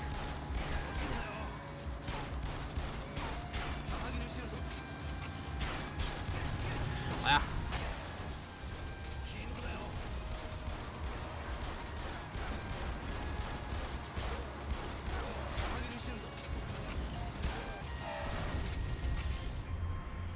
And now the boss. Meg.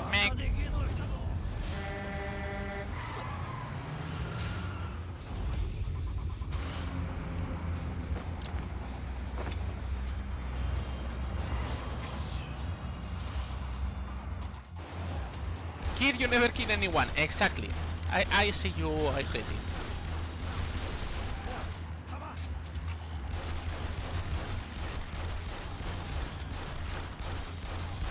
You can totally ignore the guys on the left.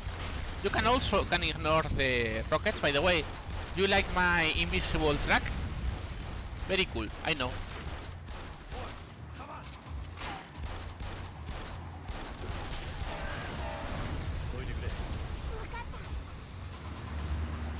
And until you don't get in front, you cannot hit this guy anymore.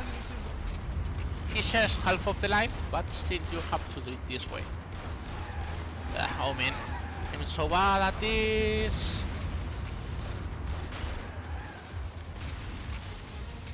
And if I remember, it was in this place. Starter.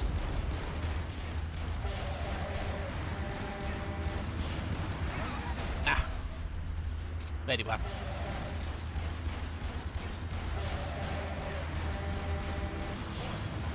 Ah, 3 cycles. I don't like this. So anyways, yeah, this is the car chase. I hate the car chase. I'm not good at it.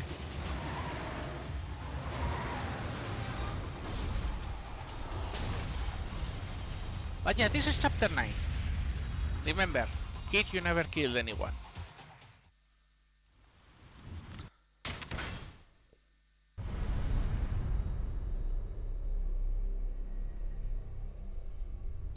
So, we barely have more sub-stories to get, like, we have 3 or 4 more. So we're going to mostly running to get things, but not too many. So, anyways, we go back to Serena, because they tell us, Reina was a mole. So, they leave us this card, because Nishiki also wanted to kill Reina, and Shinji protect her. So you say, okay, we need to follow them. And where? How we follow them? With, maybe this trail of blood, you know. Just maybe.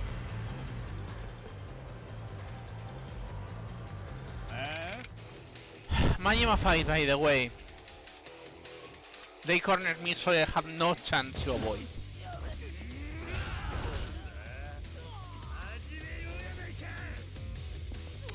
So anyways, you get down. Hello Majima. I said hello Majima. Why you try to do these things?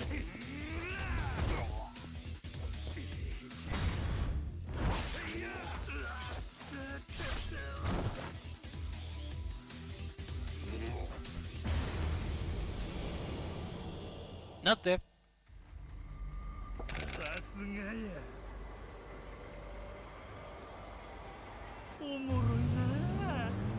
We're middle rank B. Not bad, but not good. So, anyways, we have to, as I said, we have to follow the blue trail, okay? We have to follow the blue trail. You don't have to be in front of the blue trail, but you have to be close. Because if not, you won't get the triggers. By the way, yes, you can still have fight spawns and Majimas. So, you're interested in going here, doing this, This is a fight spawn. So you go this way. You go this way. That is yet another fight spawn and I can't avoid that one.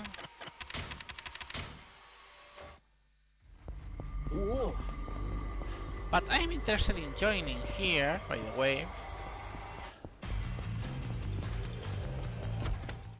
So yeah, by the way, you can totally ignore what happened there and stop to drink even if your lieutenant is dropping out dead and bleeding. That's Yakuza for you. And yes, until you're not regular, you don't have this sub-story. Which is, well, he has a huge stuff from a gambler, so you need to have access to the underground casino. This sub-story was blocked by Kano, by the way. So, what else do we have to do? We have still to activate more sub-stories. So, we continue. And we're especially interested in going this way. Why? Because we need to activate one very specific trigger.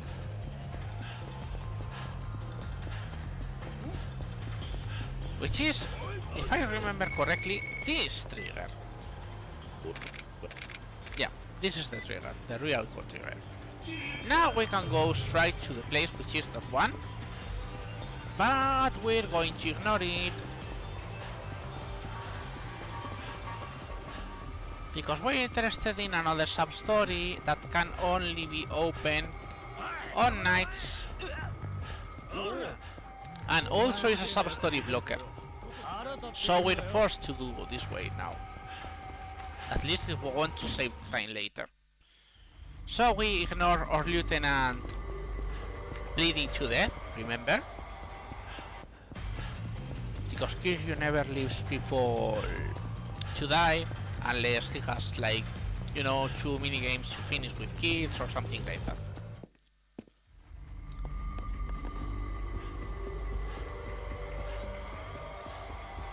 Totally normal for Kiryu.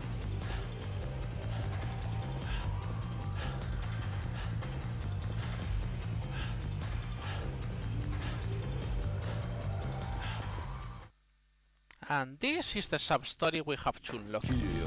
Which is, as you can see, one sub-story that is voiced, which is what happened with the girl that was killed searching for Yumi.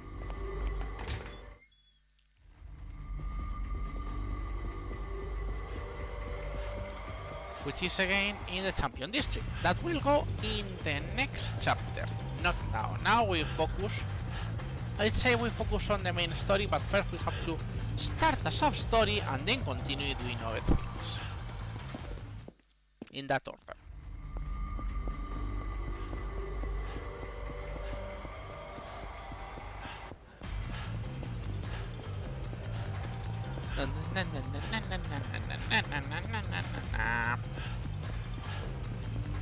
You know, it's such a dramatic music, but you have no real need to go until you feel like it. You can do everything else and then go to it.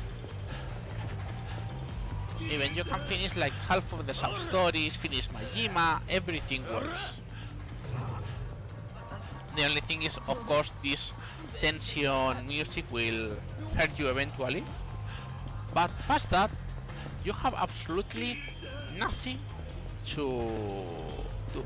By the way, we skipped the sub-story because we have to start this sub-story. The Gangbusters. Which is a really stupid sub-story, but you have to do it anyway. Yeah. After the gangs left the place in the last chapter, so these guys are acting like gangbusters, and they want also to attack Yakuza. And you say, this is weird. This is really weird. But anyways, we don't care about that right now. We only care in entering guns blazing.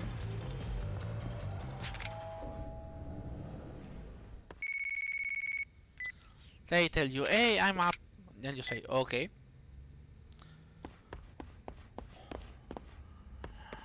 Here's this way. No. This way.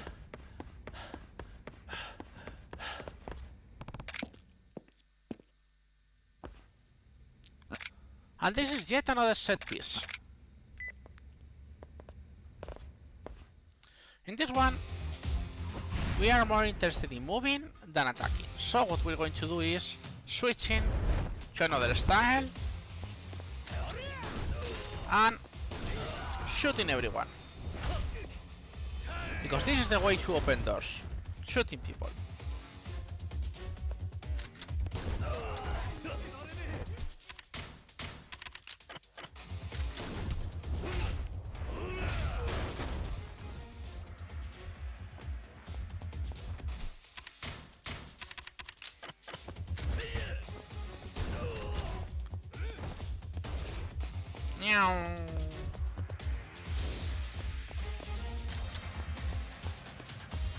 By the way, some of these are totally ignorable because some of them are a trap. You can't avoid that guy, you have to specifically kill him. But more or less,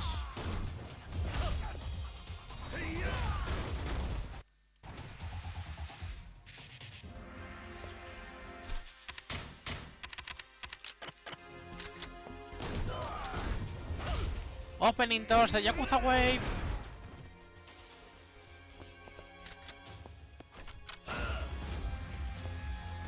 Oh my god, no, how many people?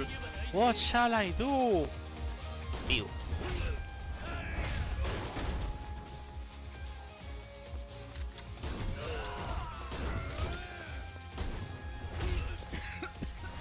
Sorry. So anyways, more door opening.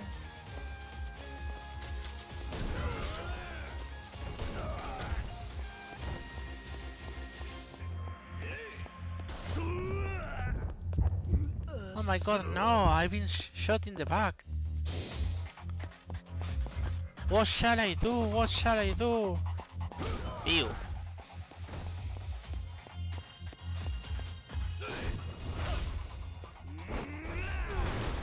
By the way, this is not the fastest way you can shoot in this game.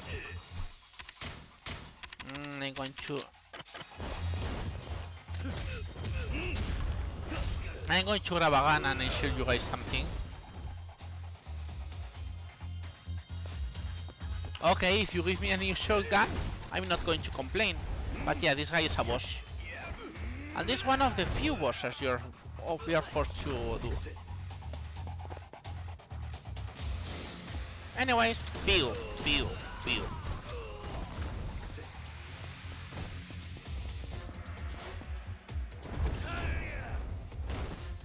Kiwami has not a bug, but something fun.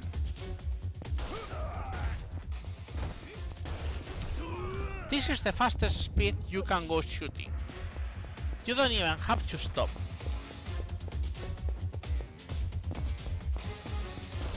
You can do this, and it works. Anyways, pew.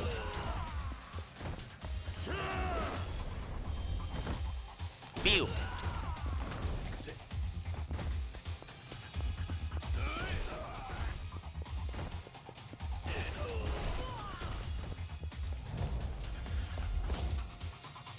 So anyway, this guy.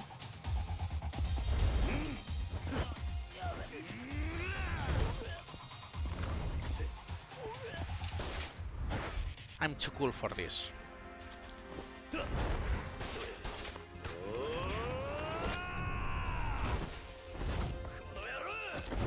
And now welcome to the boss which has the worst ability ever in Yakuza, which is called the RRLAT6 dodge, which is a dodge with guns while shooting.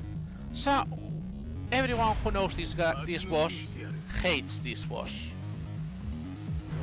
But as we are a bit overpowered, you know,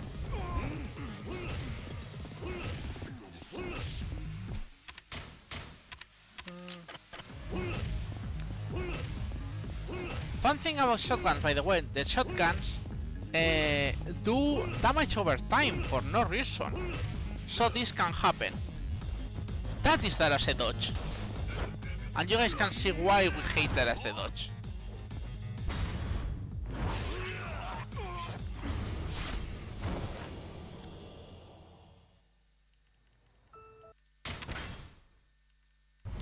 So anyways, that's chapter 10.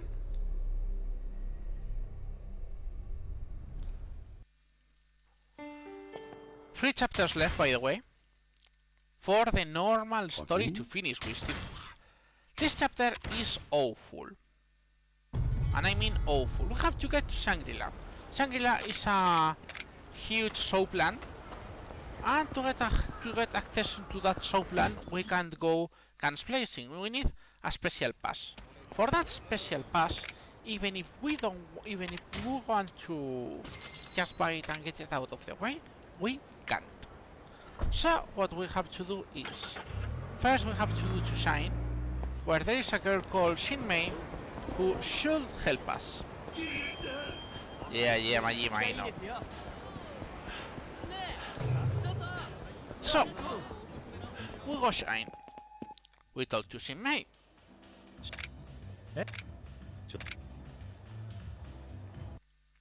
Shinmei tells us she needs a visa. Get me a visa and I'll work. So you say, okay, I'll help you.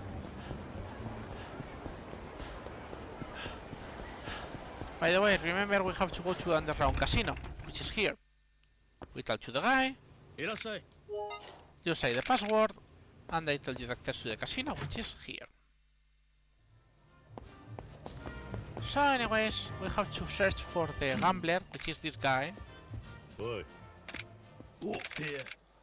He says, oh, I have to win, but I need a Colors of Children amulet. You say, I have one, here.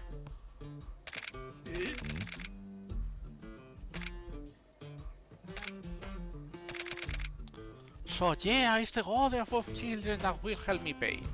And you say, I don't trust you, but okay. I'll check if you have pay later. So, we get out of the casino, we're not going to do anything. Shinmei told us also, in Jewel there should be a legendary forger. That we should ask for Ayaka. Yeah, Majima, I know. So anyways, more sub-stories. Remember the Marvelous Gangbusters? Here they are again.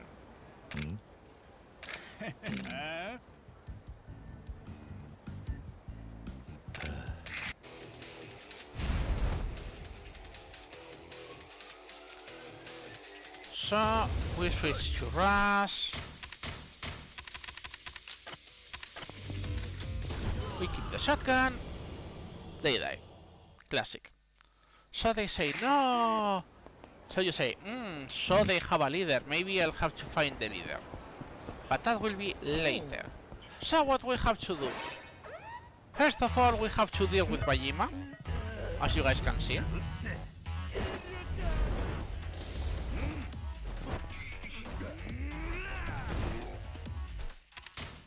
So we keep this one.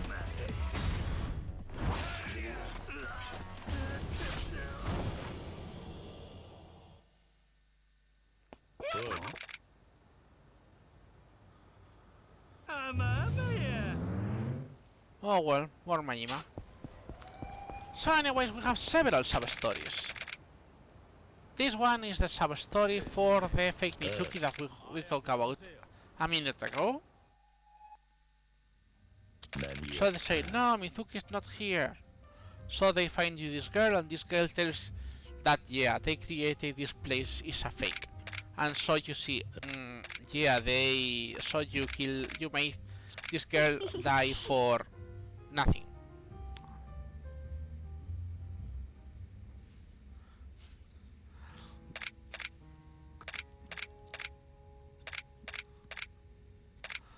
So anyways, she explains you everything.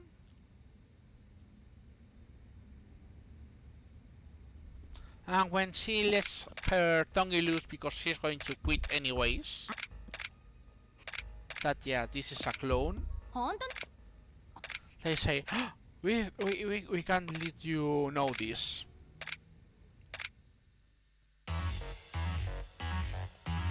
And of course you have another fight.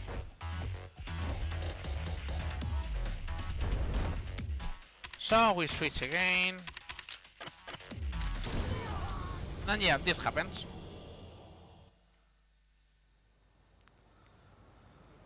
And then you have to explain what happened. 連れ去られた本人は全く身に覚えねえのにな。哀れな話だぜ。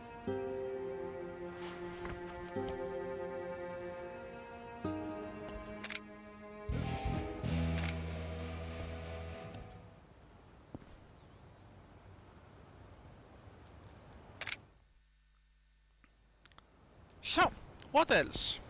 We have to go to the bar and check to see if that guy really paid his stuff. Yeah.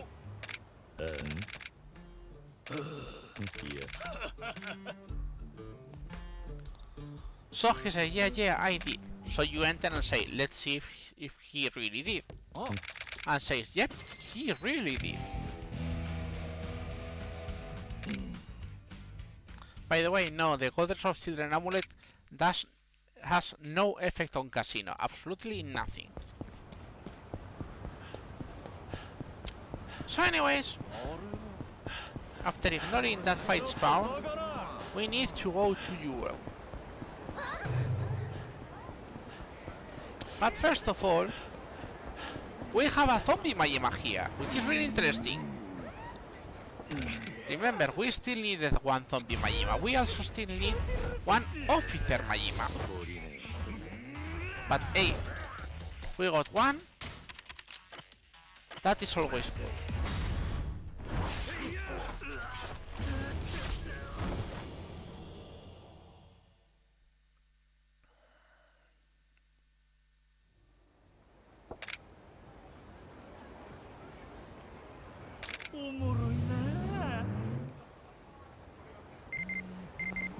Yeah. We're going to repair weapons.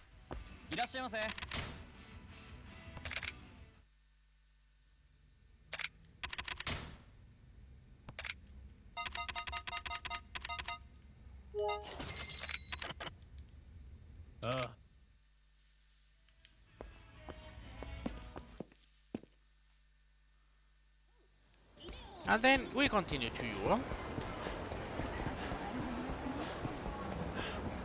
So we search for a Yakuza girl, but she sends us like she goes roundabout and she ignores us. So we say, okay, fuck this. This is a red herring. 感情を頼む。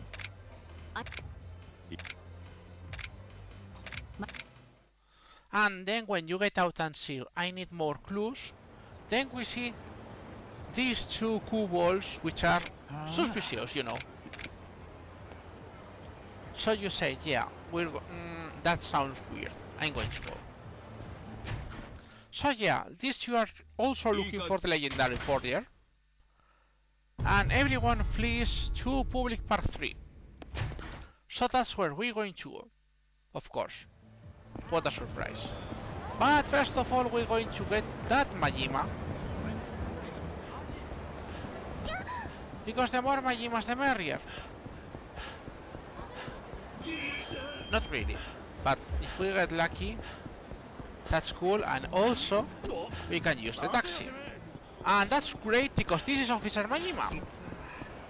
Remember yeah, we have to dodge that guy first. Majima!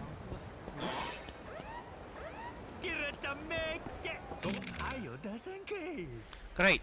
We still need 2 specific Majimas, but we don't still have them unlocked, so it's important.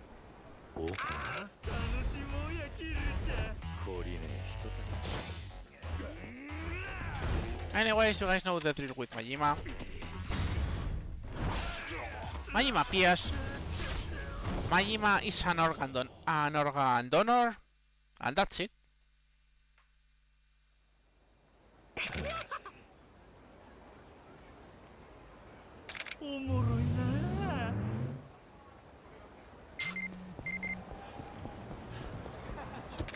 So anyways, we need to go to public part 3, as I said.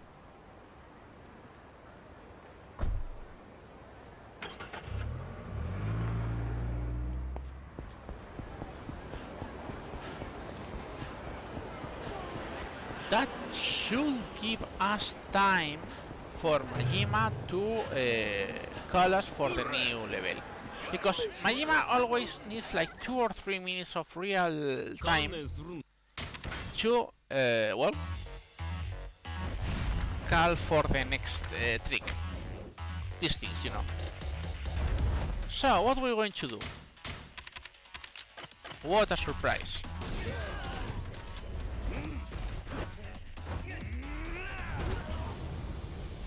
That's it. So, who was the forger?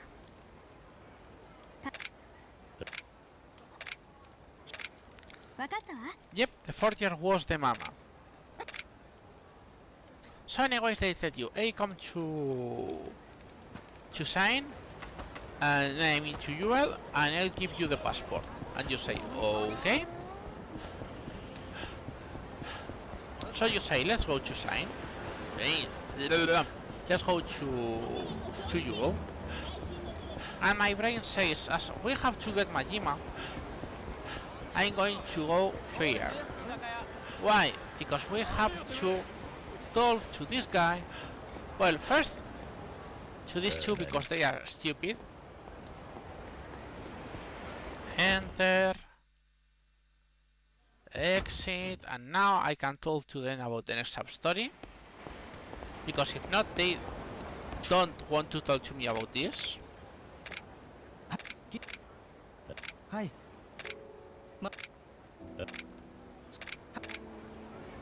Okay, that should be enough. So we can go. Yeah, that's it. Why did I do that? For this. This Majima is the Majima we are searching for.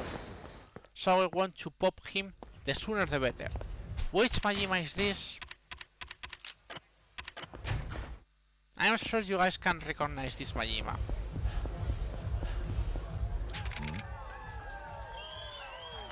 This is the Hikaru Genji Majima, or everyone's idol Goro. And also has the miracle dance. He's so powerful. We need to get, by the way, to everyone's idol Goro, not counting this one.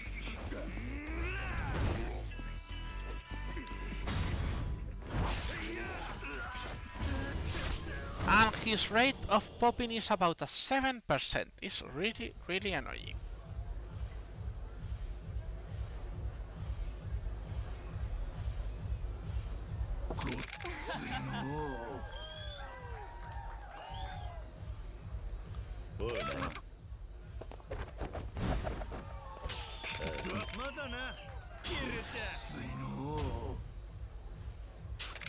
Not bad, we're in rank A already. Thank you, game.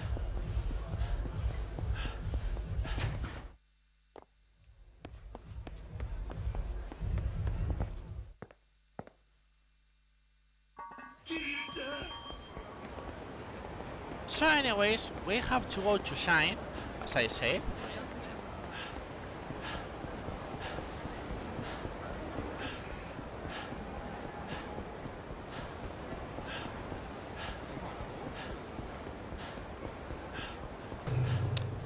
No. Will I eventually... Ah, yeah. This one can happen too. It's not the usual, but yeah, it can happen. This is just a behind you, Majima. For no reason.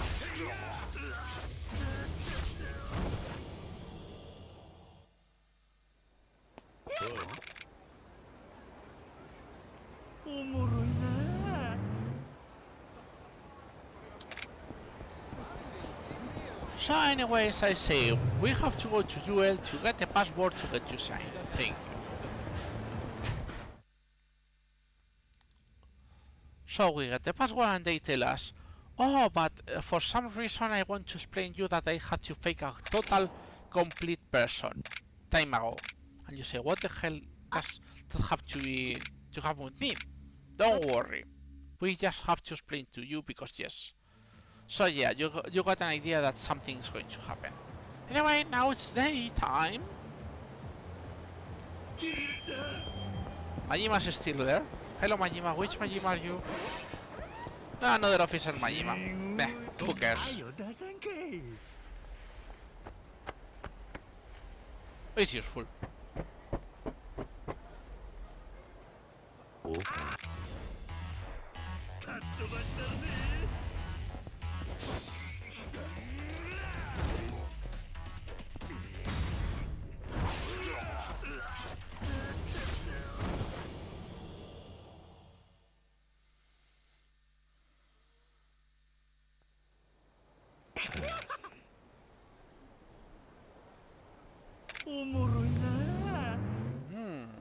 Okay, my game is going maybe a bit more fast than I would have liked, but oh well, it happens. Not this way. Not this way, this way is risky.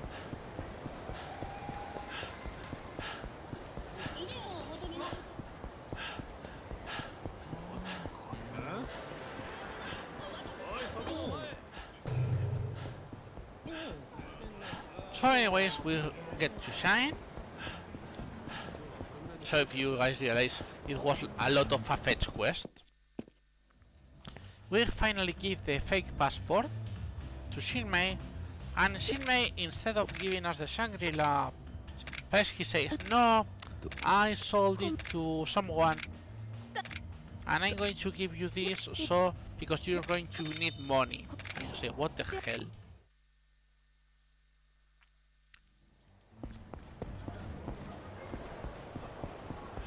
So, what we care about? We care about this exclamation, as you guys can see here. Because, yep, again, more gangbusters. This is one of the gangbusters lord bosses. So we grab him, we use him, and that's it. Finally, they tell us they work for one guy called Asano.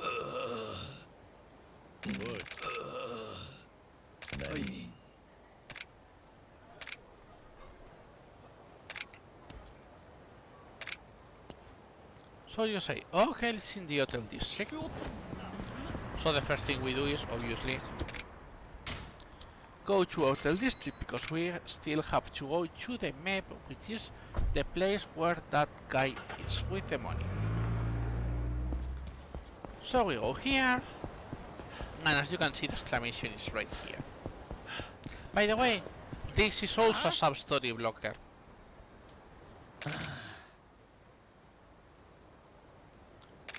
So this is the reason I am trying to do it quickly.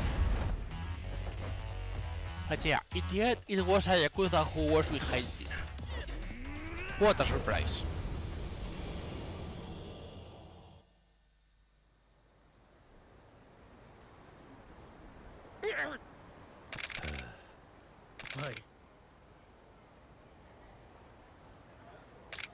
And all of these fights only for 30k yen. It's like,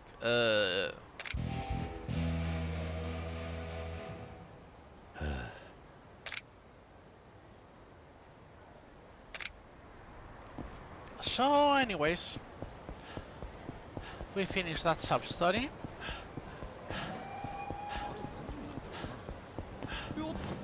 Nice fight spawn. Meow. So we wanted to go to the map doll, which is this guy.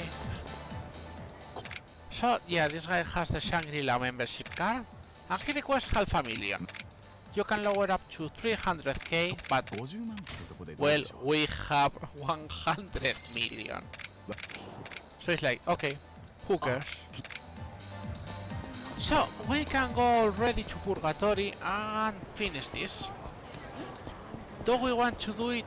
Answer is yes, because even if we have some stories that we can finish, right now it's going to make almost no difference to do them now than to do after the finale.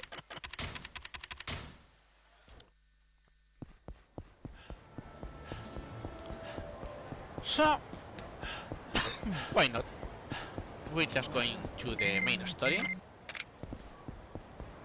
This is another Majima fight, but this time Majima is with you, because he helps you against these orders of the Dojima family.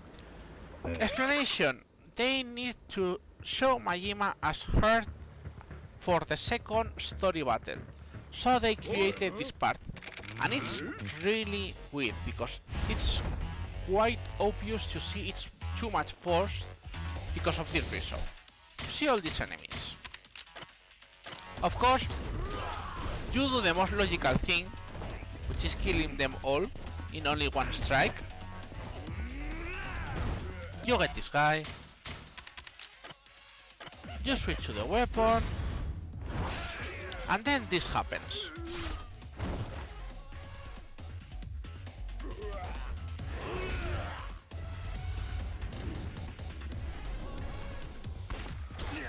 Oh my god, no, I can't believe Majima is dead.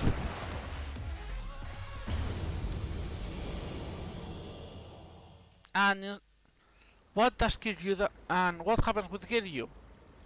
He's like, he's Majima, he'll recover. Let's leave.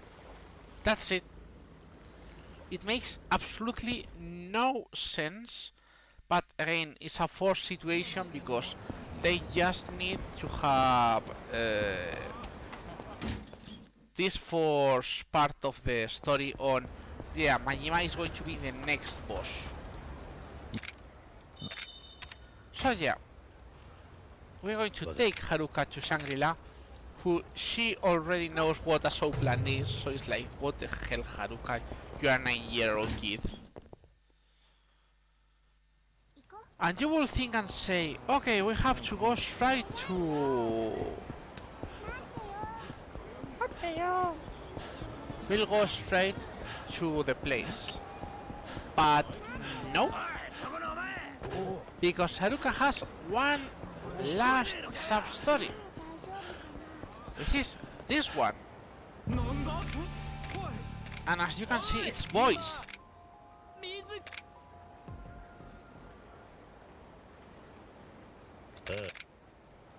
So they hear this guy who seems to... he's going to jump down, calls for someone called Mizuki, so he says, maybe we'll be the same Mizuki.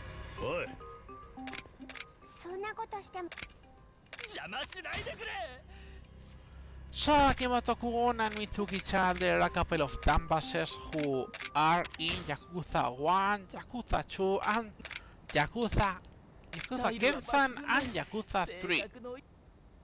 So it's like, what the hell? And yeah, it's always stupid sub-stories.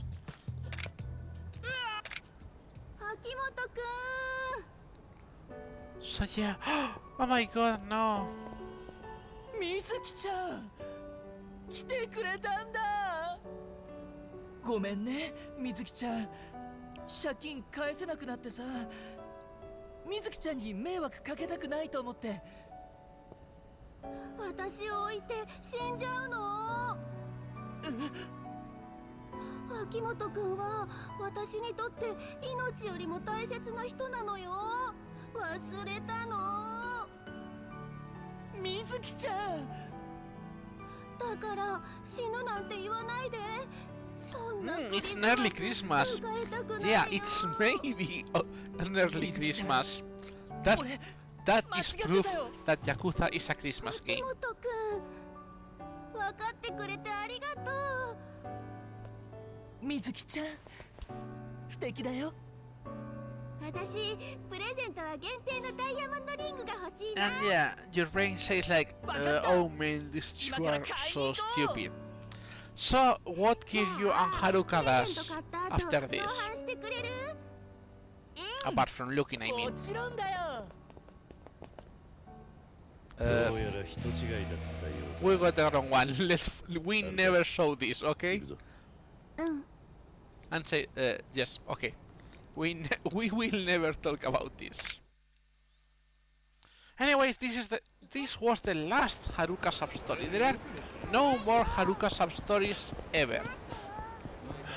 So we're going to rush to Shangri-La, and of course, as you guys can guess, Majima is not on the map for obvious reasons. But yeah, the subs, as you can see, there are still fight spawns though.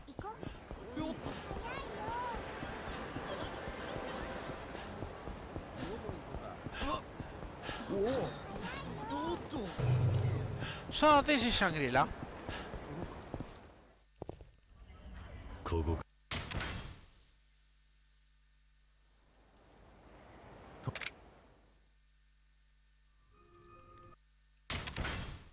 So we have to find Akemi, which is in the top floor. So usually they expect you to you can go opening every door that has a light. Though what do we have to do? No, we have to go to the top floor.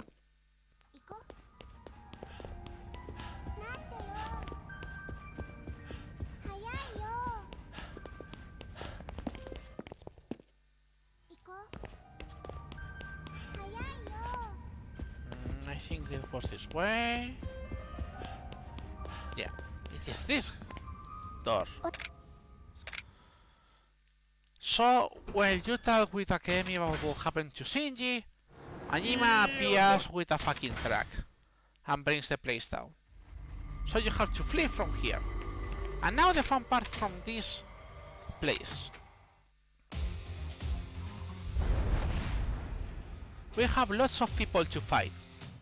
We don't care about them. We're going to do this. We're going to bring this.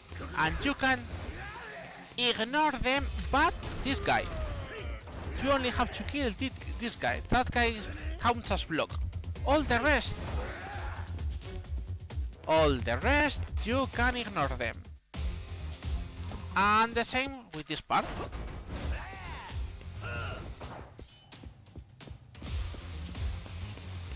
You have to get this guy. And that's it. You don't have to kill anyone else. And then, finally, yep, this is the second Majima battle. The second real Majima battle, as you can guess. And well, he has the same problem as all Majima battles. You grab, you stab. But he's not dead yet, that's important. So you have to force him to exist.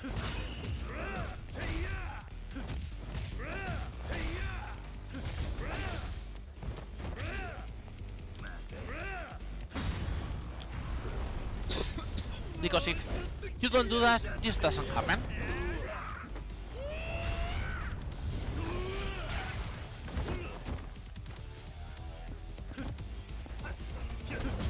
Bonk.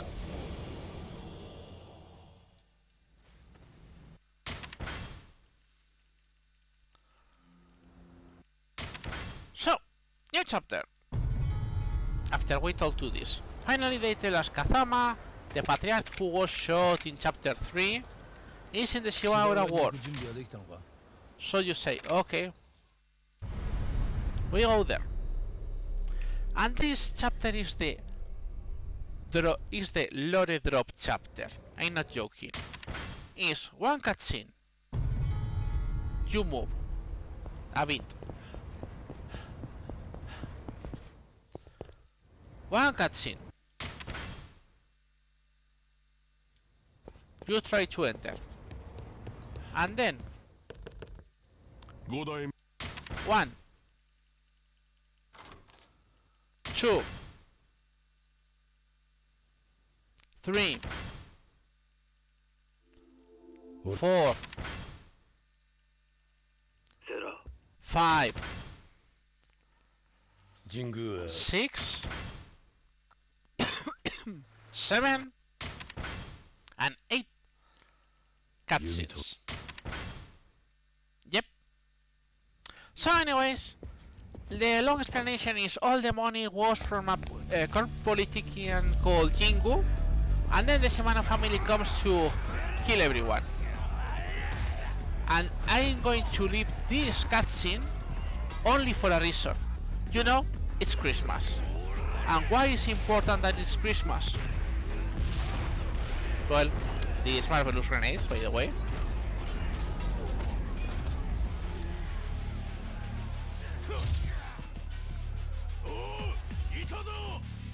Let's say, oh man, everyone is against him.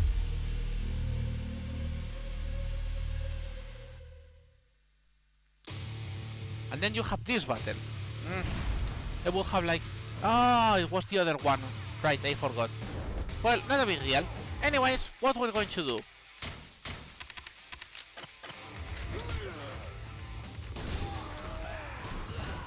There are lots of enemies in this part. Including this guy who has grenades, who is the only enemy, and I'm not joking, in the whole game who has grenades. All the rest have shotguns, weapons and things, but not grenades. So we kill this one, we kill this one, we kill this one.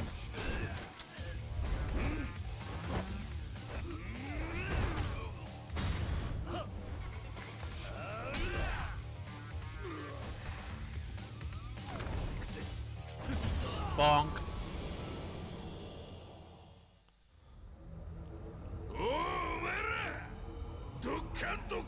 This is the one which I wanted to help. So they throw us more grenades. And this is the Christmas present for everyone, you know. I mean, this is cool, I gotta say.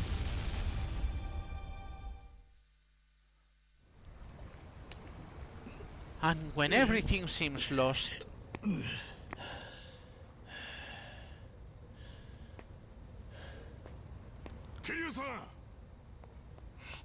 say, oh, this happens. 少しヒヤッとしたかな。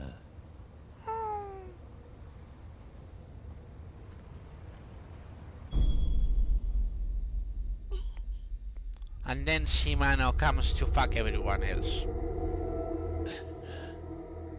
Totally dry sweet. やっと会えたな、桐生。それと風間。こそこそしやがって。島野。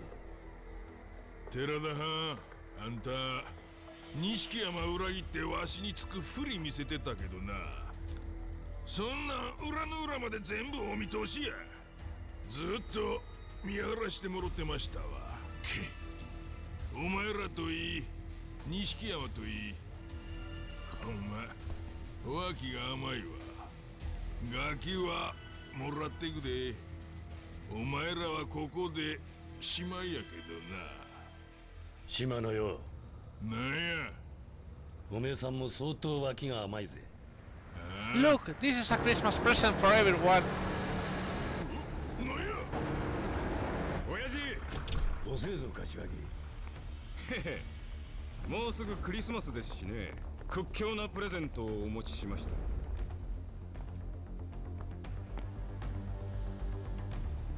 You know, for Christmas, always have people to fight. Anyways, what shall we do? You could never guess.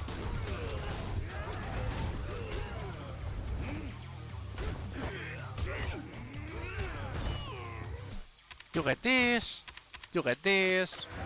We switch, we stab Shimano.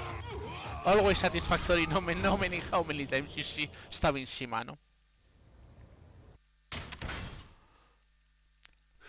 Even with this delay, by the way, we're short out, okay? So anyways, this is the will of the third chairman who died, and everyone has been battled for. So, what is the idea? The idea is stopping Ishikiyama, who tries to control the Toyo clan, and stopping Jingu, which is the politician who was struggling the Toyo clan. That is the long story. Hello, Majima.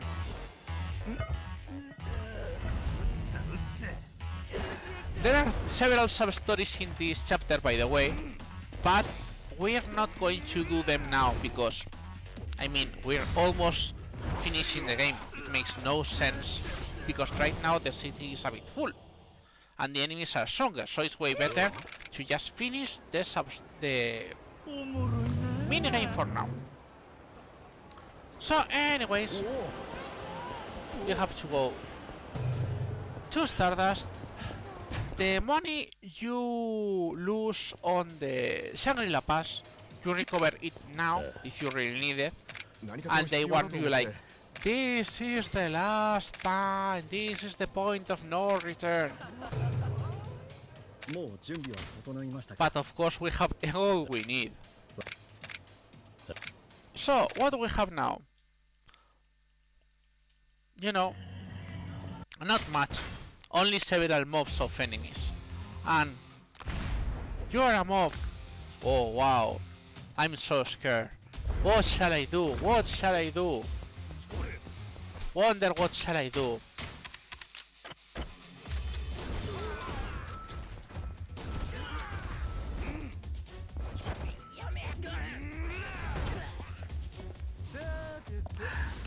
I mean, this is cool usually if you don't have shotguns, but if you have shotguns, well, this happens. No, I didn't want to pick this. Oh, it's Kojima!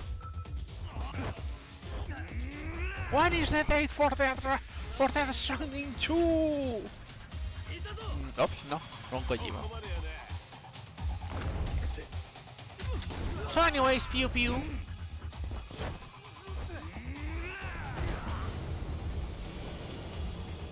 And you say, this is over. Nope, there is a fourth one. Only to surround you again, by the way. Because they love to surround you, you know. And this gun, this one has guns, my god, no! It could have died.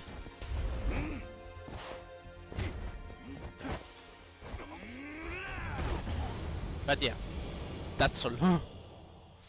More cutscenes. Now they say, oh, everyone knows that we have to expose Jingu, so we have to go to the Millennium Tower. Another non-spoken rule of the Yakuza games. All the games have to have at least one very important battle at the top of the Millennium Tower. If not, it is not a Yakuza game.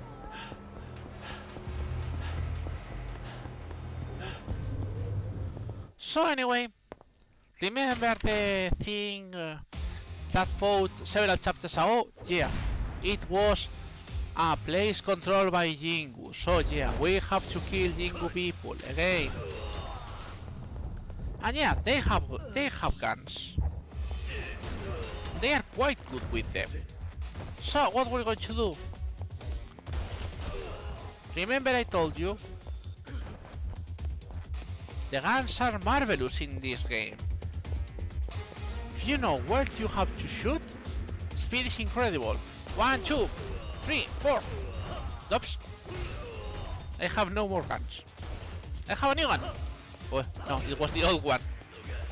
Okay, now I have the correct one.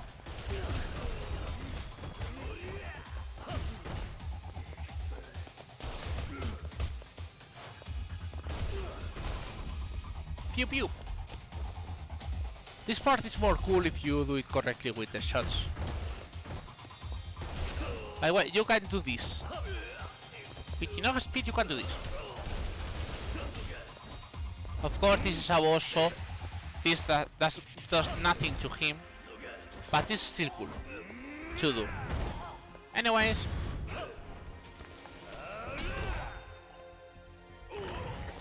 I think this one is... yeah, this one is... okay, we have already one.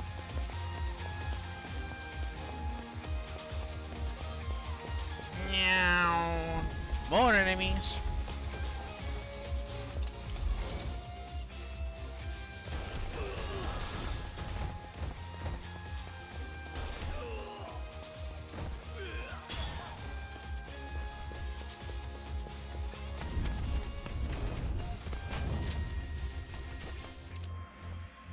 Pew pew.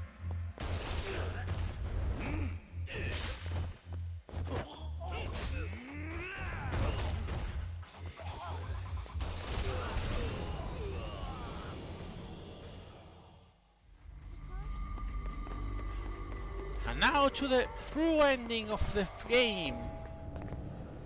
急ぎましょう。 So now more explanation about what happens.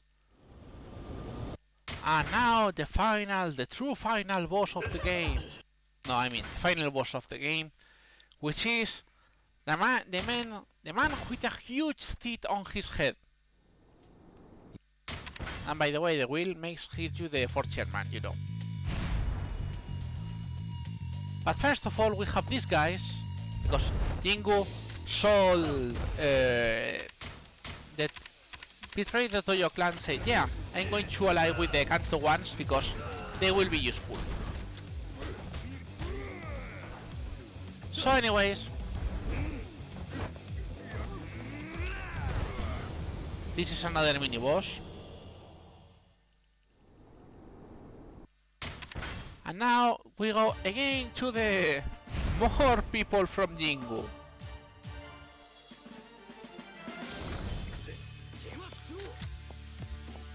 So what first? First these two guys. So we're going to pick this. I said, oh, the lol. I wanted to pick the gun and the gun fell to the water. How about you let me?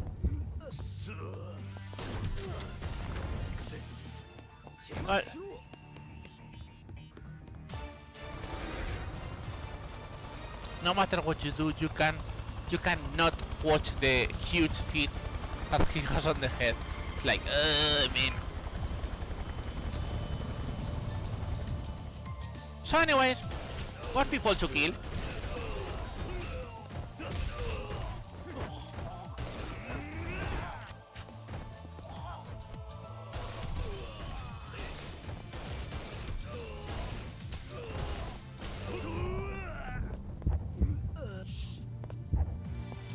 That was...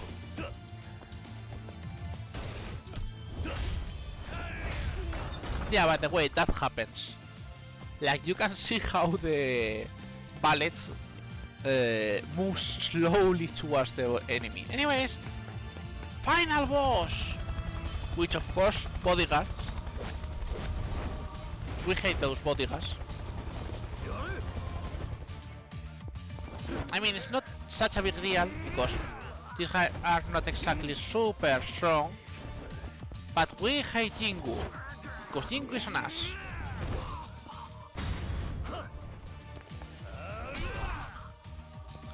So anyways, yep, they can shoot you. So what we have to do? You grab one. You get healed.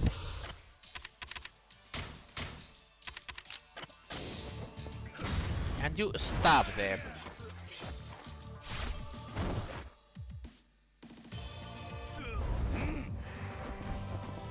You grab this one again.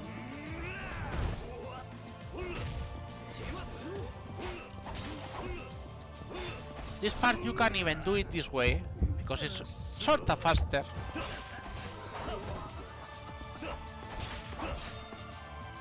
Because now he's immune and oh! You have to battle them again. What a surprise.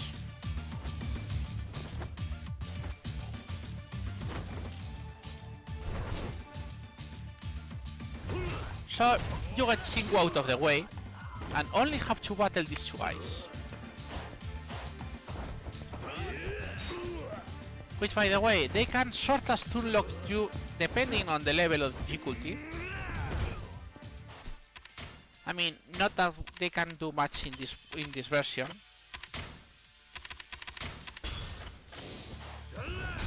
I didn't want that. But yeah. They are not that strong. So you can just do this. And this is the boss. Ta-da!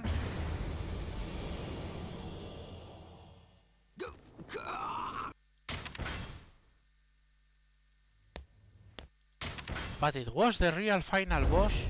Of course not.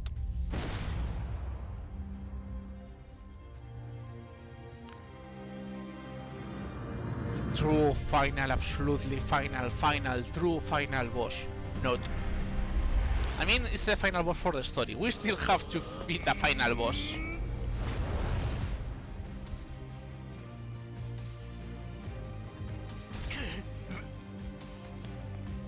So, what we do?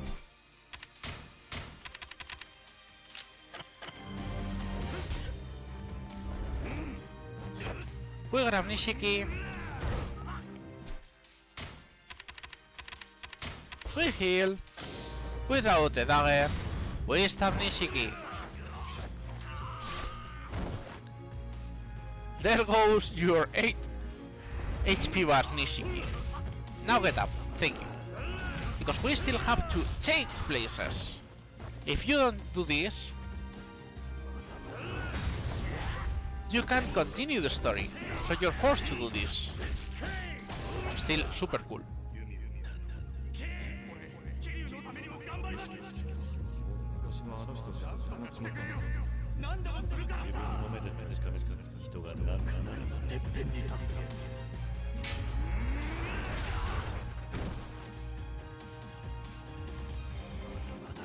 And we have to do it again.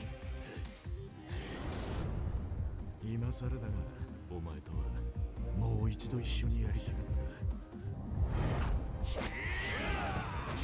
た Mash that button.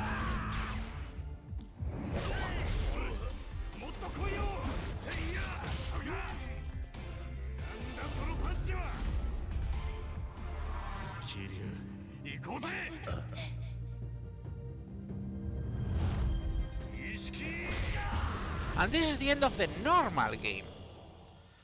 But as we still have things to do,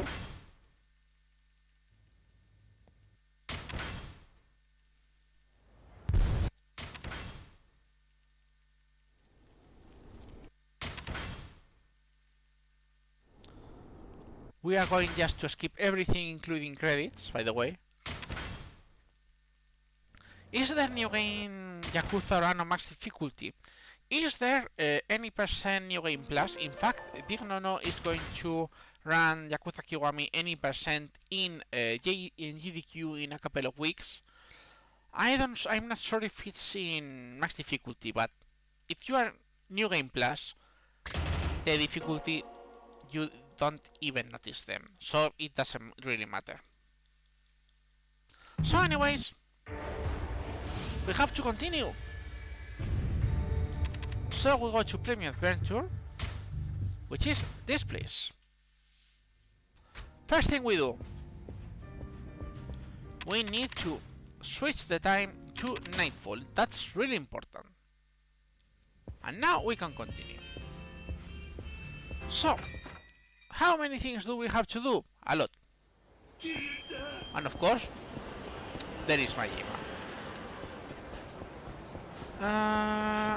So, first thing first, we have to go here.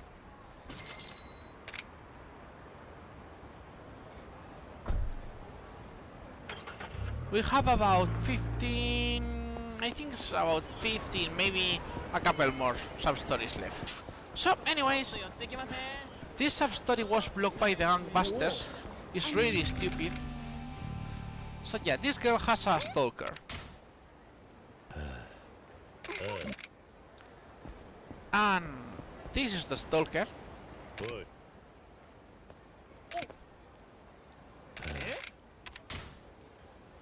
And he says, I have a super big shot Yakuza. Do you think it's going to be Majima or Shimano or something like that? And it's a fucking random guy.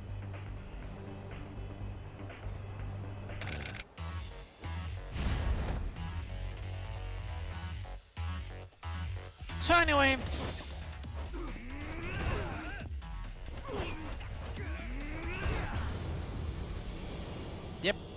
Such a hard sub-story.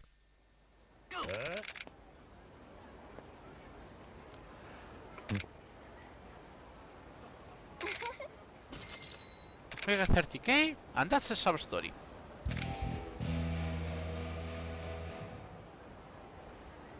Now we're going to approach the sub-stories we should have done in the finale, which some of them are going to sound a bit weird, but they are needed. So, first thing we do is going here.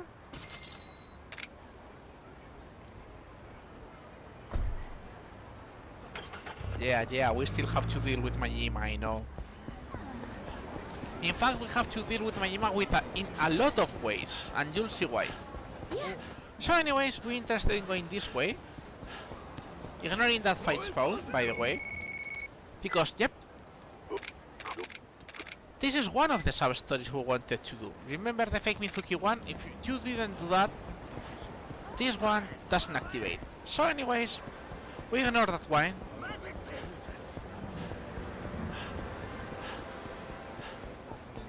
We want to talk to this guy. Who is this guy? Looks familiar. I think I've seen him about 7 hours ago. This is the... It's Forks guy! It's the tutorial guy!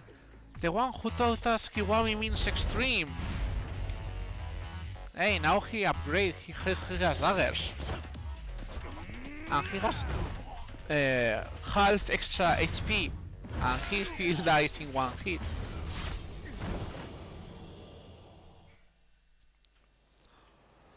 So, he finally explains you who orders you to kill, which is the Nikki Consortium, which was the third Patriarch,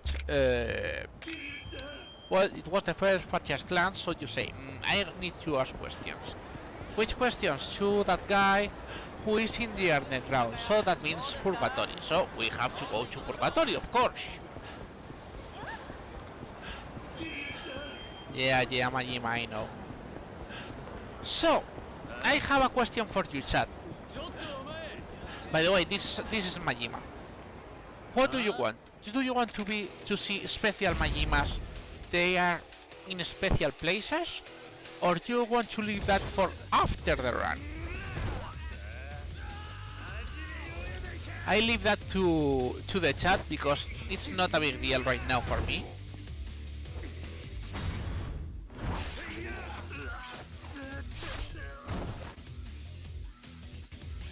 I can show all the Majimas in the game, more or less.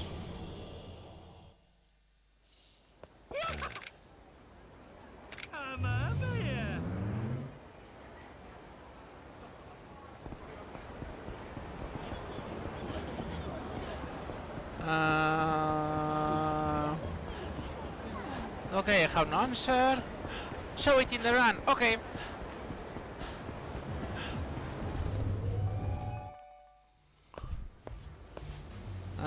No here.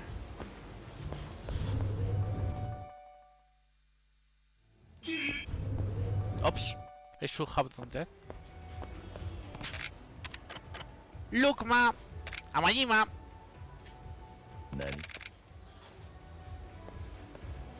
It only happens in this shop, but yep, you have a delivery Majima.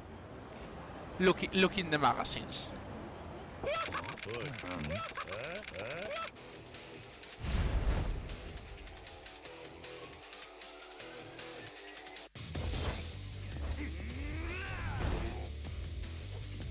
Anyways, still the same health as all the other Majimas, so this happens.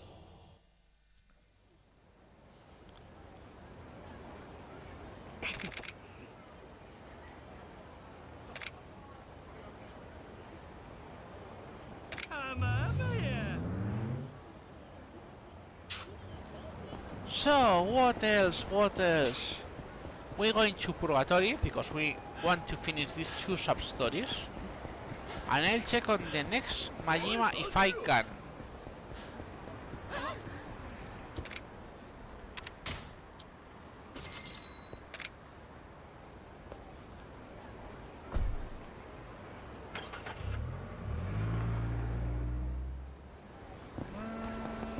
Let's see if we have... No? There is one Majima who can appear in that spot, by the way.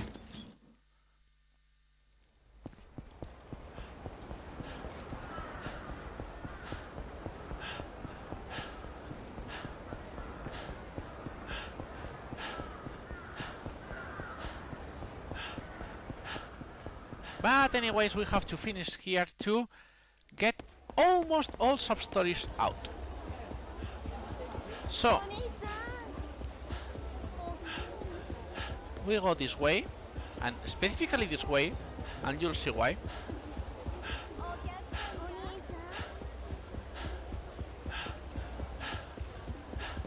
First you enter here, and then we have this boys sub-story which we cannot skip. どうかしたのか。いや、さっきここにおめえを訪ねてきた女がいたんだが。誰だ？死んだ堂島宗平の女、堂島弥生だ。なんだと？おめえが殺した組長の妻だ。これはなんかあるなと突っぱね返したんだがな。おめえが来たらこれを渡せって頼まれてよ。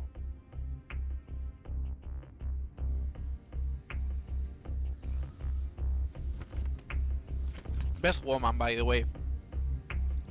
Yayoi Dojima is one top 3 woman in Yakuza series, hands down. お話がございます。お一人でいらっしゃってください。警具、堂島弥生。そこは今じゃ堂島組の残党どもの巣窟だ。どう考えてもおめえの弾取ろうとした罠よ。桐生、行くんじゃねえぞ。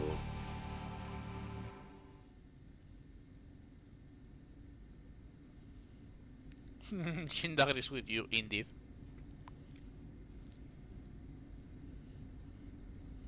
So, why in this order? Because you do this, you exit this, and then you go on the left side instead of going on the left side on the way back. And then you can talk to this guy, which is, yep, the guys from the Nikio Consortium who we're talking about.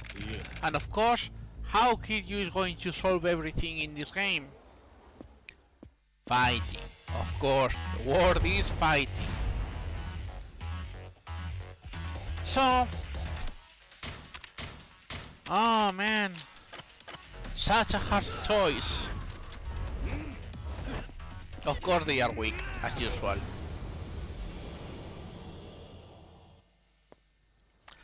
This sub-story is expected to be done before the finale, and you'll see why right now. Anyways, he explains everything, yada yada yada.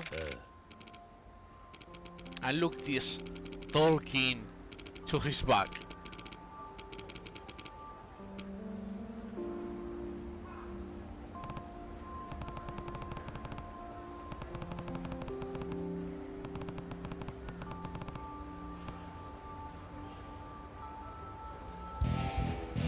So yeah, this is the reason this sub-story is set for the finale, but we just ignore it. So anyways, that's 2 sub-stories semi-down. We still have to do 9 sub-stories from Komaki, by the way.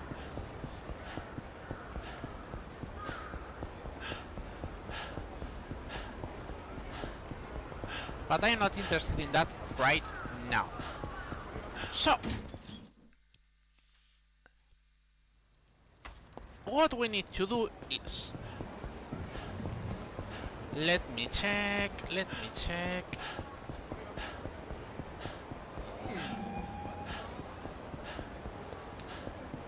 Yeah, I know what we have to do.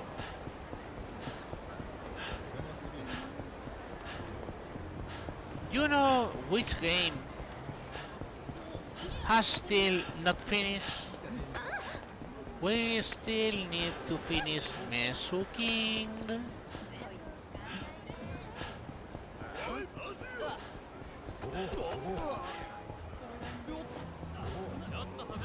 So yeah, we have to finish Mesuking, among other things.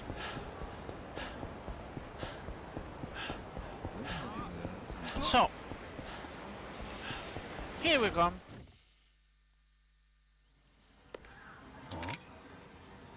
But, yep, we also get Majima.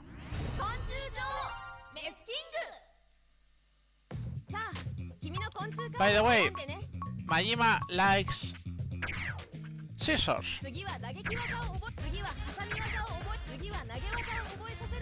If I remember correctly.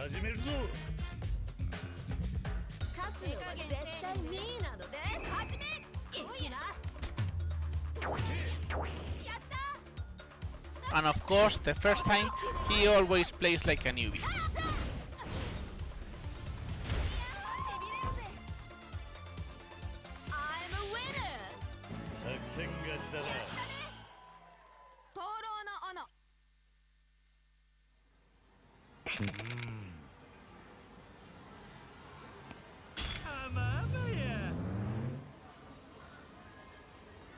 So as I was saying,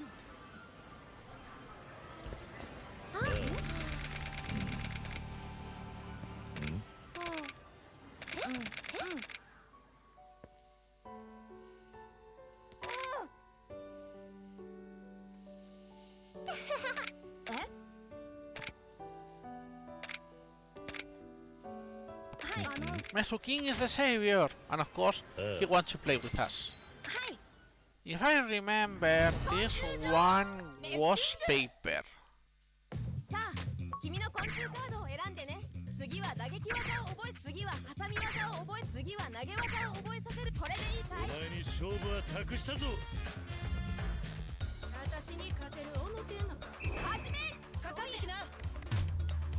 Oops, wrong one.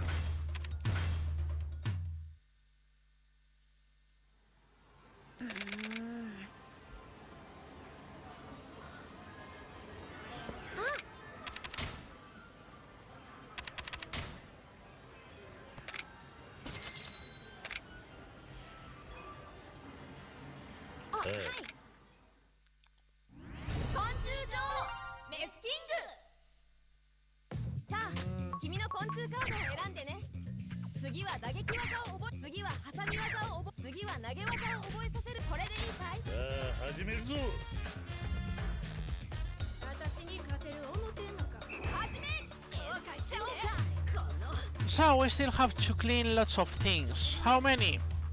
Several. I think we still have for 1 hour and a bit more. World record is 8 hours 51 minutes 28 seconds by me. So yeah, we still have things to do, as you guys can see.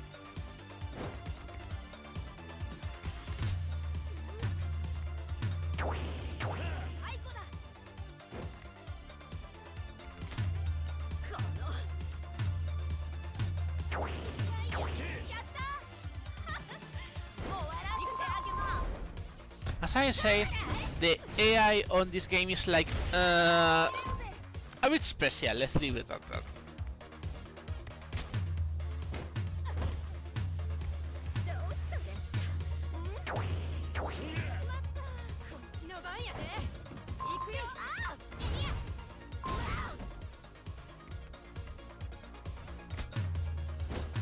So sometimes it works, sometimes it doesn't.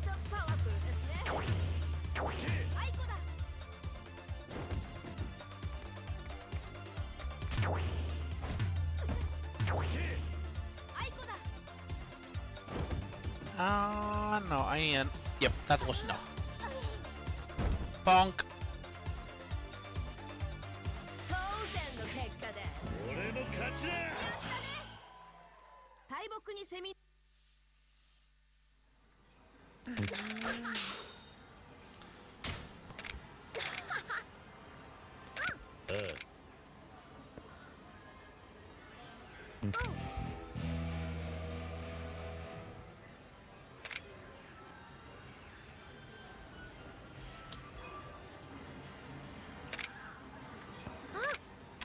And this is the last sub-story for Mesuking.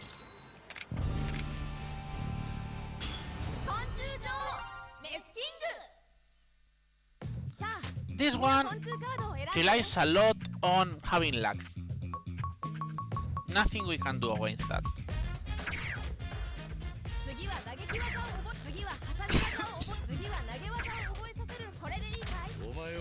The professor uses a paper-based deck, so we have to use counter.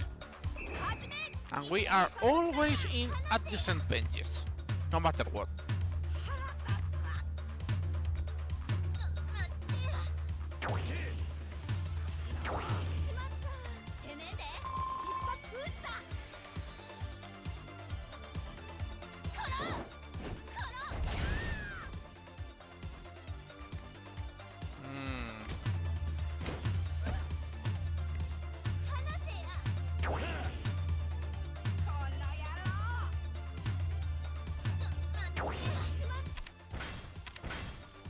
This is not worth. It's way faster to just... because it's strange, but even if you start on this, it's like the starter attack of the professor is always random. So it's way better to just do it this way. This battle can be repeated over and over again, trust me. Sometimes it's fast, sometimes it isn't. That's it. Chip.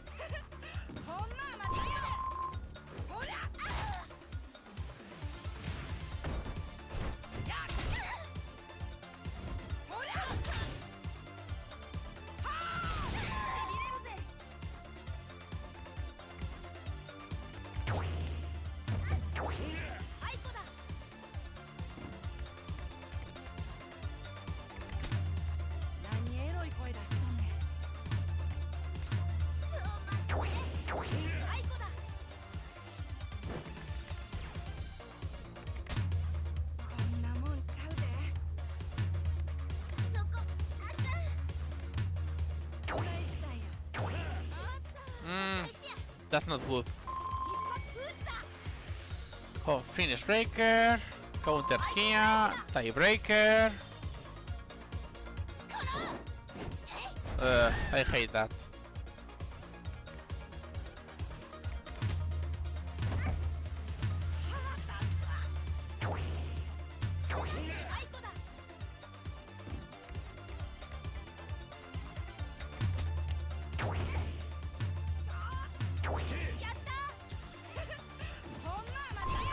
Okay, we got it. Nice. So yeah, with this we finish Mesuking until we battle Majima again. Because we have to battle Majima again.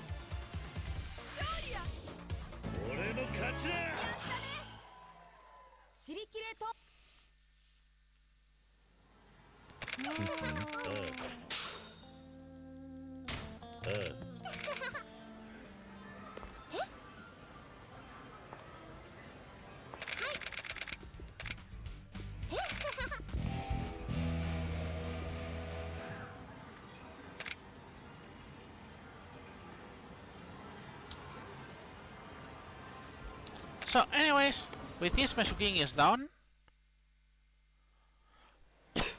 We still have to beat Majima, remember? But now we're going to go to the sub-story that we were requested. Yeah, Majima, I know.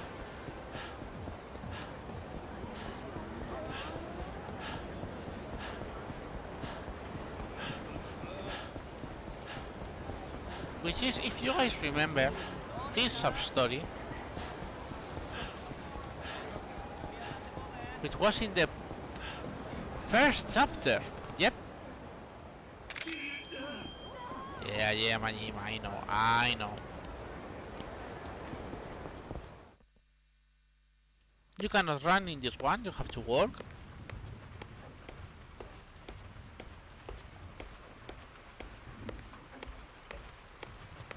You have to do this, you don't have to pick the right one, you have to enter directly here. And of course, it was a trap.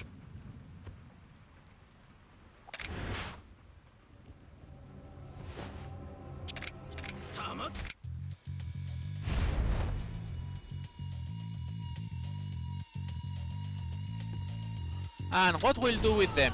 Oh wow, so hard.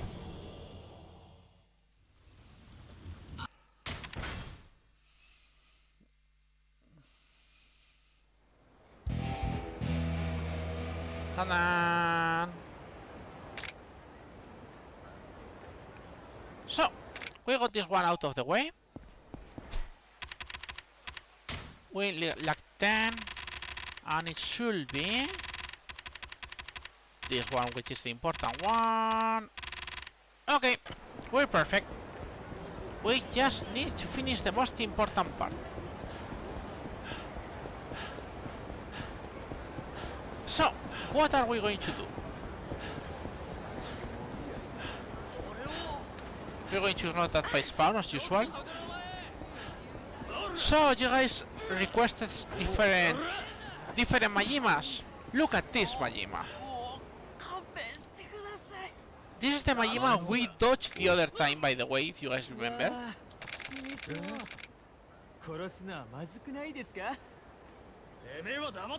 And you ask, what is this?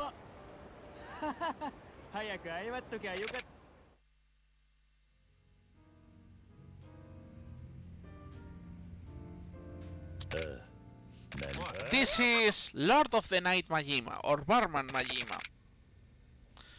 This is a slow Majima because it takes 1 minute to finish. Because of all the talking, the guy saying. And surprisingly, if you pay the money hit request, which is 6 million, you can not fight. But obviously it's way better to just use this. So anyways, this is yet another of the useful Majimas. And not exactly a hard one. Shinto.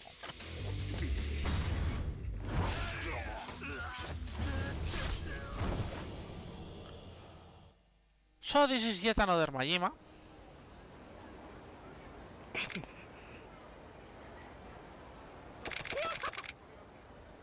And with this we're at max rank A, so he has to call us again. This Majima requires to be near a taxi, so we're going to a taxi. But before that, we're going to be logical, and we're going to throw this, throw this, throw this, throw this, throw this, throw this, throw this, throw this. いらっしゃいませ。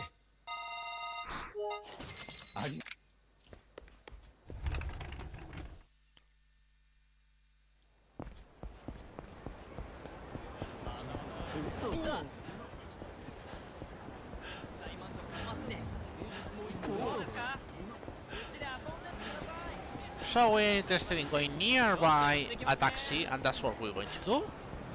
And now that we are powerful, now we can get this one. We can get this one. We are not interested in getting this one.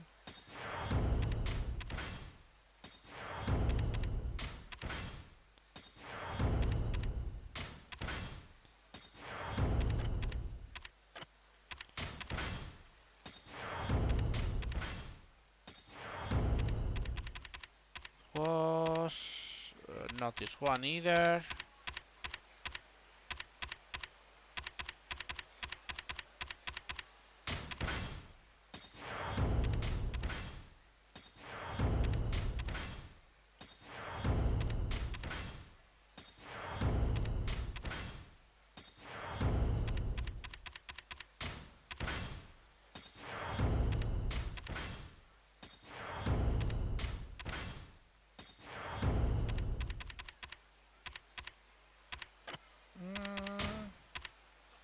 This is okay, and we don't need anything. Oh, no, we need something from this. Surprisingly, only one, but...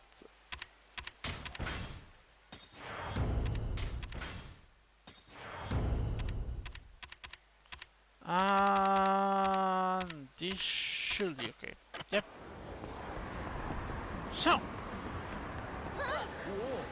Majima has a minimum delay between finishing cap rank and activating for the new run.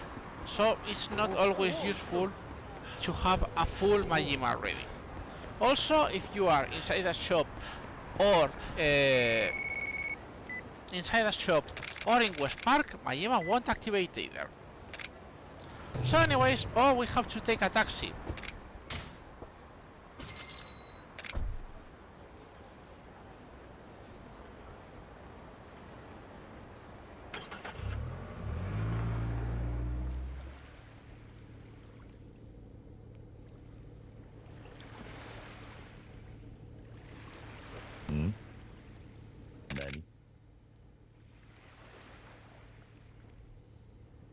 And yep, he was this the taxi Majima.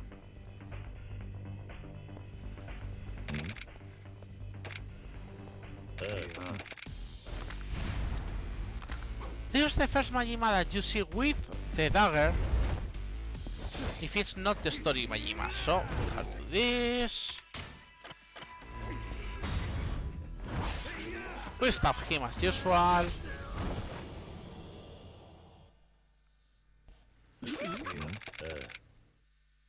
And he still wants more.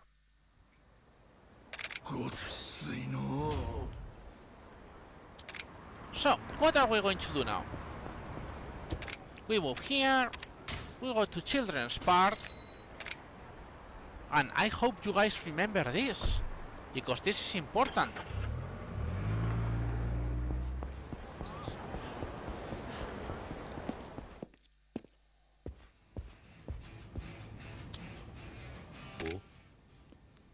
Yep, you also have to play it with Majima at Pocket Circuit.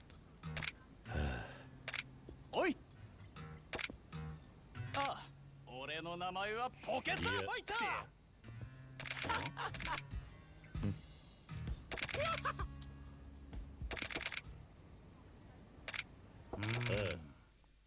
So, first Majima is rookie, so you have to really not play hard.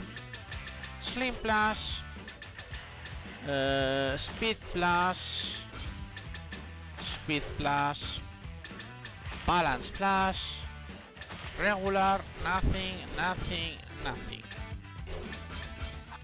注目のカズマくんは青レーンだ。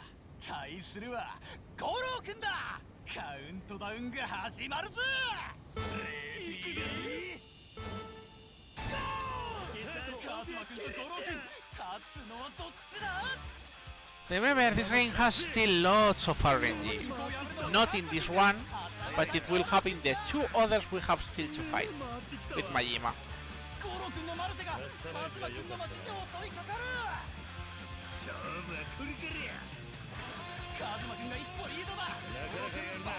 Please look at how the Goro-kun face makes him look like he's 10 or 20 years later looking like Danny Trejo.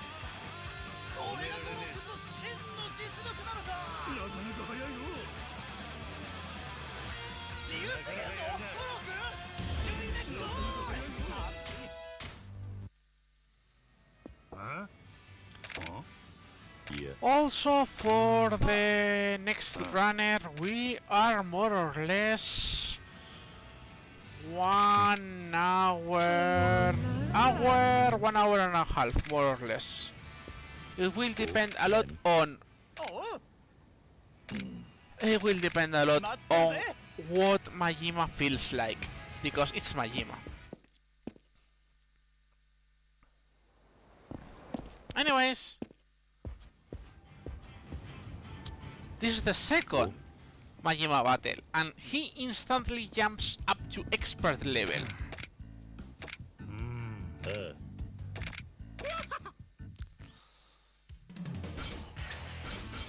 So, this is Ultra Spike, Ultra Metal, Ultra Godspeed, Ultra Boost, this is High Capacity, no Side Stabilizer, Suspension, and no Bumper Plate. 注目のカズマくんは青レーンだ。対するはゴロウくんだ。最高の走りを期待してるぜ。ポケカズマ君とゴロ君勝つのはどっちだ。カスタマイズが良かったな。そこどけんけ。ゴロ君のマルテがカズマ君のマシンで襲いかかる。そこどけんけ。 So yeah, remember the magic physics of this game. カスタマイズが良かったな。デッドヒートだ。ゴロ君の表情の変化も激しい。カズマ君が一歩リードだ。ゴロ君バン。ここでゴロ君ブーストだ。 Yeah, he boosted because if not, I was going to lap him. And yep, I still can lap him. Always feels so good. Eat there, Majima. Yep, don't ask me why, how that happened, okay? It happens. This is the marvelous of this game.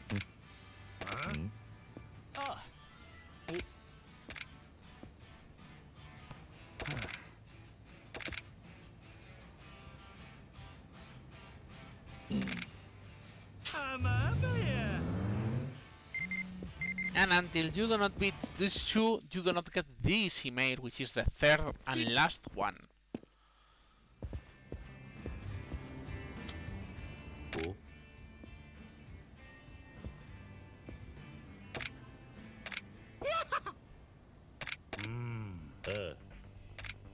So, this is the last time we battle against Majima. Everything is the same but the battery, which is regular, and we have to add a bumper plate. That's it. 注目のカズマ君は青レーンだ。対するはゴロ君だ。みんな位置につけ。カ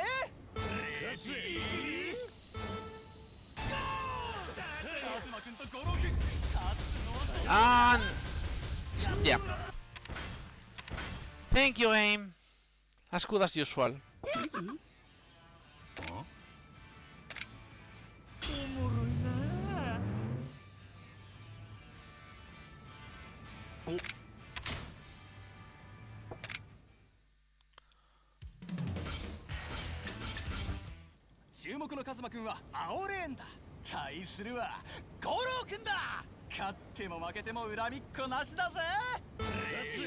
That was one of the slower phrases to speak.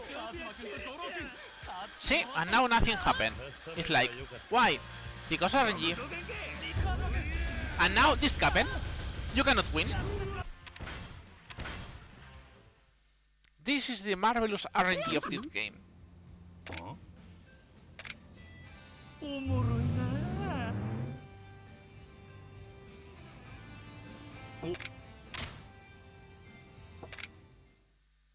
Just make sure correct. Ultra spike, ultra metal, ultra god speed, ultra boost, regular, no side stabilizer, heavy and bumper plate. Yep. 注目のカズマ君は青レーンだ。対するはゴロ君だ。カウントダウンが始まるぞ。カズマ君とゴロ君勝つのはどっちだ。そこどけんけ。カズマ君いいタイヤの口だ。 And now for no reason he doesn't want to work. Yep.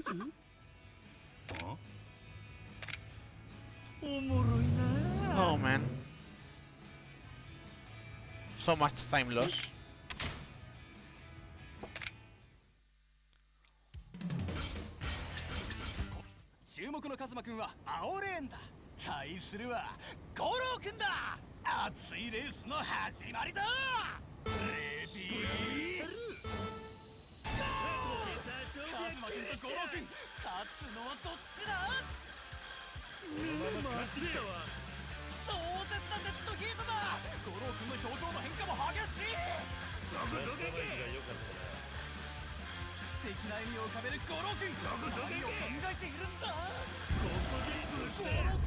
And you guys can see, same specifications, no changes.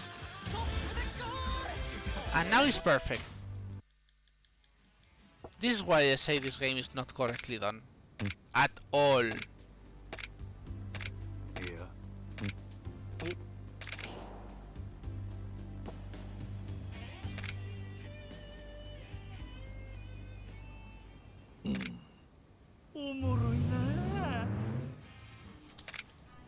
So anyway, that's Pocket Circuit. We are not going back here ever again. Yeah, Majima, I know.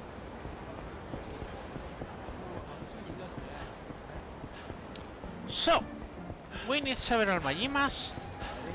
So, we have to start the worst part of this. If you guys heard me before... Yeah, Majima, I know. This is the abilities, and we need this part, which is 2 idol Goros, and get S rank, and then 3 different things. And if you don't do this, you cannot really continue. So,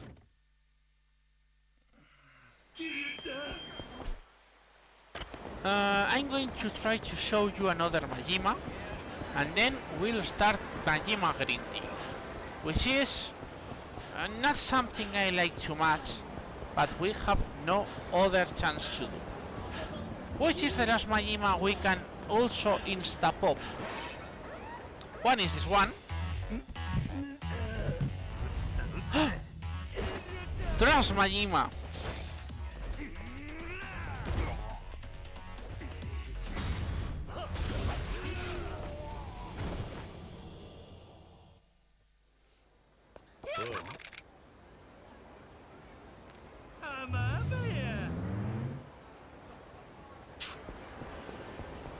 Next Majima we can pop, it's here, surprisingly in Smile Burger.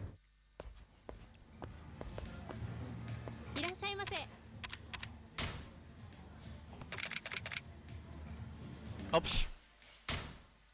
Alright, I don't have...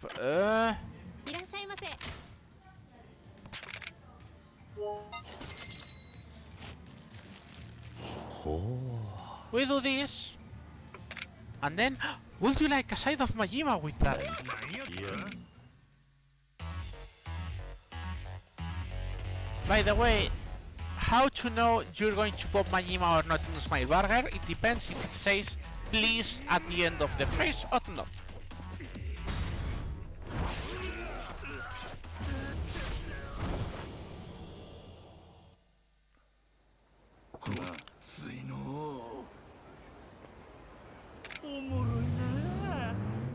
So, more Majimas. I'm going to try this one. This is a bit rare Majima, but sometimes it works correctly.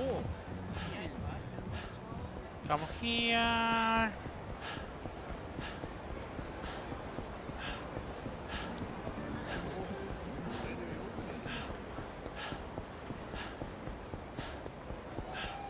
No.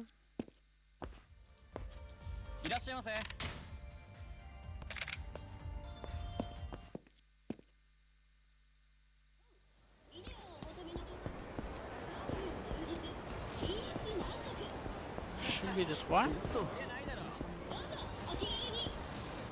I'm going to do a couple of tries and then we'll go.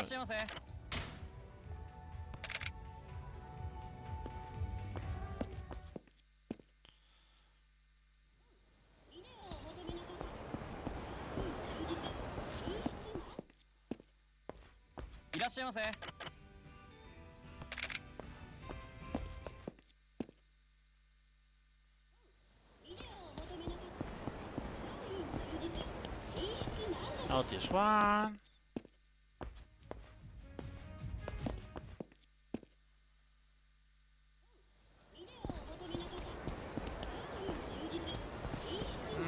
I can't seem to pop it. Okay, what's 3 guys? Should be this one. I mean, it was this one. You told this one.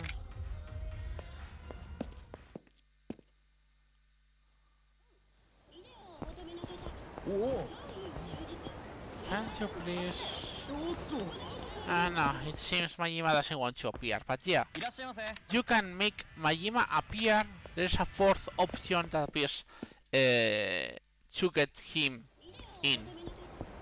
But it seems he doesn't want to appear, so we're going to continue. Anyways, which Majima are you, Majima? Normal Majima. Nah. Wanted to show, but that Majima is quite rare. It's the rarest Majima of all, if you ask me.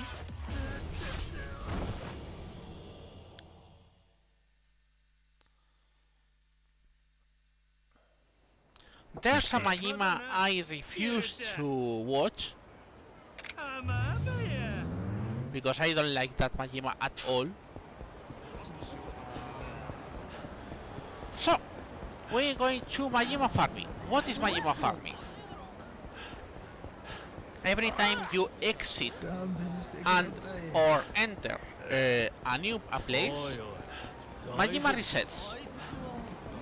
If you have Majima sensor, and if your Majima sensor is in the correct heat, you will automatically trigger the Kiryu-chan voice. If you hear the Kiryu-chan voice, it means that he has to be in a radio close enough that your minimap can see him. So, what do? We do this. We enter an exit.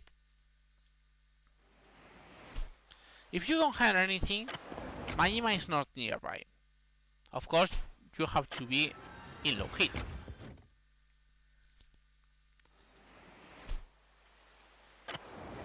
So, as soon as it happens, you have a new Majima to try. And you can check the aura from here. That is, for example, a Slugger Majima, which we don't care about right now. I mean, we could use it, but I don't want to.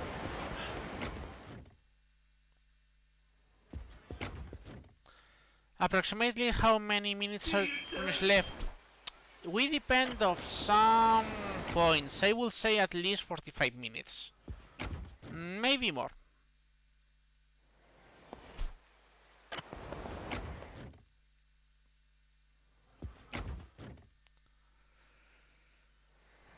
Probably more, I mean, but it will depend again on Majima's RNG, because Majima's RNG is like that.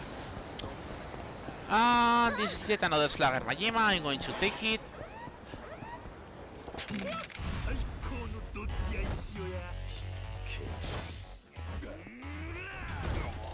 I mean, we still have chance to go this up in the SS rank, so it's not that big of a deal to just to get them now.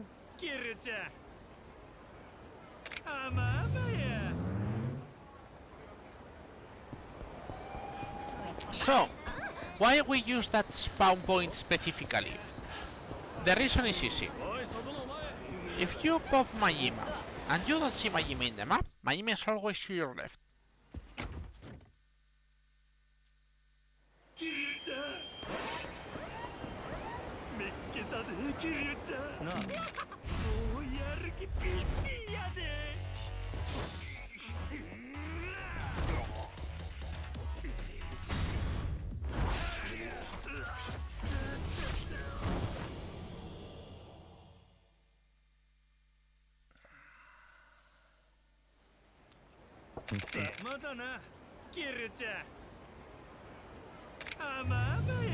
This is S to SS rank, and that means Majima will be waiting for us in front of West Park.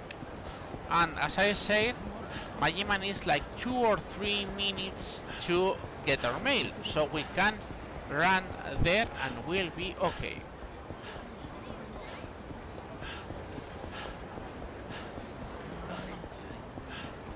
Also, even if we haven't still started the dragon style, because we need several interesting abilities first to get the best out of us. So anyways, we ignore that, we ignore that, we ignore that.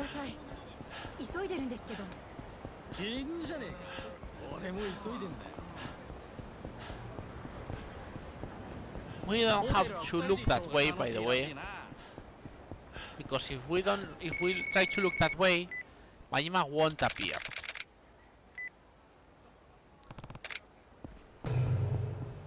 So anyway, yep, this is Majima waiting for us. This is S2SS,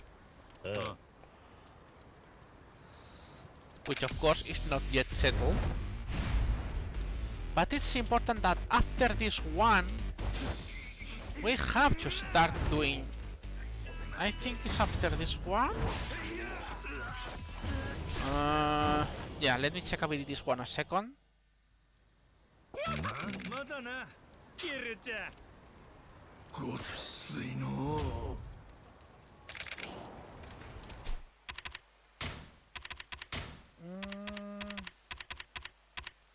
Slow burn.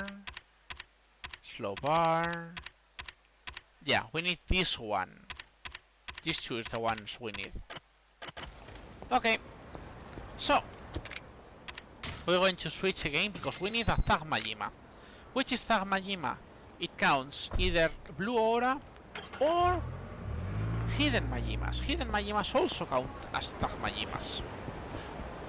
Why? Because that is the Dragon Strength, and Dragon Strength gives yet another attack boost in Dragon Style, which is really useful for the Komaki training.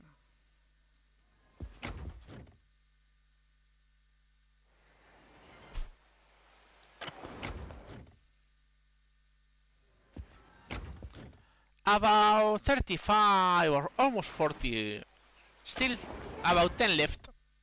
But remember, never death. Kiryu never kills anyone. I mean, we're full? No, we're not full.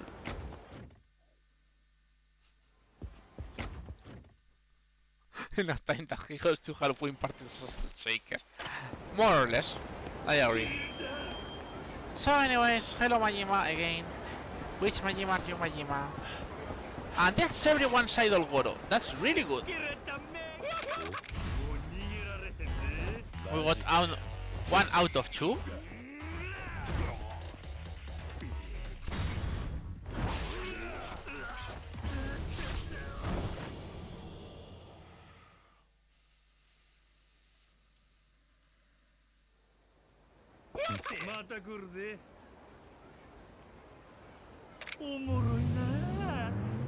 That's really good because we get yeah. And it counts as a Thug Majima. Okay. We are going to Komaki and we're going to do the abilities. So we have almost all abilities ready as soon as we can. Also, because there is one reason we have to do it now. And you'll see as soon as we start with them.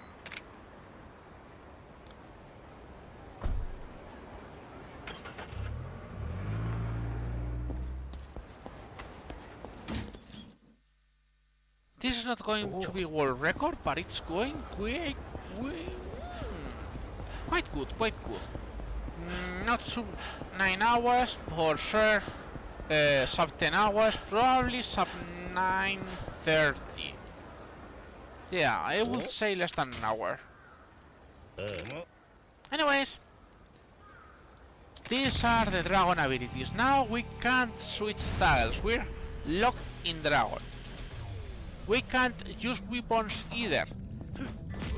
If you try this when you can get the original attacks, Kiryu is surprisingly weak. And this takes like a couple of minutes to get everything done. But now we have all the abilities, or at least the ones we care about. We go really fast. By the way, we never want to train.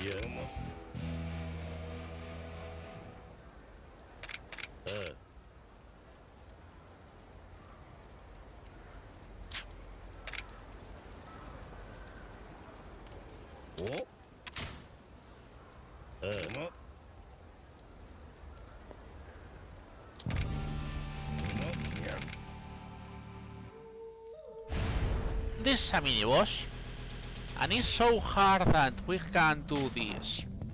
Remember what I told you? Now we're overpowered, also for this.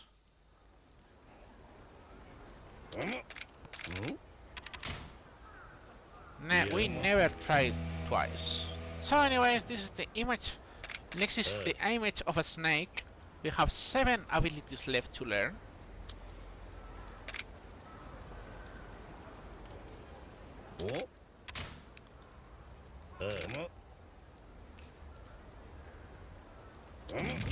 Wonder who is this guy? I've never seen him before.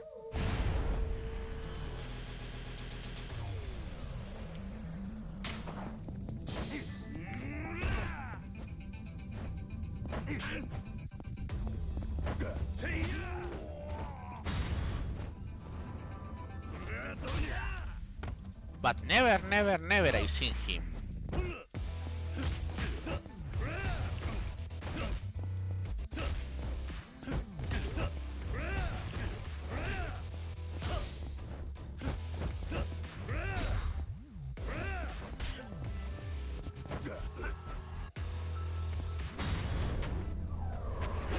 By the way, this attack is marvelous in Dragon style. The essence of sumo slapping.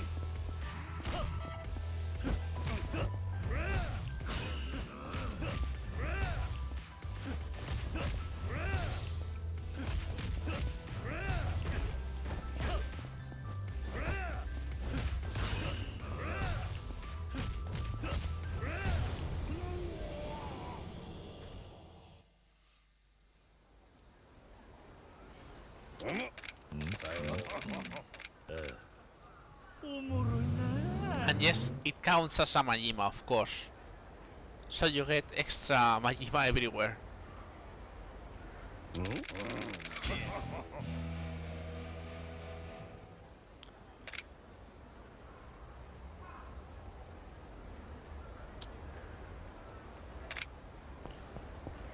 So, let's continue.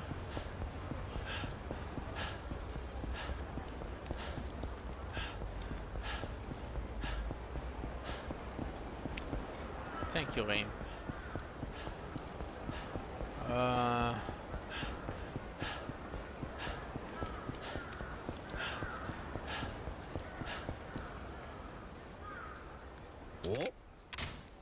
So, next ability. This one, in theory, is dodging. How?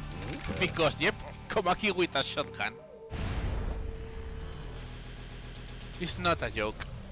So, there are 2 ways to do this. The real one, which is this one, and the second one, which is doing this. You cannot press square, but you can press circle. So you just keep him in a loop of throws, and it counts like you dodge everything, because he shot 1, you dodge 1, right? Yes, that counts. I know, it's stupid, but it works.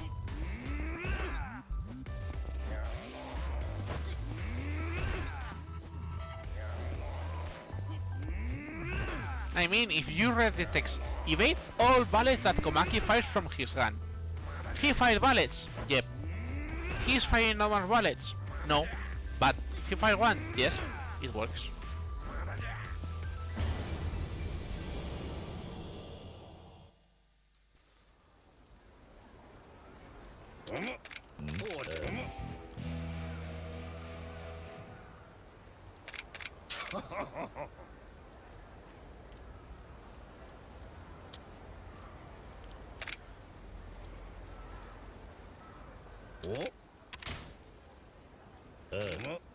So, yet another boss for this ability. This is a roll, not a Dark Souls roll, just a normal roll. Anyways,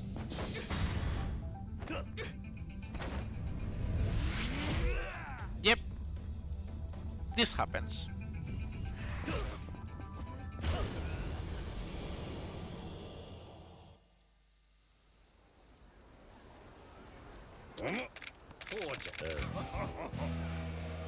This is the hardest part, and that's why we got all the health items.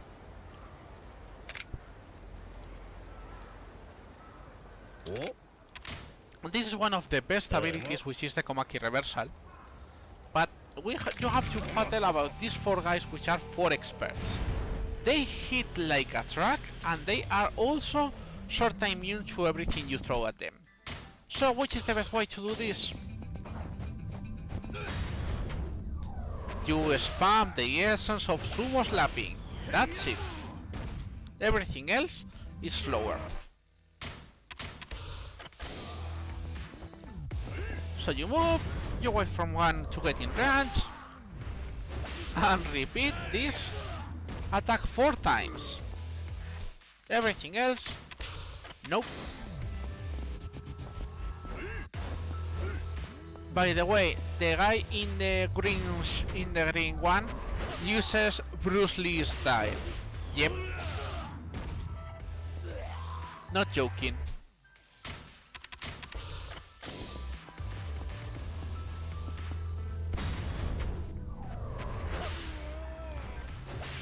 In fact, there is a Bruce Lee in, not in this game, but there is a Bruce Lee in other Yakuza games. The name is Bruce Ebinuma, and it's obviously a Colosseum fighters. In fact, you can make a tag team with him, if I remember correctly.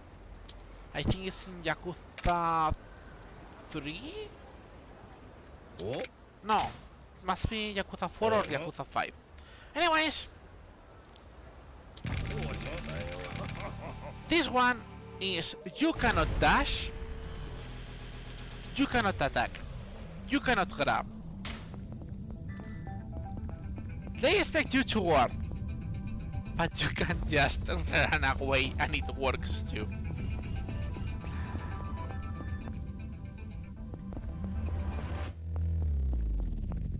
So, think this music, anyone?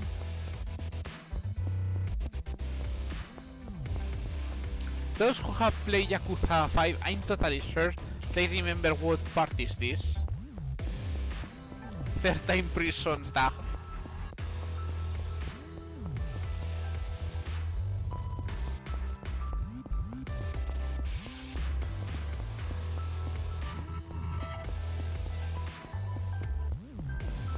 So yeah, this is such a hard training, I know. I don't know how I can manage it.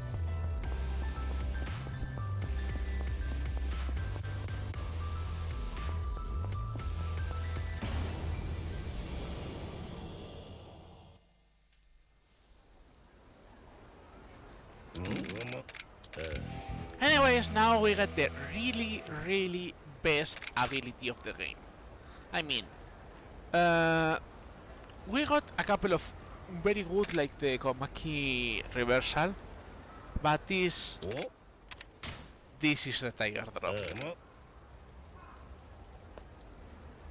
For those that don't know what is Tiger Drop is a counter punch that is insanely powerful. It depends on which in which version of the game, because not every version of the game the Tiger Drop is super powerful, but in most of the normal games it's just too good. Just too good. Anyways, this guy also falls to the same essence of sumo slapping, and that's it. So, when are we going to see the Tiger Drop?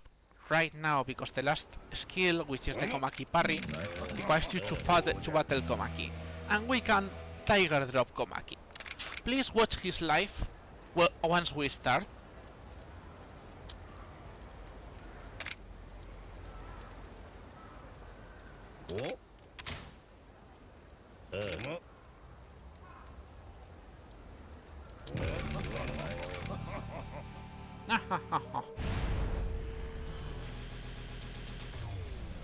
So, hello Komaki.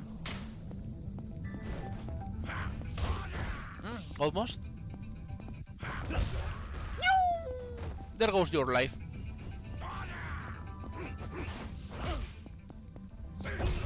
There goes your life. Part 2. It's usually, yeah, 1 health bar every time you hit. You know, not much.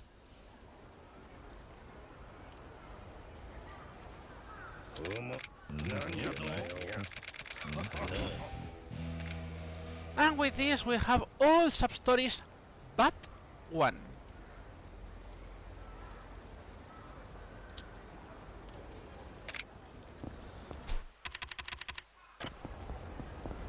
And as I said, the last sub-story won't unlock until we finish Majima everywhere.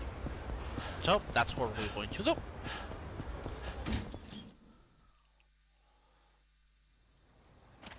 So, what we need to get?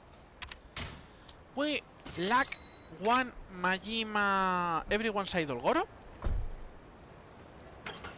and several normal Majimas just to get the game up to rank SS.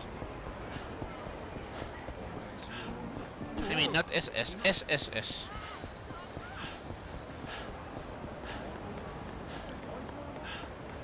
Why in that order? You'll see why. So anyways, see, no Majima at the side. Hello Majima. Is the fastest way to pop a Majima to fight. Always.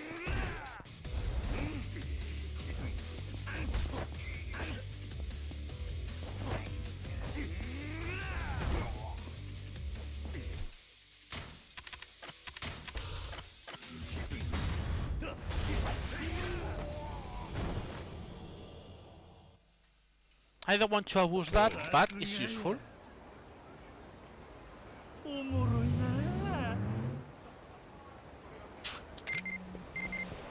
That is yet another mail. And this should be the important mail, which is... Yep.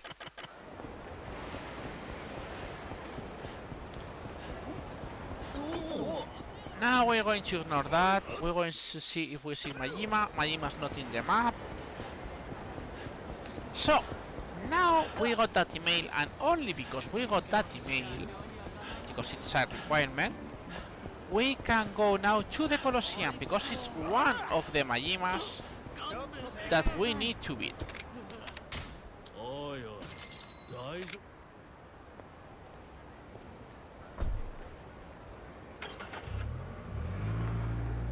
Also, maybe we can find another Majima here. Okay, another try.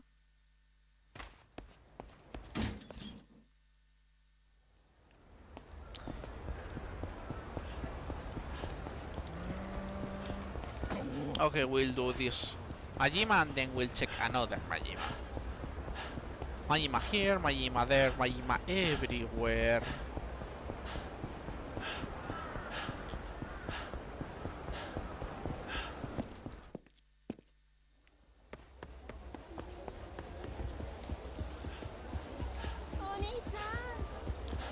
So, what we're going to do? We need to go to the Colosseum. We needed to check the email, as I said.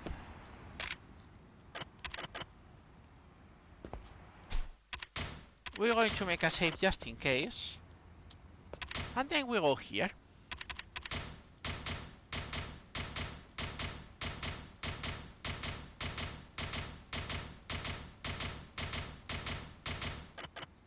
When this happens, you stay at the Colosseum, you check the cell phone,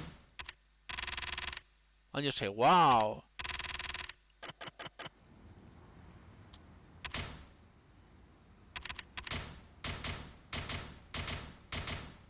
Oh! Wonder who is this honey man?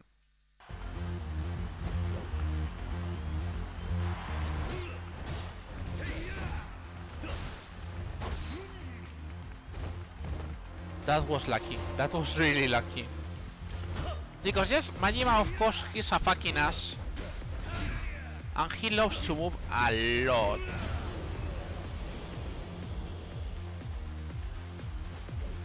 We don't need to win the world tournament. But I mean, it's not too hard to do, anyways.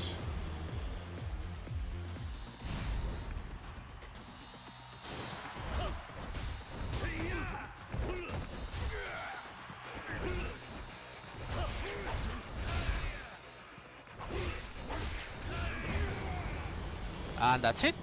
This tournament is finished.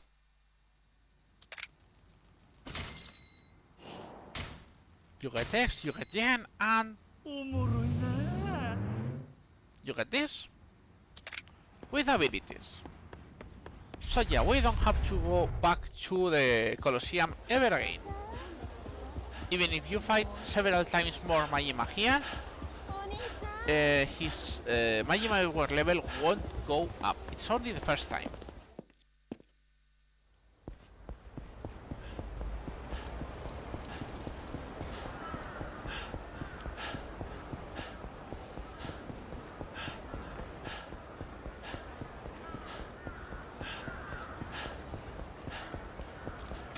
So, more Majimas.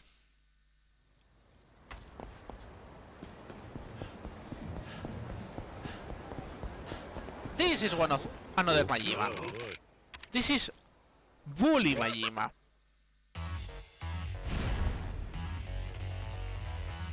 I mean, this is not their real name.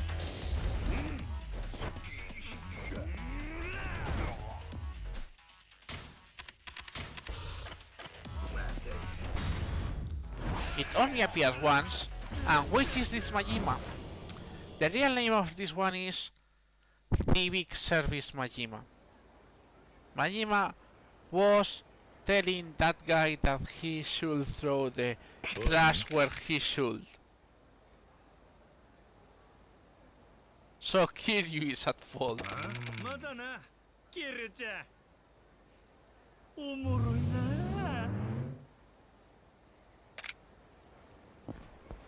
Doesn't give abilities, but it's like, what the hell?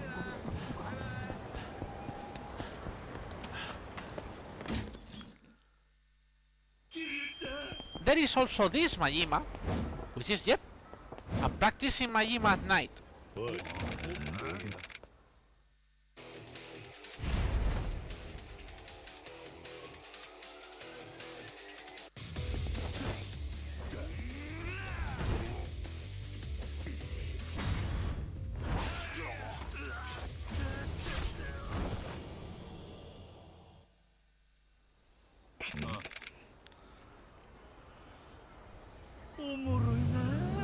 Okay, I think we're half an hour. Yeah, this can be sub 9:30.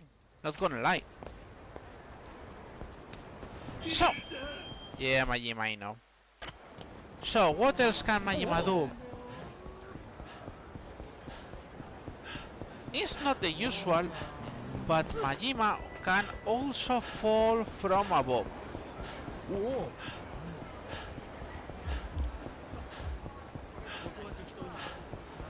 That one is a bit relative, and sometimes it happens and sometimes it doesn't.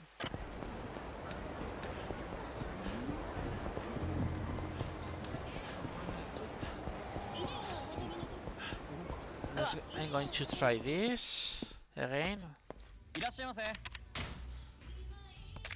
The fourth Majima happens when there is a fourth movie, and then Majima appears.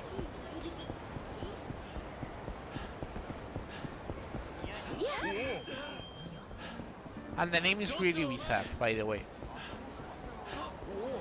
So anyways, we're going back to Theater Square to try to farm that everyone's idol Goro that will remain. But we have a fourth Majima fight spawn. I hate this.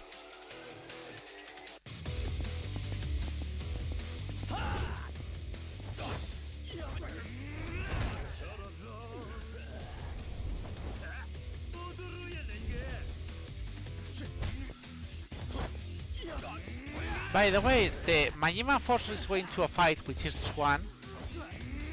The style not only determines how many enemies we will have. Oh, look, the best attack Majima has. Even he knows. I mean, apart from that,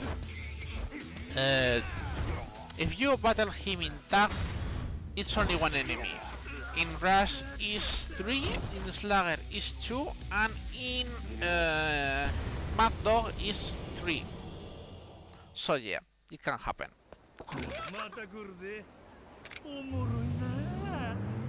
And we need another fight.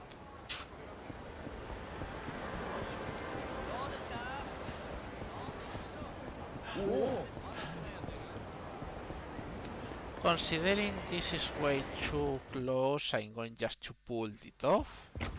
And that's it. Hello Majima, which Majima are you Majima?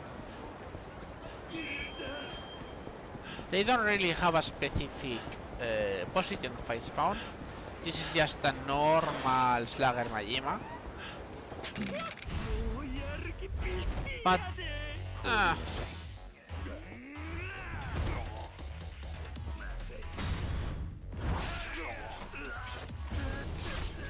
so SS rank is at West Park 2, so we know what we have to do.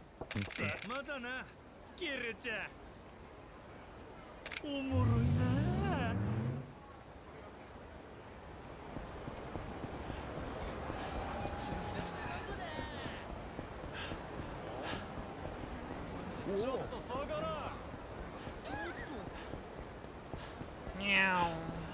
Meow.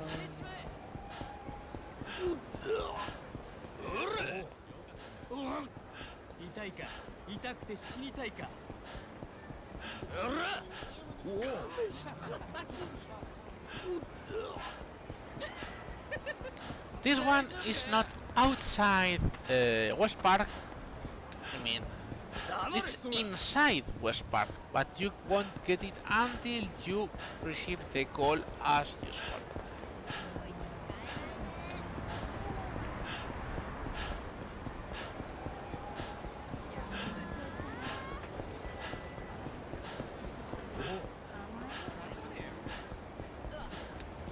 So anyways, as I said, there are no way that just to keep doing things to get this call as soon as possible. I mean, you can battle, you can have fight spawns, but if you do that, it's not that they block it, but it's just rather that it sort of delays a bit. So, anyways, this is SS to SSS rank. We cannot get more levels on Majima, but we still have to get him not several, but a couple of abilities.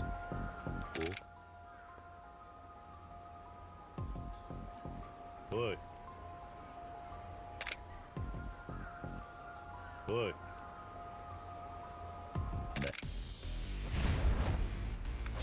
Mann! So anyways, yep, still a normal Majima with only 3 health bars. So that's more than no.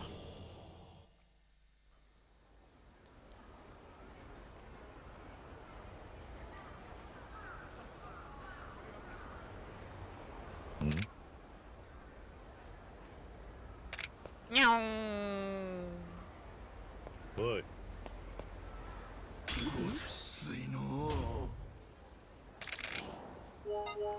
Kiryu was scared! Kiryu scared the cat! So anyways, as I said, we can't level more Majima, but we still need this one and these two.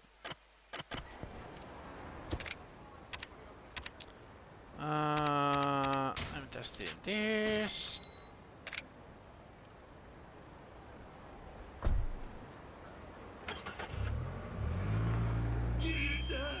Yeah, Majima, I know.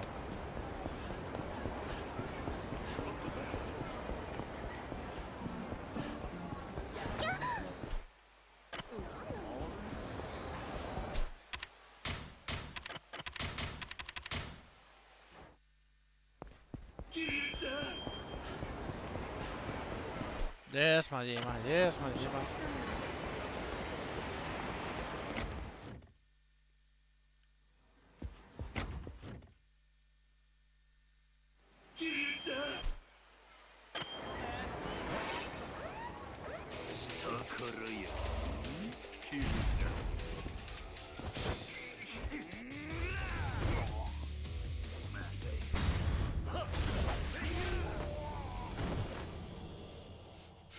He runs pretty well for a guy who just got shanked, indeed.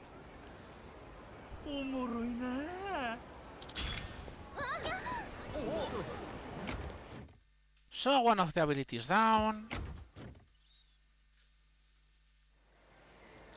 We still need everyone's idol Goro. If we don't get that, we are sorta screwed.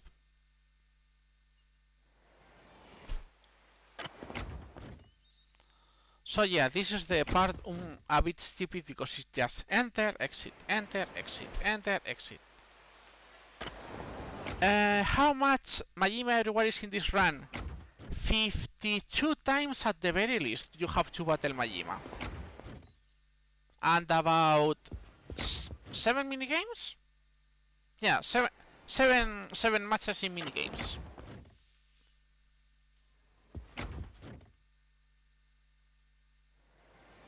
And that's wool is not enough for getting 100% Majima everywhere in the completion list, by the way. For that you need like 60 to 70 Majimas, more or less.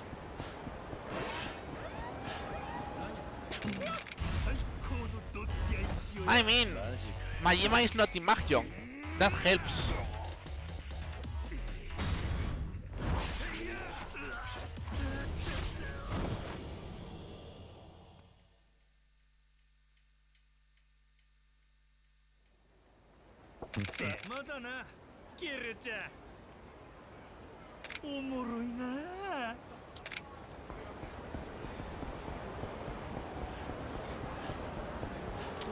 Which was this one? This is...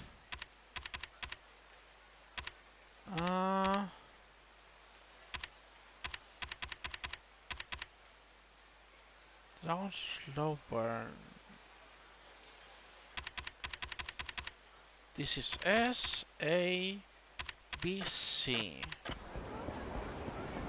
This is C after Majima.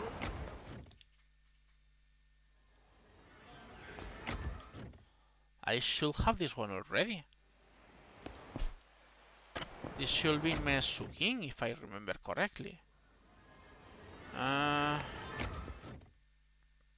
Just in case, I'm going to check. Yeah, Majima, I know.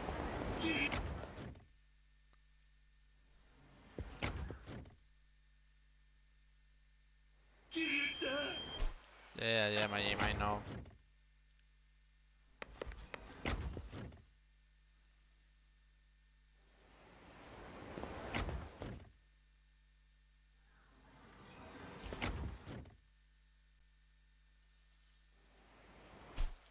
Something is missing, but I'll recheck later, I guess. So, Majima, which Majima are you? That's an officer Majima. No, the photo booth is just a scare, a jump scare.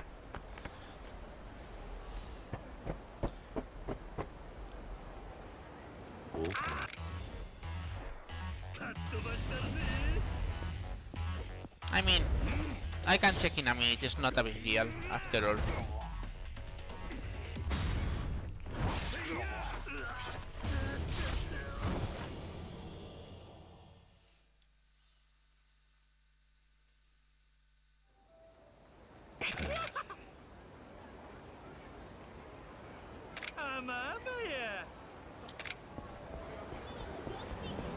But yeah, from now on, it's only going to be Majima, so...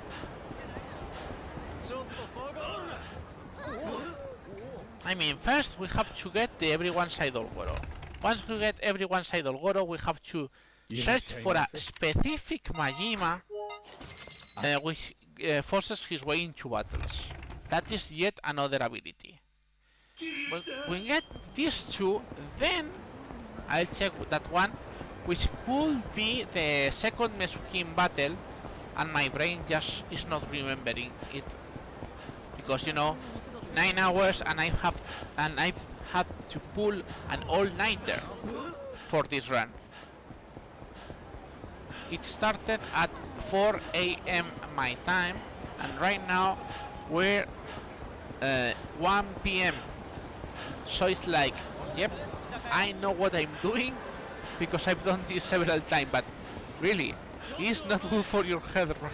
Remember always to make your runs in healthy moments. Don't be like me.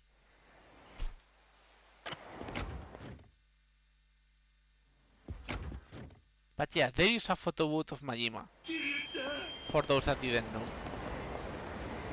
That is a Mad Dog Majima. This is the only slowest part, really. I don't like this at all. But the problem with everyone's idol Goro is that you don't unlock everyone's idol Goro until rank A.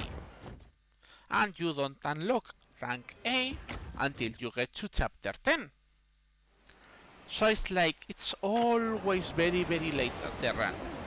Sometimes I think to do the normal, instead of focusing on some stories, on trying to check with the normal way, and that is normal Majima breaker.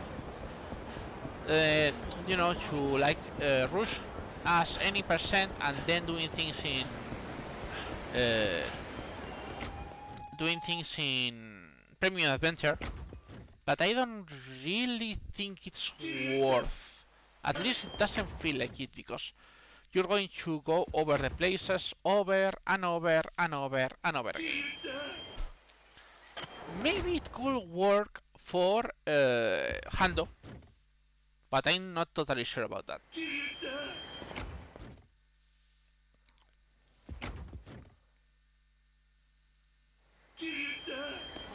Anyways, Kiryu-chan, Kiryu-chan, Kiryu-chan, Kiryu-chan. I know.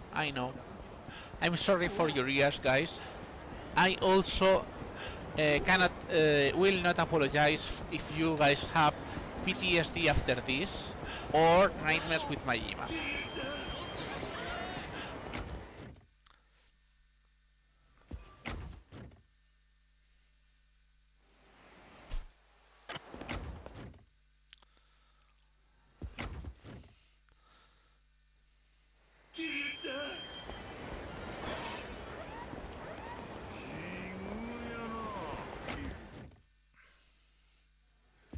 Majima's so polite, he won't open the door like Resident Evil zombies. Sorry, like classic Resident Evil zombies. Because new zombies can and will open doors. So... which Majima? Normal Majima,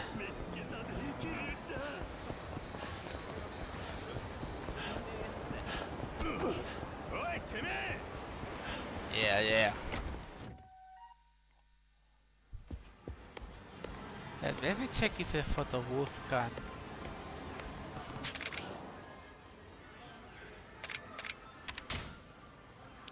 I think it was this one for Majima to appear. Or it was in the photo.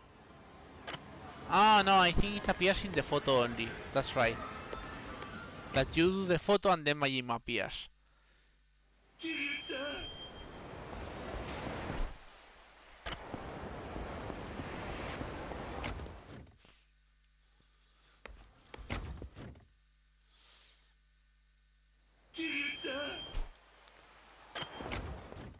Yeah, by the way, this is the most usual it happens is, yes, hidden Majima. So it's the most annoying one.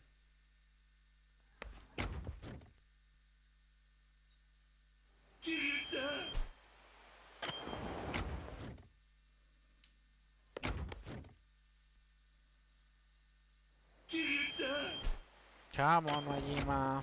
Be a good guy. This is not strange.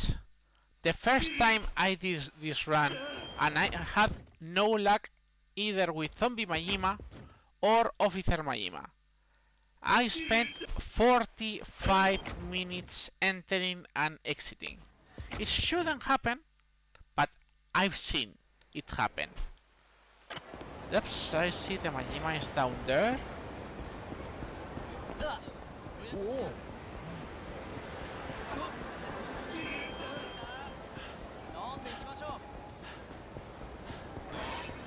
Normal Majima.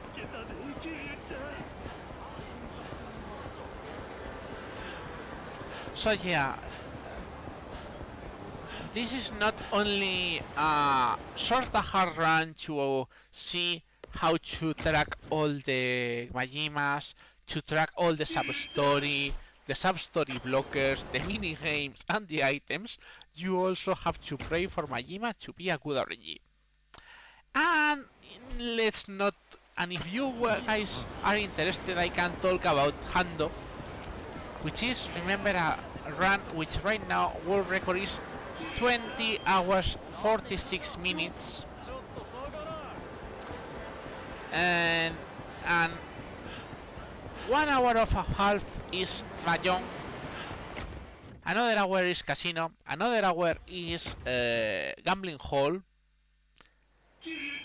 The rest is like beating 500 people, getting the rest of the mini games, and getting, of course, all sub-stories, all Majimas, and not all weapons, 170 weapons and 100 accessories, which means getting all the completion list points, eating in all the places.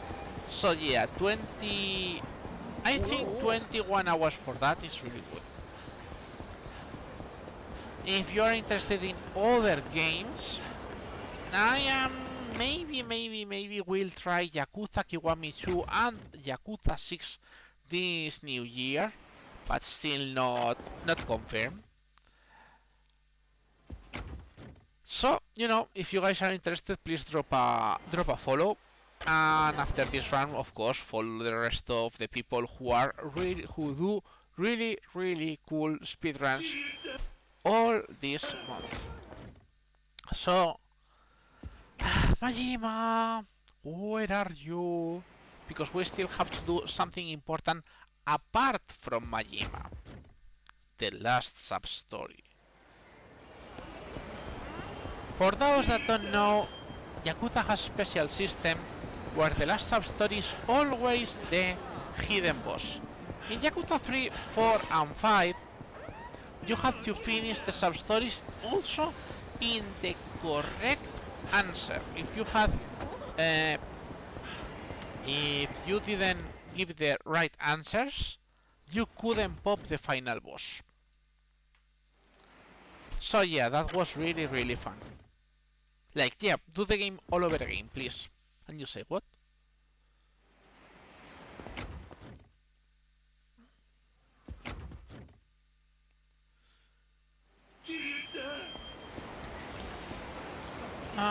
Not Majima.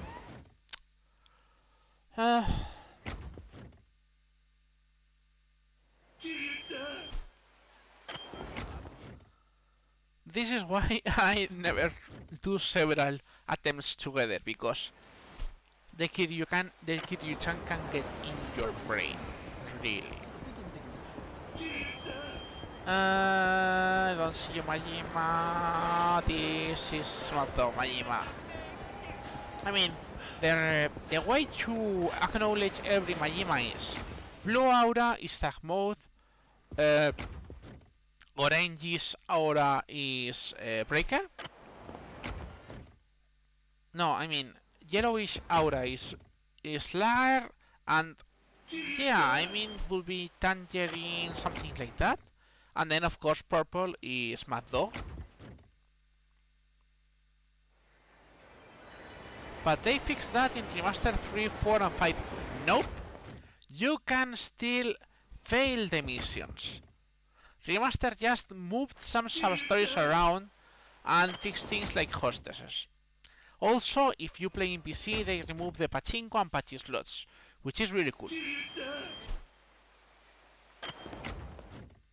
Also, the same as if you play Yakuza Kiwami 2 or Yakuza 6 in PC, where you don't have Puyo Puyo to play.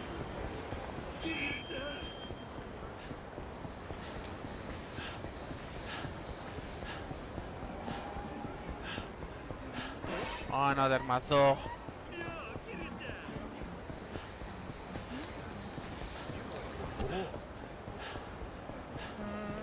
Okay, I'm starting to doubt we're going to be sub 930 thanks to Majima being so wonderful today. This is marathon luck after all. I'm not. He was an ass at the start. He's being an ass at the end. So yeah, it makes totally sense if you ask me. Another normal Majima.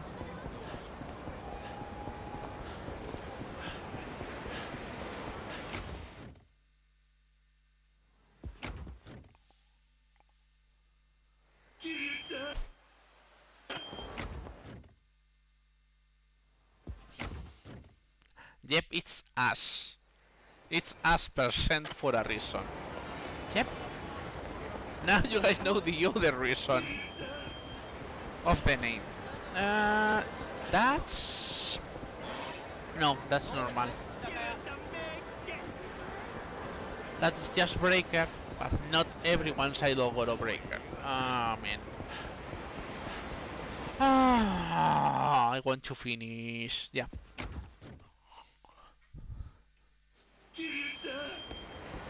Majima can be an ass. It's just Majima, you know. He and his RNG. That's it. If he feels like it, well, you're pretty much screwed.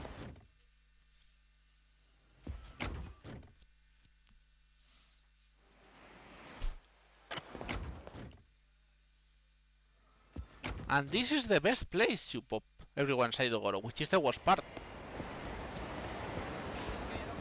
I mean, in theory, you can make it pop also in the... this is another mad dog. In theory, you can pop also everyone's idol Goro in the Champion District, but the Champion District is really hard to dodge if you got the Goro Majima.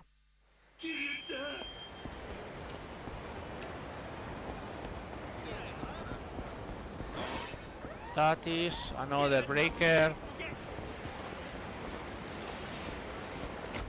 Oops.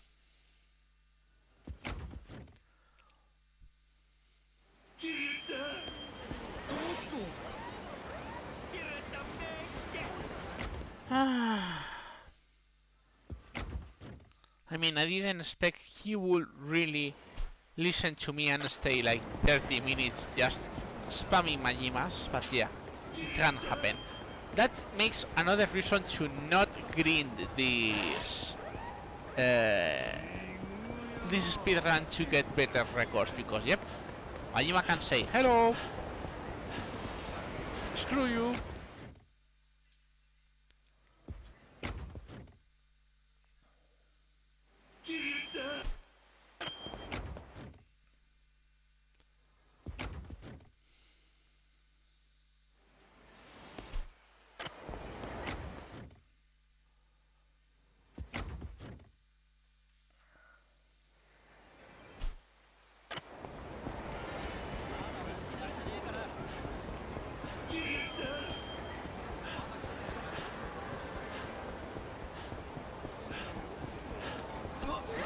Another mad dog. Oh man.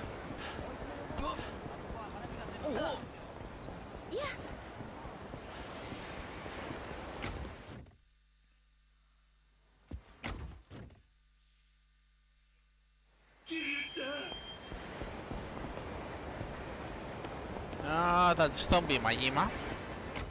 Look, this is the first Zombie Majima we've seen while grinding Majima. That says how annoying can be Majima with the costumes. If I didn't maybe it's the Zombie Majima. No, I have the Zombie Majima. I was thinking that maybe I liked that Zombie Majima, but I think it's not.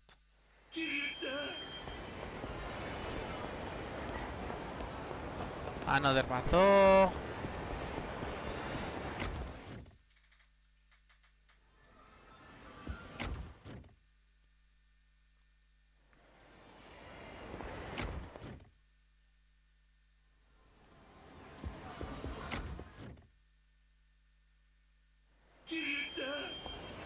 Yes. Another zombie Majima.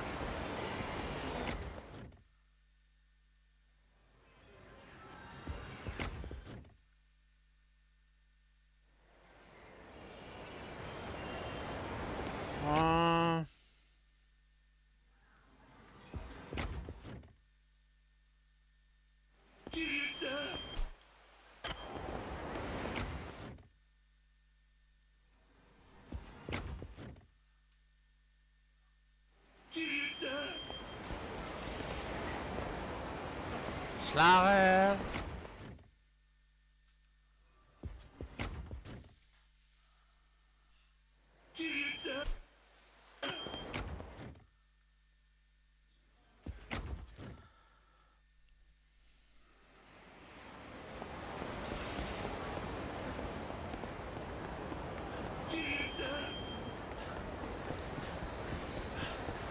So another math of Majima.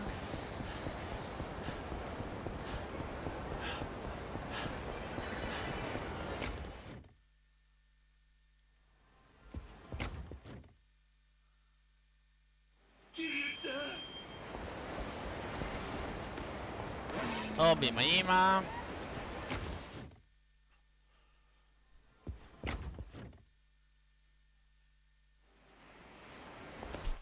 Yeah, so I heard you like RNG. Indeed, indeed.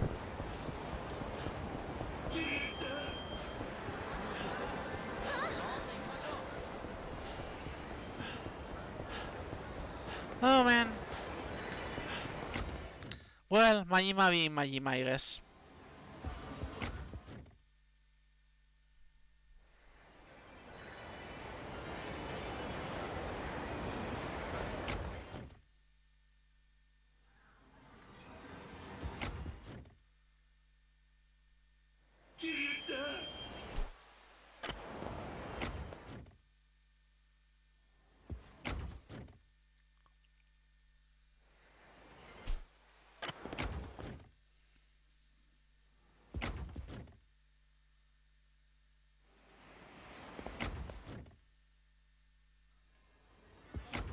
Ah, okay, I think I know which one I lack now.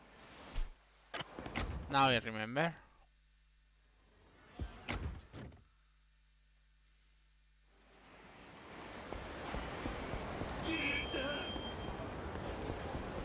By the way, after this one, we also have to farm yet another one. Sorry. So yeah, I mean, we are going to finish under the estimate, but man, I thought this could be way better. Ah, Majima. Always a spoil sport, I guess.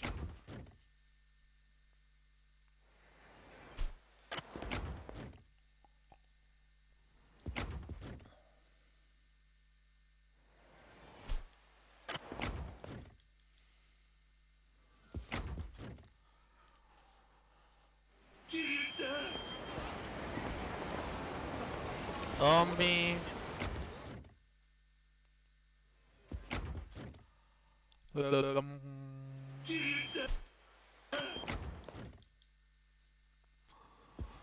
Well, now I know today I don't have to buy lottery or anything like that, I guess.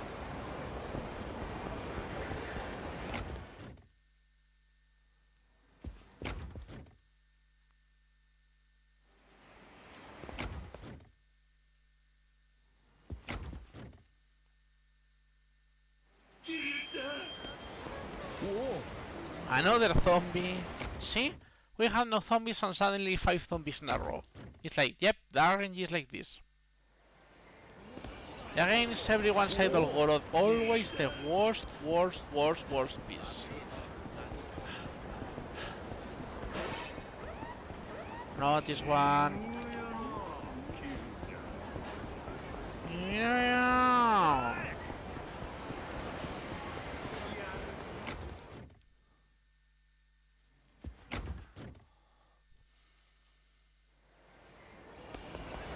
One of the phrases that Majima can say if you get out of range is I'm behind your ass, and you say, what the hell, Majima?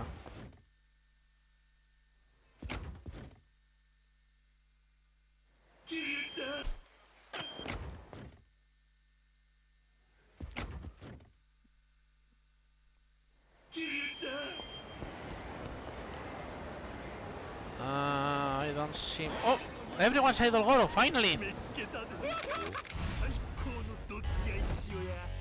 Ah, man. Half an hour only farming this guy.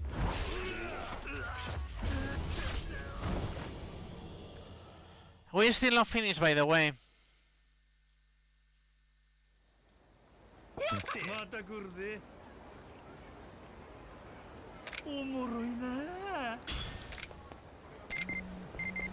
But see, as soon as we get this one, we get an email. Now we have to go to 2 places, by the way. One of these is Akaushimaru, and the second one is the Saga Center. Why Akaushimaru? We need a specific Majima enters into a fight. And the easiest way to know where it pops is here. We need a biker style, which is this guy. So we got Lucky's. I guess the one for the other. So I'm not going to complain. And this is Mad Dog Majima entering into a fight.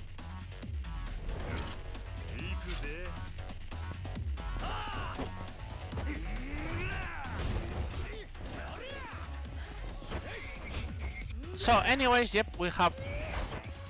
Wow, I want to grab the other guys, not Majima.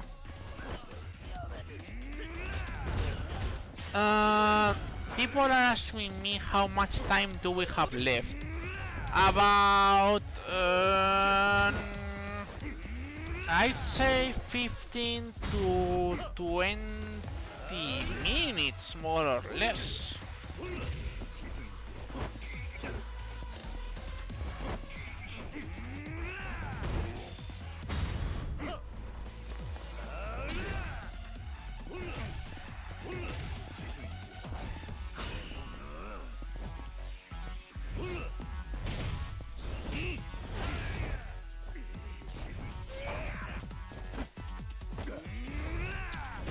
I didn't want to use this, but...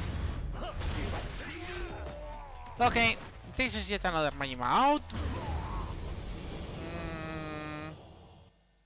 I mean, 15 to 20 minutes because I want to add the karaoke and things. If not, I think we're only like 10 minutes. We could finish in about 10 minutes, more or less.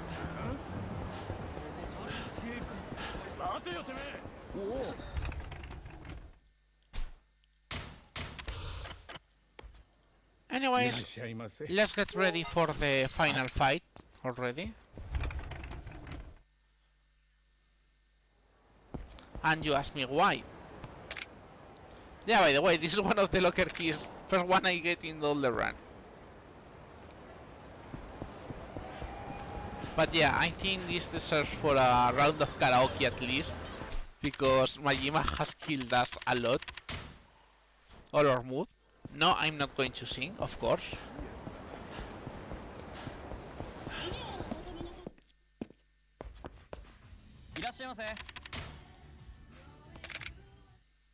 Yep. Pretty much.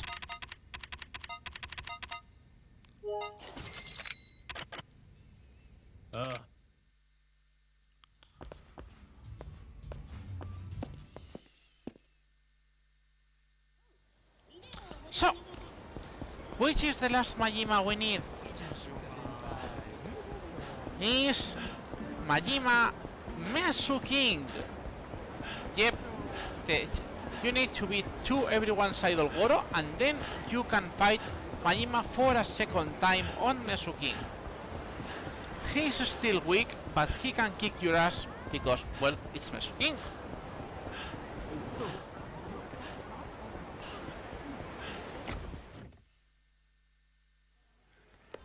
So you go to say hi and Majima! If I remember, Majima in this one is I think it is scissors, but let me remember correctly. Well, if not, I'll just cancel. It's not a big deal.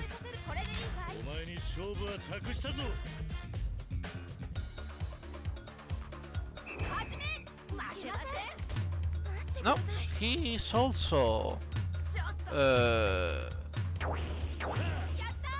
well, not too bad anyways.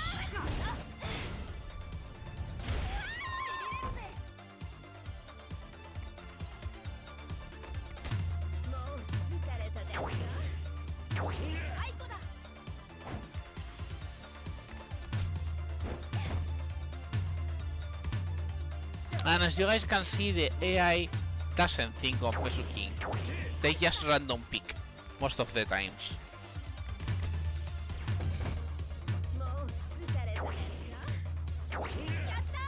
Why do I find this weirdly hot? Welcome to Mesuking.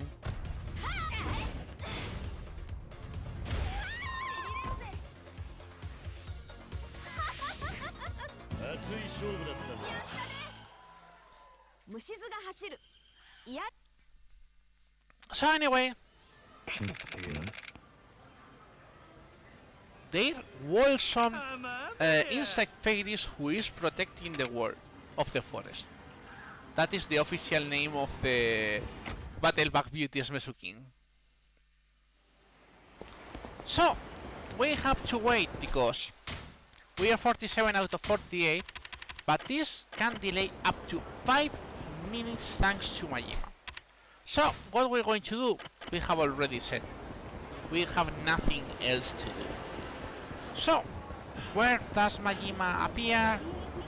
Of course, in batting center. So we're just going to go around there and that's it.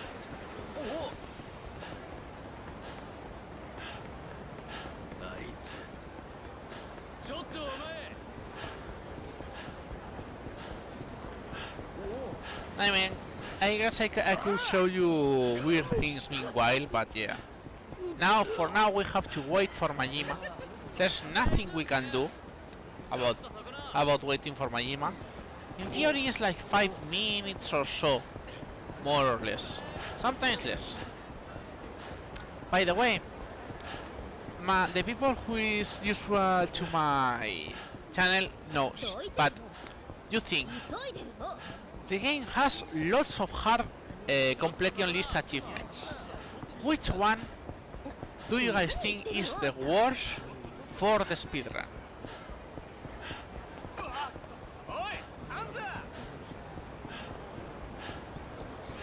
The people in my chat usually please don't answer. I just want to test the chat. Mahjong is quite annoying. It's one of the biggest more annoyments, but it's not the biggest. It's one of the big ones. With a bit of luck, maybe we can manipulate our way around Mahjong in the next year. But it's annoying and you lose your hope, but it's not the worst.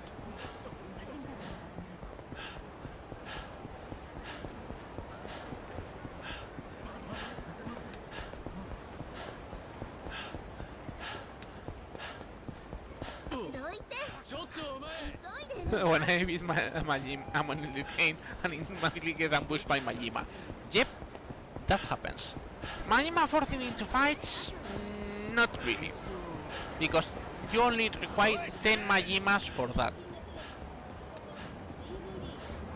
I will reduce the limits. It's not a minigame. It's not Majima either. And it's not the sub-stories.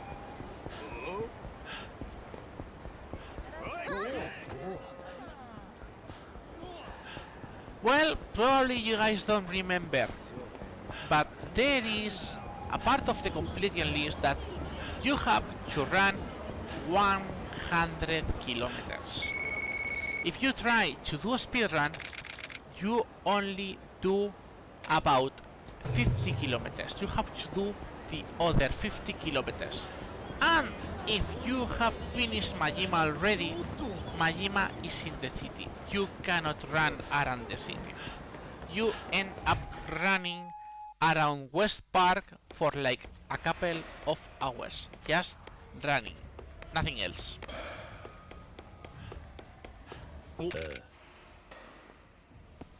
That is the worst part of the completion list.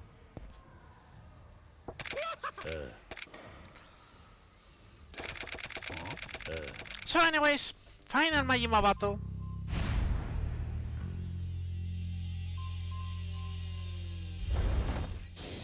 And yep,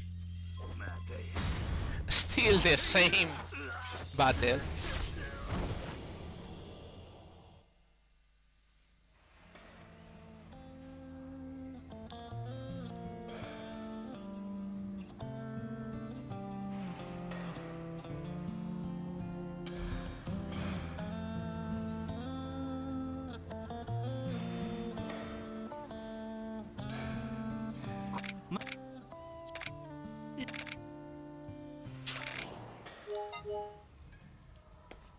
So, Majima is finished, and as soon as you finish that,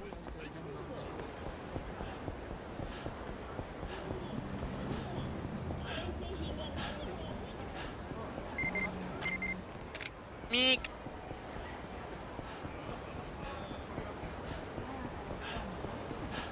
And this is, for those that don't know, this is the final hidden boss. Look his ugly face. So anyways, we're going to save, just in case. I don't even have to... Oh yeah, I didn't see the save complete. Welcome to Amon. This is the hidden boss. So, by the way, time is when it shows some stories end. So I'll try to warn as soon as is the correct time. But yeah, this is Yo Amon. This guy has not much, only 11 health bars. By the way, I have no armor. So what we do?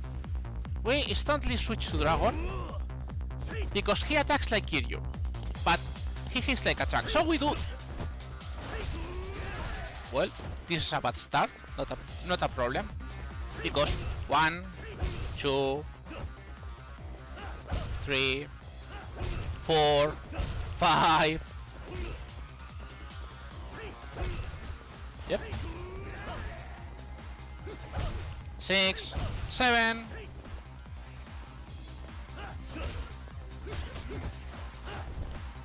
Come here. 8.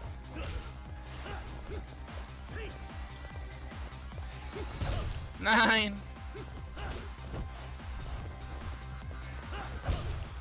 10.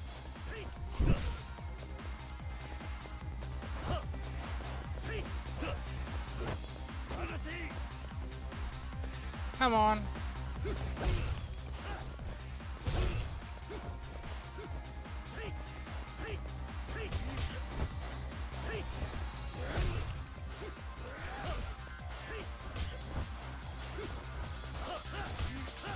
Hey, what are you doing, Amon? Be a good guy. And you say it's over. Of course, it's not over, but we do this thing.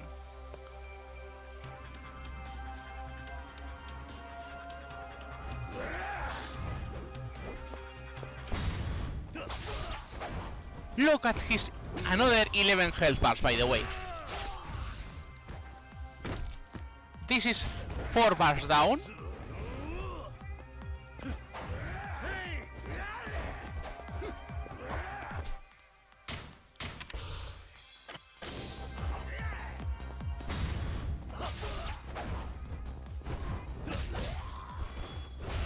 This is another 4 bars down, by the way.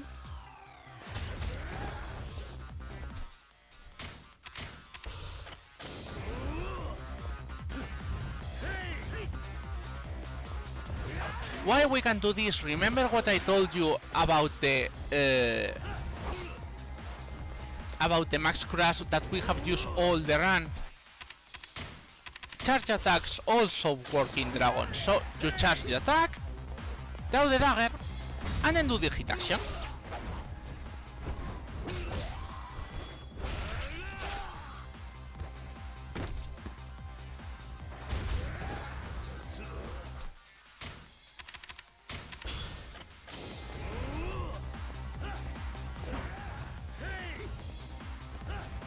And to finish, let's slap him a bit.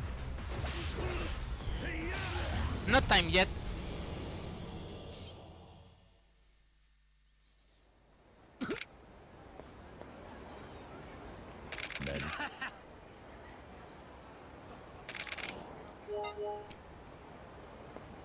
And time.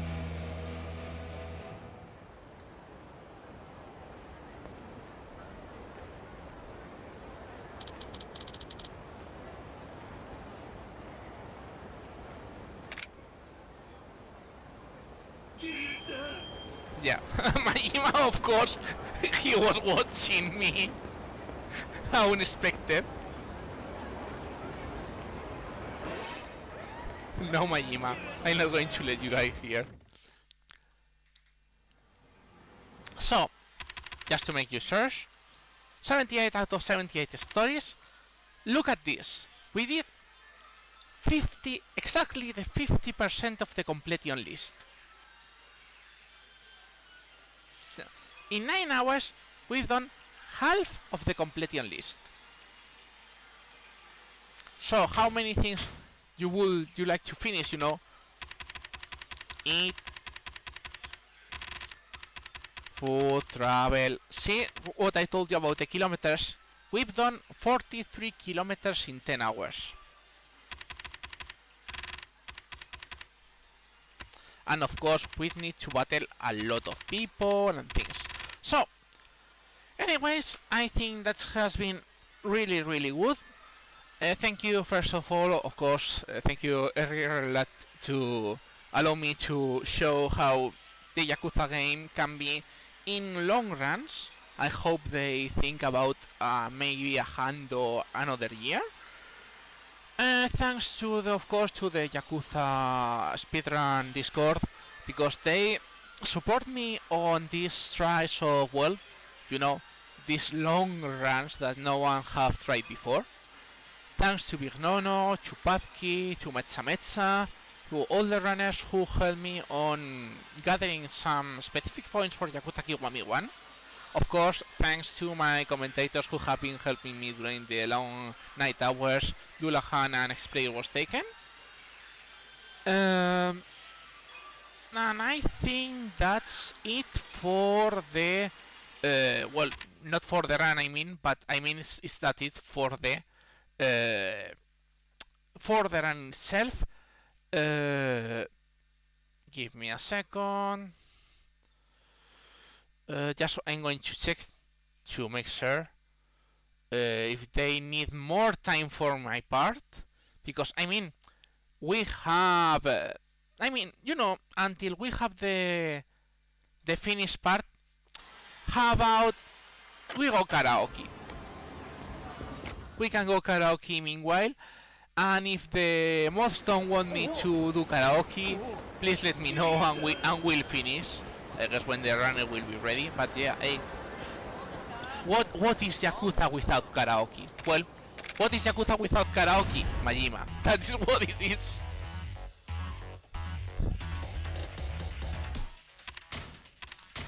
Next runner is around. Okay, so let's forget Damon, okay? Let's forget Damon.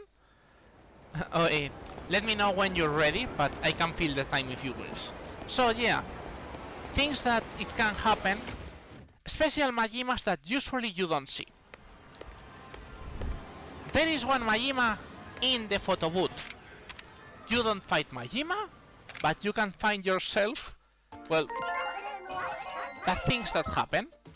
少し照れるな。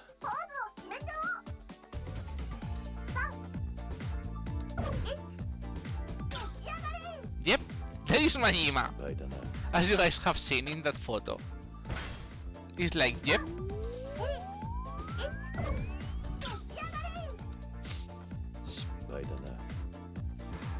That is one of the unusual Majimas. いい感じだ。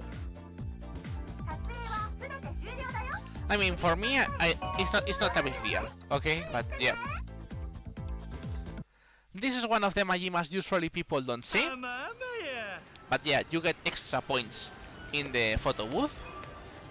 Again, there is a quite hard Majima to pop, which is, as I said, the beam Majima. The beam Majima requires, I think it requires that two people must be speaking outside beam, and then you can get the fourth special tape at beam, which is Majima appearing and trying to beat your ass. And then, well, you've seen the karaoke Majima. There is no pool Majima, by the way, but there is a darts Majima.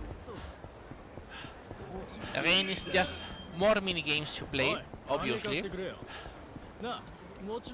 So it's like you go here, you go to Vincent, even if I say you don't want to go to Vincent anymore, but you go to the guy, and yep.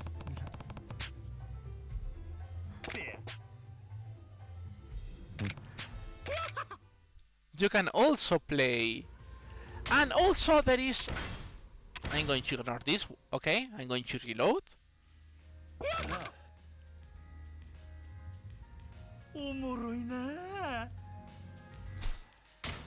Do you want more Majimas? I'm going to bring you the Cursed Majima. I don't think anyone would like this Majima with them.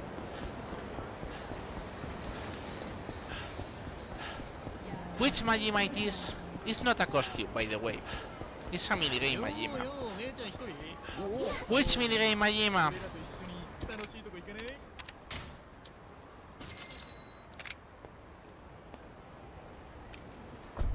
You will think, okay, it's karaoke Majima, maybe we'll do something interesting. No, bro. It's Shogi Majima.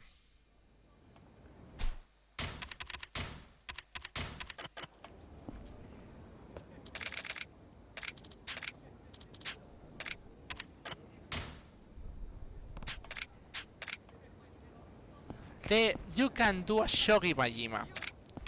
He offers a special challenge and it's sorta hard. So yeah, there is a Shogi Majima, but you know, no matter how much money you give me, I won't play Shogi Majima. But anyways.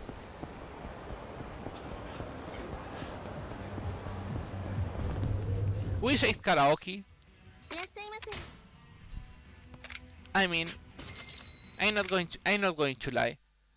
I think we just need to finish with an important song. I mean, this has been the last hour for the run, and I think it's just the most obligatory song for run. So yeah, I think that's it. So guys, thank you everyone for letting me join, and let's finish with what Magmitai.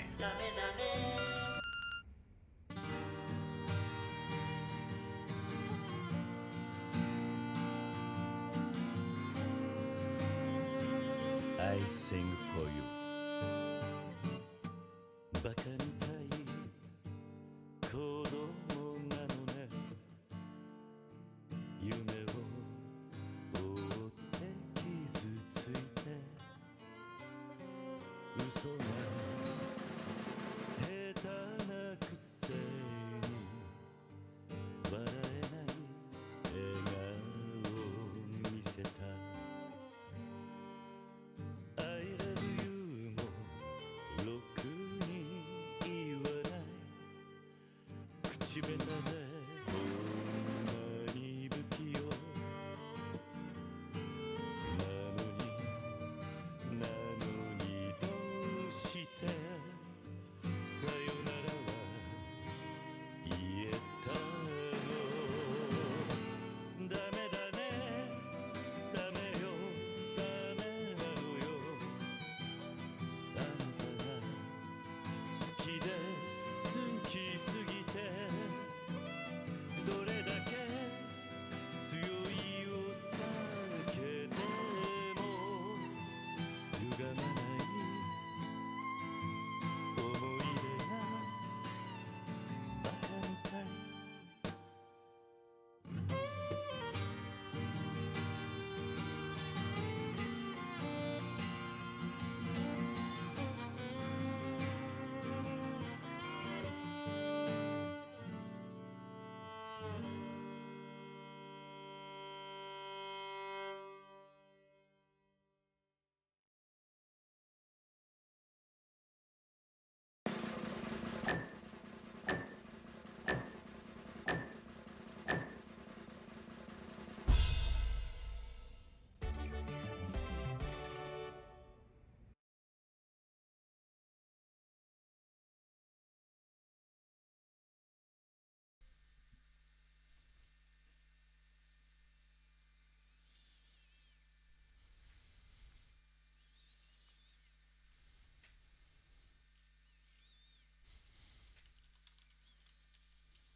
Okay, yeah. They told me everything is ready, so yeah. Thank you again, thank you everyone for coming to this run, and please enjoy the rest of the marathon. See ya!